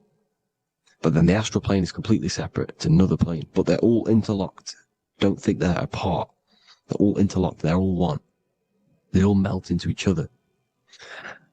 The chakras that we have are inside of our etheric body. They are our sense of organs which tune us to the fourth dimension. These 7 chakras connect us to the astral world, the fourth dimension. Okay?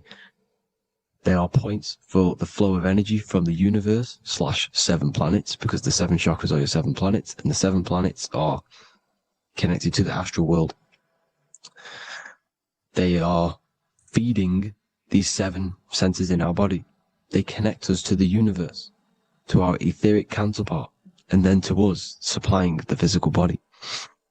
Because the energy comes from above. As above, so below.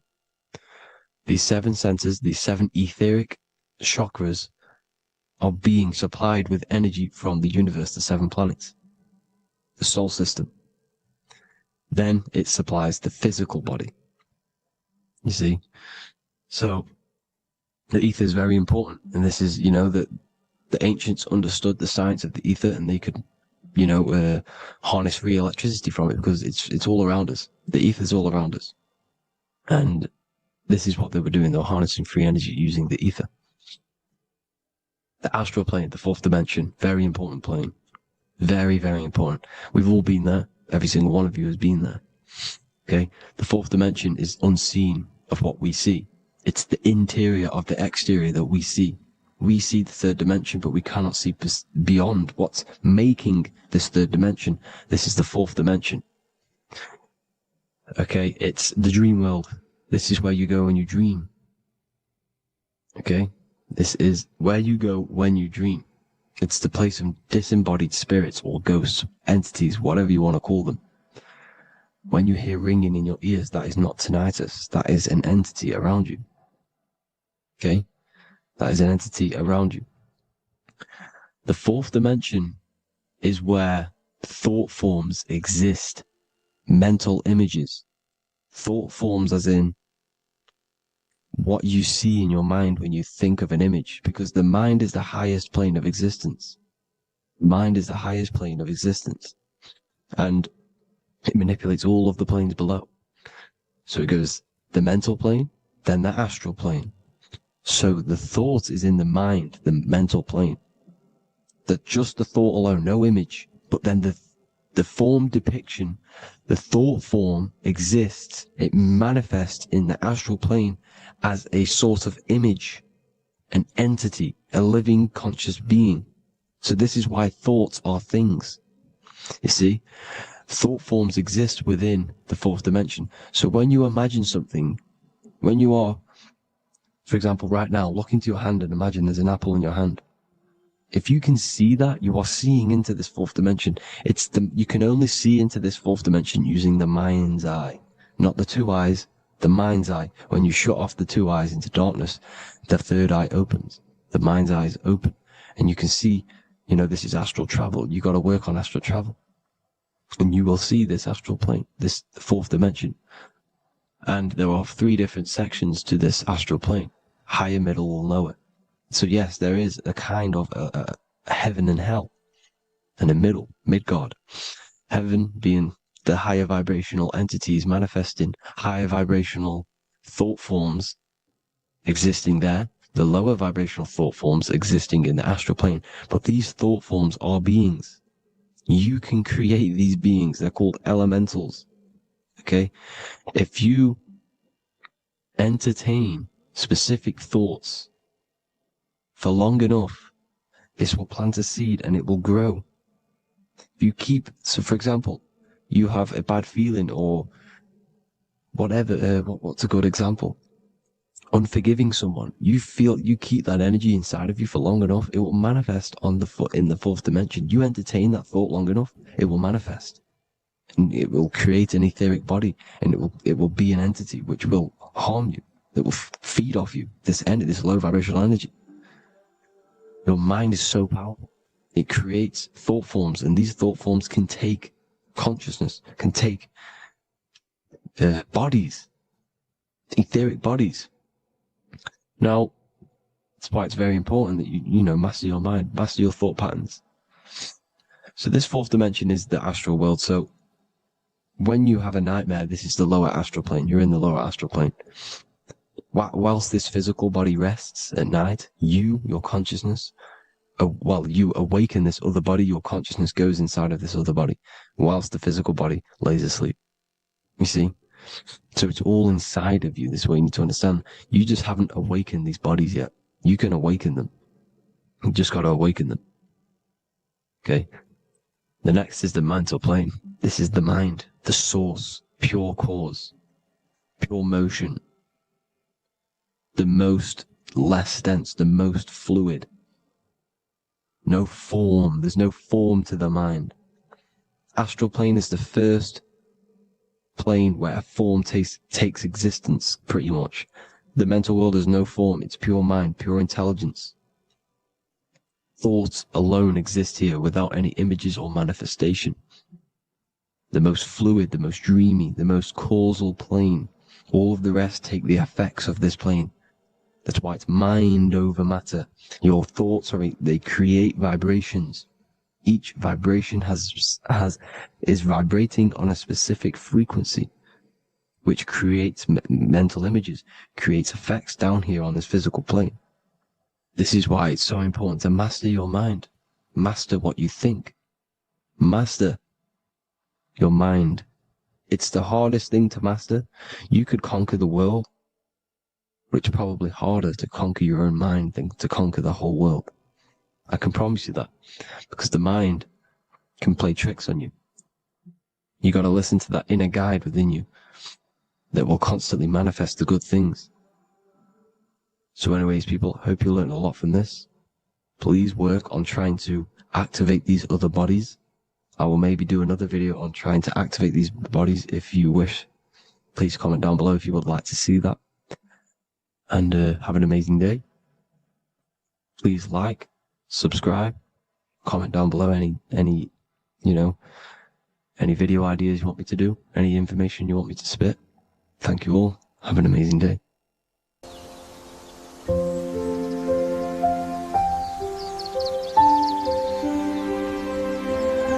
bookofwisdom.com. Visit today.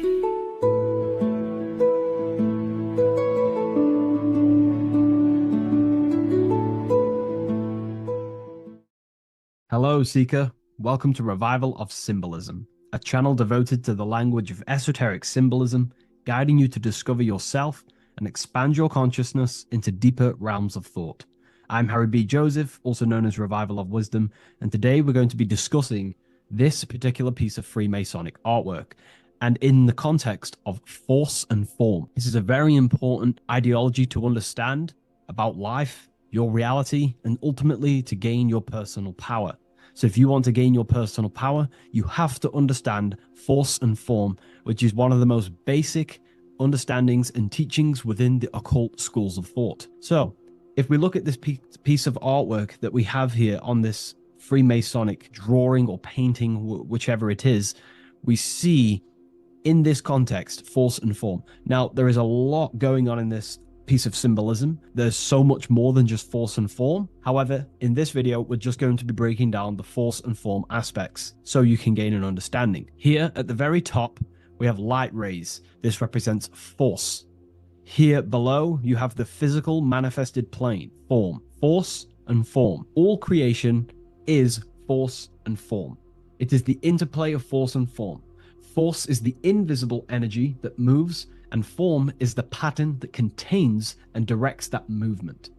Force without form is chaos. Form without force is lifeless. So without any force, there would be no movement or manifestation. Without form, there would just be chaotic forces within the universe. So force and form are the opposites in duality, force and form, okay? So without any force, which is your spiritual life force, your consciousness, which is force, your body wouldn't even exist, because your body is the formation of the spiritual forces. Your life is a creation of your forces, such as thought, emotion, imagination, desire. We're going to be breaking that down in detail so you can use these forces in your life, okay? So we have light rays here. This is a force. This is light emanations coming down from above into the world of form. We have to understand, no physical action on the physical plane, there is no force. All force takes place within the astral and etheric realm. So that's what we must understand. Force takes place in a higher dimension. What you see in the material realm is the formation of that force. So every movement in the material is made manifest through the invisible forces. When you take an action, there is a reason why you are moving the body. And for me, for example, I've written the new book of symbolism, and it's out November 17th. The force that driven me to build that, to take the actions to build that, is a force, and that is an emotion or a desire. So that we all have a desire, which is the force that moves us. And that desire is not a chemical reaction within your nervous system. That desire is, in essence, a spiritual force that takes place within the astral plane. So we have the mental plane. Below you have the astral plane. Below that you have the etheric plane. And then below that you have the physical plane.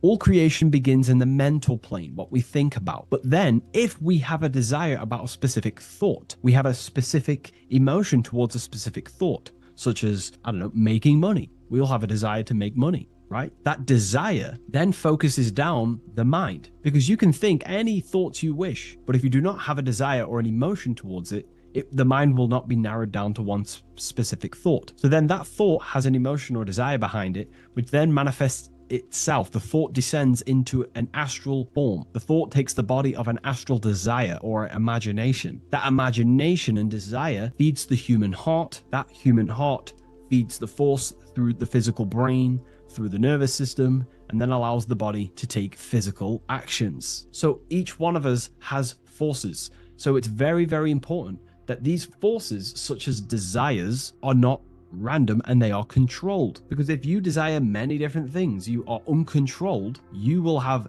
many issues in your life. You will have, if you have uncontrolled desires of lust, uncontrolled desires of vanity, uncontrolled desires of low pleasurable things of the flesh, your desire will not be controlled. Therefore, your force is scattered. So in order to gain self-mastery and to get what you want out of your reality, you have to control your desires, your force. So you have force and form. This is why down here you have people taking physical actions. You have, people running around taking action. And up here you have the forces.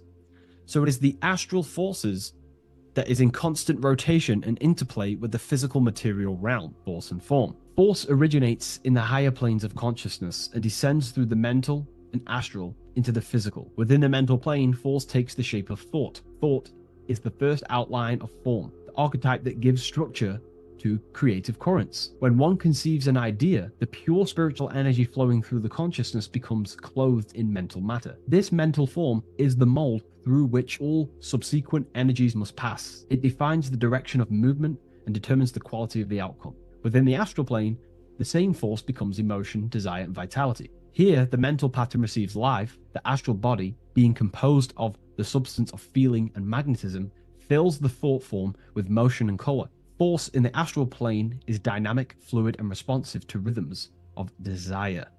If desire is pure and unified, it directs energy faithfully into the form conceived by the mind. If desire is scattered or conflicted, the astral force distorts the form, producing confused results in the physical world, confused actions, chaotic actions, if you do not have your desires and your heart under control and your emotions under control. Thus, the quality of one's emotional life determines how effectively forces passes through the pattern of thought. So the emotional quality of life, of your life, is determining your actions, because we all take action on what we care about, on the force that is driving us. So we must unify our heart with the higher mind, with higher thought, thoughts that are not selfish, thoughts that are not egotistical. In the mental plane, there are three subplanes. We have higher mental plane, middle mental plane, and lower mental plane. Higher mental plane is higher thought. This is what people call the higher mind. A lot of people say the higher mind, but they don't know truly what it is. A lot of spiritual people will just throw these words around. The higher mind is simply the mind that exists within the higher mental plane where higher thoughts take place. Thoughts that are guided with love, that are guided with selfishness, without being selfless, thinking without being egotistical.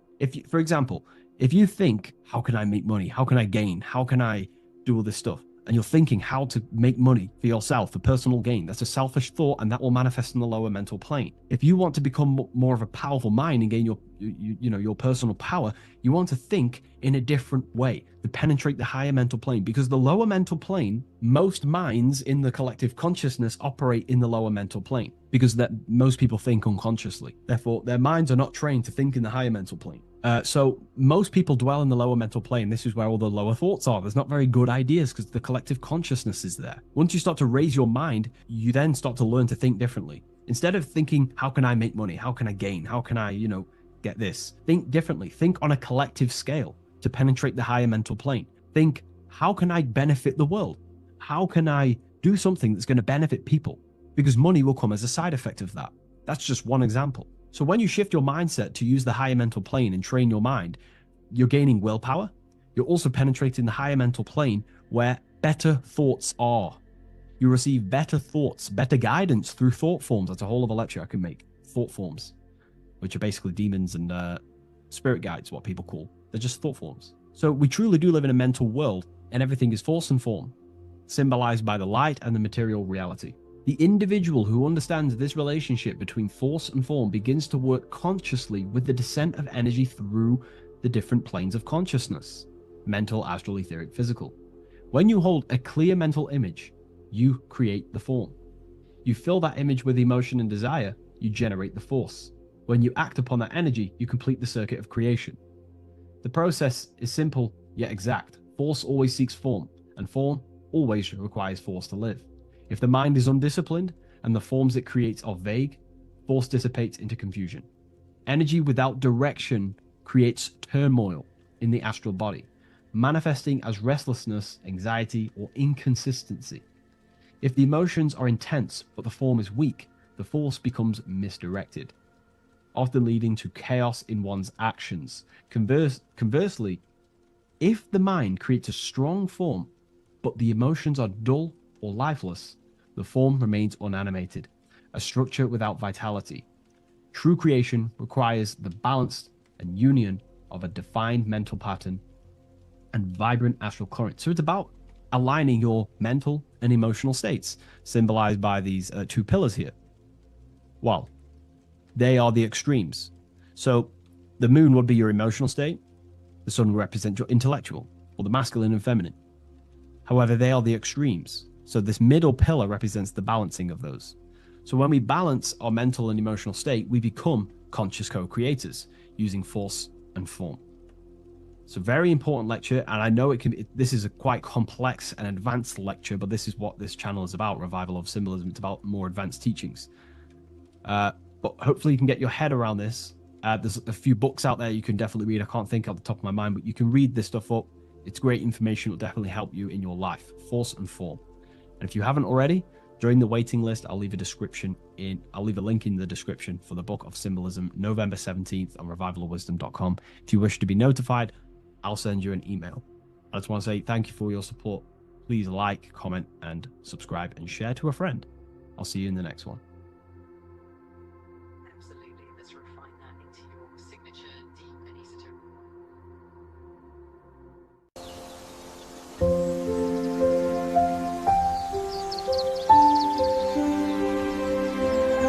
bookofwisdom.com. Visit today.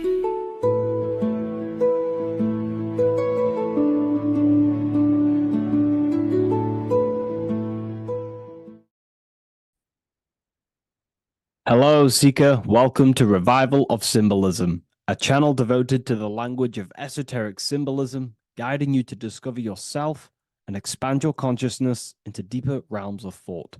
I'm Harry B. Joseph, also known as Revival of Wisdom, and today we're going to be discussing this particular piece of artwork of the eye and the checkerboard together, and the esoteric teachings behind the veils of these symbols. So the first thing we must look at is, of course, the eye. The eye being a symbol of consciousness. The eye is the inner witness inside of ourself. This eye is referring to the internal eye of perception inside of our mind, the mind that gives us the ability to perceive and to understand things internally. This is also the eye we use to vision things through our internal vision, what we like to call imagination. The screen in our mind that allows thoughts to be projected into a particular form. So this eye is talking about the internal eye of perception inside every single individual and form of life. Dogs, cats, squirrels, humans. Every single form of life has this internal dialogue, the inner being that no one else can listen to but themselves. This is a symbol of consciousness. And together, these two symbols reveal a grand teaching and understanding of the world and the universe, of how the universe is one consciousness, one observer. This is symbolizing the observer witness consciousness. Consciousness holds many vehicles and many dimensions that it exists in. As I've talked about previously in my previous lectures, we have a physical vehicle of consciousness, which expresses physical actions through the physical body. We have an emotional vehicle of consciousness, which is our emotional body or the astral plane. We have a mental vehicle of consciousness to express thoughts inside of, the thought body of consciousness. We also have a witness side of our consciousness. This internal witness, like who is the one seeing the screen of your reality right now? Who is the one seeing it? Not looking, who's perceiving the screen of reality through your eyes? Well, that would be the inner witness. And that inner witness is also perceiving your thoughts. A lot of people become identified with their thoughts, and they let the changes, the ever coming, unfolding changes in their mind, world, become a part of who they are.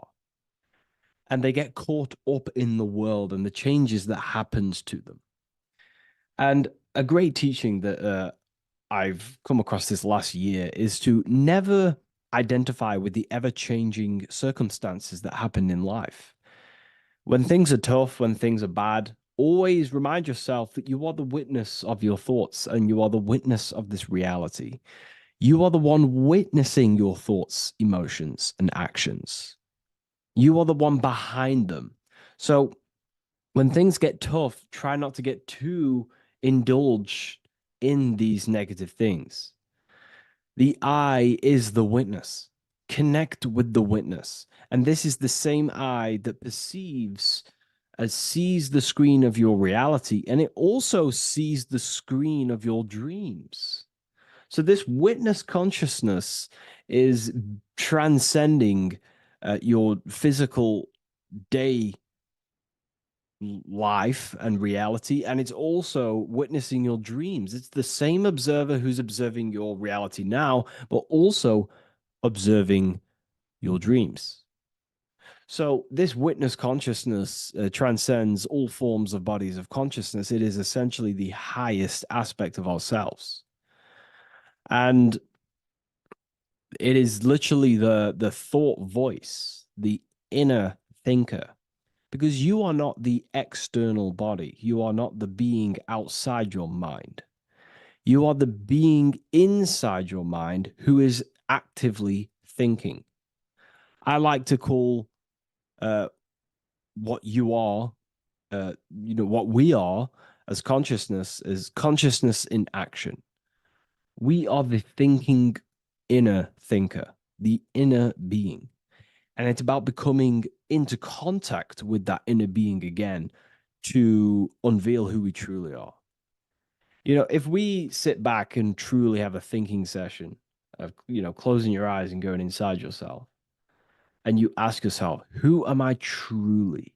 Who am I beyond all of my beliefs, memories, my body?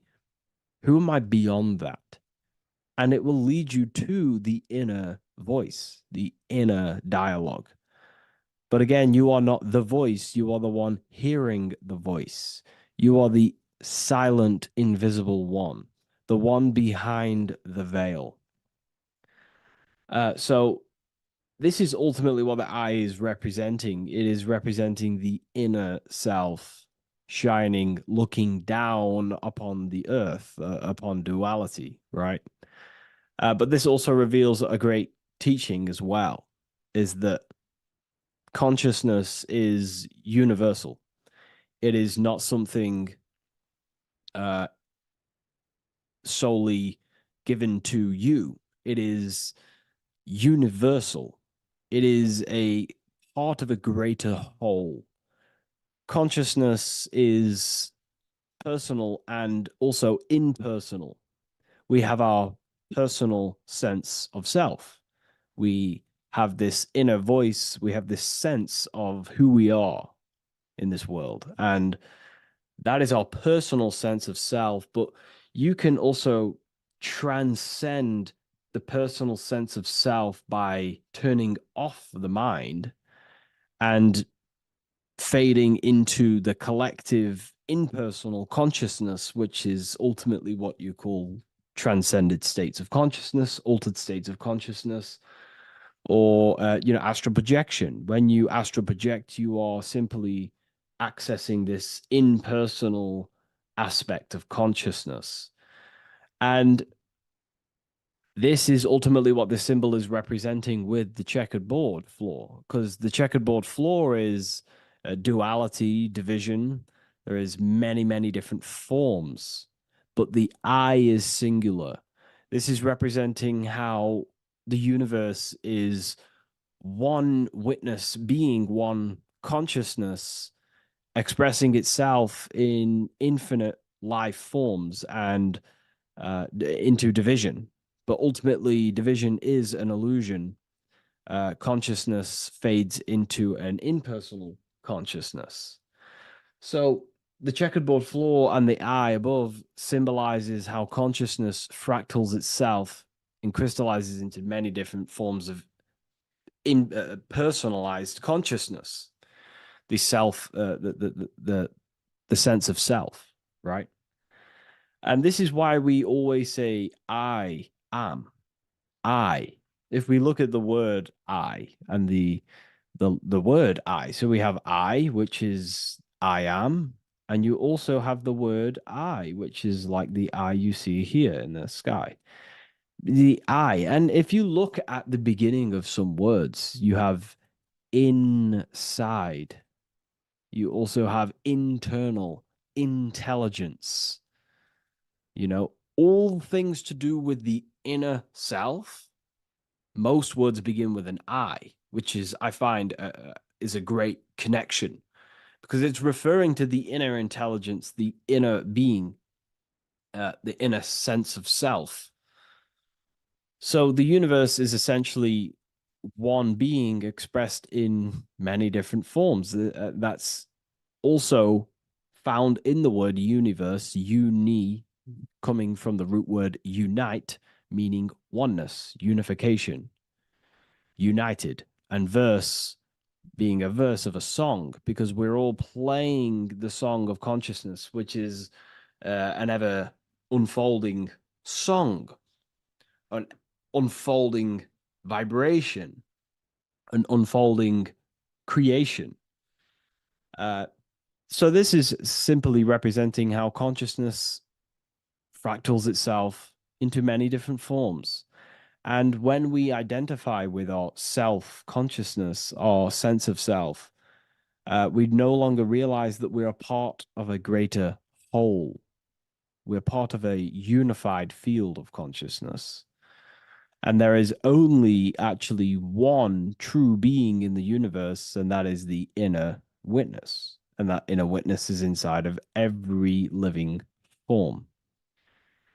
And in order to truly process that, it takes a lot, you know. You have to disintegrate who you truly think you were before you wake up to this universal truth.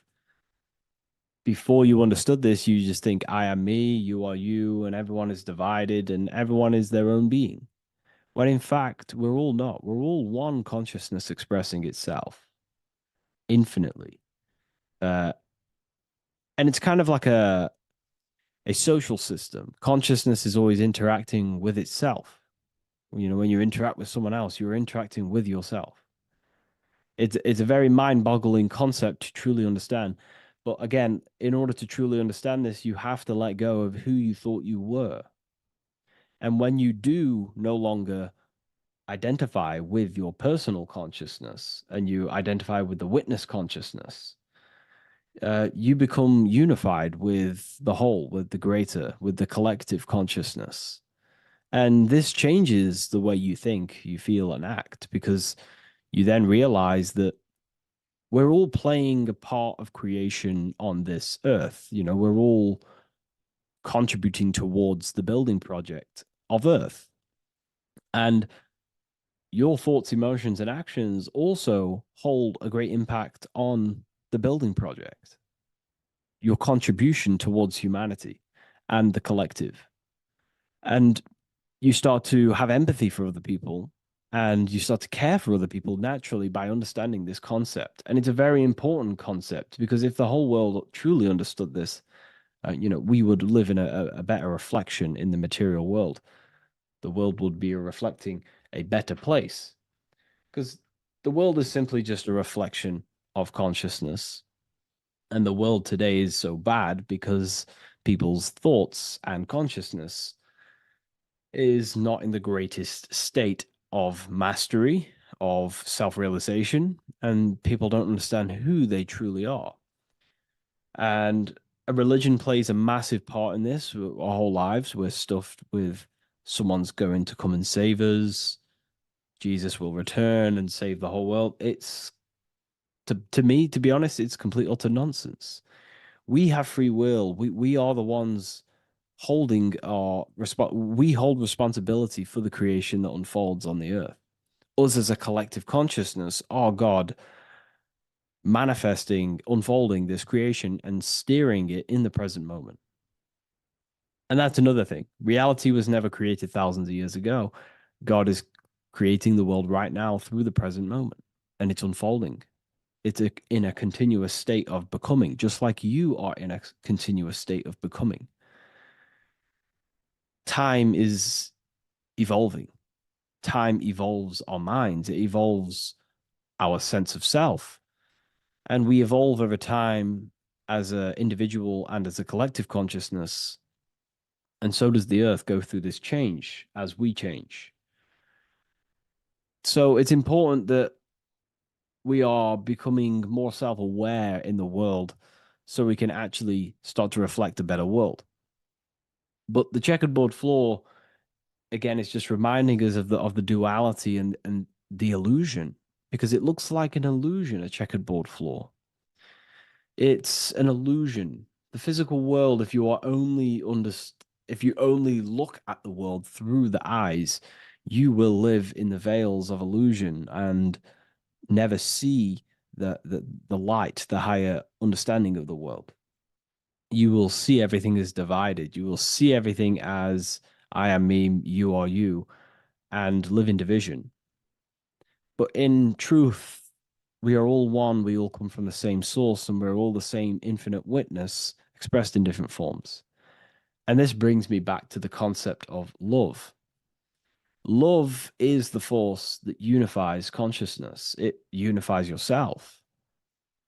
It unifies your relationships with people. If you love your partner, you love your brother, your sister, whoever it is in your life, it unifies. If you have a care for someone, it brings you together and you grow the relationship by expressing care into the other person, and it grows. So love is a very expanding, it allows things to grow, and it unifies things. And when you start to love yourself, you start to unify with yourself. And when you start to love nature, you start to unify with nature. So if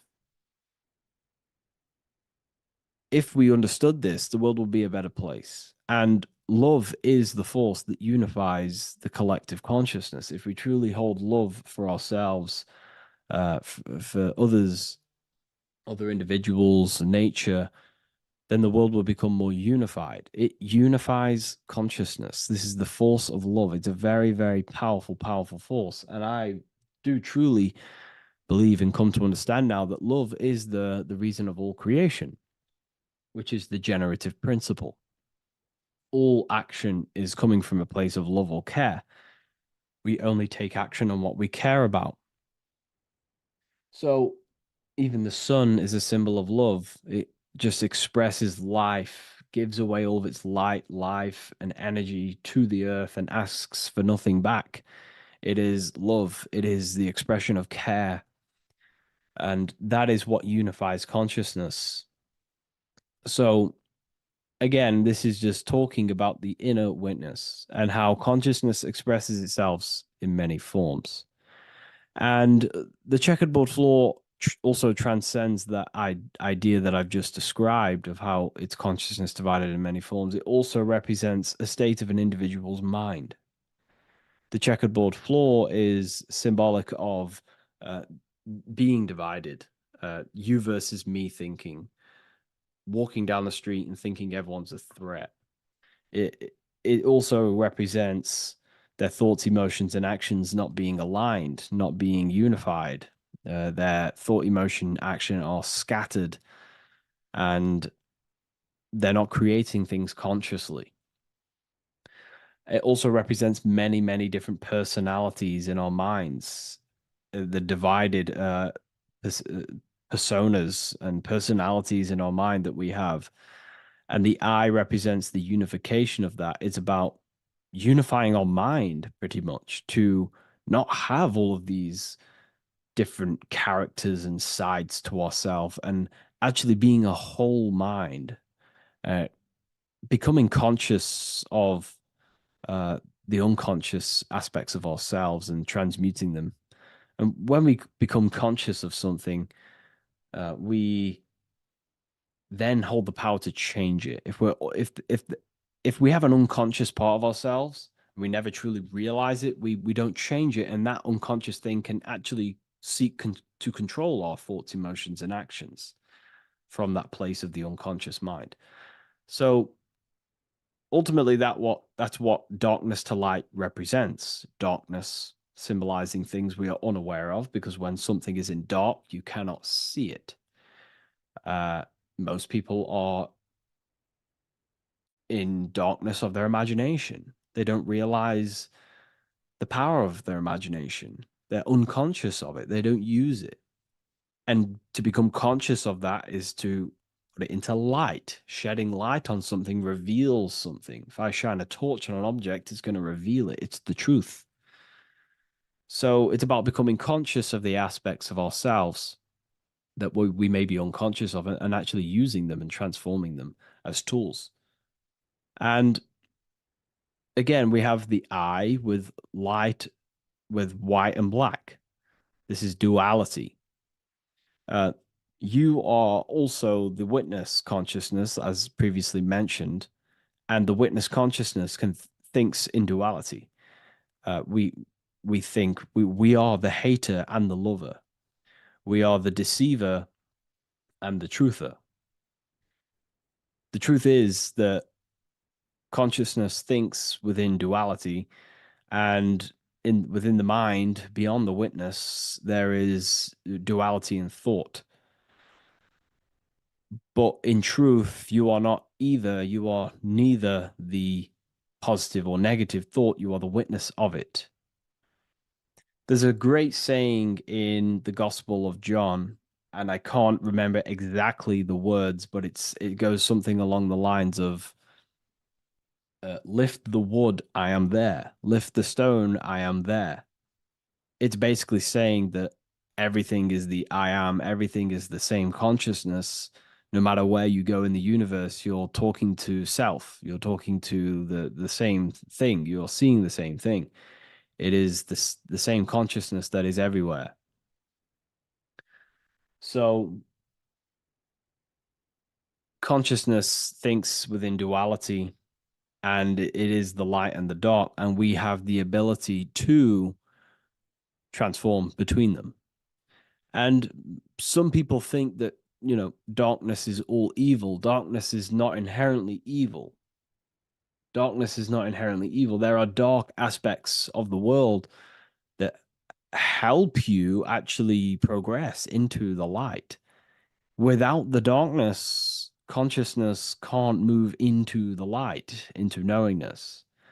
Without bad, there is no evil. They are needed. Both of them are needed. So, in order to understand the light, you have to understand darkness. And there are some forces of some forces of darkness in the universe that are purposely there to cause certain things to then push you and activate the good or the light. Some Gnostic texts talk about how there are beings that, very powerful beings that purposely descend themselves into darkness on purpose to make things happen in certain people's lives, so it actually pushes them towards the light, towards the good. So, this is ultimately what the whole allegory of Satan is. Satan was created by God, and Satan is necessary, which is symbolic of darkness. It's symbolic of evil, the evil forces of the universe, because the universe is simply just one force of consciousness, and that one force can express itself in good and evil. The power of the mind can be used to kill, or the power of the mind can be used to create amazing things. So there is only one force in the universe, symbolized by the one eye, the one force of consciousness, and that one force can be used for light and dark, which is the checkerboard. It's also symbolic of the checkerboard being on the ground, symbolizing the earth, which is base awareness, duality thinking, base consciousness, stuck in division consciousness. And the one eye symbolizes unification of the mind, a balanced internal perception. We're rising from the ground to the sky, symbolizing from heavy to the light, from darkness to light. The eye is also symbolizing perception, what we perceive. And this is ultimately the end goal of all occult and esoteric research, is to gain more light, to gain a higher perception of the self, to gain a higher eye, a higher perception. That's why the eye is always raised above, symbolizing you're chasing the eye, you're chasing a higher perception of yourself and reality and the universe. It also reveals the teachings of the eye that is always watching you. There is an eye always watching you, and then that eye is the laws that governs consciousness. Consciousness, or your mind, is governed by certain laws that your mind cannot escape, such as cause and effect, vibration, mentalism, correspondence, rhythm. The 8 universal principles that pretty much crystallize consciousness into a reality. Your mind cannot escape the law of cause and effect. That force is too powerful to escape. Therefore, this is the eye watching you. This is the eye that has governance over you. It is the laws. But then again, on a negative context of the eye can then become a symbol of surveillance. Hence why certain organizations and companies in the world use the symbol of the eye, symbolizing surveillance, gaining, manipulation and surveillance over humanity and certain things and data.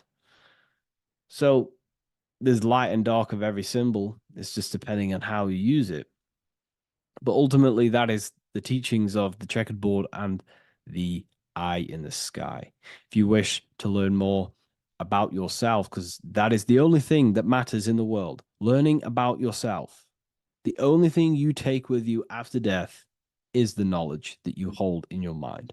You can't take your car, you can't take your possessions, you can't take your money. The only thing you take is your consciousness, your level of mastery, and the things you know. With that being said, I'll see you inside Ethereal University if you decide to join, and I'll see you in the next video.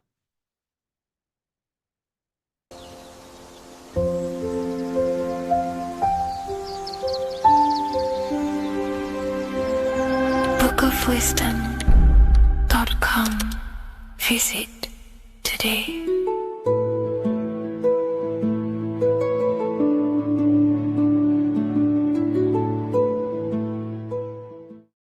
Watching pornography makes you see people as objects. It does a lot of psychological damage to the human mind. And if you truly want to progress in life, your spiritual journey, mastery, whatever it is, mastering your sexual urges is essential to become powerful, successful, and become the best version of yourself. And there are some occult practices that I used to help master this urge. They're not really techniques, they're more mindsets, which will definitely help you overcome your urges. So if you want to quit pornography today, this is the way forward that I used to create this version of myself. Before we go into the tactics, we must understand that whatever we do in darkness comes into light some way or another. If you watch pornography, you know you have a problem, you keep this to yourself. We all naturally do. These things are private, and what we do in our private time molds our subconscious mind, and we keep it away from people. But whatever we do in darkness always comes to light. If you're doing things you don't want others to see, such as watching pornography, it will come out through a subconscious force. It will come out in your eye contact. You won't really be able to make eye contact with the person you're attracted to. It comes out in your energy, your aura, your presence, your confidence. All of this plays a role in molding your consciousness. And especially women can pick this up so easily. Females are more subconscious, males are more conscious. Females speak indirectly, males should speak directly. If a woman is hungry, they will say, "I'm hungry." "Are you hungry?" But a male will say, "Let's go get some food." You have to see the underlying subconscious messages in women because they speak in more of a subconscious language. Men speak in a direct language. And maybe even men will pick this up. If you want to be taken seriously in the business world or your career, whatever it is, this is essential for your body language and your personal power. So you must master your sexual urges. Releasing your sexual energy, your sexual fluids, removes the life in your eyes. A lot of people get dark bags underneath their eyes. I used to have them years and years ago. My eyes were always half shut. There was no life in my eyes. But as you purify yourself, the life and the energy comes back into your glaring eyes. The first tactic on mastering your sexual urges is understanding that thoughts produce emotions. Whatever we think about inside of our mental body directly corresponds to what we feel in our emotional body. What we see here is a piece of alchemical artwork showing you the light of the mind shining down into the heart. This represents the mental body with the clouds. This represents the human heart, the emotional body of consciousness. What we think about, if we think about sex, or if we watch things that are stimulating to us on Instagram, TikTok, that thought goes into the mind and the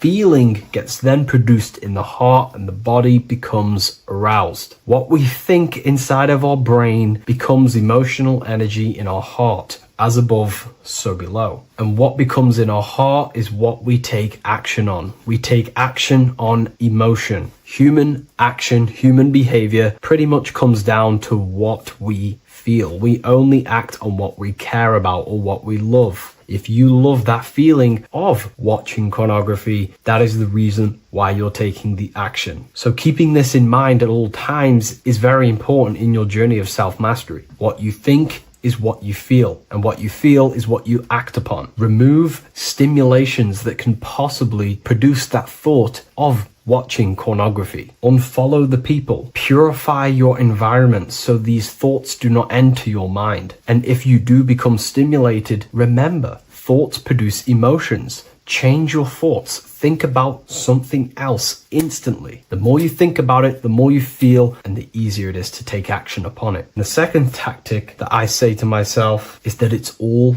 mental. World, the universe, life is all mental. For example, unfortunately, my brother passed away recently. I've never gone through something like this in my life. It's tough. It's horrible. It's not nice losing a loved one. However, if I sit around and focus just on the negative side of that, yes, of course, I'm going to have my moments. But if I just sit there and focus on the negative, it will destroy my life. It will pull me down. The only thing that I can do to benefit from this situation is to become a better family person out of this. Become more loving. Spend more time with the people who mean a lot to you. You can always change and transmute the mindset of every situation in your reality. There's a famous saying I like to say, if you can change it, change it. But if you cannot change it, change the mental attitude towards it. Never just sit there focusing on the negative side of reality. This helped me with mastering myself watching pornography. It's all mental. You hold the power over the mind. And the next tactic is probably the best one ever. And I still use this today in everything in my life. Before I make any decision in life, I always say to myself, what is the effect of this cause? Is that effect going to push me towards who I want to be? Or is that effect going to pull me away of who I want to be and become and where I want to go in life? If the effect is not pushing me towards who I want to be, I will not take the action which is the cause. Consciousness cannot escape the law of cause and effect. It is an immutable,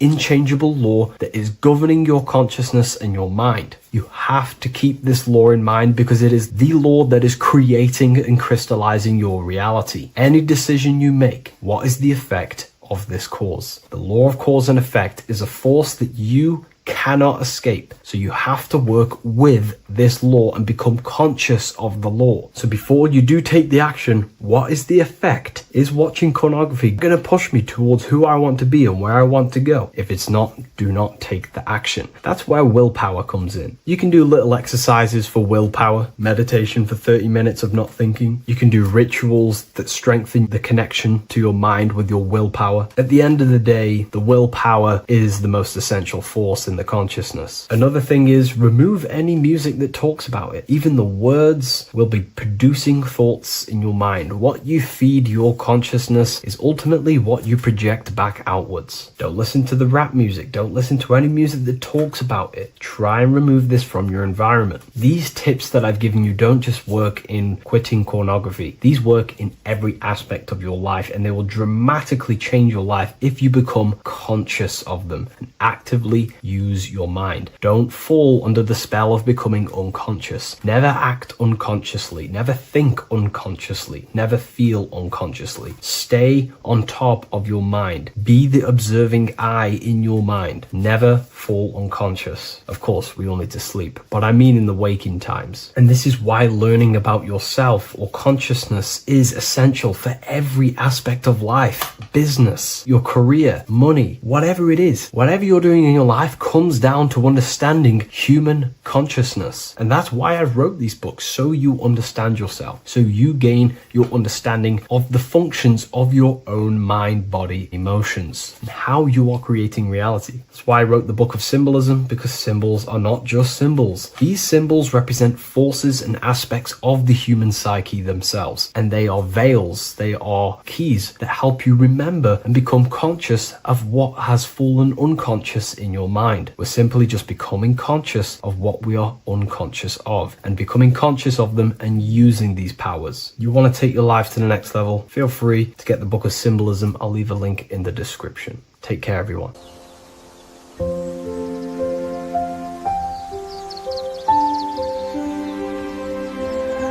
bookofwisdom.com. Visit today.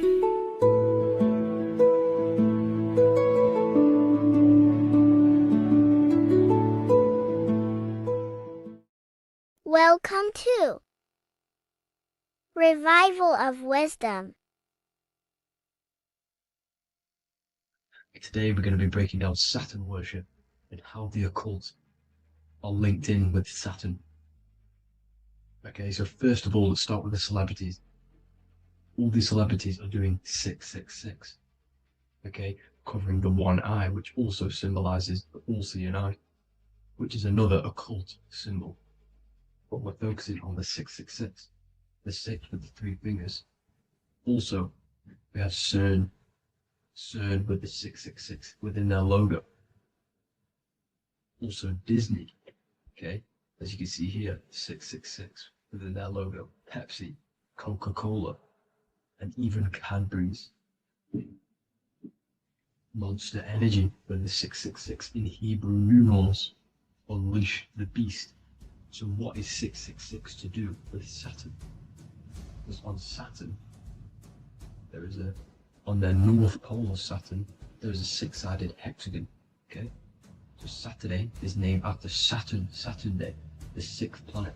It is also the 6th day of the week, and has a 6-sided polygon on its north pole, 666. And not only that, when you create a star out of the hexagon, you will create a 6-pointed star, okay?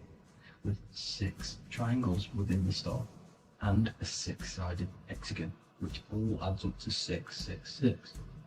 Okay, so this is why all these symbols contain 666. So why do they worship 666? Saturn.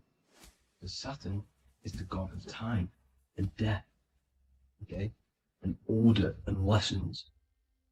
Okay, Saturn is a very cold and dry being. That is the 6th planet from the sun. Okay, Saturn represents the winter, which symbolizes death. Okay, because all nature dies within winter because the sun's not there. So it represents darkness and death. It rules the zodiac sign of Capricorn. Okay, so in the celestial cycle, Saturn is always opposite the sun. So it's the opposite of the sun. So they're worshipping this energy which is death-like. Okay, this god which is death and does not bring life. Okay, also is the god of time. Okay, also in the Roman and in Greek it's called Chronos. Okay, which is just a translation for time. It's also known as the Father Time, aka the Grim Reaper. Okay, the Grim Reaper. Keep that in mind. We'll come back to this. Here are some more logos with Saturn. Okay, NAG, Internet, Wi-Fi. Okay, all these occult logos all worship Saturn. They are a satanic occult. They worship this death god, this evil god. Okay, this is where the cube now comes in. Okay, because what color is associated with Saturn? It's black, because it's the absence of light. It's opposite the sun. So black is the color associated with Saturn. Each planet has its own color associated with it. Okay, so when you make the cube, okay, as you can see here, the cube out of the polygon, it creates what? A black cube. Okay, and the Kabbalah, okay, Kabbalah means cube, Allah means the god, the cube god. These religions are secretly worshipping this cube god, the god of death, Saturn, Satan. It's the same entity behind it all. Okay, so also we have these black cubes in Australia, Denmark, all around the world, these black cubes, because this occult is worldwide. Saturn, Satan taking over this realm. Okay, also with this black cube, they walk around it like the rings of Saturn. Around the black cube of Saturn with the rings, they walk around in circles. What are circles? Cycles. What is a cycle? Time. The time god. This is why it has a ring around it, because it represents time, cycles. Okay, and this is another depiction. Saturn, always depicted with this Reaper staff. Okay, keep in mind this staff, just like we associated with, aka the Grim Reaper. The Grim Reaper also wears a black robe, representing Saturn with the same staff. Can you see it? This is where it comes in. Okay, it's the same thing, look, the same staff with the black robe, black representing Saturn, the god the god of death. Okay, the Grim Reaper, Satan. Okay. Also, when you graduate from university, what do? You wear a cube on your head, a black cube with a black robe. This is Saturn worship. See, this is how Satan has tricked the world into worshipping him, not God, the sun, which represents God. So what is a corona? Because a corona is a crown, a circle, okay? A set of concentric circles of light seen around a luminous body. So Saturn. So this is why they used to worship Saturn by wearing crowns in ancient days, and we still do to this day. The king or queen has a crown, a corona. Also, corona, the drink. Corona adds up to 666, just like Saturn is 666. But like you see in the corona, you see the staff. You see this staff, just like the staff of Saturn, the Saturn god, like the Grim Reaper, with the black robe and the staff, just like the Saturn god. What is the Grim Reaper? It's a killer. It represents death, just like Saturn, the god of death and time. So all these occults and secret societies all worship the 666 god, which is Saturn, Satan. All of our energy is being put into Saturn.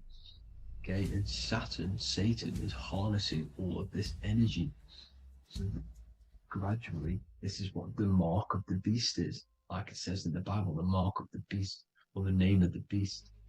Here is wisdom. Let him know that you have to understand and count the number of the beast, for it is 6. It is the number 6 of a man, and is 600, 3 score is 6, 666. So this is what the mark of the beast is. They are going to eventually put green chips, just like Neuralink, which is what Elon Musk is pushing. Okay, so this chip is the mark of the beast, and it's going to be implanted to our hands or brains. Okay, and they will manipulate our consciousness, and it will manipulate our DNA, and it will directly connect us to AI, and AI is linked in with Saturn, Satan, as the demons and the people who rule this world are in love with AI. They want to connect humans to AI, and this will control our consciousness completely and give all of our energy back to Saturn, Satan, this deity that they all worship. Just like when you get married, you wear a wedding ring, the rings of Saturn, over the finger, which represents the sun. So you're basically seeing Saturn over the sun. The sun is the son of God. It represents the sun, represents God. So you're putting Saturn over the sun. So thank you guys all for tuning in. I'm going to leave you guys here. Please leave a like, comment some topics that you want me to talk about. And please subscribe for more amazing content. God bless.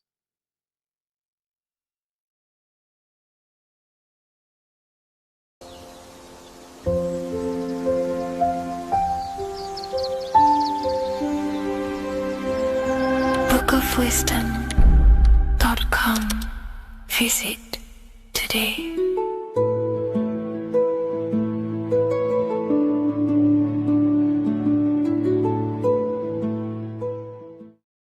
There is a secret meaning behind the number 666. 666 is 3 sixes. The number 3 in occult and esoteric numerology represents the 3 aspects of human consciousness. We see this symbolism in the all-seeing eye with the light and the triangle. The triangle is the number 3, the eye represents consciousness, observation, and the light represents the light of consciousness, because consciousness is pure light. The 3 aspects of our consciousness is thoughts, emotions, and actions. Every thought creates a feeling, and the feeling creates the action. All physical manifestation is driven from these three aspects of our consciousness. All physical manifestation comes from thought.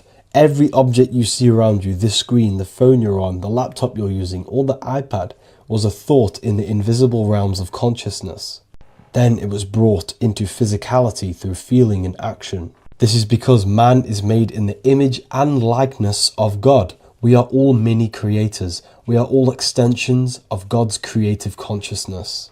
Therefore, the number 666 represents 3 sixes. 3 is thoughts, emotions, actions. The number 6 represents the cube, because cubes have 6 sides. This material world that we experience, everything has 6 sides. Everything's created by cubes. We can move forward, we can move backwards, we can move left, right, up and down. This is the cube that we are stuck in. Therefore, 666 represents our 3 aspects of our consciousness, thoughts, emotions, actions, all contributing towards our physical self, material world, material pleasures, completely cutting ourselves off from our spiritual, true, divine self, which means 666 is representing a state of consciousness. A state of consciousness where we only operate from a place of material needs and survival things.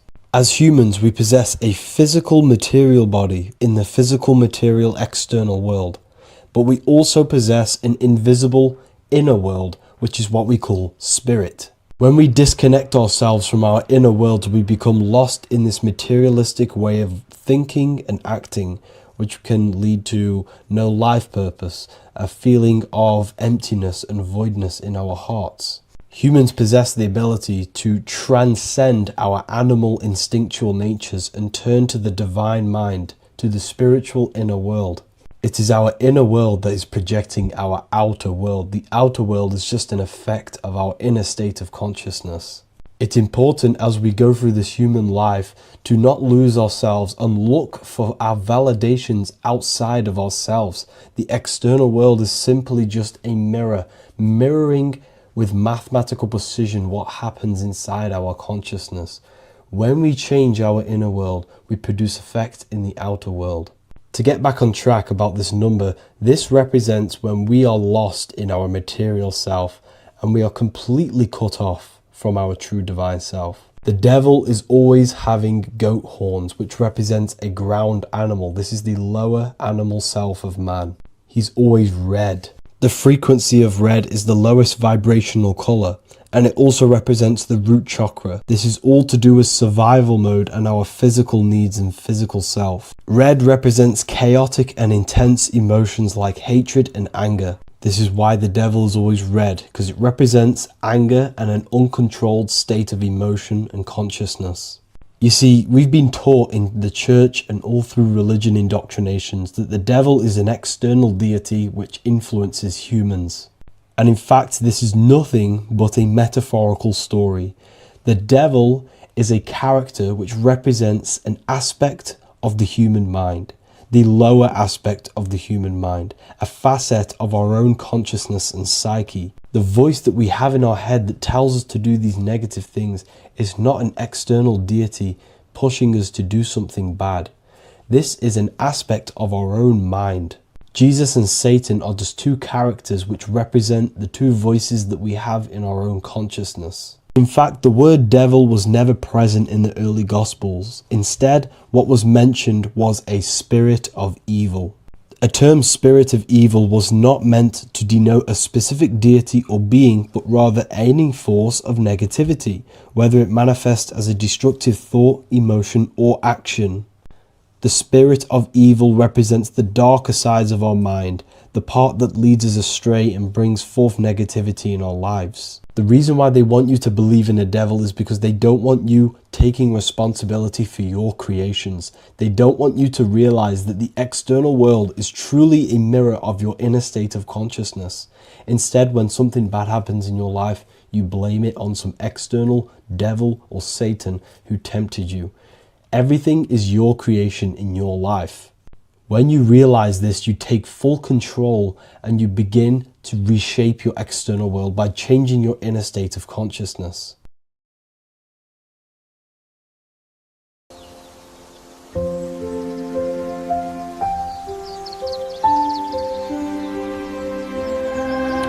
wellofwisdom.com.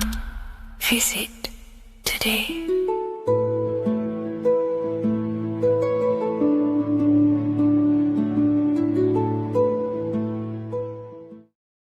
Welcome to Revival of Wisdom. Welcome people, we're back with another video, and this video is about Freemasonry and the connection to the Illuminati.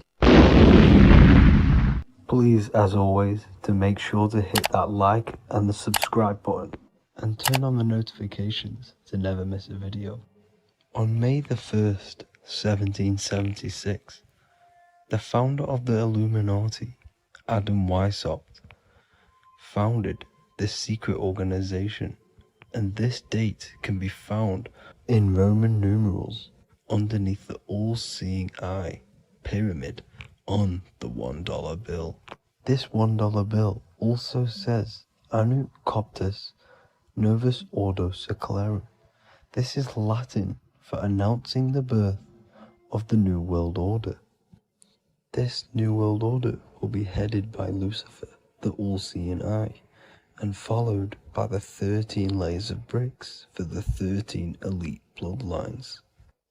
So your Orsini's, Rockefellers, Rothschilds, Soroses, and the other 9 elite families.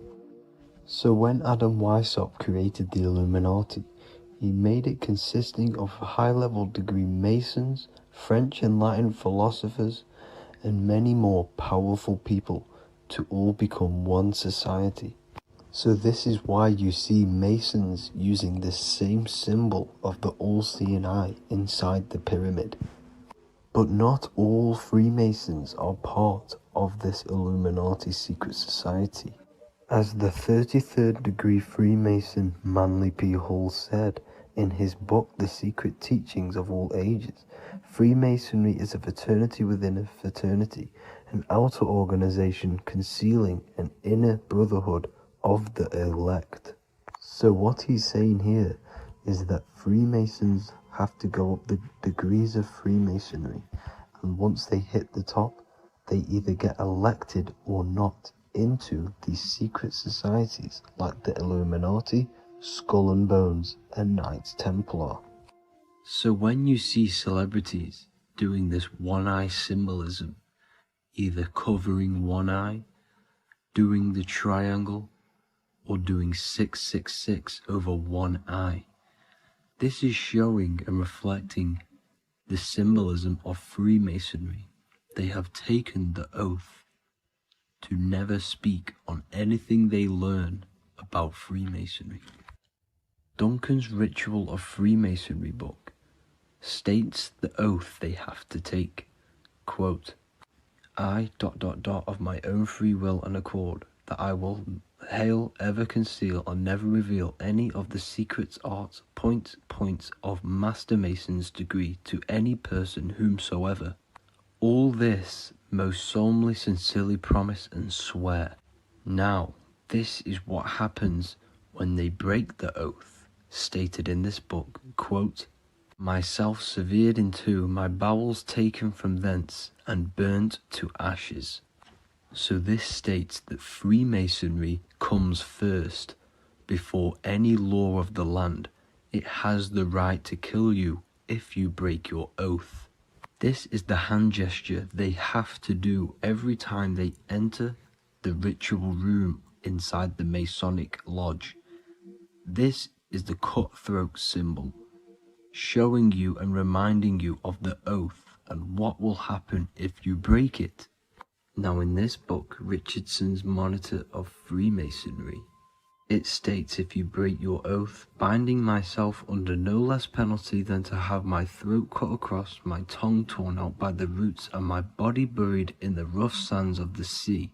If they do not decide to kill you, this book states this by pointing him out to the world as an unworthy vagabond, by opposing his interest, by dearranging his business. In other words, they have the power to frame you and destroy your reputation to the world and destroy your business if you break this oath So yes, they do kill to keep this truth hidden, because this truth of this reality is what keeps them in power. They have the ability to manipulate people, because people do not know what manipulates them. This is why they call themselves the government. They govern the ment, which is the mentality, because the mind is the root cause of reality. They control what you perceive to control what you manifest. By knowing the truth, you are set free, and you no longer need no controller above you. So this is why they are willing to kill and do whatever it takes to keep the truth concealed within these high-level degrees of masonry and these secret societies. However, going back to Manly P. Hall's book, it states, part of the symbols are displayed here to the initiate, but he is intentionally misled by false interpretations. So this is saying even Freemasons are intentionally misled and told lies to conceal the truth, to make sure the truth is hidden in the high degrees of masonry. So that's it for this video, guys. Thank you all for tapping in. Please leave a like and a subscribe. God bless.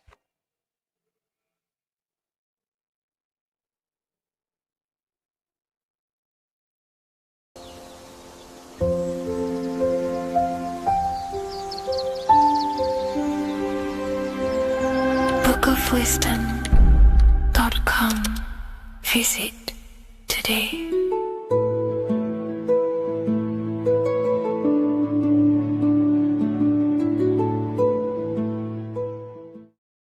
Before you call the Baphomet evil, make sure that you watch this video until the end so you gain a full understanding on what the Baphomet truly is. No, I am not a Satanist. I am simply an esoteric and occult researcher. I've been looking into symbolism for a very long time, and I can reassure you that this symbol does not represent the devil, does not represent any negative figure. It's a very deep, occult, esoteric symbol. What we first need to understand about the Baphomet, it is indeed a symbol. Every symbol we see around us is neutral. The pentagram, the Baphomet, is neutral. It depends how you use it, whether it is used in a good or bad way. Everything is neutral. It's your mind's perception that gives it a positive or a negative charge. First of all, let's break down the Baphomet symbol. Let's look very closely at the Baphomet. We have clearly the four physical elements corresponding to the Baphomet. Here we clearly have the fire element. The wings represents the air, the flapping in the air. The fish scales, which is the water. And this dome figure representing the earth. The soul is incarnated into four bodies. We have a mental body of consciousness, intellect. We have an emotional body of consciousness, which is all to do with intuition and energy. We have a spiritual body of consciousness, our astral body, and a physical body of consciousness for the physical earth. Earth corresponds with your body, air corresponds with your mind, fire corresponds with your spirit, water corresponds with your emotions. So the Baphomet is showing you the four elements of the soul, the four bodies of the soul that we are incarnated in.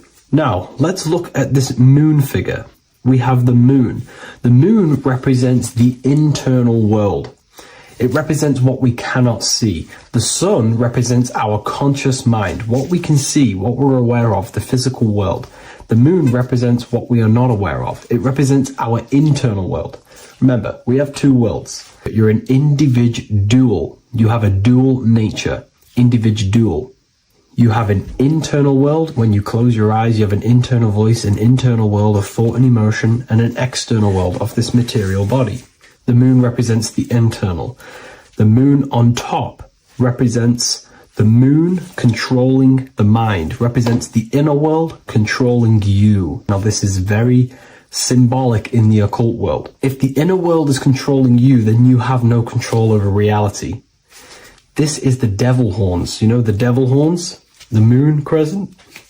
This represents you are the devil. You're being controlled by your thoughts, by your emotions, by your psyche. Then we have the moon below, which represents control over the inner world. We have control over our thoughts, our emotions, our impulses.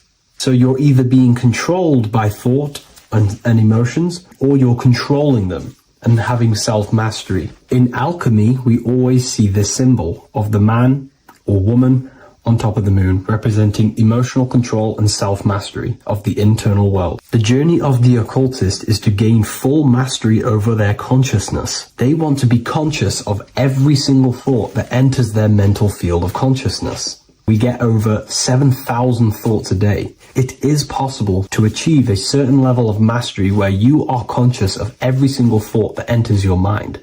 This is one of the end goals of self-mastery and occultism, as this gains your personal power. When one achieves this, they are then able to direct the mind in one place and one place only, becoming more effective in manifestation and creation, because we are microcosms of the divine. We are creators. This is the gesture of as above, so below. The inner world and the outer world are mirrors of each other. The inner produces the outer. Your physical life circumstances are a result of every thought you thought in the past. The inner projects the outer.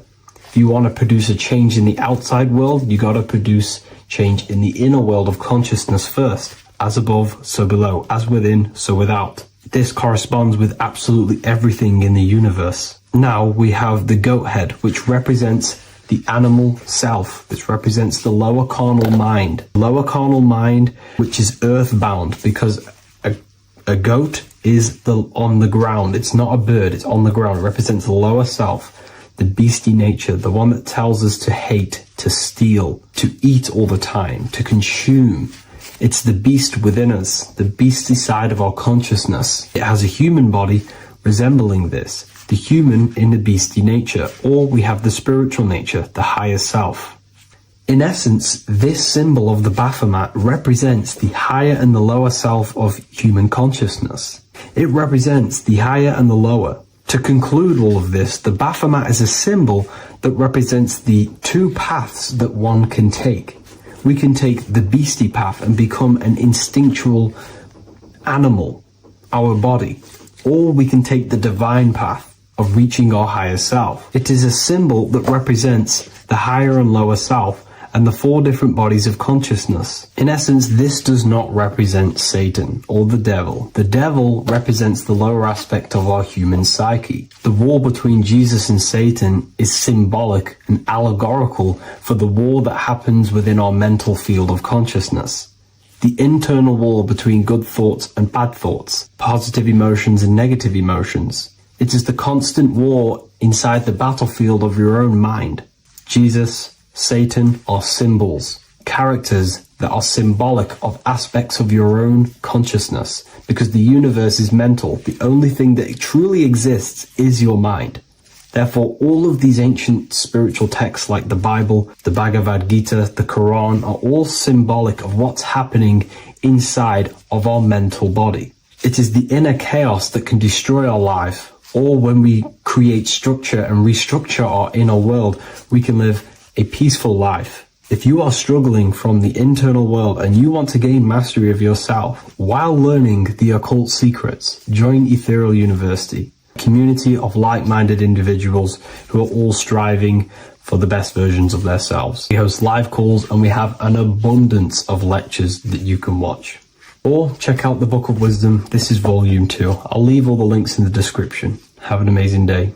Do the elites actually worship Saturn? In this video, we're going to be discussing the occult and esoteric meaning of the 7 planets and the abuse of the Saturnic energy within today's world. This will help you gain a deeper understanding of reality, yourself, how you create reality, and what these 7 planetary energies actually truly are. In order to understand anything within the universe, we have to understand the law of correspondence, the law of as above, so below. There is one concept consciousness expressed in infinite forms. Me, you, the squirrel, everyone who possesses consciousness within this universe is an expression of the one divine consciousness, what we like to call Source, God, or the grand architect of the universe. We have to understand there is a large scale, but the large scale is mirrored in the small scale. If we look at lightning, this is a large scale. This is the macrocosm. Then we go a bit smaller to the trees. We see the same pattern. Then we look a little bit smaller into the human body. We see the same pattern of the nervous system. Then if we zoomed into the microcosm, brain cells, we still see the same pattern. This reveals the universe is a fractal universe. The large is reflected in the small. And this is the symbol of the Fibonacci sequence, which represents this as above, so below principle. The big spiral represents the macrocosm, but then this spirals into the tiny spiral. This symbol goes for eternity, never touching, never finishing. The large is mirrored in the small. With understanding this, we can realize that we are a microcosm of God. We are our own universe. We are our own world. Your body is the earth. Your mind is the mind of God, just in a smaller version. You are a drop in the ocean of the vast collective consciousness. With that being said, everything you see outside of you is inside of you. As above, so below. The 7 planetary energies on a macrocosmic scale are the 7 energies that form the physical world. The physical dimension is crystallized thought. Everything you see around you was thought made manifest. Thought imagined, then created in the physical reality. Therefore, these 7 planetary energies are 7 astral forces that create and weave the material existence. For example, if we look at a tree has 7 categories of consciousness, 7 creational forces that create the tree. This is the reason why we have 7 days of creation in the Bible. This is the reason why we have 7 days of the week for the 7 planetary energies. Monday is for the moon, Mars is for Tuesday, Mercury for Wednesday, Jupiter for Thursday, which is Thor. Thor is Jupiter. Venus for Friday, Saturn day for Saturn, Sunday for the sun. This is also the reason why we have 7 major energy centers within the body. The 7 life forces that flow through the body to give physical existence to the physical form. Man is a microcosm of the universe. With that being said, if we look at a tree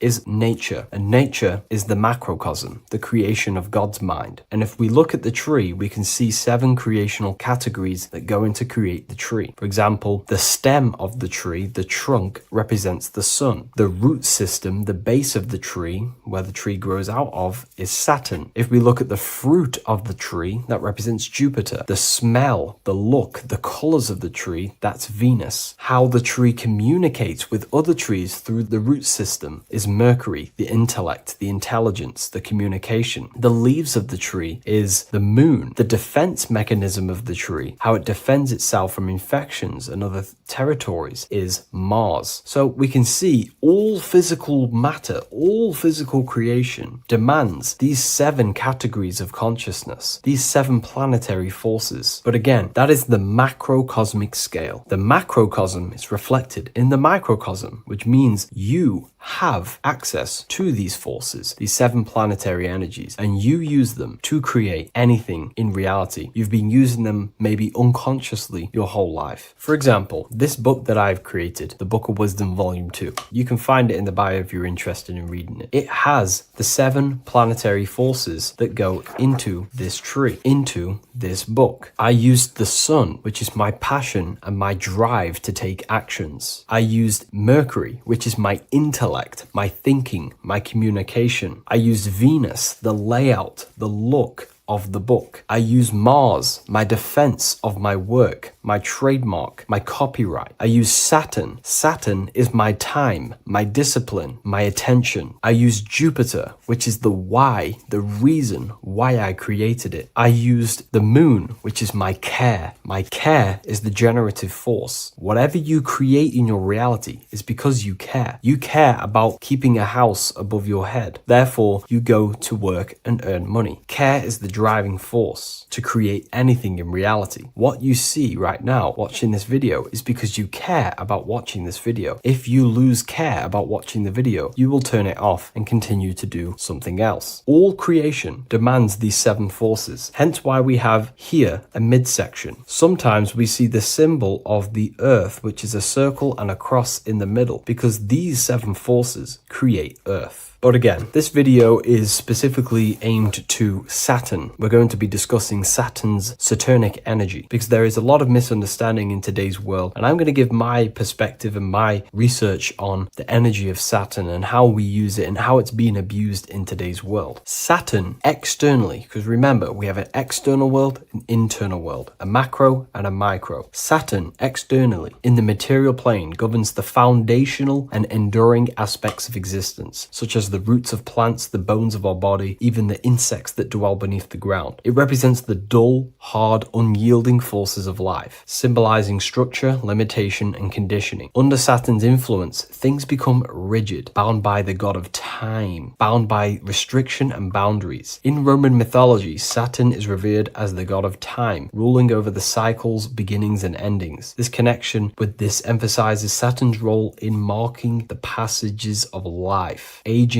and inevitable constraints we all face. Internally, inside yourself, the microcosm. Internally, Saturn embodies the conditioning within our own consciousness. When Saturnian aspects of consciousness dominates, we become overly rigid, fixated, restricted in our thinking and actions. For example, Saturn's influence is strongly felt in today's world, where many people's minds are confined to societal norms and conditioned responses. The pervasive control Saturnian energy can lead to the sense of limitation, as people become trapped within structure imposed by society and power structures. However, we have to remember that limitation, there is dark and light. Limitation is not bad. This is why Saturn is connected to the god Satan. They are the same being. It's something that restricts, holds back, and keeps you limited, conditions and limits consciousness to its lower power. Saturn is a great teacher, guiding us through difficult life lessons that ultimately lead to growth and expansion and power. Although Saturn's energy is harsh and often challenging, it helps us to develop resilience, discipline, and wisdom. Yet in modern age, this energy has overpowered the minds of the masses, fostering excessive rigidity and limitation. Instead of being ruled by Saturn's constraints, we should seek to embrace more freedom, love, joy, balancing Saturn's lessons with openness and fluidity in our life. So like I said, Saturn rules law. Anything that is limiting or holding back, something that is a restriction or a wall. This is why we see judges wear black robes. The color black is associated with Saturn because Saturn rules over the nighttime and the winter time. Capricorn, they wear black robes. A graduate also wears a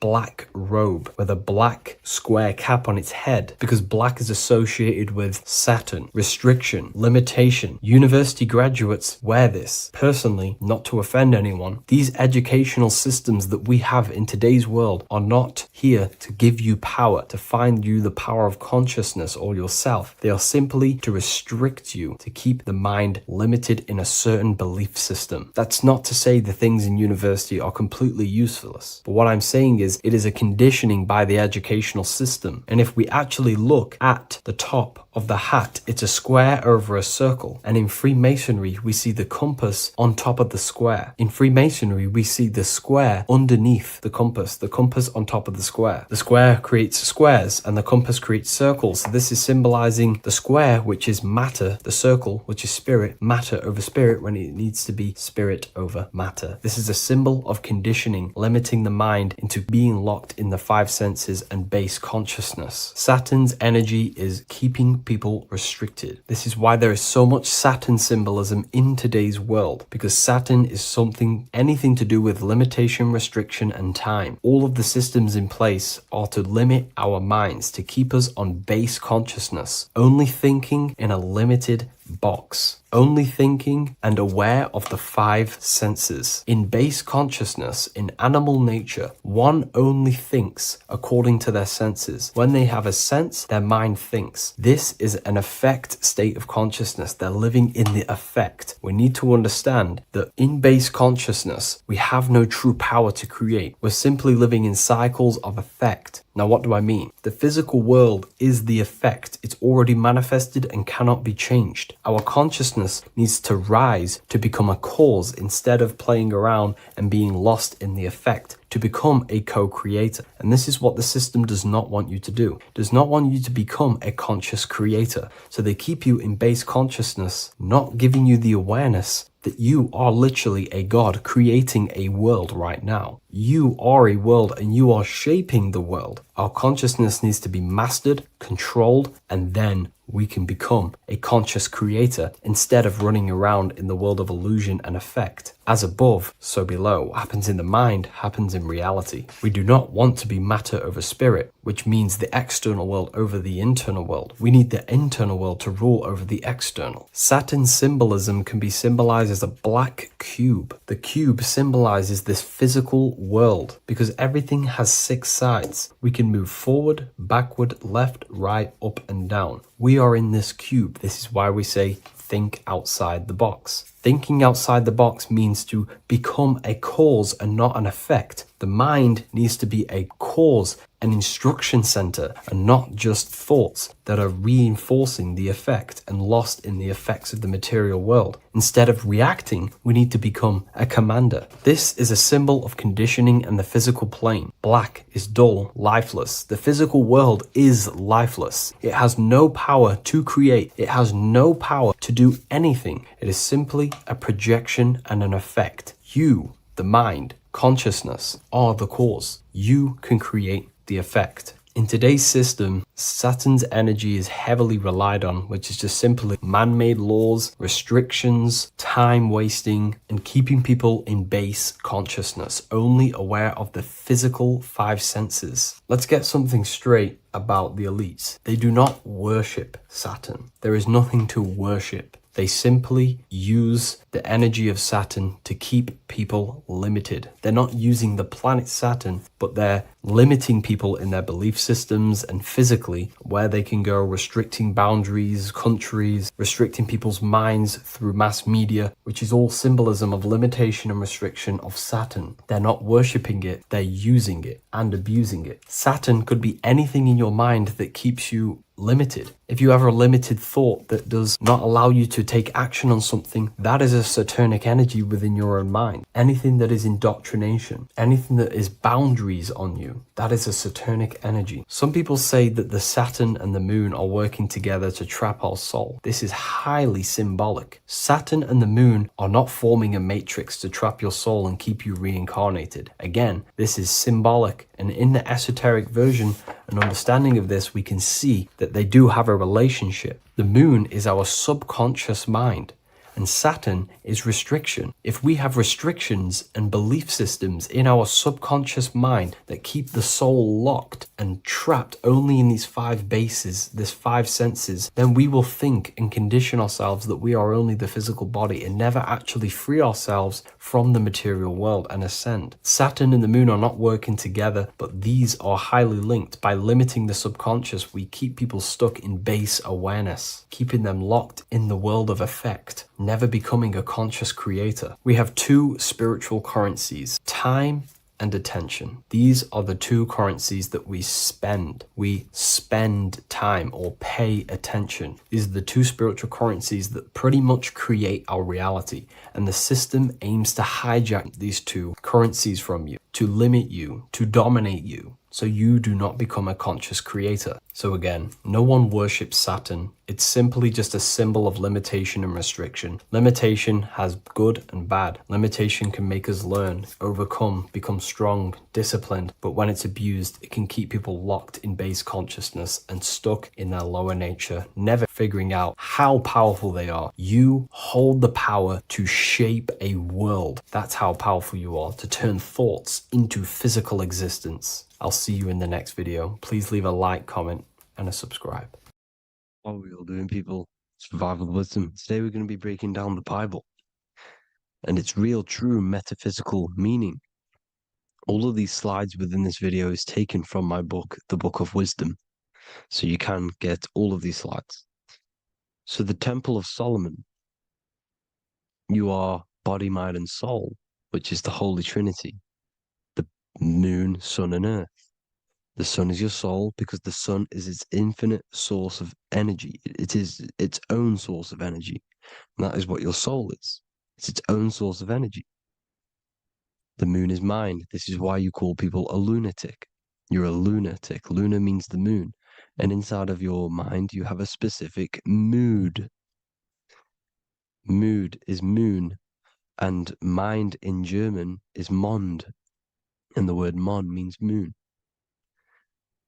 And earth is your physical body because your body contains of the four elements, the four physical elements. Well, the temple of Solomon is the temple of the soul and the mon, the soul and the mon, the soul and the mind. And it's the temple of the Holy Spirit in the Bible. Everything leads back to one singular point in the center of the brain.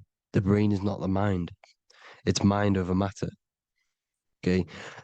The brain is the physical manifestation of the mind. The brain is the electrical computer which decodes the light waves given to it by the mind. This is why everything in the body leads back to one singular point. And we'll go over this in a minute. But this is controlling the physical body. This is the within. If you rearrange within, it spells high twin because within you is your twin, your true self. And it's just an entity in the center of the mind. And if you shut your eyes, you can feel it. Your awareness is in the center of the brain. So there's just an empty chamber in the center of the two cherubs, the two brains. They are two separate brains. They're two hemispheres. And the empty chamber, when scientists chop it up and see it's just an empty chamber, well, because you can't see in that plane of reality, you cannot see the mind. You cannot see thoughts. It is invisible to the human eyes, to the visible light spectrum, to the two eyes. The reason why we call it the third eye in the center of the brain, it's not the third eye, it's your true self. It's the mind and soul. It's an eye because it does see. It's the all-seeing eye that you always see here. There's some Masonic artwork showing the two pillars, the two cherubs, the two hemispheres of the brain, and the inner eye. This is the eye that sees all things. What do I mean by seeing all things? Not physically. It sees the mind. It's what, because your soul is watching the mind. You can observe the mind. You are not the mind. And if you meditate deeply enough, you can go beyond the mind. It's the all-seeing eye. It sees the mind. It sees what emotions you're feeling. It sees what you're thinking. It sees what you're seeing with the two eyes. It's the all-seeing eye. It sees all things. It's omnipresent. It's everywhere. Because the mind can be anywhere. The mind can switch itself into any place it wants. There is no limitations with the mind. So there is two hemispheres in the brain. And in the Bible, there is a quote saying, the most holy place between the two cherubs. The two cherubs is the two hemispheres of the brain, and the most holy place is between them, which is what the Masonic artwork is showing. This is the all-seeing eye, the soul and the mind, in the center of the brain. And you will not see this with the two eyes. So when scientists come to seeing the empty chamber in the center of the brain, they wonder because they do not understand the occult side of the world. They do not understand the layers of reality. How the two eyes, everything physical comes from the unseen. Everything seen comes from the unseen. Now, the two hemispheres of the brain play a major role in our lives. The right hemisphere is the artist. The left hemisphere is the scientist. The right hemisphere controls the left side of the body. The left hemisphere controls the right side. So there's a crossover. Now, the right hemisphere is to do with your feminine energy, creativity, unification, metaphors, visualization, intuition. The left hemisphere is to do with sequencing, facts, materialistic, details, language, and logic. So they keep us normally trapped within the male aspect of our mind, which is the left hemisphere. You know, if you listen to Spotify, Apple Music, and radio, they're all tuned to 440 hertz, which shuts down the right side of the brain, makes you left brain dominant. And we learn, well, 90% of people learn to write with their right hand. They're taught to learn with their right hand, which is to do with the left brain. You see, so we are being trapped within this left side of the brain, which is all to do with logic, thinking logical, not creative. You know, very analytic. But the right side of the brain is to do with your creativity. So the right side of the brain is perceiving reality as a holistic perception. Now, what do I mean? If you're riding through a woods, for example, if you're riding through a woods, your right hemisphere is seeing the whole woods as one unified woods. The left hemisphere's job is to break down the perception given to it by the right hemisphere and break it down into individual trees. So what am I saying? The right hemisphere is seeing humans and everything in creation as one unified consciousness. The left hemisphere is seeing individual egos. This is why the left hemisphere is the place of the ego, the right hemisphere is to do with the higher self. They're both needed, though. I'm not saying one's better than the other. It's balance. Now, they don't want you to see the unified picture, perception of creation. They want you to think everything is individual, everything doesn't come from the one, because all things come from the one.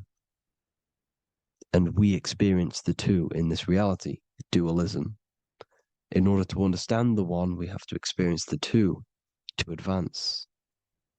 So, anyways, let's get away from the two hemispheres.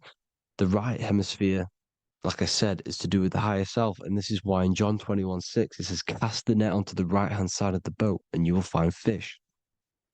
Meaning, cast your energy, cast your perception into the right hemisphere of the brain, and you will find God, unification, and higher self. You will see things from a unified perspective. How we are all one, because we are all the same consciousness. The same spark that is in me is in you. This is why I am you and you are me. We are all the all-seeing eyes of God, just split up into individual bodies. We are all made up of the same essence, consciousness. And that consciousness, that mind and soul, is in the center of the brain. You are just in different avatars. And until we see this, we'll forever be divided and conquered. Until we figure this out as a collective consciousness, we will forever be divided and conquered and ruled over. This is why the Bible says, ye are gods. You are the sons of the Most High, because we are. We are the Word made flesh. We are God made flesh. Mark 16:19. So then after the Lord had spoken unto them, he was received up into heaven. Head is heaven, H-E-A, and sat on the right hand of God. God is the consciousness in the center of the brain. Heaven is the head, and the right hand of God is the right hemisphere of the brain, meaning he sees things in unification, creativity, intuition, the higher mind, the higher brain. When Moses crosses the Red Sea is the corpus callosum, moving from the left to the right hemisphere of the brain to see unified perception of reality. Head, H-E-A, heaven, same root word. This is why the ancients always depict God in the center of the brain. Here you see ancient Christian artwork showing God in the center of the brain, the light. Here you see it here. Here you see Ganesh, an Indian god, which is the brain. Here you see the Father, the Son, and the Holy Spirit in the dome, the brain. This is the brain, because you are God made flesh. That's what consciousness is. The upper room where Jesus meets the 12 disciples. It's the upper brain on the upper room The upper room is the chamber, the empty chamber in the center of the brain. That's the room. And the 12 disciples are the 12 cranial nerves in the brain, which pretty much rule the body, all the cranial nerves. The tree of life, the cardiovascular system. This is why in Genesis it says the tree of life was in the midst of the garden. Midst meaning middle, because the middle of the body is the cardiovascular system, which is controlling all of the systems in the body. The tree of knowledge of good and evil is the nervous system. It's the spine and brain. This is what's detecting good and evil. The brain is the electrical computer with the left and the right hemisphere, decoding the dualistic world, decoding the light waves given to it by the external world. It is an electromagnetic computer. It is artificial intelligence. It is very intelligent, the brain and the nervous system, the human body as a whole. But the tree of knowledge of good and evil is the nervous system, because it is the tree that detects good and evil, makes you learn good and evil in this dualistic reality. Here you see Adam and Eve around the tree of knowledge of good and evil. Adam and Eve, male and female energies, but the serpent in the tree, and the tree of knowledge of good and evil. Well, this is the spine, the brain, and the serpent is the kundalini of the spine. The serpent is the S. That's why S, serpent, S, the letter S is the serpent. Sex and serpents make an S noise. You know, the Bible cursed the serpent. So we don't figure out the true religion. The true religion is raising the kundalini and becoming God-man and reaching our higher states, our true God self. Because once the kundalini is saved and hits the pineal gland, it activates 100% of the brain, when we're only using around 20 to 10% as of right now without the kundalini awakening. So when you use it, you're activating 100% of the brain. You're activating all the dormant brain cells. You're regenerating the body. And this is the serpent in the tree of knowledge of good and evil. This is the spine, brain. This is Adam, Eve, the male and female energies. The light of the body is the eye. Therefore, if thine eye be single, thy whole body should be full of light. Matthew 6:22. This is the single eye in the center of the brain. It is not the pineal gland. It is what's inside the pineal gland. You have to go beyond the physical world, and there are no words to describe things that are not physical, metaphysics. And the whole body should be full of light. Well, this light is the same pyramid that you see. You are the pyramid with the all-seeing eye on top. This is why the ancients built the pyramids with the stairs in the middle symbolizing the spine, because once you open all the chakras and balance them and raise the kundalini, you activate all of the brain, which gives enlightenment. The word enlight in ment. Ment means mind, light in the mind. Enlighten the mind. And this is enlightenment. We are the temple. And Jacob called the name of the place Peniel, for I have seen God face to face. Within spells high twin. Within you is the God self, which you need to manifest into the external world. And he's seen God in Peniel, the consciousness. He's seen his true self, consciousness, in the pineal gland. Genesis 28:10, Jacob's ladder. Jacob, he took a rock there and laid his head on it to sleep. Jacob had a dream. He dreamed there was a ladder that was on the ground and reached up into heaven. Head is heaven. The rock he fell asleep on is the sacrum bone, because he's symbolizing the oil that comes down the spine, hits the sacrum bone and rests there, falls asleep, and it looks up and it sees the ladder to heaven. Because when you raise this oil, you become God man. You become God in heaven. You can leave the body at will. Do you not know that your body is the temple, that your body is the temple of the Holy Spirit? Corinthians 16:19-20. Or do you not know that your body is the temple of the Holy Spirit within you? Your body is the temple of the Holy Spirit, the soul and the mind within, the center of the brain, the temple of Solomon, temple of the soul and the mind. Romans 8:10. Christ is in you. It's not external. When you give where attention goes, energy flows. When you give your energy to external things, your attention, your worship to external things, you're giving energy, meaning it's draining you, and you're feeding something within the astral plane, a mental thought within the astral plane. So with you realizing that the Christ is in you, that you don't have to worship anything outside of you, this means that you're internalizing your energy. You're not giving your energy, because where attention goes, energy flows, which means you become more present. You become healthier because you're not giving off all of your special electromagnetic energy that's charging you. This is why the religions run by the Vatican is all external. They're exoteric. Exoteric means external teachings. The esoteric is the internal, the hidden teachings. In Psalms 82,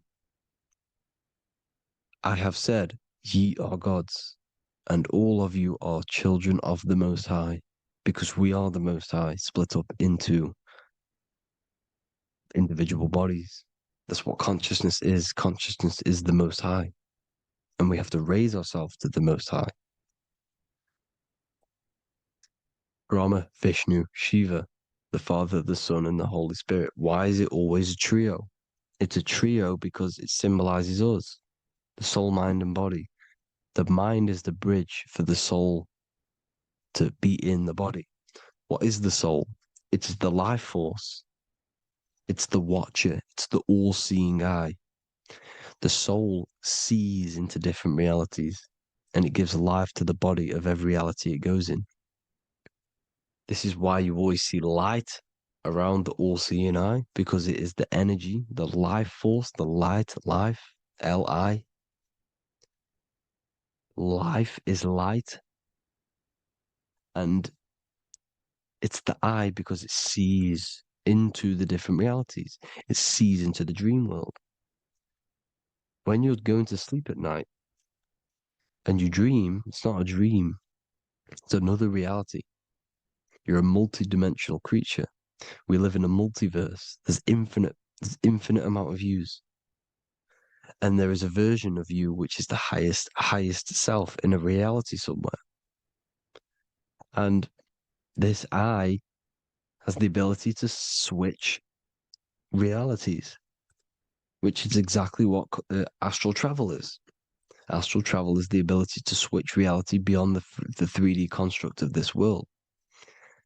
The Father, the Son, and the Holy Spirit, Brahma, Vishnu, Shiva.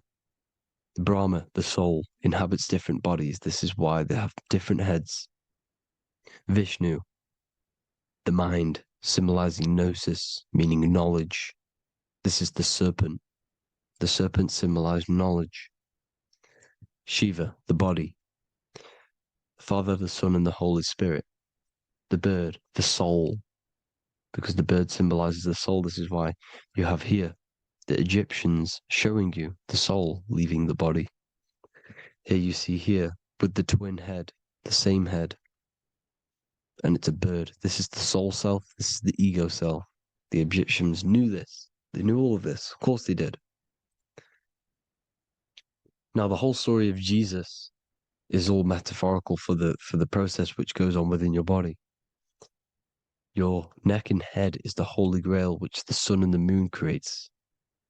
Sorry, the sun and the moon creates the fluid within the holy grail, the brain, the skull. And The moon creates the milk.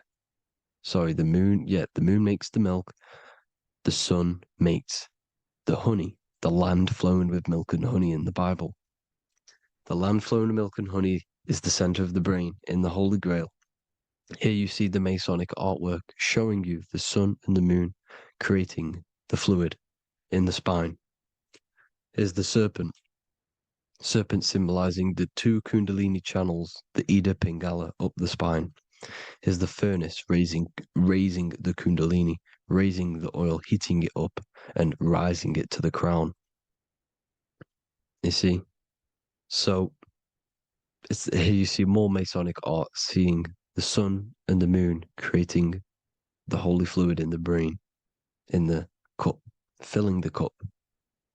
This is why it's a cup, because it's the Holy Grail. This is the holy oil in the center of the brain that gets released down the spine, which is Jesus coming down from heaven. It comes down the spine, down the River Jordan in the Bible.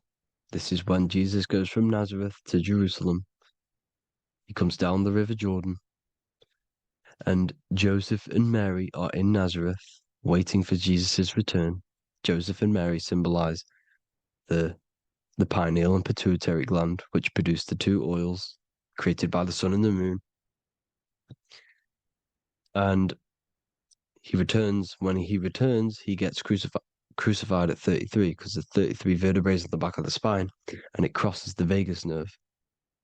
The crucifixion of the oil past 33 vertebrae creates God-man, and it creates your higher self, and it activates 100% of the brain. And you turn into spirit, you turn to your spirit self. This is why Jesus dies. He didn't physically die, it metaphorically dies, and becomes his higher self. The ego self is left behind. It's the same with the whole story of Jesus. Jesus comes down from heaven, which is the oil. He dies in a cave for 3 days, which is the oil hitting the cave. Here's the cave. And resurrects after 3 days. If you resurrect the oil, comes up and gets crucified at 33 in Golgotha. Golgotha translates to a place in the skull. The three wise men from the east. Well, if you look at the Masonic artwork, they'll always show you a ladder up to the east. Okay? Here you see north, south, west. This would be east. Here you see east here. East here. The ladder up to the east. The east is the top, up. Three wise men from the east. The thalamus, pituitary, and pineal gland in the center of the brain. The most important glands in the body. Here you see the Egyptians with the spine, the sun, and the two hemispheres of the brain. What did I say at the beginning? The sun is the soul.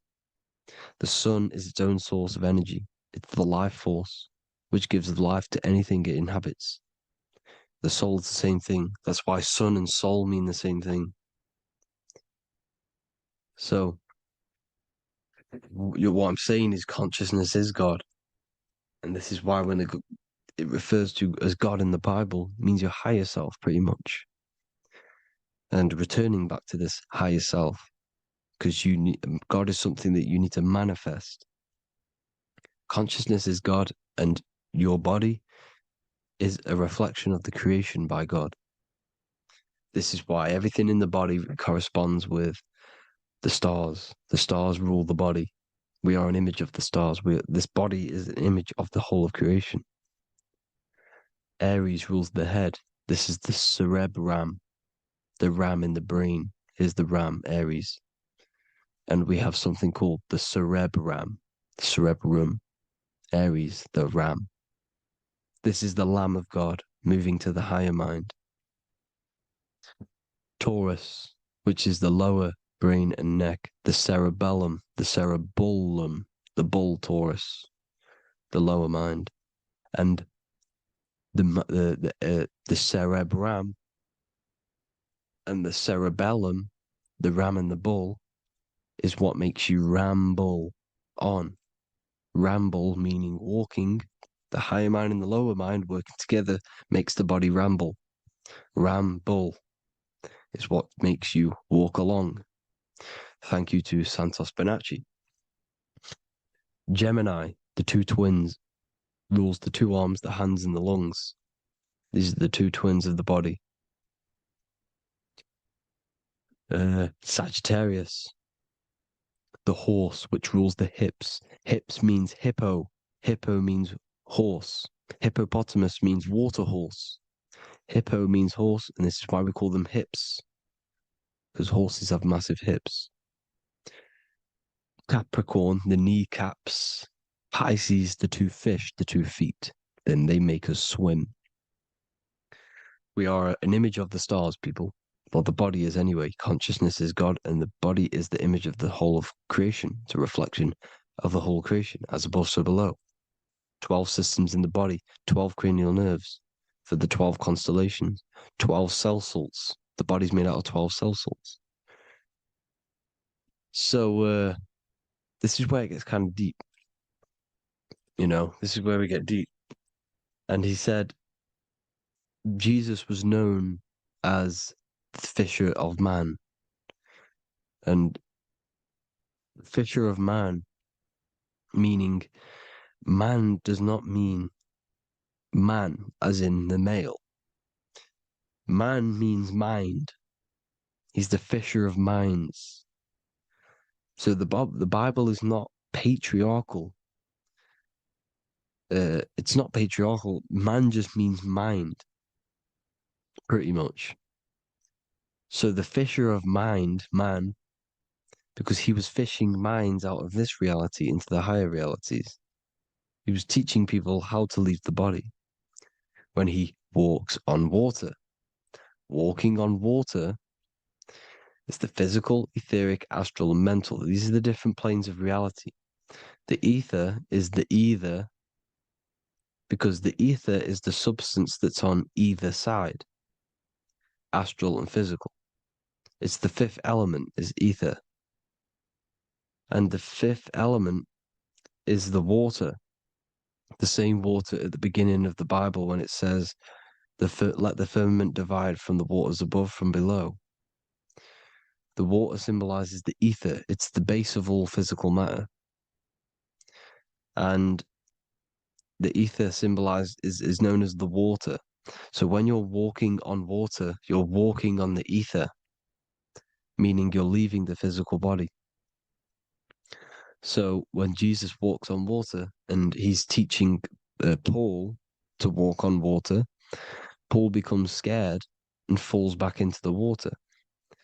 Well, when you astral travel and you become scared when you're projecting, you'll fall back into your body. So he's pretty much saying walking on water is leaving the body, and walking on the ether, because the ether is the veil between the astral, and that's what devil means. Devil has the word veil in it, because the devil is trapping you between one veil, which is this world. They're trapping you in this world, this thin layer of reality. Your dreams are different veils. The ether, the astral, the mental are different veils. Devil is the veil. The veil. You need to escape being stuck in one reality and live in between realities. And this is when you truly become a multi-dimensional being, because your soul is just the eye. That's what you are. You're just an eye, and you see into different worlds. And it also, when Jesus means the fisher of man, the fisher of minds, he is.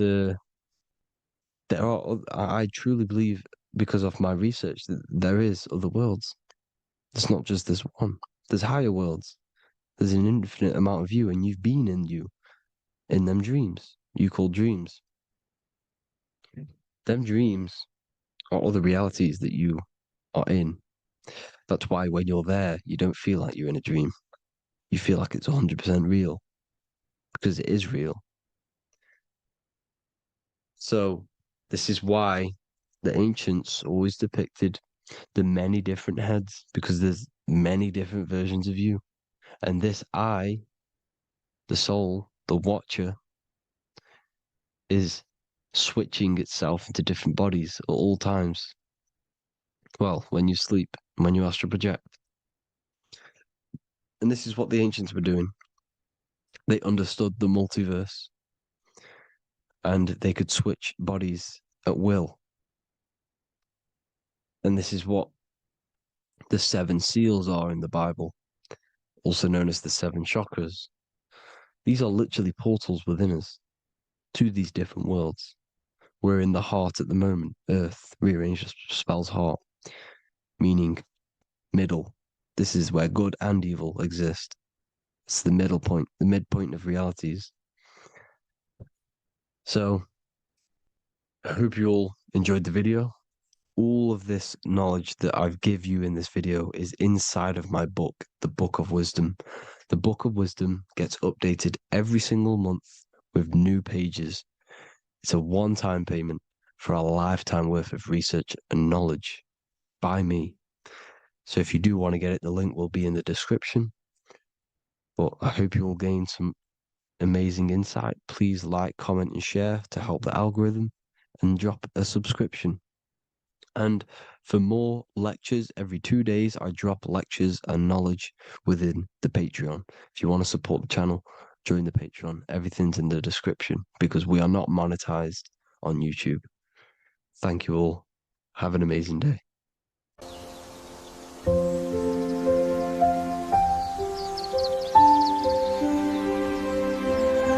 bookofwisdom.com. Visit today.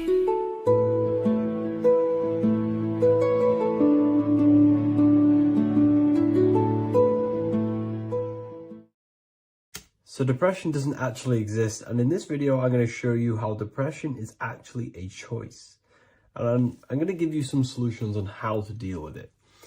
And this is probably going to change your life forever just by doing this alone. Okay, so the first thing you need to understand about depression is that it exists in your conscious mind. It exists in your thinking mind. So what is inside your thinking mind? You have your body, your name, your reputation, your trauma, your memories, your family, your worries, your interests, your bills, your passion, dislikes, goals, right? Most people identify their lives with this. They identify their lives with their thinking mind. They think they're their name, their job, their reputation, their memories. But this is not who you actually are. Who you actually are is the observer of that. What happens if you stop thinking? What is left? You're left with unconditioned consciousness. You're left with the self, which is what we refer to as I. We are the consciousness, not the thinking consciousness. You are not these labels. You are not your thoughts. You are not your job, your name, your reputation. Okay? And the reason why I'm telling you this is because it's very important, is that we are something beyond this body, beyond this name, beyond our thoughts. We are the consciousness. So depression exists inside of the thinking mind, the conscious mind. Okay? So if you want to get rid of depression, you must learn how to escape the thinking mind. And not only just escape, but that's step 1. In meditation, you do meditations, right? We sit still and we have to learn how to control the mind and turn off the thoughts. And when we turn off the thoughts, depression goes out the window because there's no thought present in your mental field of consciousness to be depressed. Okay? You must understand, who is the one suffering from the negative thoughts? Who is the one suffering? Your mind is not suffering because the mind is producing the thoughts. Your body's not suffering from the negative thoughts. You are suffering. And who is you? You are a soul. You are that feeling. You are that person beyond the thoughts, beyond the feelings, beyond that. You are the one experiencing. You are that. Meditation gives us the ability to turn off the thinking mind. This allows us to escape our thoughts. Okay? And it gives us, over a long period of time after meditation, you'll be able to turn this switch. And this switch will be able to turn off your thoughts. And by doing this, we will be able to control our conscious mind directly by the hand. So when you notice yourself gaining them negative thoughts, we can then turn off the switch of turning off the conscious mind and rising to our authentic self and knowing the thoughts are just illusions. Now, let me tell you something that's very powerful. Most of your thoughts are coming from beliefs. Most of your feelings are coming from beliefs. So if you have a feeling of lack, this is coming from a belief that you don't have much. If you are feeling alone, this is coming from a belief that you are alone. So what we must do is restructure ourselves. We must restructure the subconscious mind. And we do this in many different ways. We can do this with meditation. We can do this with visualization, visualizing our desired reality as if we are living it. We can do this with affirmation. Now, a lot of people think, oh, I'm trying to speak something into existence with affirmation. No, you're not using vibration to try and change reality with what a lot of these new age people will teach you. Vibration, your words will not have much an impact on reality. That's the truth. But what they do have an impact on is reprogramming and recrafting and refining your mind. If you repeat, I am wealthy all day long, your subconscious mind, that word will be lingering inside your subconscious, and you will start to mold that into your conscious. You'll start to be consciously thinking about this.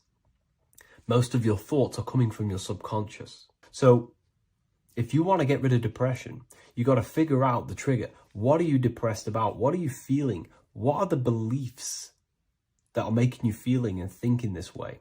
And that's what you must restructure. You must restructure your subconscious mind through visualization, meditation, and affirmation.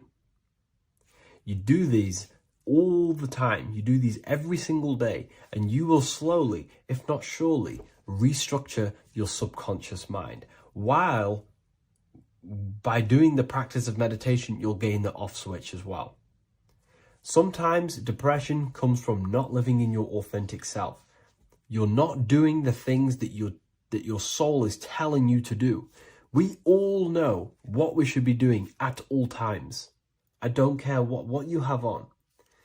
We all know we should be doing something. We all know that we have there's a higher aspect of our mind that tells us, oh, we need to be doing this, but I'm actually sat here on my phone.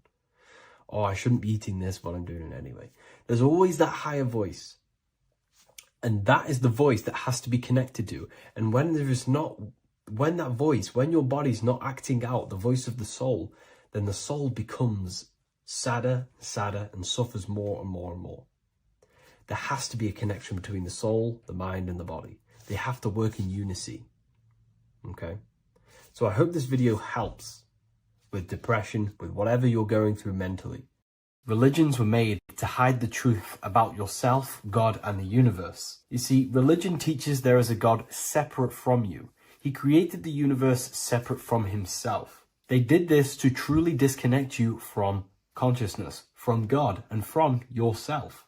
Now let me explain. It's going to be very difficult to understand this from a left hemisphere dominated perception. The left hemisphere sees everything individual. The right hemisphere sees the whole. For example, if you're walking through a woods, the left hemisphere sees individual trees, leaves, twigs, and branches. The right hemisphere sees the interconnectedness of the whole woods. We've been trained our whole life to be trapped in the left hemisphere, to think logically, scientifically, with evidence. This way of thinking traps you in illusion, division, and separateness from everything. Plus, in science, they teach you the universe exists outside of you. You exist in a universe, and the universe exists whether you exist or not. This is completely false. You are the universe experiencing itself. There is only one person in the universe. There is only one awareness in the universe, and that is God. That is your consciousness. Not your name, your job, your reputation, your thoughts, your beliefs. That is not God. God is the infinite awareness that you are, the alertness, the essence of life. You are an individual. You have a dual nature, an inner world, consciousness, and an outer world, this physical body. The inner world is the immortal, consciousness, awareness. This physical reality is for the immortal within us to experience and enjoy. And the immortal consciousness, the immortal self, the individualized expression of the only thing that is truly real, which is God, consciousness, is seeking a way to understand itself through infinite vantage points. The same consciousness inside of you, inside of the dog, the squirrel, the plants, the stars, the same awareness is in absolutely everything. Only the right hemisphere can see this connection. The universe is one mind separated into the infinite bodies and life forms. This is why scientists tell you that the universe is forever expanding. It's truth in plain sight, because the universe is the mind, and the mind is always seeking more vantage points to understand itself. And the mind is always expanding into new realms of thought. The mind cannot be filled up. It does not exist in space. However, human awareness, human consciousness is very sacred. And the reason why I say that is because humans possess a two-way consciousness, unlike a dog, an animal, or a squirrel, for example. The dog looks in the mirror. It is not aware of itself. It doesn't look in the mirror and see that it needs to improve something. However, humans, we can look in the mirror and say, who am I? Where do I come from? And I need to change this aspect of me. I'm lacking in this area. Dogs do not have this awareness. They function only on their immediate surroundings, on survival and instinct. Human awareness is special because we have the ability to reflect on the self. We can question our consciousness. We can question, who am I? Where do I come from? And where am I going after this? The human mind has no limitation. We can surpass our animal nature and rise to a godly nature. This is the whole purpose of reaching Christ consciousness, which is just an ideal consciousness where we have control over self and we know who we truly are. Humans have been given the tools to awaken. Our five senses are locked only to perceive the physical world, but the mind holds the gateway to understand the unseen aspects of reality. The mind holds the secrets to the universe and consciousness. We just have to study ourselves to understand God. We are all individualized aspects of consciousness. There is only one pure consciousness in the universe, but we're fractaled into infinite life forms, experiencing this consciousness in a different form, molding this consciousness into individual egos and individualized consciousness. Me and you are made of the same fabric. However, I have thought different things, believed different things, experienced different things, which has conditioned my consciousness to be my own individualized aspect of God. And that's what makes me, me, and you, you. God is the creative power within us to turn thoughts into physical reality, to create things. We are a creator. Each one of us is a miniature earth, creating and building in this physical 3D reality. Our consciousness holds power over the 3D reality. We can mold it and create anything we wish. However, we have been conditioned to live like an animal, living in our animal nature, eating, surviving, lusting, and these low-level desires keep us trapped from figuring out our creative power. This is why the ancients always depicted God inside of the brain. Even in ancient Christian artwork, William Blake, Anton Raphael, all depict God inside of the brain. Why is this? Because God is our creative power.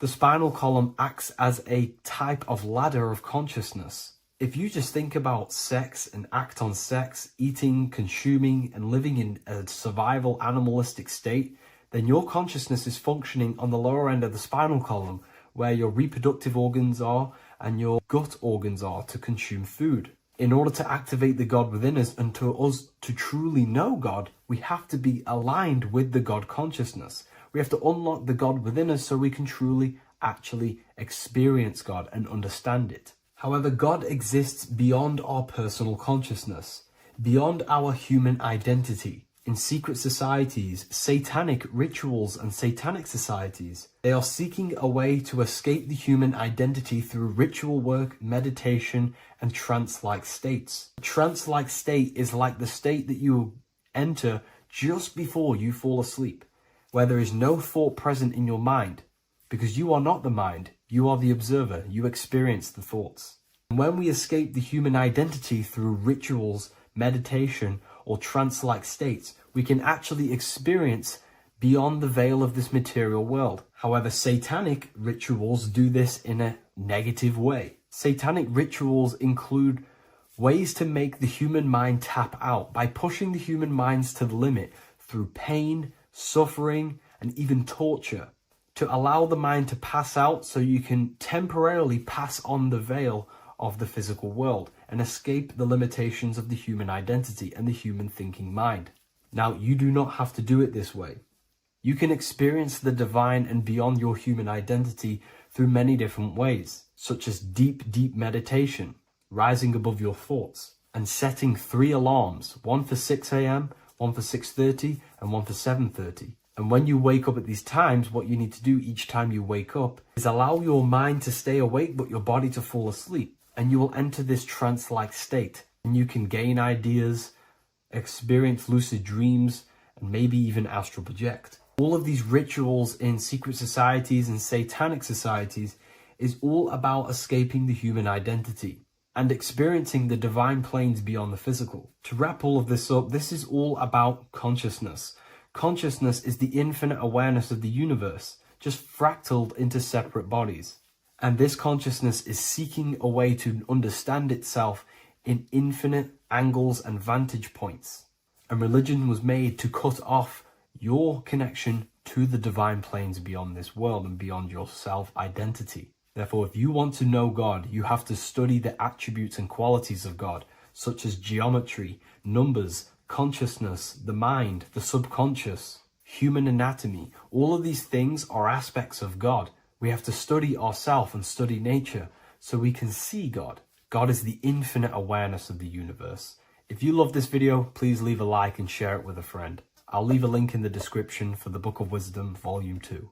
Neo is plugged into the matrix on the back of his neck. And if we look at the human brain, the back of the neck is the reptilian brainstem. And when one operates their life out of the reptilian brainstem, they are unaware, unconscious. They are consciously dead because the reptilian brain does not really critically think. It acts on instinct, fight or flight mode. This is considered in the occult spiritually dead. When one is taking actions without intention, simply very reactive to life. They're not living, they're simply experiencing. When you're walking down the street and you see someone, and in your mind you think me versus them versus me. That is an animalistic way of thinking. I used to be trapped in this way of thinking, always thinking of fight or flight, always judging people, always reacting to the world, never consciously creating and commanding with intention in the world. This could be considered the matrix, when one lives unconsciously, simply surviving in the world. Another symptom of living in the reptilian brain could be obsession, a constant need to assert your power over others to feel safe or superior. Views relationships as power hierarchies, not as mutual connections. It could be a conquest for sex, lust, seeking validation through sexual activity. Sex becomes a tool for dominance, escape, and self-worth. Intimacy is avoided. Pleasure is pursued without emotional depth. Seeking pleasure all the time. This is all to do with the reptilian brain. Seeking safety. It could be compulsive eating or food hoarding, driven by craving and not actual hunger. Eats to soothe fear or emotional discomfort, often unconsciously. This is the unconscious. Fear-based decision-making. Every choice is shaped by perceived threat or insecurity or fear within the subconscious mind. Long-term vision is sacrificed for immediate safety and gratification. All the reptilian brain. Territorial behavior overacts when personal space, possessions, or status is threatened. Acts as though survival depends on ownership or status. Addiction repeats patterns to feel safe, even if they are harmful. Avoids anything unfamiliar or unpredictable. Low empathy. No empathy or emotional care for one another and for fellow beings in the world. Sees people as threats, tools, or competitors. This is all to do with the reptilian brain. Intense jealousy or possessiveness. Sees others as rivals or objects to control. Cannot tolerate perceived threats to loyalty or status. Quick to be angry. Slow to reflect. Reacts with rage, withdrawal when challenged. Lacks emotional regulation or deep self-awareness. awareness. So this is considered, this brain could be considered the matrix, hence why Neo is plugged into this brain. He's operating the life out of this brain, unconscious, simply navigating life like an animal. I was in this state, and you can only really realize this when you come out of this brain and you start to function from the higher regions of the brain, which we will discuss very soon. And my life was chaos because there was chaos operating internally. I was never thinking about the future. I was always operating life out of fear, out of lack, never had care for another person. When you operate life out of this brain, the matrix, things outside you, can easily control you. This is why they keep us in a constant state of fear. So we operate life out of this. So we never gain full control over our reality, over our actions, over our thoughts. So Neo is called Neo, and he works at a place called meta cortex, very symbolic of the neocortex, the higher region of the brain. Now, this brain makes you human. It ultimately allows you to hold control over the animal urges, okay? The neocortex is the brain that allows you to have self-mastery, that allows you to control your urges, your instinctual survival urges. So humans can overcome their reptilian animalistic state and start to operate their life in a conscious mastery state. And Neo is plugged out of the reptilian brain, and he starts to use his neocortex, the human brain. This allows one to learn to have self-control, allows one to create, allows one to think about others. It allows one to critically think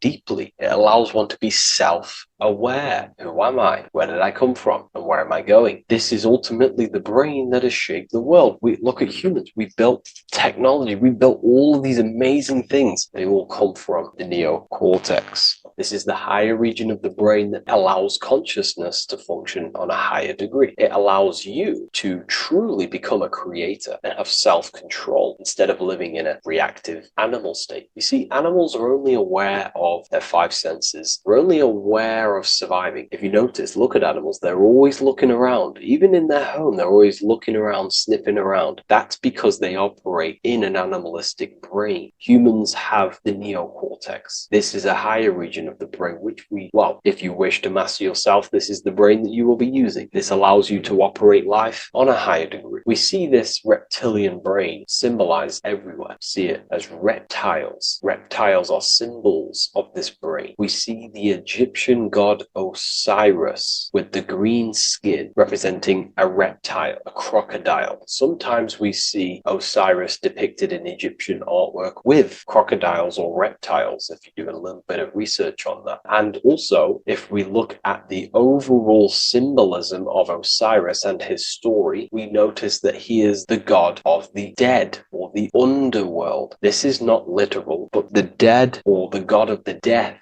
the god of the death of self, the dead of consciousness, because you are a divine being with limitless potential to create. And ultimately, to create, we have to master our reptilian brain. But when we function from this reptilian brain, we are dead to our higher powers of creation, of imagination, of actually gaining control and operating life from the higher mind, operating life as the divine being as you are. But if you operate life in Osiris, he is the god of dead. You are spiritually and consciously dead. You act unconsciously. You are dead, not physically, but mentally and spiritually. So what we're looking at here in the Egyptian artwork is the reptilian brainstem. We have the left hemisphere and the right hemisphere of the brain. Notice a curve. The feminine body is very curvy. This represents feminine. The masculine body is very liney. So if we study geometry, we know that lines are masculine, hence why the word masculine, line, and the feminine body is, in geometry, feminine is represented as curves. So this is the left masculine brain on the left side, and this is the right feminine brain on the right side, with Osiris, the reptilian brainstem, in the middle. So we're going to go deeper into some Mesopotamian artwork now. Now let's have a look at this. We're looking at the reptile on the very bottom. We see the left brain and the right brain, the Eye of Ra and the Eye of Horus on the left and right. In Freemasonry, Freemasonry, we still see the symbolism, the two pillars. Yakinimbo as in Freemasonry, with the two pillars symbolizing masculine, feminine forces of consciousness, also representing the masculine left brain and the feminine right brain, with the reptile down here. But if we have a little look here, right, we have a little look at these reptiles. This person is standing on top of the reptiles. When you are on top of something, you have power over the below. You are standing atop of something. You have mastery over it. You have control over it, symbolizing gaining control over the reptilian brain, the reactive actions, the sexual urges, the addictions, the territorial behavior, the fear-based decisions, constant internal tension, never being able to focus. It's symbolizing gaining control over these internal qualities that happen within us, in our mind, because the universe is mental. And if we do not gain control over this brain, it will dominate our mind, which will ultimately dominate our actions and destroy our life and live in an unconscious state. So this is basically instructions in this ancient Mesopotamian artwork of becoming self-mastery, to operate on a God consciousness level. So we have a person symbolizing your awareness, the internal you, having mastery over the reptilian urges, the reptilian brain, the reptile thinking. We have a person, a face in between, and it's standing in between these pillars, symbolizing balance of the brain hemispheres. Because the face, we see the eyes in the middle, we see the person is you, your consciousness, standing in the middle pillar. So representing seeing reality as neutral. Everything in the world is neutral. It's the mind's perception that gives it a positive or negative charge. When we adapt this mindset, this view of reality, this knowingness of reality, we see the world for what it truly is. And if you see things as neutral, it allows one to transform the situations in your life accordingly, instead of simply choosing a side. This is a major problem in society, and this was a problem within myself also. We like to choose sides, and choosing sides can keep your consciousness locked in a certain mindset, in a certain belief. And belief is what is ultimately destroying humanity. It's about knowingness. And knowingness is in the middle. We want to seek to know things. Knowing things allows you to go out there, directly experience it, and know it for yourself. For example, I know I'm not on a spinning global ball flying through space. Why? Because my senses tell me I'm not doing that. My senses tell me I'm not going 1,000 miles per hour and 360,000 miles per hour through space while spinning around the sun. I know that because I know myself. I know I'm not my body because I've had direct mystical experiences beyond the physical body. So we should seek to know things, and that's what we call gnosis, direct knowledge obtained through direct experience, knowingness. And that is a middle pillar quality. So in Freemasonry, we see the middle pillar. The matrix is designed to give you two wings all the time. Democrats, Republicans, feminism, and then there's another side. There's always two sides that they're giving you because they want you locked in either way, which is seek the middle pillar, seeing things as neutral, seeing things as the middle pillar, seeking direct experience, gnosis. And this aligns with the brain because the brain gives us these two perceptions also. The right brain sees the woods, the whole woods, but the left brain sees the individual trees and branches and leaves. If we're too left hemisphered, we're going to see everything as divided. If you're too left hemisphered, you're only going to see yourself. You're only going to think about me, myself, my ego, my consciousness, my life. And I'm only going to operate in the world, take actions only towards me without considering the collective, which is the right hemisphere quality. The right hemisphere allows you to see the bigger picture, how we're all connected. We're all one family of consciousness. We're all one being separated in different bodies, one consciousness operating in different bodies. So it's about aligning these perceptions of the brain and standing in the middle, and also conquering the reptilian brain. This allows us to operate in the world and see the world for what it truly is and operate from a place of balance. We also see some more symbolism in Egypt of the Ram Sphinx in Egypt. Ram Sphinx. Please leave a comment and please leave a like and a subscribe onto the YouTube if you like my content. Smash that like button and we'll get straight to this. So this is the Ram Sphinx in Egypt, also symbolizing the brain. This is my research. These are my conclusions. You can take this this with a pinch of salt and go out and do your own research. This is what makes sense to me based off my information I've gained, my symbolism that I can read. So take what you can from it. I'm not here to obstruct anything. I'm not here to place anything in your mind. I'm simply here expressing my research. Never take anything off anyone as solid truth. I've never have said everything I say is solid truth. This is my research. If the research aligns with you, that's great. Maybe it doesn't with some people, that's fine. Simply take things with a pinch of salt, go out and collect as much research and information from many different sources and place together your own understanding of symbolism and your own perspective on reality. But like I say, seek to know and not believe.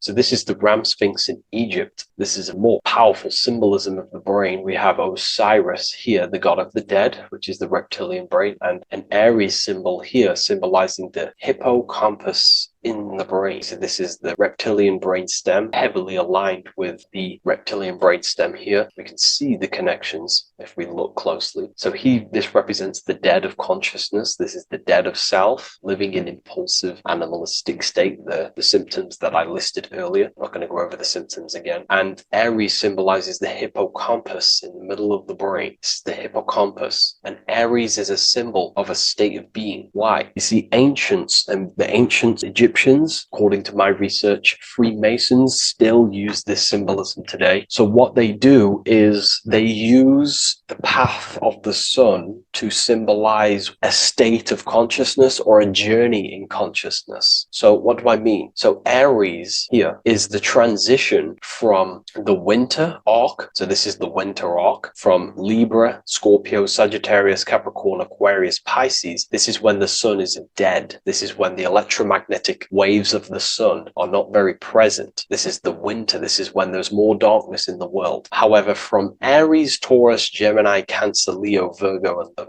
to Libra, this is when the sun is giving more electromagnetic rays. Everything grows. Everything is reborn again. Everything's growing. There's more light. There's more warmth. You can grow crops. So this is very symbolic as a state of consciousness. Aries is used heavily to represent the rebirth of the sun, but internally as an esoteric interpretation of Aries, it symbolizes the resurrection of awakening of the self. It is the rebirth of the sun, of the soul, the rebirth of becoming aware out of the darkness into the light, living in the reptilian unconscious state, the unconscious, not being aware that I possess consciousness, not being aware of my thought, emotion, actions. And Aries is that symbol, is of the rebirth of the spirit, the rebirth of the self, becoming self-aware. So that's what we're looking at here with the Ram Sphinx. We're looking at Osiris, dead, the reptilian brain, operating life in an unconscious state, not really thinking, not self-aware of thought, emotion, actions, not aware of the soul, not aware of good and evil, not aware of the laws that are in the heart of love, not aware that there's always an intelligence in the heart telling us what's the right thing to do at all times, not aware of anything, just simply reacting to the world. But then we have a symbol of Aries above, which is the resurrection of self. So again, this is symbolizing by the Egyptians to me and my research going from darkness to light. This is the resurrection of consciousness when we start to deepen our self-awareness, which is ultimately what I'm doing to you in these videos. Hopefully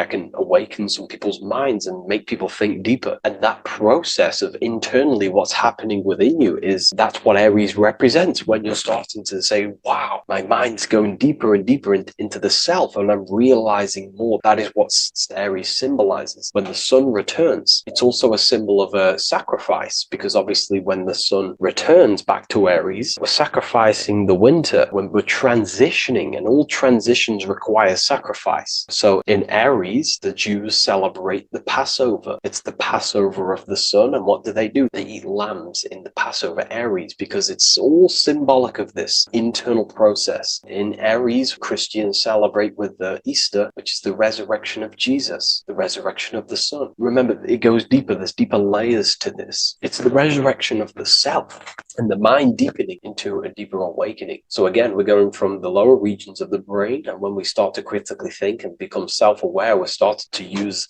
the mid part of the brain, and the mid part of the brain then expands into the neocortex, which is the resurrection of the self. The mind is no longer functioning in just the reptilian brain, but then it's going into the light of the higher brain, the neocortex. Sphinx, and this is the reptilian brain. This is the midbrain, what we're looking at here with the Ram Sphinx. Yeah. So this is the resurrection. It's the transition point of going from the reptilian brain into the midbrain, into the neocortex. We're now resurrecting ourselves. Now, this is not putting anything negative on the reptilian brain. Without the reptilian brain, we wouldn't be able to live. We need the reptilian brain, but it's an abuse of the reptilian brain that can keep us in a very low state. It keeps us stuck in an unconscious state. But the reptilian brain is what's allowing you to breathe, to eat, to scan the environment for any threats. If there are threats, we do need the reptilian brain. That's not to say it's evil, but what I'm saying is an abuse of this brain, which is what most people are stuck in. They're operating their life out of this brain. And this is what the Egyptians, I think, are symbolizing, trying to tell us to resurrect ourselves, to become self-mastered, to become the highest version of yourself, to actively create in the world. Because when we are only operating from this brain, we're unconscious, well, then other people can use you as a vessel to create their reality. This is how the world is at the moment. The ones who know how to use the mind are controlling the other ones who do not know how to control the mind. So I hope this makes sense to you. Let me know if you have any video recommendations, and I'll see you inside Ethereal University. If you wish to take your research to the next level, I have things inside of there that are very powerful. We happily invite you. I'll see you inside of Join. If not, I'll see you in the next YouTube video.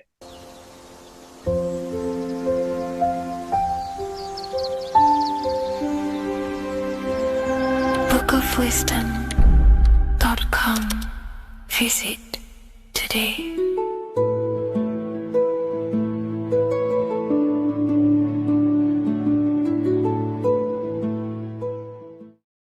What is good, people? It's Revival of Wisdom. I hope you're all doing well.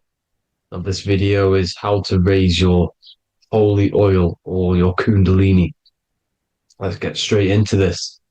So this is a monthly cycle. Every month, when the moon is in your zodiac sign, this oil is released. Now, the moon is in control of monthly cycles. For women, it's the menstrual cycle, and as well, this holy oil cycle. The moon changes sign every 2.5 days and passes through the zodiac signs in 27 days. So the moon tells the day, the sun tells the time, the stars tell the month. This reality is a massive clock, if you like to say. It's a cycle. Okay. The moon controls the night, emotions, water, fluids, and the mind. Okay. So this oil is produced in the claustrum. It's produced in the claustrum, which is here, right? This is where you get Santa Claus from. Now, the claustrum is at the center of the brain, and it is next to the pineal gland and the pituitary gland. Once it starts in the claustrum, this is the holy present. This is the present that Santa gives to us, Santa Claus. And it goes to the pituitary gland and the pineal gland. And what's connected to the pituitary gland and the pineal gland is the Ida and the Pingala. The Pingala is the pineal gland's nerve, which is the honey, which is the positive charge, electric.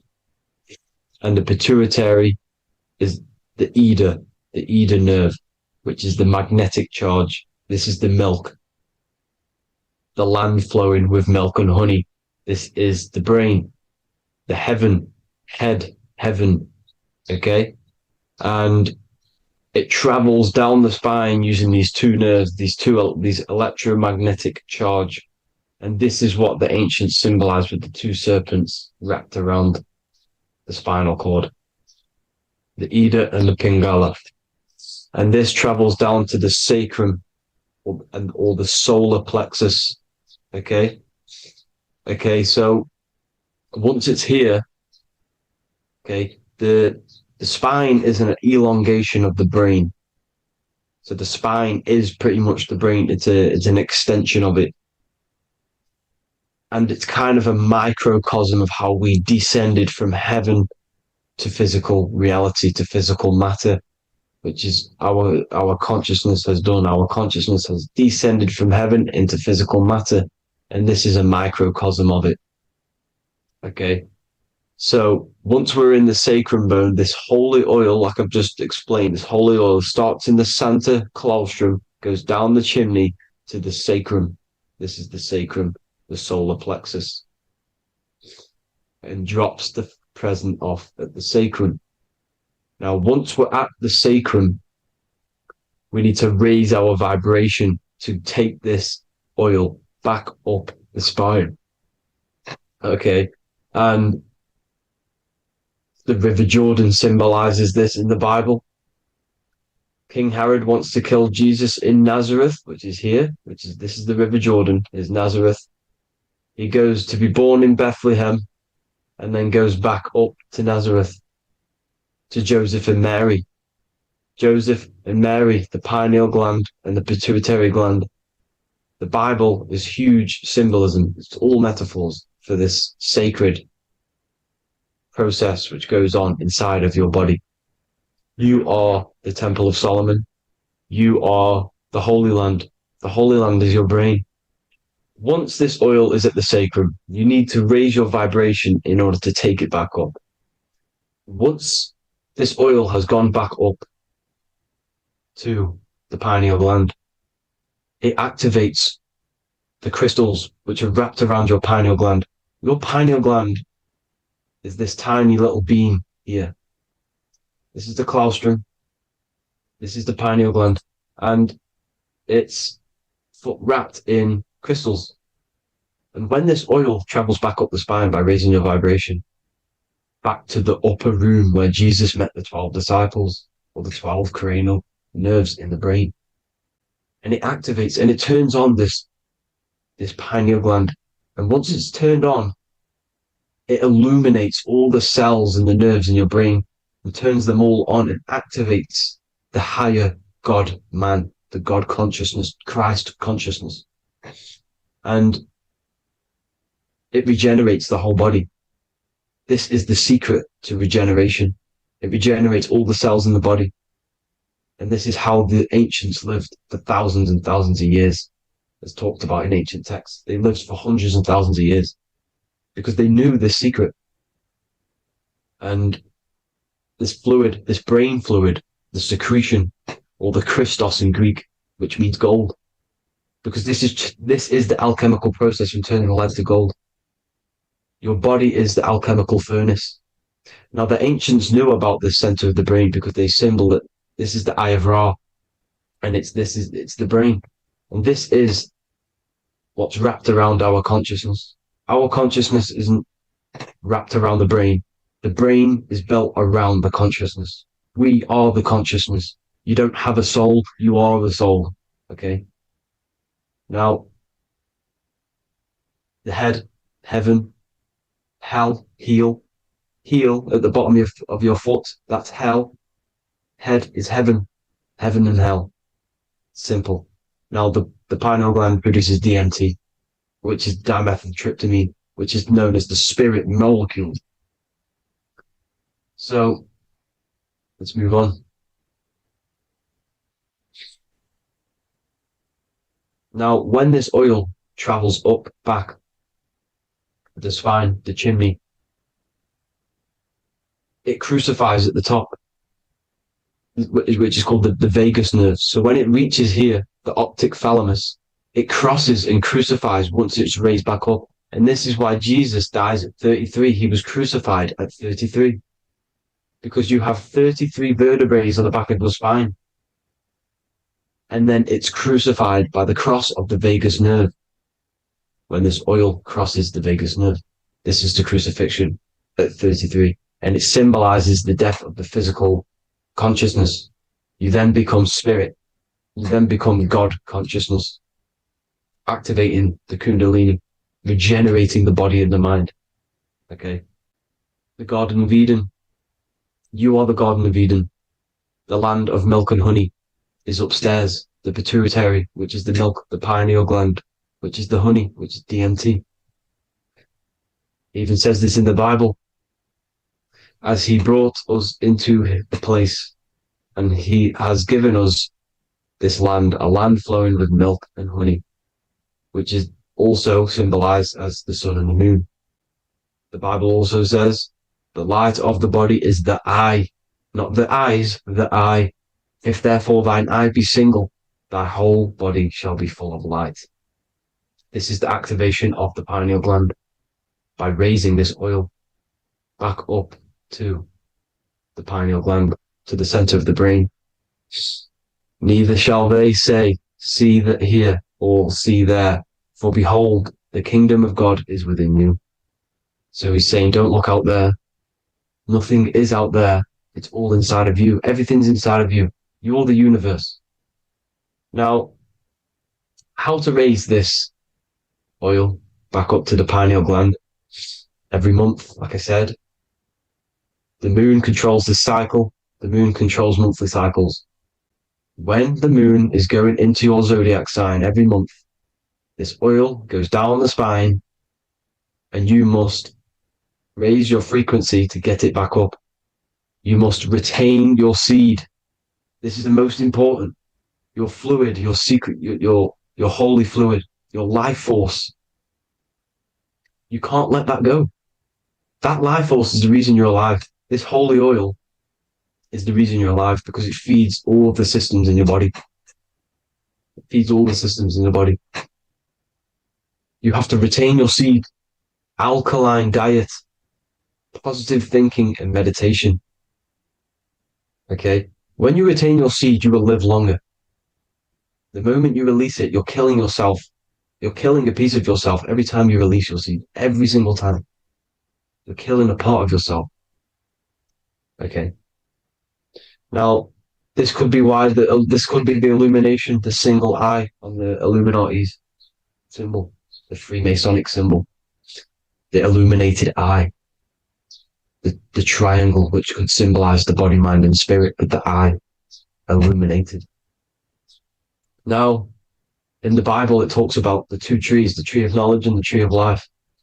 The tree of knowledge is the tree of good and evil, which is the most important system in your body, which is the nervous system. The nervous system, the most important. The tree of good and evil. And the tree of life, which is the cardiovascular system. Now, this oil, when it's released every month, feeds these two systems, and these two systems feed everything. Now, it's important you understand that. Okay? The ancients knew all of this knowledge. The Bible's telling you this knowledge. But it's in a metaphorical way. You have to understand the context behind it so you can read it properly. Now, eating of the tree of life, which is when it talks about in the Bible, eating from the tree of life is actually symbolizing a bad diet, ejaculation. Because you're eating from these two systems. You're killing yourself with a bad diet. You're killing yourself with an ejaculation. Okay, so that's important to understand. Now, this is Jacob's ladder in the Freemasons. Jacob's ladder, which is the spinal cord, it's the stairway to heaven. And this is Jack and the Beanstalk when he goes up the beanstalk and finds the golden egg in the grey clouds. The grey clouds symbolize the grey matter in your brain. Now, the Garden of Eden talks about the 4 different rivers in Garden of Eden. As we see here, the North Pole map, the ancient North Pole map, because the center of the earth is the center of the torus field. Everything's the torus field. Atoms are torus fields. Everything's torus fields. You are the universe. Everything is within you. The North Pole is your spinal cord. This is why they say Santa Claustrum comes from the North Pole. This is the North Pole. And the Santa Claustrum is the center of your brain. Now, there's 4 rivers which come from the Garden of Eden. There's the blood, the Christ oil, which is the oil we're talking about, urine, and saliva. These are the 4 sacred oil, 4 sacred fluids in your body. And these are constantly abused in today's society. Also, these secret societies are targeting these fluids. Okay? This is why porn is free. They sexualize society through Disney. Go and look at some of the Disney movies. There's so many subliminal messages which sexualize these children because they want you sexualized. So you release your seed, which is one of the holy fluids in your body, especially your semen, your sexual energy. So important you retain this. So, so important because it's your life force. It keeps you alive. Okay. Now, let's recap on this. If you want to raise your oil every month, you can't just retain your seed for the month. You have to retain your seed forever. Don't just do it for a couple of days. You have to do it. It's a lifestyle. You want to become God consciousness, you got to do what it takes. It's hard in this society because this society is made around, it's designed to kill you pretty much. It's designed to keep you in these lower states of consciousness with all the bad food, the chemicals in the food, the chemicals in the water, the sexualized TV programs, sexualized adverts, sexualized TikTok and apps, videos, subliminally stimulating you because that is your weakness, sex. It's your weakness. Now, you have to retain your seed, meditation, and an alkaline diet. Why alkaline? Because acidic is low vibrational. This is the color spectrum. And what's the highest vibrational color? Violet. It's the lowest, red. You have to have an alkaline body in order to raise this oil. When you drink, when you have a bad diet, when you drink alcohol, when you smoke, this destroys the oil. It destroys the oil in your sacrum and it can't be raised again, can't be raised up. This is why it's so important. Without that oil, you don't live. That oil makes you live. It feeds everything in your body. It's crazy how we're not taught this. It's insane. But that is how you raise the oil, people. I hope you all gain some knowledge out of this video. And I hope this assists you on your journey, your spiritual journey. And please like and share this video. We need this knowledge out to the public to wake up humanity. Thank you all, people. God bless.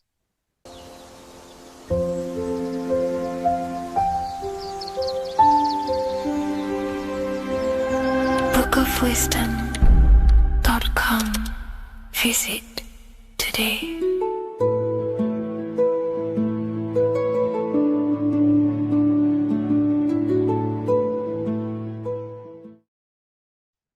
Hello, everyone. Today we're going to be discussing the esoteric and occult meaning behind the story inside of Genesis, the story of Adam and Eve. This is a widely known story, but not many people know the true esoteric meaning behind it. Okay, so today we're going to be breaking this symbolism down. Before we get into this, please leave a like and a subscribe on the channel. I would greatly appreciate it. And please comment below any lectures or anything you wish to know, and I could maybe make it in the future. The first thing we must understand about the Bible is that it is an esoteric and occult book. It is written in allegory. It is written in such a way that we understand the book compared to our level of perception. Now, what do I mean? If a child read the Bible, they would gain a standard meaning and story behind it. They would gain a normal interpretation of the book, of being good, praise God, and be a good person.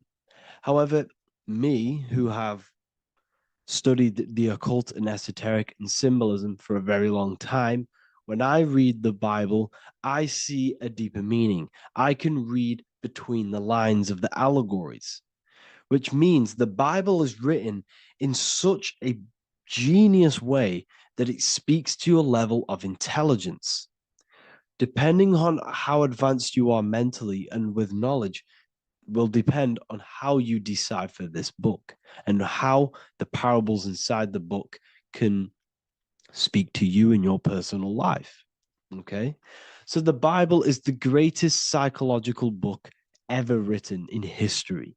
This is why it's known as the greatest story ever told. It's a story. What we must understand with the Bible is that the Bible creates on the surface a logical way of thinking, which is what we call religion. We read the Bible and if we think logically and we take that book literally, then we gain a religion. But if we look beyond the surface, this is what we call esoteric, metaphorical, symbolic. You can read between the lines using our right hemisphere of the brain in deciphering this book and what it truly means to us and the evolution of our mind, body, and soul. What this book actually reveals between the lines is instructions and stories which teach you how to level up your consciousness, how you can sync the mind, body, and spirit and the soul all together so you can live like a god. This is what the esoteric is. It's the purification of consciousness. Now, when it comes to Adam and Eve,